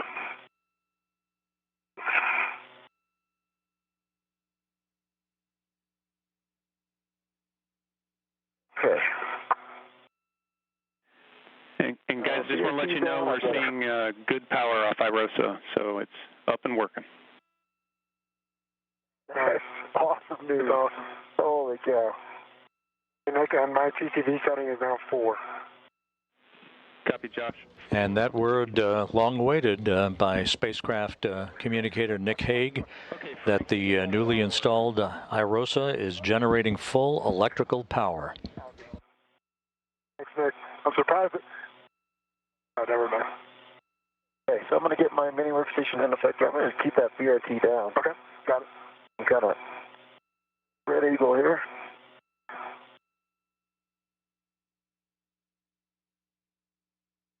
All right.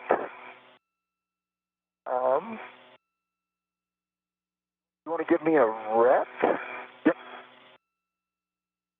Nick, understand that we can go ahead and release the adjustables from the cables and then ret to the adjustable itself. Affirmative. So both those adjustables and the scoop are going to go back inside crew lock bag M. That's your cleanup. Look at that.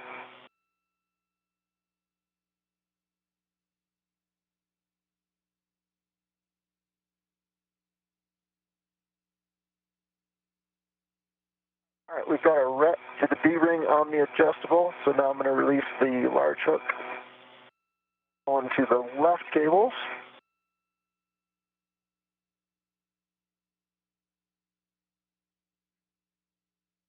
You're looking pretty hard for these earlier this week. Yeah, seriously.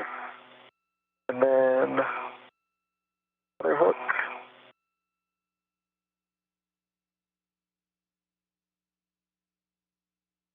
That's released, and it's all connected. Okay. I see you releasing the scoop and handing it to you. I agree. Okay.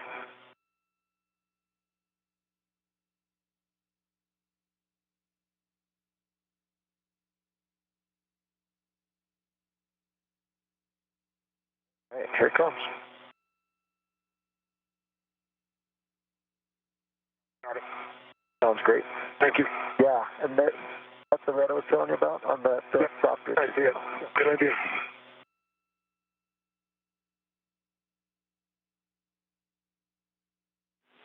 So Frank, that scoop and those adjustables will go inside crew lock bag M. And Josh, if you want to help him out, when it's all packed up, it's going to end up on your BRT, Josh. Sounds great. In fact, I've got a BRT right nearby.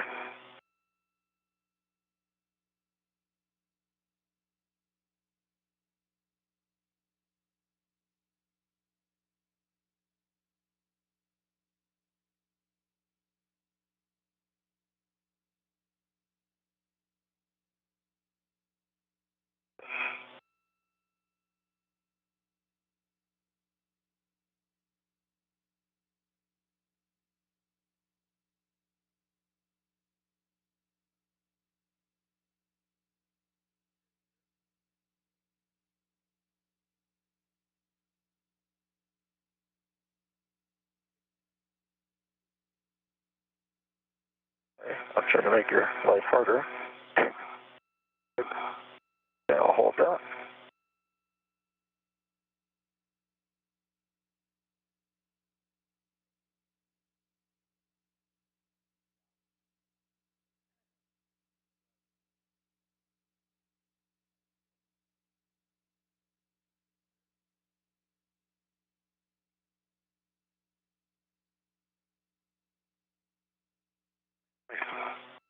Great.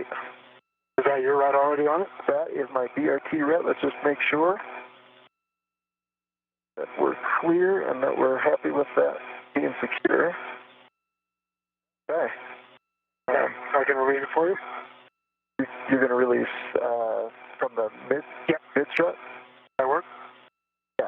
Yeah, that sounds great. And then we'll have, there's one more down, right? There it is, right here on there. See it.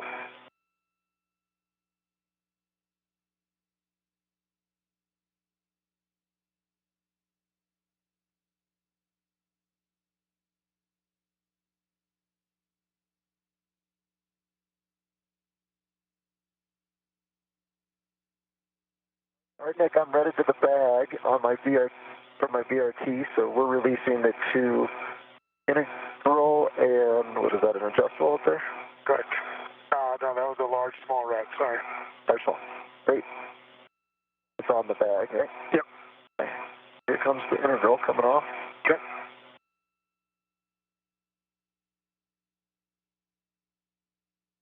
Let me secure it for you, just something left to snag. Oh, that's great.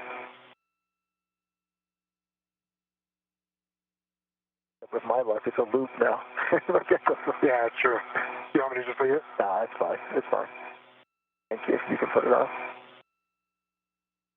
Unless it's a pain, and then we won't. Nice. Yep. Okay. All right. Jaws are closed. Paddles are out. I am readied. And let's tighten this guy down.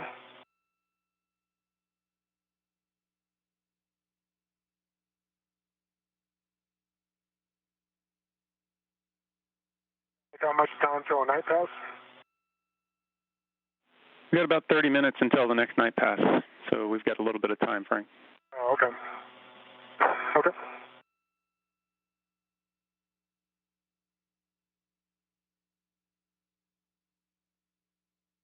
Oh.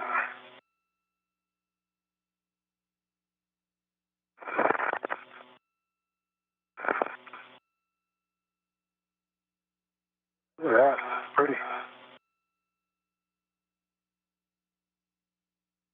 Funny that you mention it, Frank. My next task is going to be for you to take a few photos of that.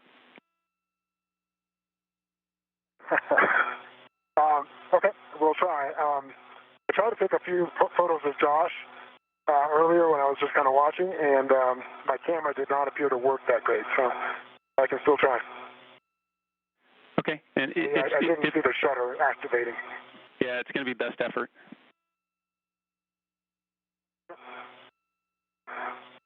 Let's see. And Frank, I noticed mine didn't do it at first. I really had to wake it up. Okay. I don't know if that's helpful or not. Yeah, I'll try. That would have been the first time I used it, so. All right, man. You're going that way, so I'll go this way. Nick, you want to talk me on to... This is Mission Control Houston, 5 hours, 44 minutes into today's spacewalk. The IROSA, the ISS Rollout Solar Array, launched a week ago, along with a companion IROSA on the SpaceX Cargo Dragon resupply craft to the International Space Station. The IROSA, earmarked to augment power for the 3A power channel on the starboard 4 truss of the International Space Station, has been installed and fully unfurled, generating perfect electrical power in one of the smooth operations seen in recent spacewalking history by Cassada and Rubio. Took about 9 minutes for the array to fully unfurl once its final launch restraint bolts were backed away. Slowly but surely it moved to its fully unfurled position, and then a pair of bolts were driven to tension the blanket. And the electrical systems officer here in Mission Control reported a short time ago that the newly installed IROSA is generating perfect electrical output. Okay, so I can start heading out towards... With that having been completed, Frank Rubio will soon make his way to the adjacent starboard 6 truss to demate once we move into an eclipse period, into orbital sunset. About 30 minutes from now, he will demate one electrical cable for the 1B solar array's electrical power channel. The 1B power channel experienced a power trip about 10 days ago that took the power channel down. Power output for station systems through the 1B channel seamlessly transferred over to the 1A power channel. But to reinstate power capability for the 1B channel, one of 4 power connectors will be demated. That will isolate the affected area of the 1B solar array on the starboard 6 truss. That will enable flight controllers here to reactivate the 1B channel, albeit at about 75% of working capacity. Meanwhile, Josh Cassida will do one get-ahead task. That will be the release of 4 initial bolts for the other ISS Rollout Solar Array that's on a flight support structure on the truss of the station, on the port 4 truss. That will buy a little bit of time on December 19th when this pair of astronauts goes back out to install the next ISS Rollout Solar Array on the port 4 truss for the 4A power channel. About 5 panels, 5 of those solar panels up in the middle. You see 2 kind of white ribbons. There's an irregularity in the white ribbons. That's a shade. If you can take a picture of everything around that, that'd be great. We just need a handful of pictures, though.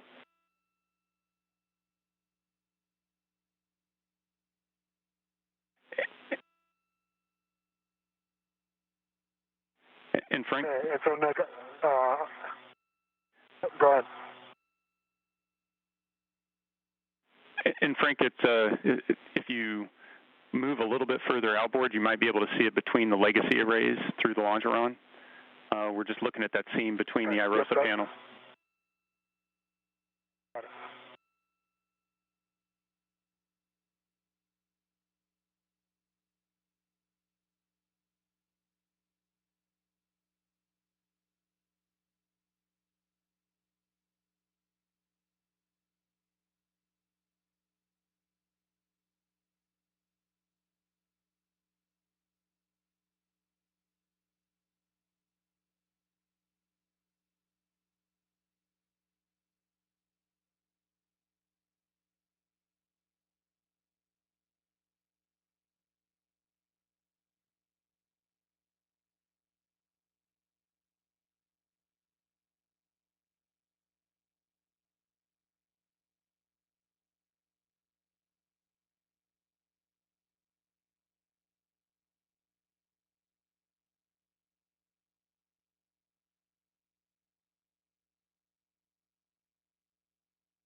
Nick, I think I see what you're looking for. Can you guys see it on the HECA?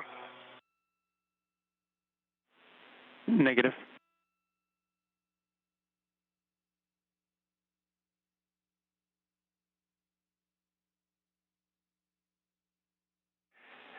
Hey, Frank, we're happy from that vantage if you can snap some pictures. Okay, can work. And I'm sorry, Nick, I'm here at the starboard CETA cart. Talk to me again about the umbag. Yeah, and Josh, you're going to go to the port CETA cart, and then you're going to stow the crew lock bag on the CETA cart nadir handrail. Copy. Thank you.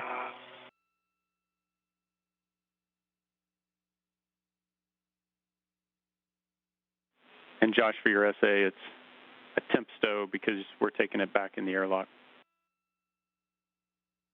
Copy.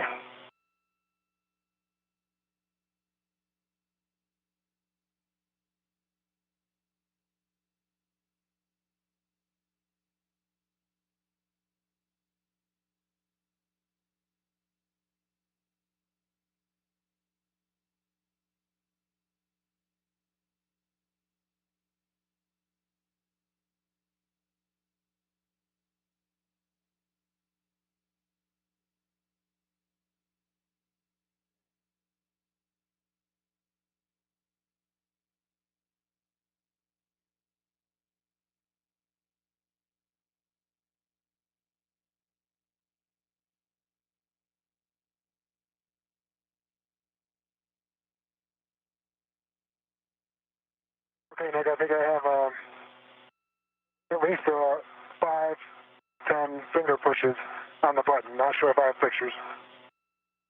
Copy that. Appreciate it, Frank.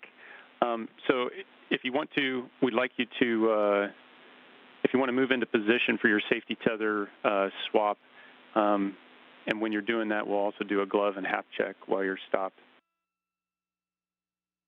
Okay, copy that. And those handrails again were? It's 2006. Okay, I'm there.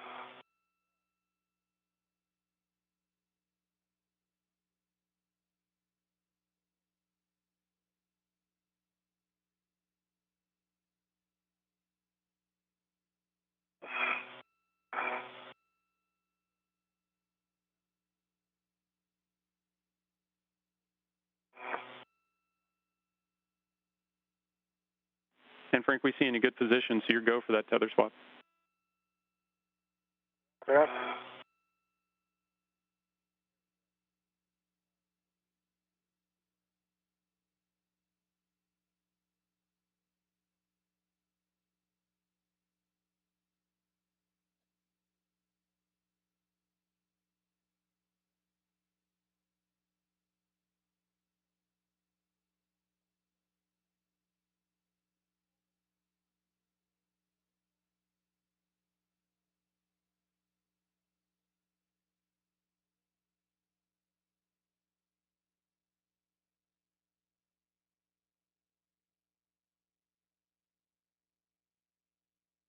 I make my 55-foot tether is on the outboard stanchion of 2006.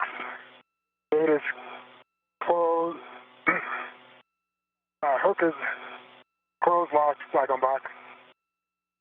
And again, to verify, the small hook on that is also on my right gearing extender.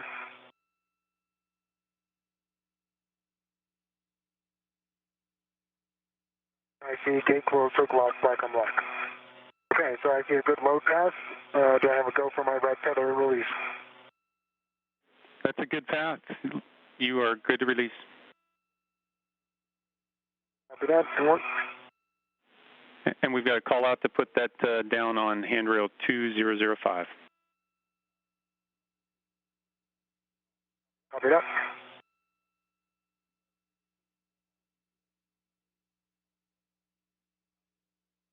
Okay, crew lock bag bite is on the port, the cart.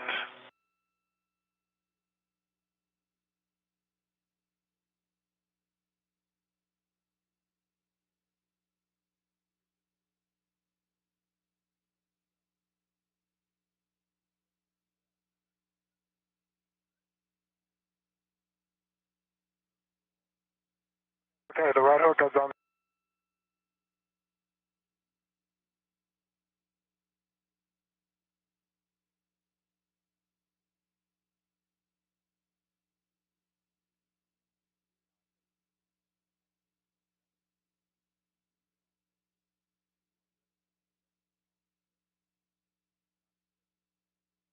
Nick, do you copy? Yeah, it looks like we're coming out of a handover. How do you copy? We got you now. 82, sound clear. My right hook is on 2005 inboard stanchion, unlocked. Copy, Frank. That's a good location, so you're good to translate outboard to the work site.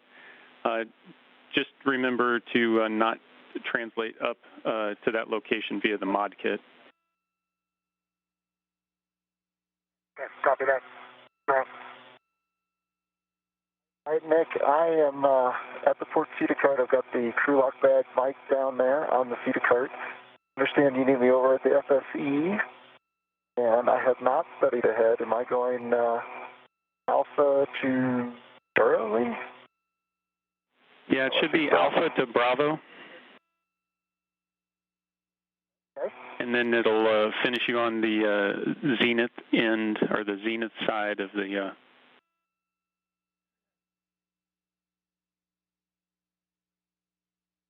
This is Mission Control Houston, approaching the 6-hour mark in today's spacewalk by Josh Cassada and Frank Rubio. The major objective, the installation, deployment, and activation of the first of 2 ISS Rollout Solar Arrays delivered a week ago on the SpaceX Cargo Dragon resupply flight, is now fully activated and generating electricity, tied into the electrical system for the 3A power channel on the International Space Station's starboard fore truss. There's a good view of Josh Cassada, whose next task will be a get-ahead task to back away 4 bolts, to release 4 bolts, holding the second of the 2 ISS Rollout Solar Arrays on flight support equipment, this time on the opposite side of the backbone on the port fore truss of the station. This is get-ahead work in advance of Cassada and Rubio replicating the work they did today during the next spacewalk that they will conduct on December 19th. Meanwhile, we're just under 20 minutes away from moving into an orbital sunset, into eclipse as it is called, at which point Frank Rubio will be at the starboard 6 truss at an electrical panel for the 1B power channel for that solar array. He will disconnect 1 of 4 electrical connectors, demate 1 of 4 electrical connectors to isolate an affected portion of the 1B power channel solar array that went down about 10 days ago due to a power trip. By disconnecting or demating 1 of the 4 electrical connectors, it will isolate the affected portion of that array and enable flight controllers here in Mission Control to reactivate the 1B channel, bringing it back to about 75% of its performance capability. The 1B channel itself will be augmented with an ISS Rollout Solar Array next year on a future delivery of the next pair of solar IROSA solar arrays on the SpaceX 28 mission. Those blankets on the IROSA. Thank you. Keeping an eye on them. I appreciate it. And just so you know, you can BRT to that handrail that you're holding right there. Sounds good. Yeah, both those handrails on the root beams are good.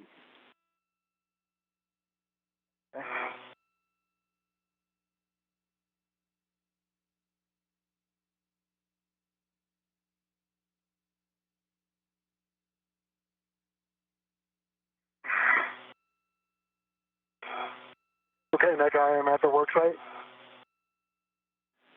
Copy, Frank. And just to let you know, we've got about a little more than 15 minutes until the eclipse. Okay, sounds good. I'm looking for Papa 23, correct? And that's affirmative, Papa 23. You were broken. Okay, I see it. I want to verify. Josh, you copy me? I got you now. Okay. That last one was broken for some reason. I don't know why. I understand it was Alpha 4, and it was counterclockwise 2? Yeah, I didn't give you that, but that's the answer. Alpha 4, counter 2. It's going to be 10 to 13 turns, and you're looking for R1 and R2. Sounds good. I see him. And you did give it to me just 5 hours ago. True, very true. Looks really familiar.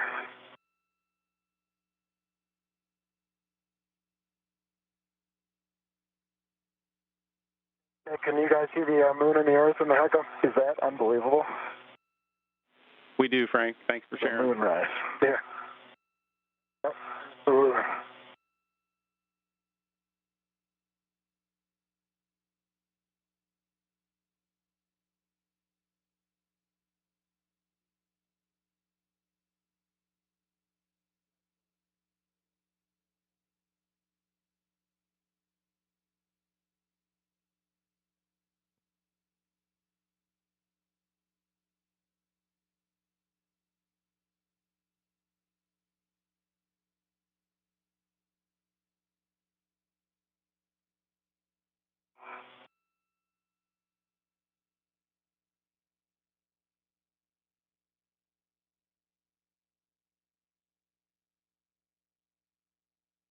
And Frank, Josh, just for your essay, looks like we might be in and out of S-band for the next couple minutes.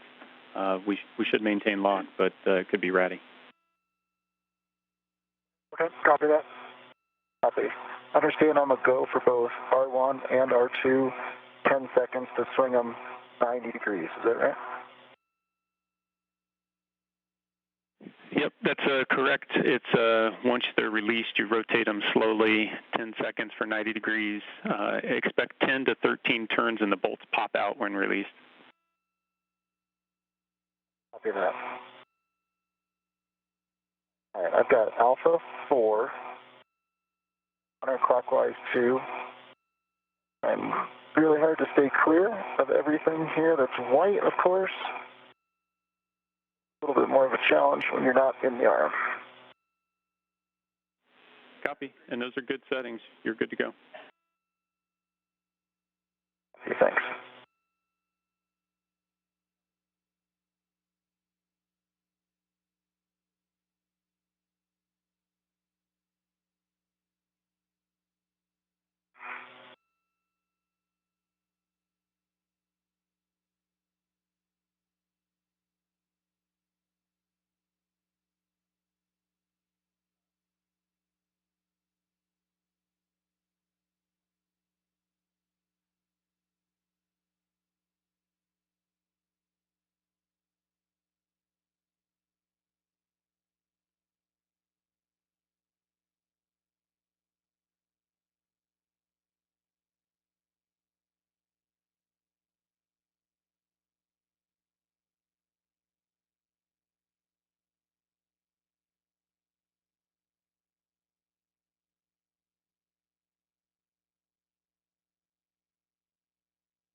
R1 is released.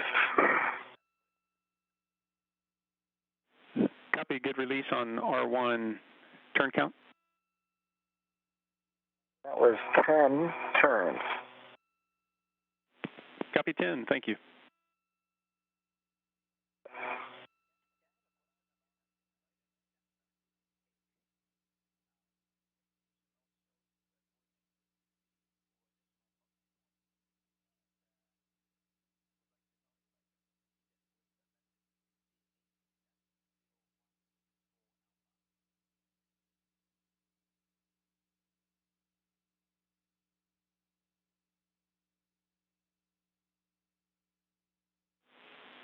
And Frank, just a heads up, around 12 minutes until we get to that eclipse, and you can start the work on the connector itself. Before that, we'd like to get a glove, hat, and gauntlet check. Okay, in work. There's 10 and a half turns, and R2 is popped out. Copy, Josh. Good release on R2. So when you're in a position, you can rotate those those rollers. They're 90 plus degrees. Copy.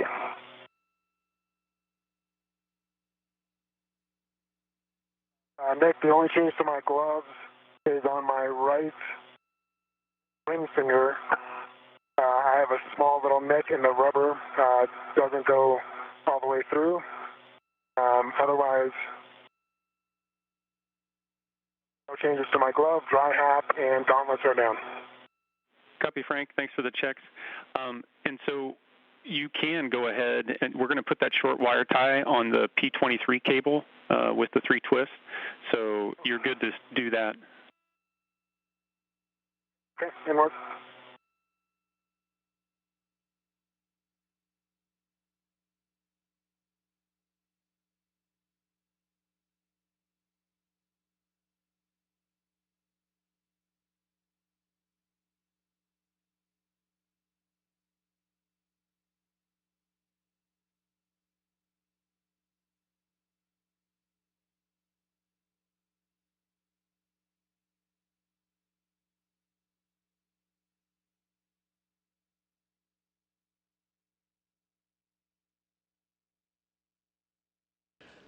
Josh Cassada moving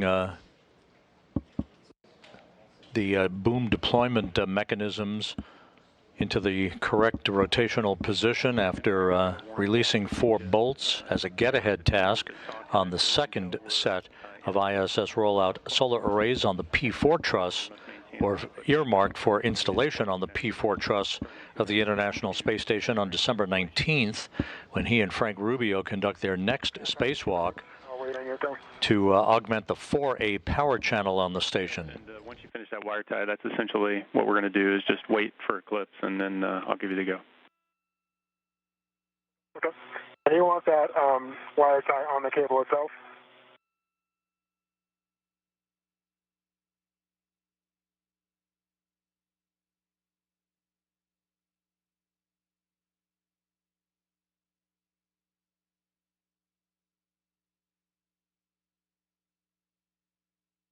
And Frank, stand by.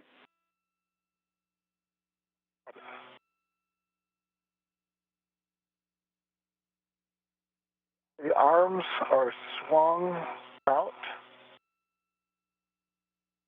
and move into R3.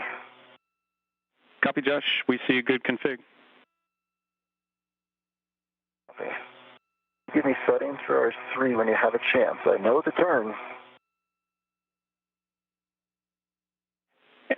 And Frank, you can put it on the cable above it that you're not going to demate. It's the small connector that's above.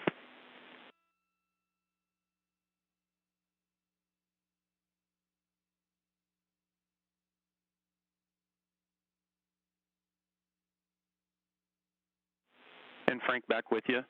You can put that wire tie on the small connector that's above the one that you're going to demate, so on one that you're not demating.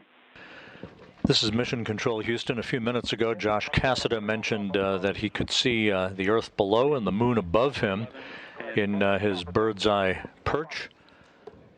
While working outside of the International Space Station, here's a real-time telemetry-driven animation of the Orion spacecraft and its distance to the Moon of about 42,000 miles as it prepares for its return-powered flyby. An engine burn that will occur behind the Moon on Monday morning at about 10:43 a.m. Central Time to propel it back around from the backside of the Moon on the final leg of the journey back to Earth, and a splashdown a week from tomorrow in the Pacific Ocean at 11:40 a.m. Central Time. Orion is functioning nearly to perfection. All of its systems in excellent shape as it exited its distant retrograde orbit.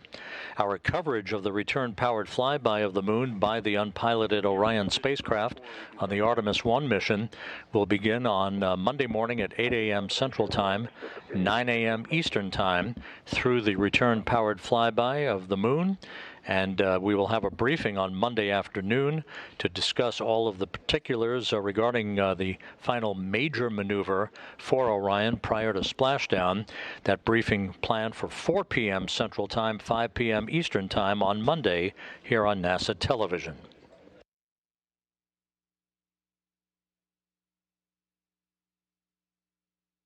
All right, Alpha 3, clockwise 3 for R3. Affirmative. Good settings. Awesome. Thanks.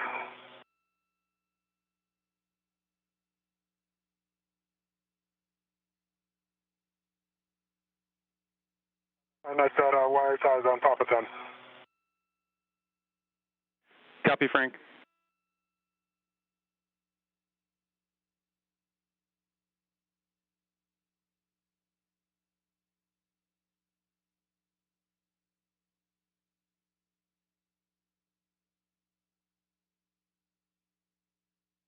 You guys want me to drive some mid-strut bolts while I'm out here?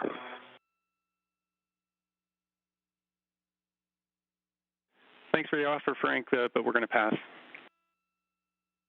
Copy.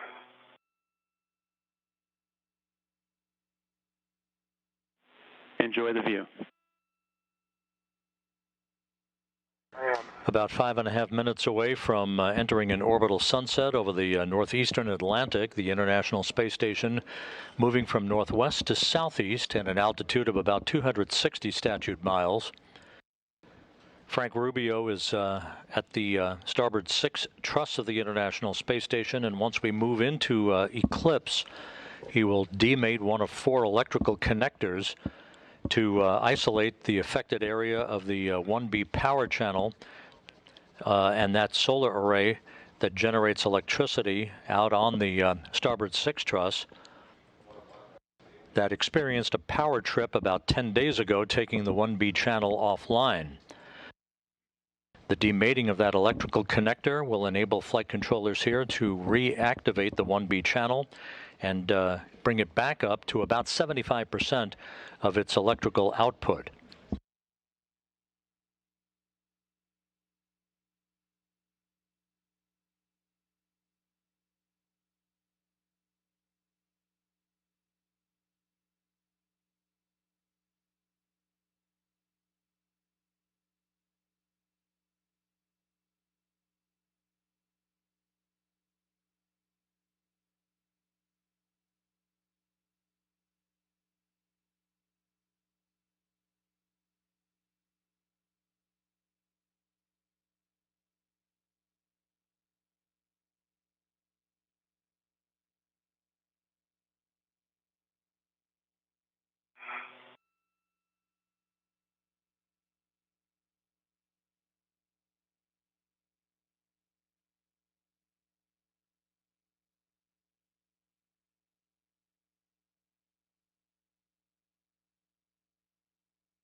I'm taking a break. I think I'm at 140.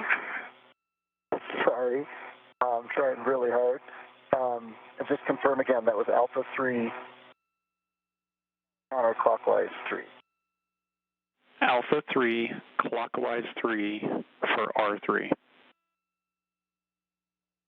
Sorry. Alpha 3, clockwise 3. That's what I've got.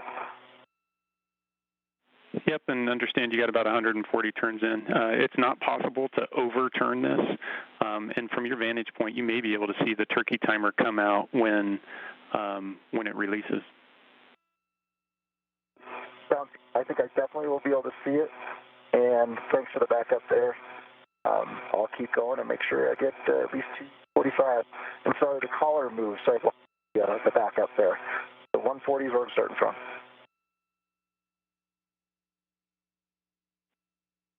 And copy, Josh. And you're watching Josh Cassada as he talks to Spacewalk communicator Nick Hague here in Mission Control. On IROSA. They are, Cassada is in the final stages of releasing bolts. The first 4 bolts for the other ISS Rollout Solar Array that was delivered a week ago on SpaceX's mission to the station to deliver cargo. This IROSA that Cassada is working on as a get-ahead task will save some time on the next spacewalk the 2 astronauts perform on December 19th. This IROSA will move to the P4 truss of the International Space Station to be installed to augment power for the 4A power channel.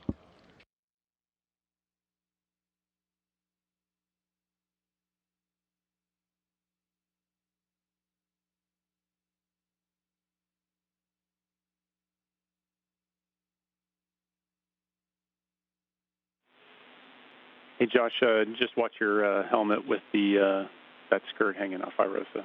You've touched it a couple times. Thank you for the heads up. I thought it was clear. I appreciate you backing me up there. All right, that's 200. Frank, how you doing out there? I'm doing well. How are you?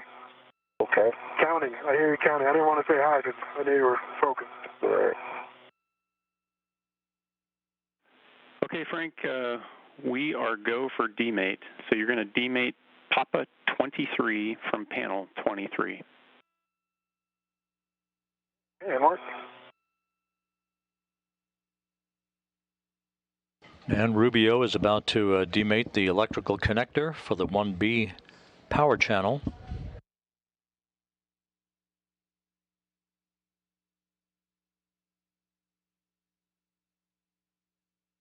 Hey, Papa 23 is demated from panel 23. I see good pins, EMI band, no FOD. Copy. Good demate. So you are go to cap the saw cable Papa 23. Copy inward.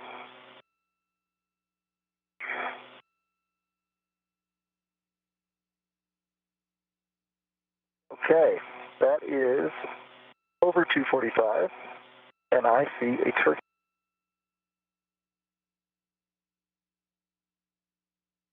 The demating of this electrical connector will isolate the portion of the 1B power channel and the solar array on the starboard 6 truss that experienced a power trip about 10 days ago, and enable flight controllers here to reactivate the 1B channel to about 75% of its working capability. Assuming no issue with the reactivation of 1B, this should eliminate the need for another spacewalk this Wednesday to clean up any work not completed today. Yeah, we were in a handover. So, Frank, you were getting ready to mate, and I think, Josh, you had said you saw a turkey timer. I do. I have a turkey timer on the left, and if you want, I'll go counterclockwise 3, alpha 3 on R4. Hey, Josh, it's completely your call. We're happy to stop here and start working our way back in. Understand it's extra effort doing that free float. I'll be honest, I'm here. I'd like to not come back. So, if you don't mind, we'll just knock out R4 now. Okay, copy that. So it's alpha 3 counterclockwise 3.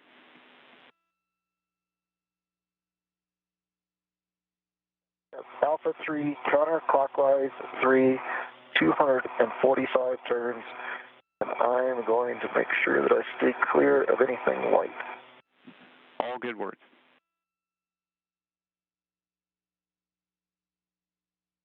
All right, next, so Papa 23 is demated, both ends are capped, and the cable is on the short wire tie to Papa 10. Yep, copy that, Frank, and we got guys down here that want to make sure that we got to a hard stop on both those caps. It did. Copy. Great job. So you're good to translate back inboard to the tether swap location? Great, copy that.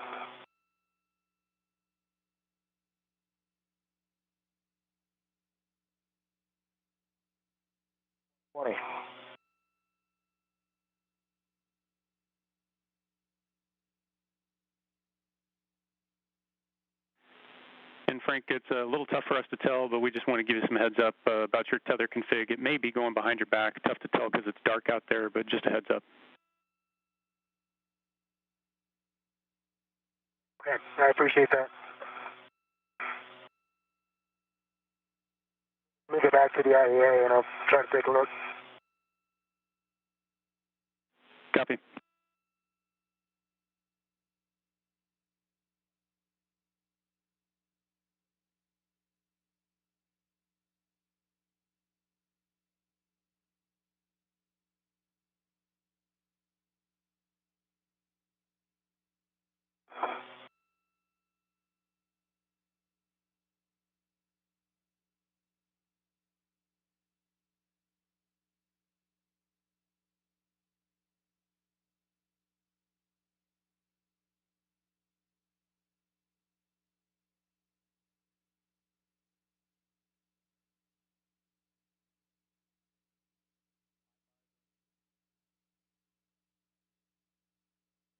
100.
Nick, it is not wrapped around my back. It's just caught kind of on the other side of the PGT.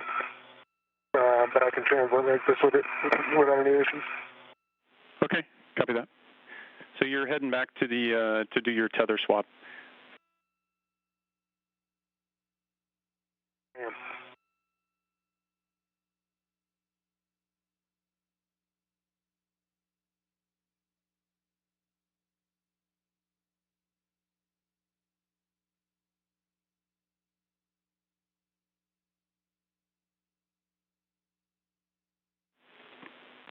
And Frank, Josh, now that we've got all those connector ops done, we're going to try to turn on some external lights to help you out.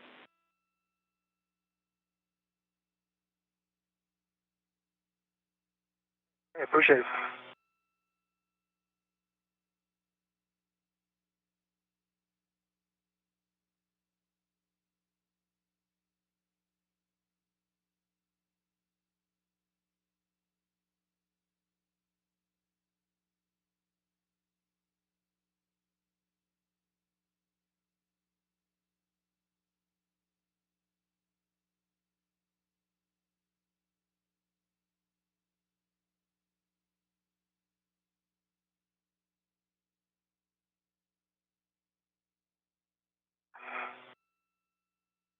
All right, 245 was my count.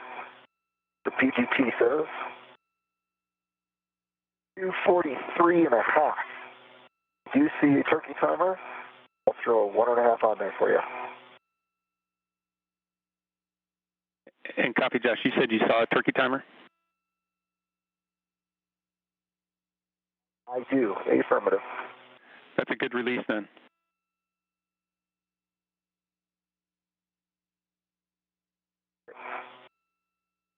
I'm back at 2006. Okay, Frank, you're gonna swap back onto your tether pack. Copy that, and what?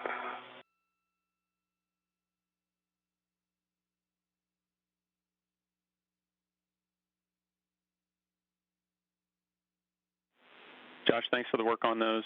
That's a huge get ahead. And so once you stow your PGT, you're going to go back and grab your crew lock bag in.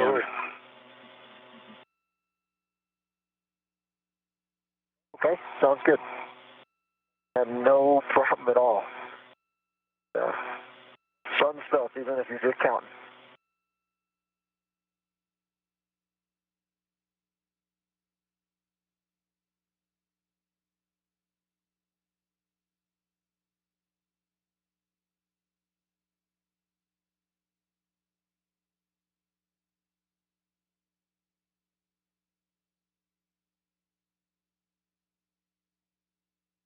This is Mission Control Houston, 6 hours, 26 minutes into today's spacewalk by Josh Cassada and Frank Rubio. The two astronauts have wrapped up all of their work for today. The installation of the ISS Rollout Solar Array on the starboard 4 truss to augment power for the 3A power channel on the International Space Station. It is up and running, generating electricity in excellent fashion. Frank Rubio recently, in the last few minutes, demated one of 4 electrical connectors at the starboard 6 truss for the 1B power channel that was affected by a power trip about 10 days ago, taking down that power channel. It is in the process of being reactivated right now by the electrical systems officer here in Mission Control.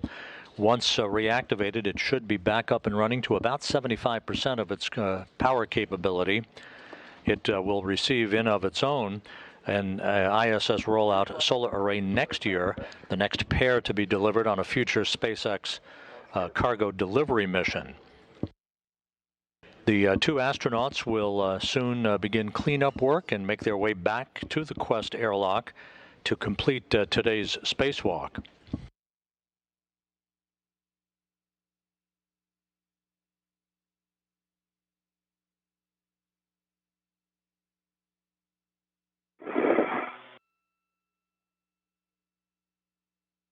In addition, CASIDA released a quartet of bolts as a get-ahead task on the next ISS Rollout Solar Array to be installed at the station. That was sitting on a flight support equipment attachment device on the truss of the station.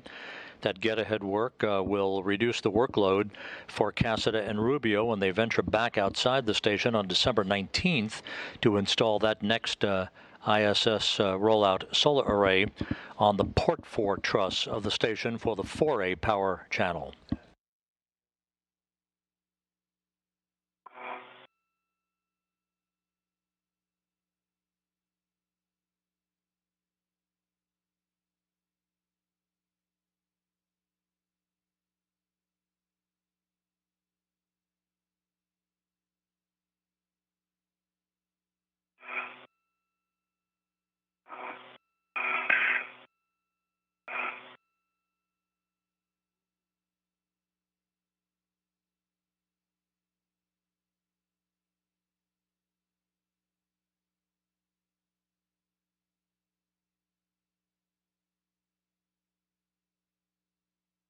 Okay, Frank, I am back at the port Cedar cart and grabbing the M bag.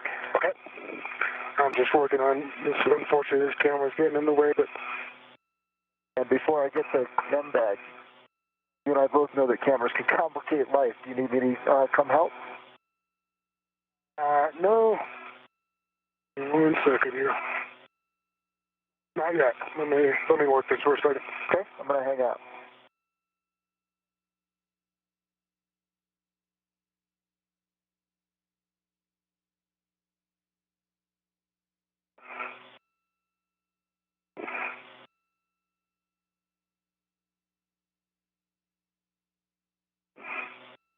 Nick, how much longer do we have in this night pass?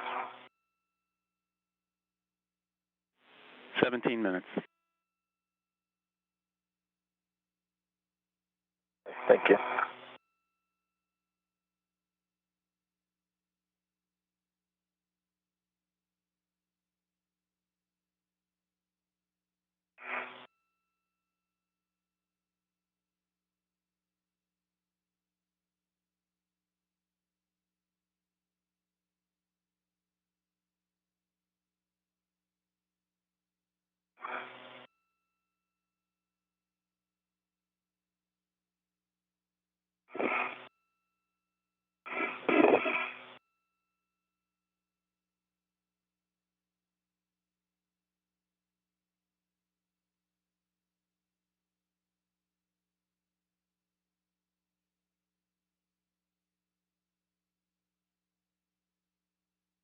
Nick, EV1 cooling is 3.5.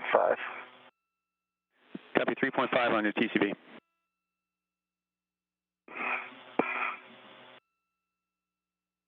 All right, Nick, my red hook is on my right D-ring extender, gate closed, hook locked, black on black.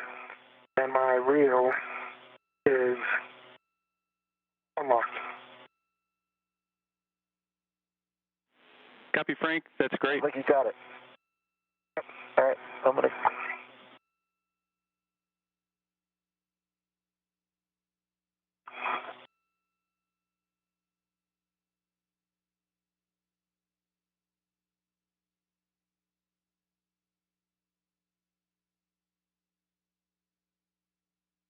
All right, so Nick, with that, I can pick up my 55 foot, is that correct?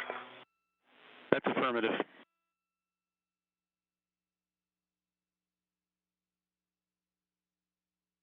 55-foot array is picked up.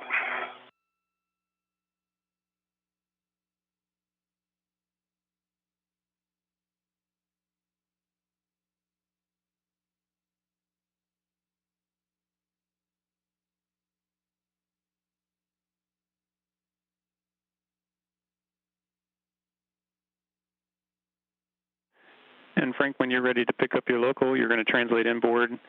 Josh is in the process of putting the crew lock bag M on his BRT, and he'll lead the way back to the airlock.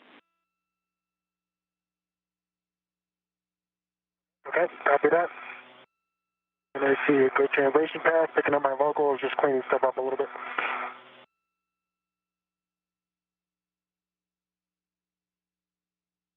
All right, Josh, I'm on my way. Sounds good.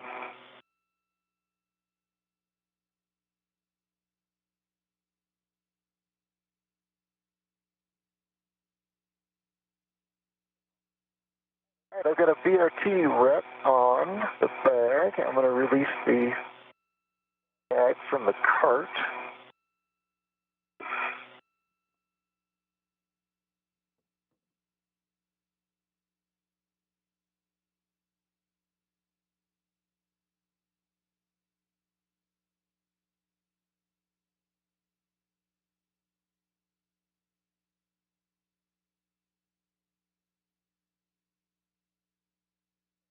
Jaws are closed, paddles are out.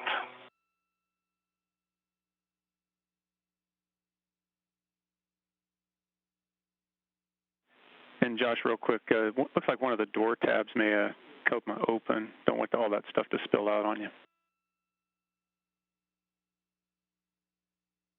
Thank you so much. Oh, and there's one more that wants to.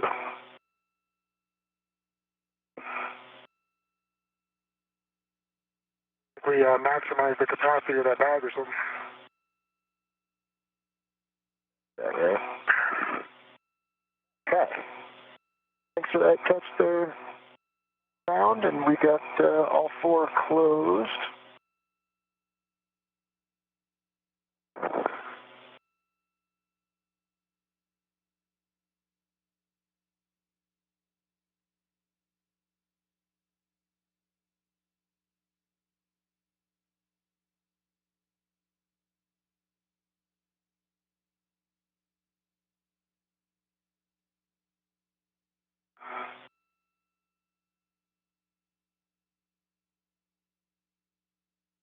Okay. Ready to the sea spur, is that correct, Nick? Hey, firm. You've got green hooks down. You'll pick up along the way. Awesome. Thank you.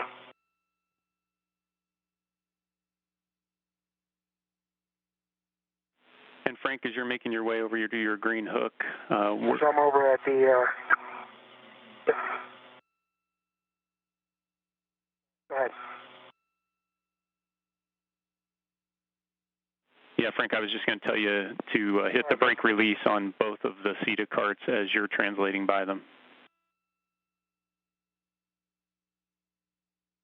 Okay, copy that.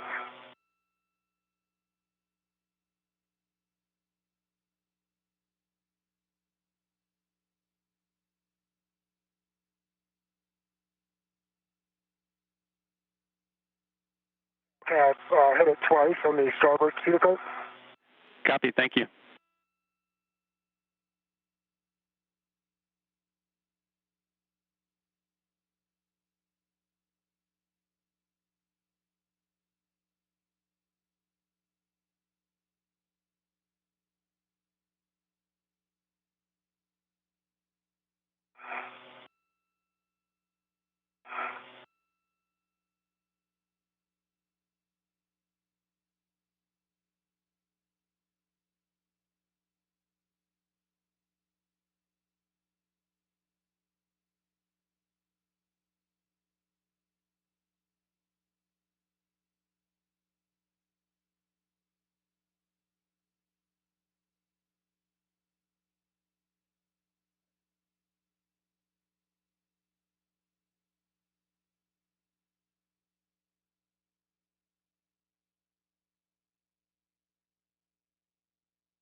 That's twice on the port feeder coat.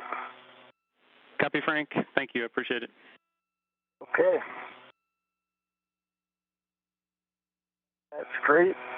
With the carts, I've got my green hook and understand back to the airlock. Copy, Josh. And Frank, looks like you might be a little inboard of your green hook. Yep. Saw that. Heading back in.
I have my green hook on my red reel.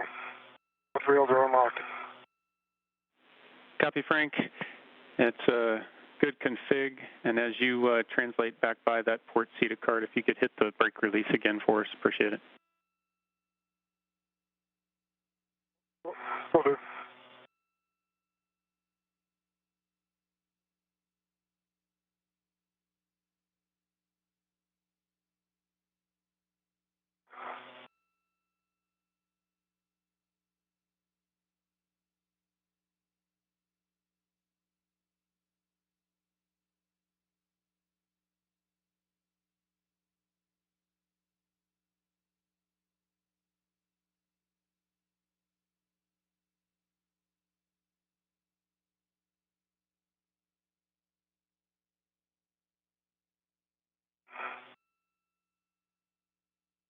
I've got it twice again on that port feeder cart.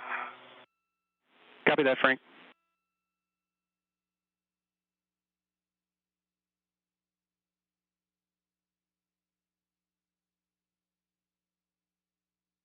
Josh, see you down at the airlock. Frank's on his way in. Just thought I'd give you guys the general pulse of the control room, which is a bunch of smiling faces. People are super excited about how much we got done today. So awesome job.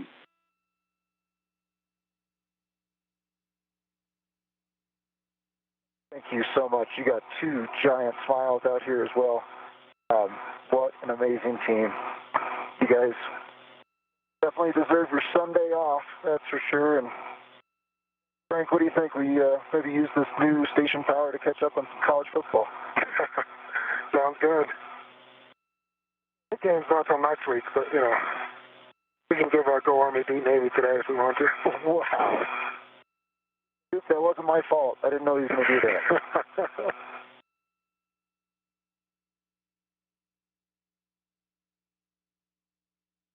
Taking notes. I'm at the feeder first. Copy. Got a reel that doesn't really want to reel. Let's see what we got here.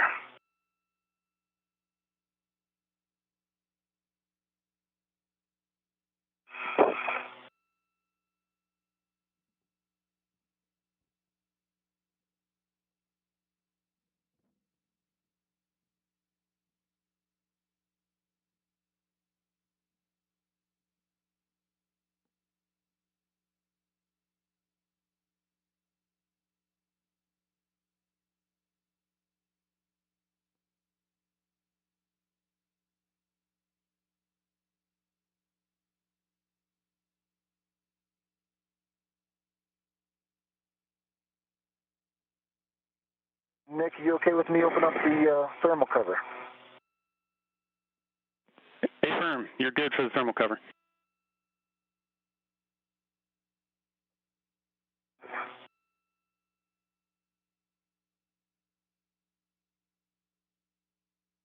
Josh? Hi, Frank. Good. I think you might hold a new record for most turns on a PGT in a single day. Hey, that's right. Oh. Started. Nicely done, dude. Well done. Right. Well done. Well done, gentlemen. Nick, with that, I can head on in. Is that correct? Yeah, affirmative, and then we'll want to pass in crew lock bag M. Nick, thanks so much. Okay, copy that. I will drop my waist tether to the... Actually, hold on. So, Josh. Yeah, go ahead. How are we doing this? Are you going to pick up my... Yeah, I think we're going to do reverse of what we did. I'm happy to pass you the bag now if that's easier to connect and send in. Yep, give me a second. Let me just put in the... And you're doing a waist tether that's D-ring extender, is that right? Yep, and gate closed, hook lock, black on black. Perfect. And Nick, once I have that and I'm in the airlock, is Josh just able to release my... Oh, well, you're going to have to release yours anyway, so never mind. We'll talk us through it. It's been a long day, for sure. Yeah. And I am ready for that bag. Okay. I'm going to take it off my BRT, but it's still redded to my BRT, right? I'll read it to the inside, and then I'll take it off and pass it back to you. Sounds good.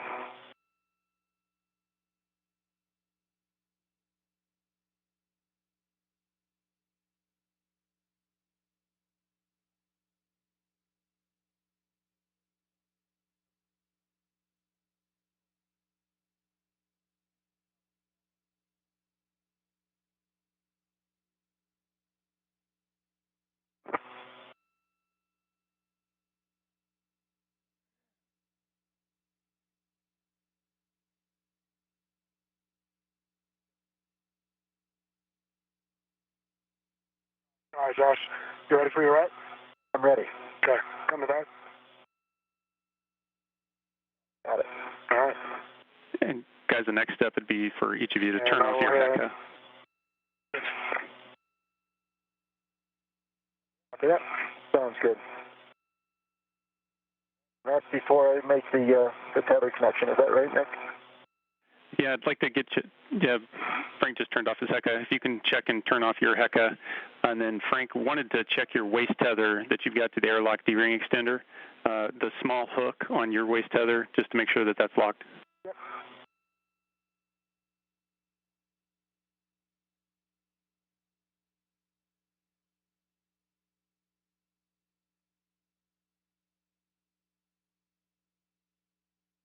I can make close to lock back on that. Copy. And so, Josh, when you're ready, you're going to go to release Frank's anchor hook from that port stanchion of 554 and put that on your waist tether. Copy.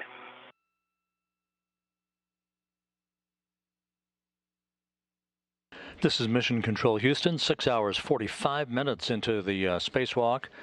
Back at the Quest airlock, you can see Josh Cassada as he begins to stow equipment that he and Frank Rubio used for the successful installation and deployment of the ISS Rollout Solar Array on the starboard fore truss of the station, which is now generating electricity to augment the power output for the 3A power channel on the International Space Station.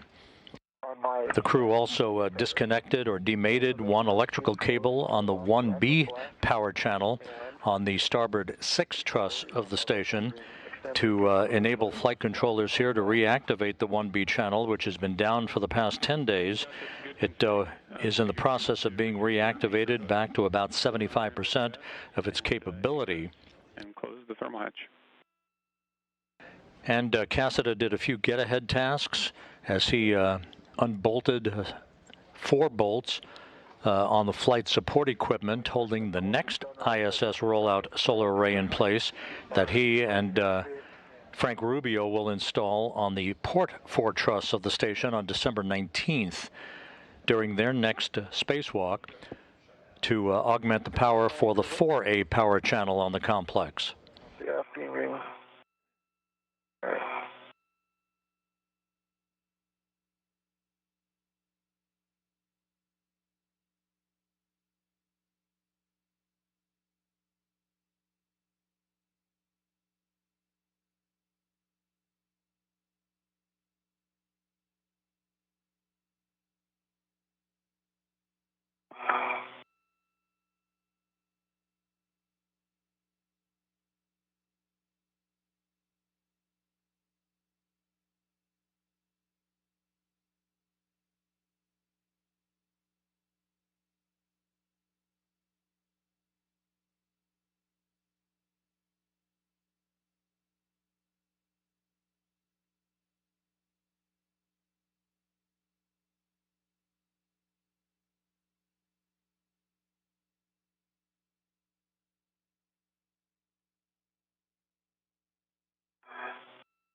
Okay, small cover is coming.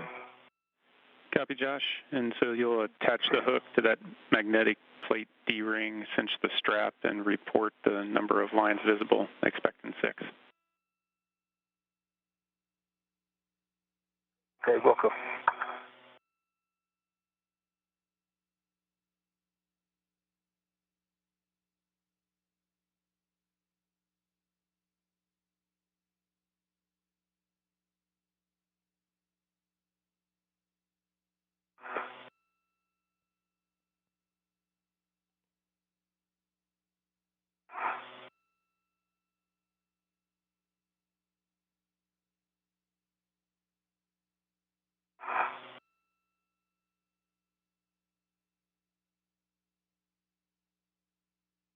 Go.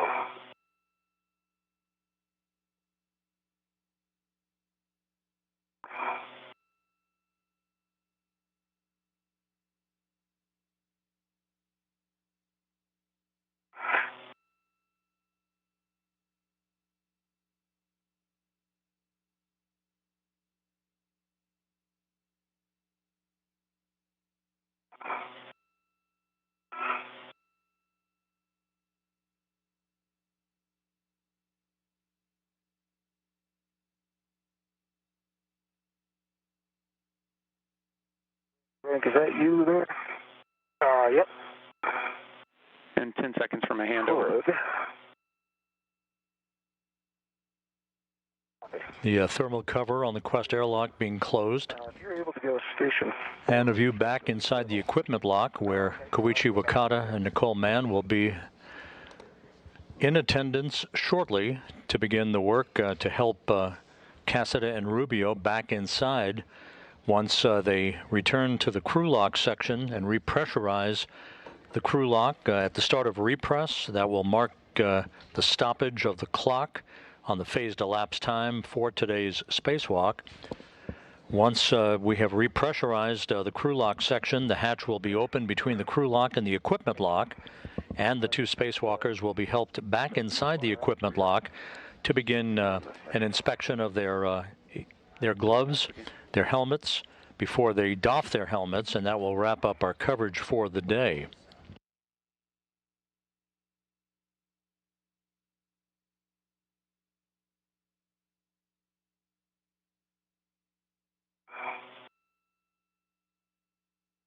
There we go.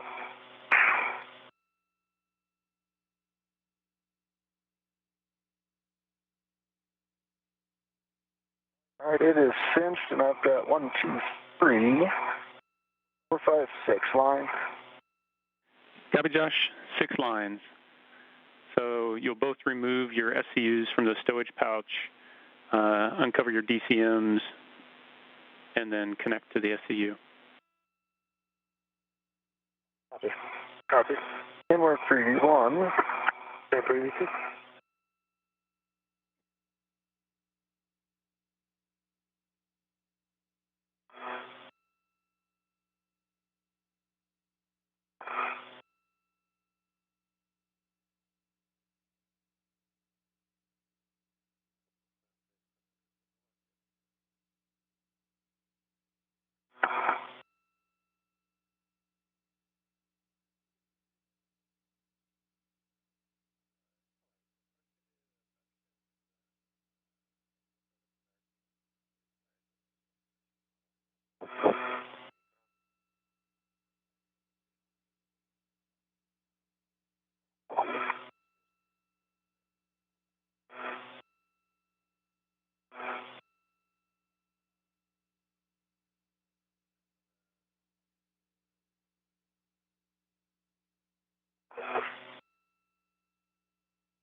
Frank, if you could, your pouch, if you could attach that to the wall, it's trying to get into the hatch. Oh, Rush? My pouch, okay. You're saying, move it up here? Yeah, there's Velcro on the wall. Okay, I'll just hold it up here. No worries. Okay. Oh, I see it, yep.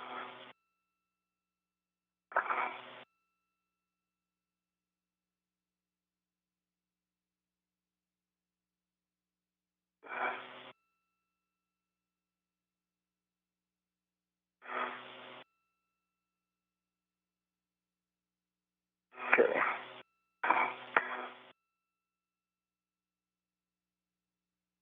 EV1 SCU is connected. EV2 SCU is connected. Okay, copy that. And so with that, you are both go to switch your water off. Expect the H2O off message. Water's coming off for EV1. Water's off EV2.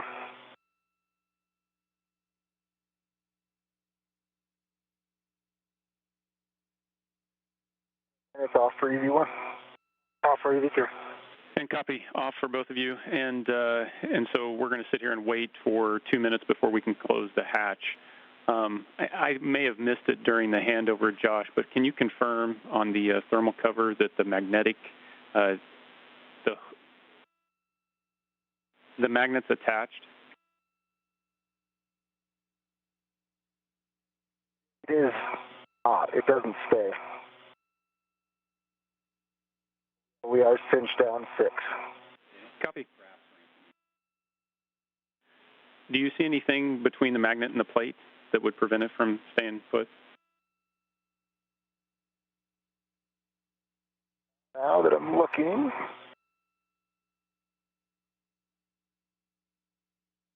we should probably get rid of this flap.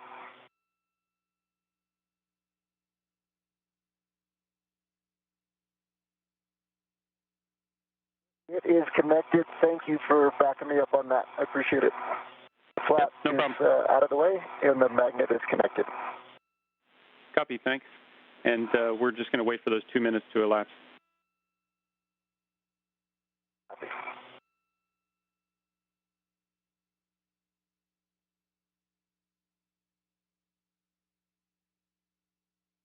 Frank, I'm going to just start getting in position for the hatch. Yep, you're fine. You have all the room. There is something on my back. You know, is that a bag? Okay.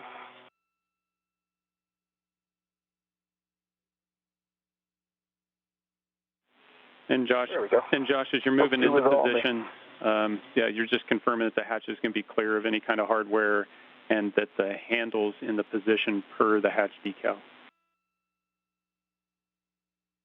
Sounds good, and I'll take care of that handle in the right position when I've got it in a better view. There's nothing obstructing the hatch right now. Copy all. Inside the equipment lock section of Quest, Nicole Mann on the right, Koichi Wakata on the left. They were in charge of Canadarm2 robotic operations during today's spacewalk, moving Josh Cassada around as he maneuvered the ISS Rollout Solar Array from its flight support equipment attachment point on the truss of the station over to the starboard fore truss, where it was installed, bolted into place, and ultimately unfurled to its full length of 60 feet. Now they are standing by, watching and waiting for 2 minutes to transpire before the hatch is closed to the crew lock section of Quest. That will be the precursor to the start of the repressurization of the crew lock that will stop the clock on today's spacewalk elapsed time. Copy, thanks. Hank, can you move that bag that's on my back there? You have a chance. Okay. It's over by your feet now. Okay, thanks.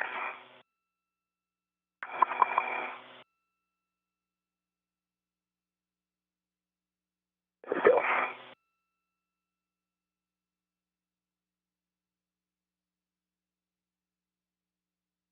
All right, so I'm going to position the handle in the unmatched direction.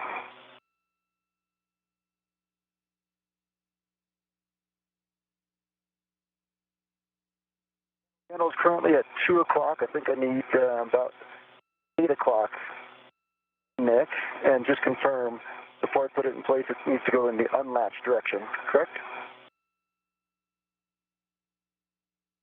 Affirmative, Josh. Looks like it. Awesome, thanks.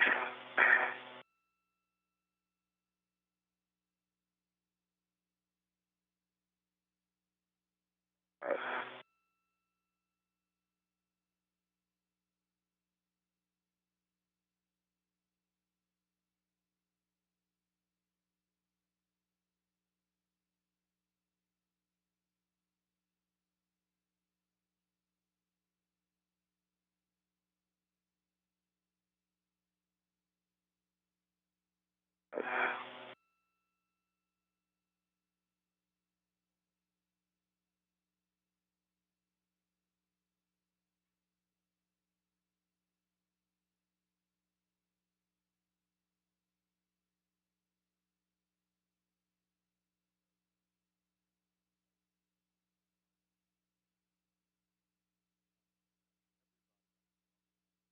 We are latched and locked.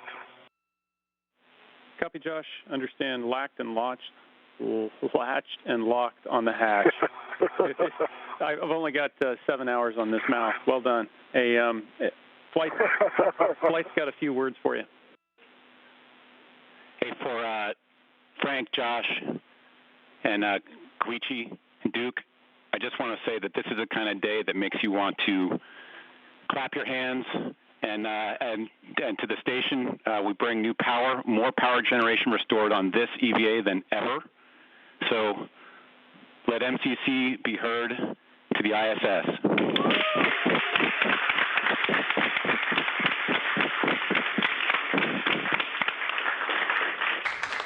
Let there be light. Great job. Come on in.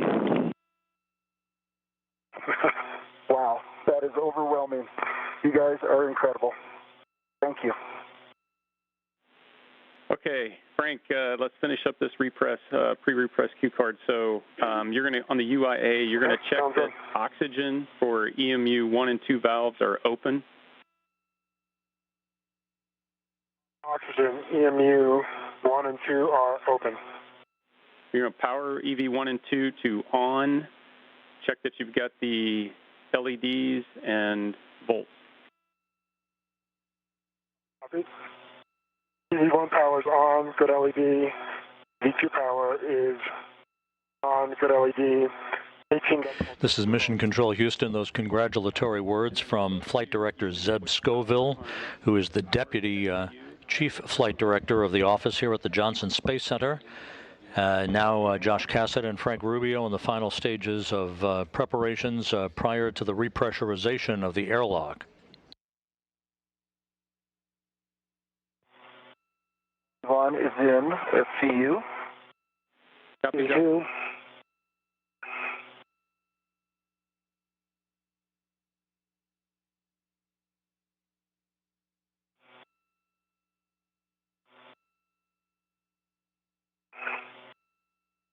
To you.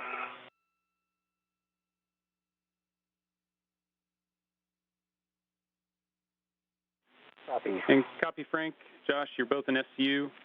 So with that, I'm going to hand you over to Duke and Koichi to pick up with the crew lock repress. Thanks so much. Don't turn your phone to silence. We're giving you a shout in just a half hour. Be both you and the whole team. Thank you. So much, Nick. You bet. Awesome working with you. All right, Blue and Frank, welcome back. Let's get you inside. You can both take your O2 actuators to press. All right, and work for EV1. Same for you, too.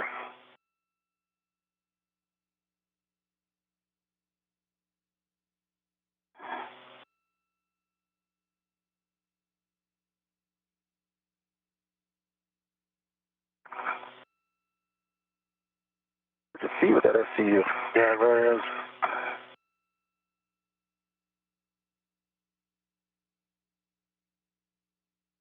Everything's backwards in my mirror.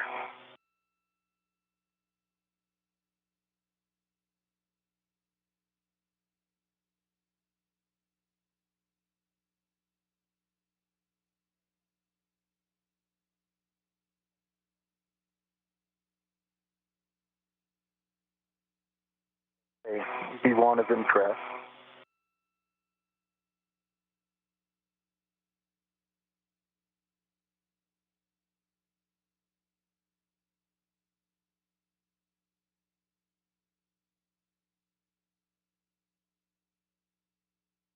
EV2 still working.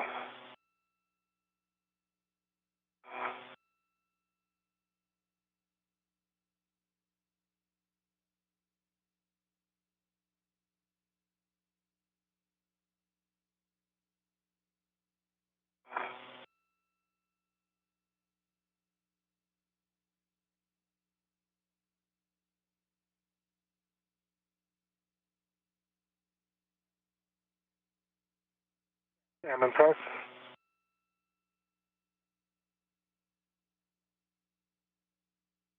Okay, copy, both in press.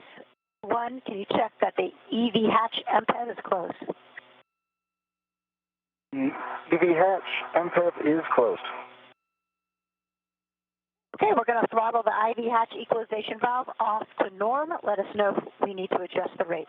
Sounds good. Thanks, Duke.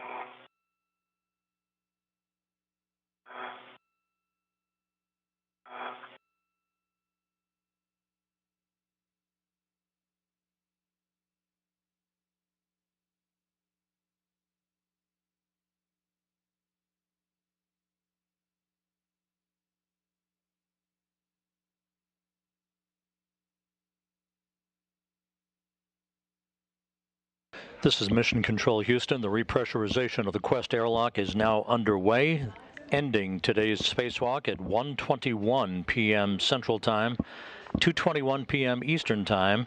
Today's spacewalk, 7 hours, 5 minutes. Again, today's spacewalk ended with the start of the repressurization of the Quest airlock at 1:21 p.m. Central, 2:21 p.m. Eastern Time, bringing today's spacewalk to an end at 7 hours and 5 minutes.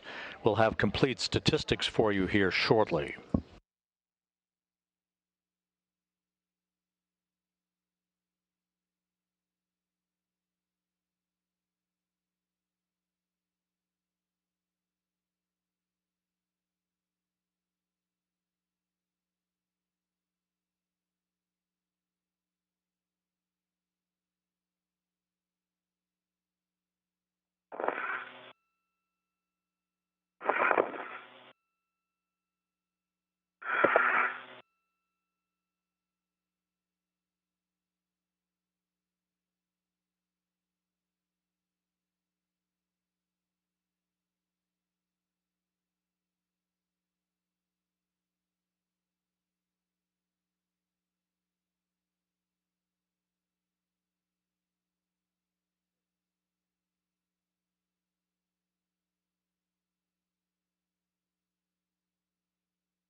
Station Houston 2 for airlock, EV2 Please, Frank, please check your O2 actuator in press. And if you need to, stop the repress in the meantime.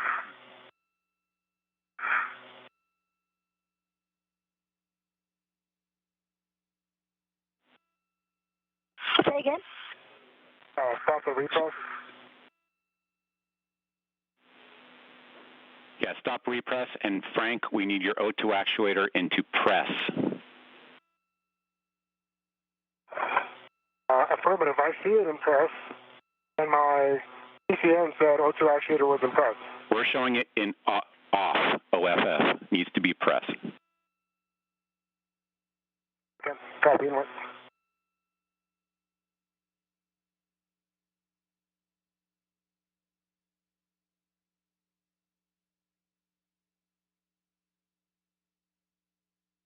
There you go. Okay, O2 position press. Okay, copy. Go to resume repress.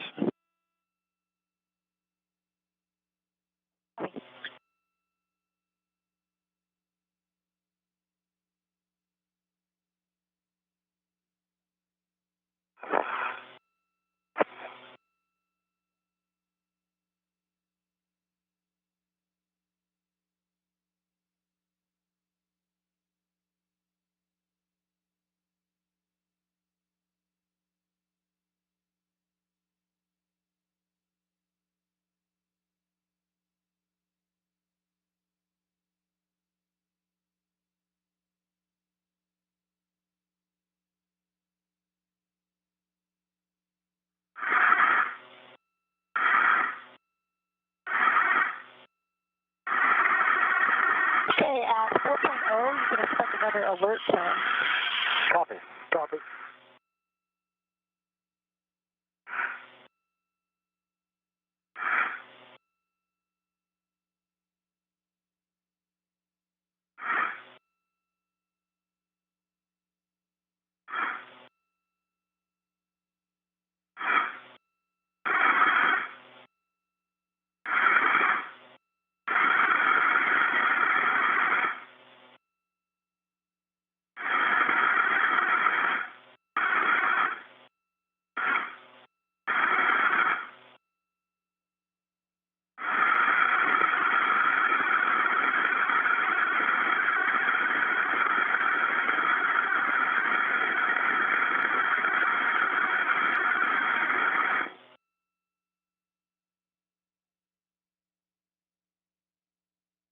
Okay, we're at 5.0. We're in the 2-minute wait.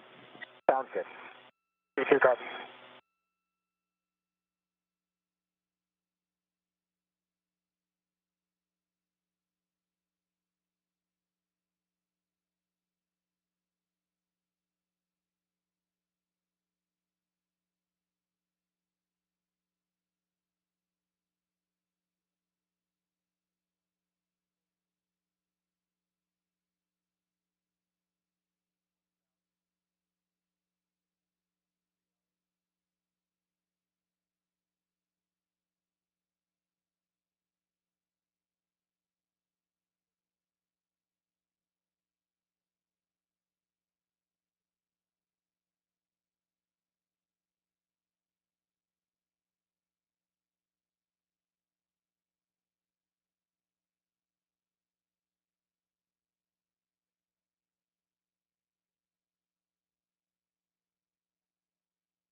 This is Mission Control Houston. You're looking at the equipment lock section of the Quest airlock. Koichi Wakata of the Japan Aerospace Exploration Agency and Nicole Mann from NASA on the right, as the repressurization of the crew lock section of Quest well underway, going back to its normal pressure of 14.7 pounds per square inch, at which point Wakata and Mann will open up the hatch and bring back inside the equipment lock Josh Cassada and Frank Rubio following their spacewalk today. Here are today's statistics following the completion of the extravehicular activity. This was the 256th spacewalk in support of space station assembly, maintenance, and upgrades. The 11th spacewalk conducted out of the ISS in 2022. The third spacewalk during Expedition 68. For both Cassada and Rubio, it was the second spacewalk of their respective careers, both totaling 14 hours and 16 minutes of spacewalking time. The 256 spacewalks for International Space Station support have now totaled 1,623 hours and 18 minutes, which is the equivalent of 67 days, 15 hours, and 18 minutes of spacewalking time. And the 3 spacewalks for Expedition 68 now have logged 20 hours and 41 minutes. So we'll be standing by for that repressurization to be completed, for the hatch to be open, for the 2 spacewalkers to be brought back inside and mounted on their respective sides of the equipment lock, where photographs, as usual, will be taken of their gloves and suits before their helmets are doffed. V1 is in IV.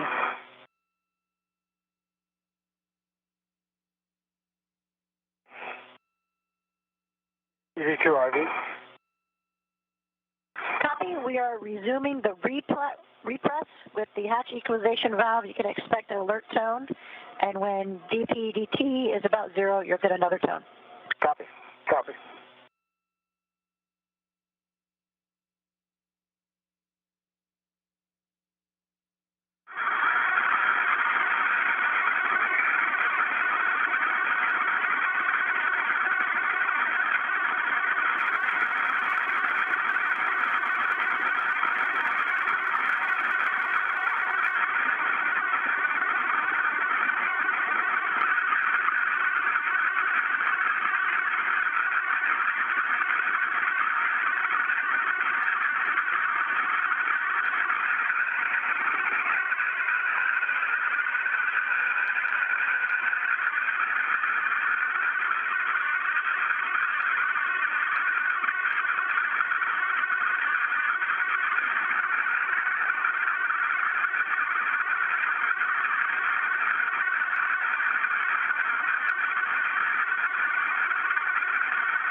This is Mission Control Houston. Koichi Wakata and Nicole Mann of the Expedition 68 crew on the International Space Station, watching the final moments of the repressurization of the crew lock section of Quest before they open up the hatch right in front of them and bring into the equipment lock Josh Cassada and Frank Rubio, who aced their spacewalk today, installing the ISS Rollout Solar Array on the starboard fore truss, electrically hooking up that array, which is generating perfect power to augment the power output of the 3A power channel on the International Space Station.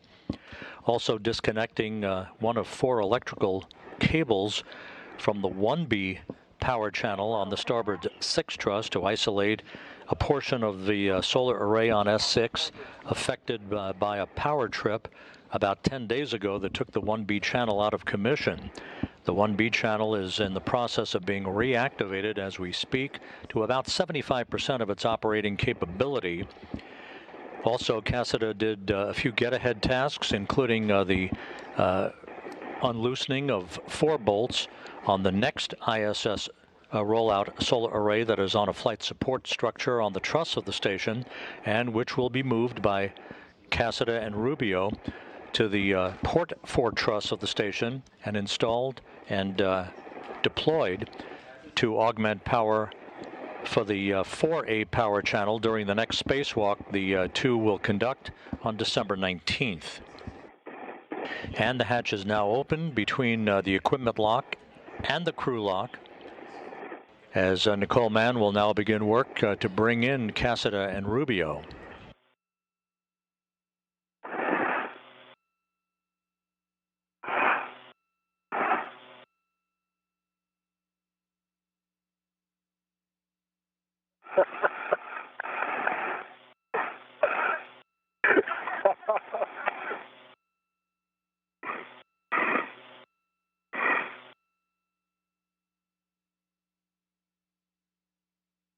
Houston, I see that you're taking care of step 4 and 5. We'll move along to step 7.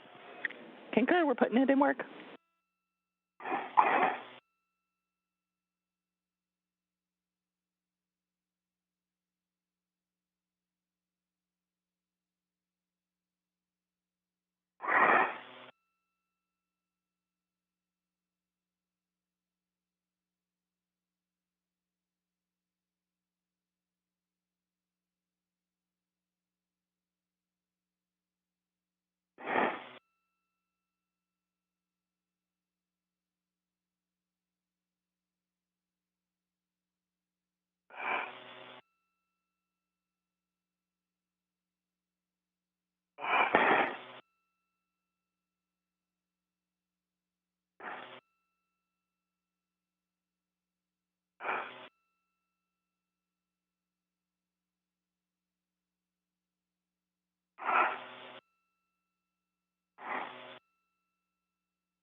Frank Rubio back inside.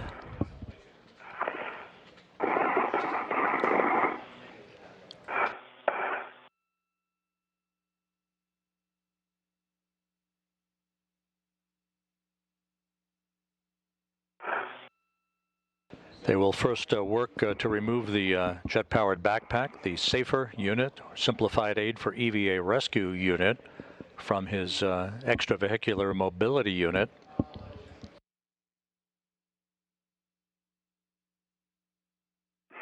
Again, today's spacewalk registered in the history books at 7 hours and 5 minutes in the installation of the next in the series, the third in the series of ISS Rollout Solar Arrays, now up and running and generating electricity for the 3A power channel on the starboard fore truss of the International Space Station.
Station Houston on Space to Ground 1. Steps 4 and 5 are complete. You are no longer hot mic.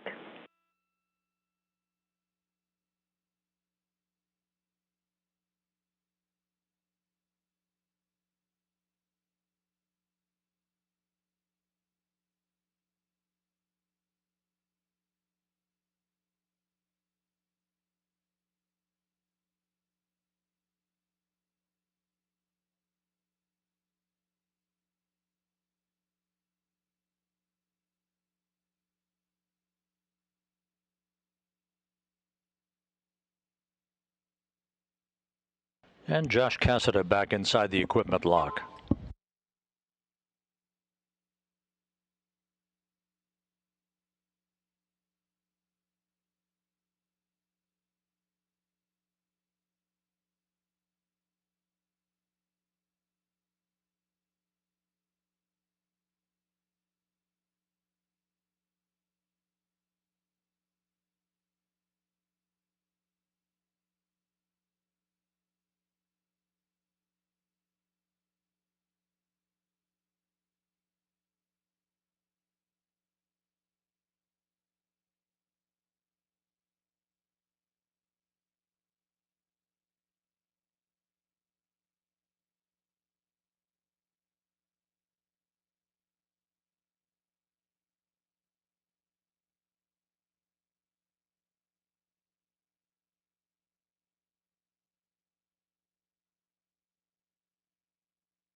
Frank Rubio on the left, Josh Cassada on the right, being attended to by Nicole Mann, with Koichi Wakata also working in this post-spacewalk time frame. The spacewalk ending at 1:21 p.m. Central Time, 2:21 p.m. Eastern Time at 7 hours and 5 minutes. A completely successful spacewalk for Cassada and Rubio to install the third in the series of ISS Rollout Solar Arrays, the IROSAs, to augment power capability for the International Space Station.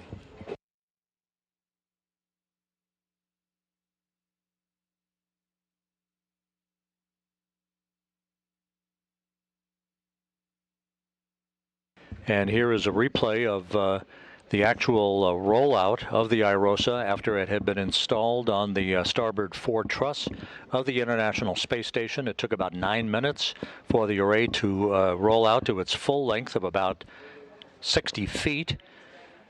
The electrical systems officer here in Mission Control then worked to power up the array. It was generating electricity almost from the get-go and is reported to be in full electrical generation capability.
Nicole Mann working to remove the gloves from Josh Cassada, as Koichi Wakata does the same for Frank Rubio on the left side of your screen. Soon they will doff their helmets. That will wrap up our coverage for the day.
And the helmets are off. Cassada and Rubio safely back inside the equipment lock of the Quest airlock of the International Space Station, a 7-hour, 5-minute spacewalk in which they successfully installed and deployed the third in the series of ISS Rollout Solar Arrays on the starboard fore truss of the International Space Station. It is up and running in good shape, augmenting power already for the 3A power channel for the International Outpost. These two will venture back outside on December 19th to replicate the feat with the next ISS Rollout Solar Array that they will install at the P4 truss on the other side, on the port side of the International Space Station, to augment power capability for the 4A power channel. So that'll wrap up our coverage for the day. 2 programming notes. While all this activity is going on, the Orion spacecraft is barreling back toward the moon, heading for a return-powered flyby of the moon coming up on Monday, December 5th. Our coverage of the return-powered flyby burn that will take place actually behind the moon and enable Orion to whip around the moon and head back on its final leg of its 25.5-day mission, with a splashdown scheduled on Sunday, December 11th in the Pacific Ocean. Our coverage of the return-powered flyby burn for Orion is slated to begin at 8 a.m. Central Time, 9 a.m. Eastern Time on NASA television on Monday morning. That will be followed later in the day at 4 p.m. Central Time, 5 p.m. Eastern Time, with a briefing to wrap up the return-powered flyby and to preview recovery operations that will begin in earnest with the Exploration Ground Systems folks from the Kennedy Space Center out in the Pacific Ocean later in the week. So that'll wrap up our coverage for the day, a spacewalk that registered 7 hours and 5 minutes. Josh Cassada and Frank Rubio back inside the International Space Station, their next spacewalk scheduled for December 19th. For now, that'll do it for us here in Mission Control. Have a great weekend. Thanks for watching. This is Mission Control Houston.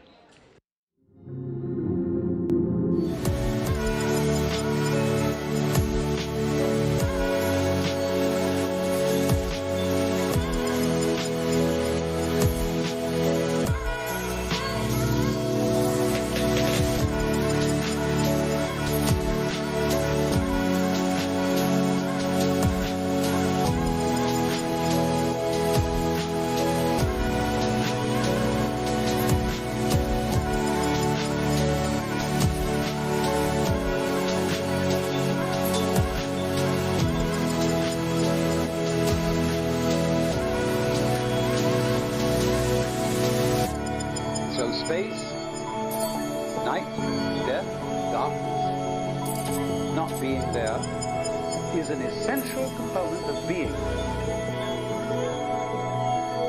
You don't have the one without the other, just as your buzzsaw has no teeth without having that. That's the way being is made up.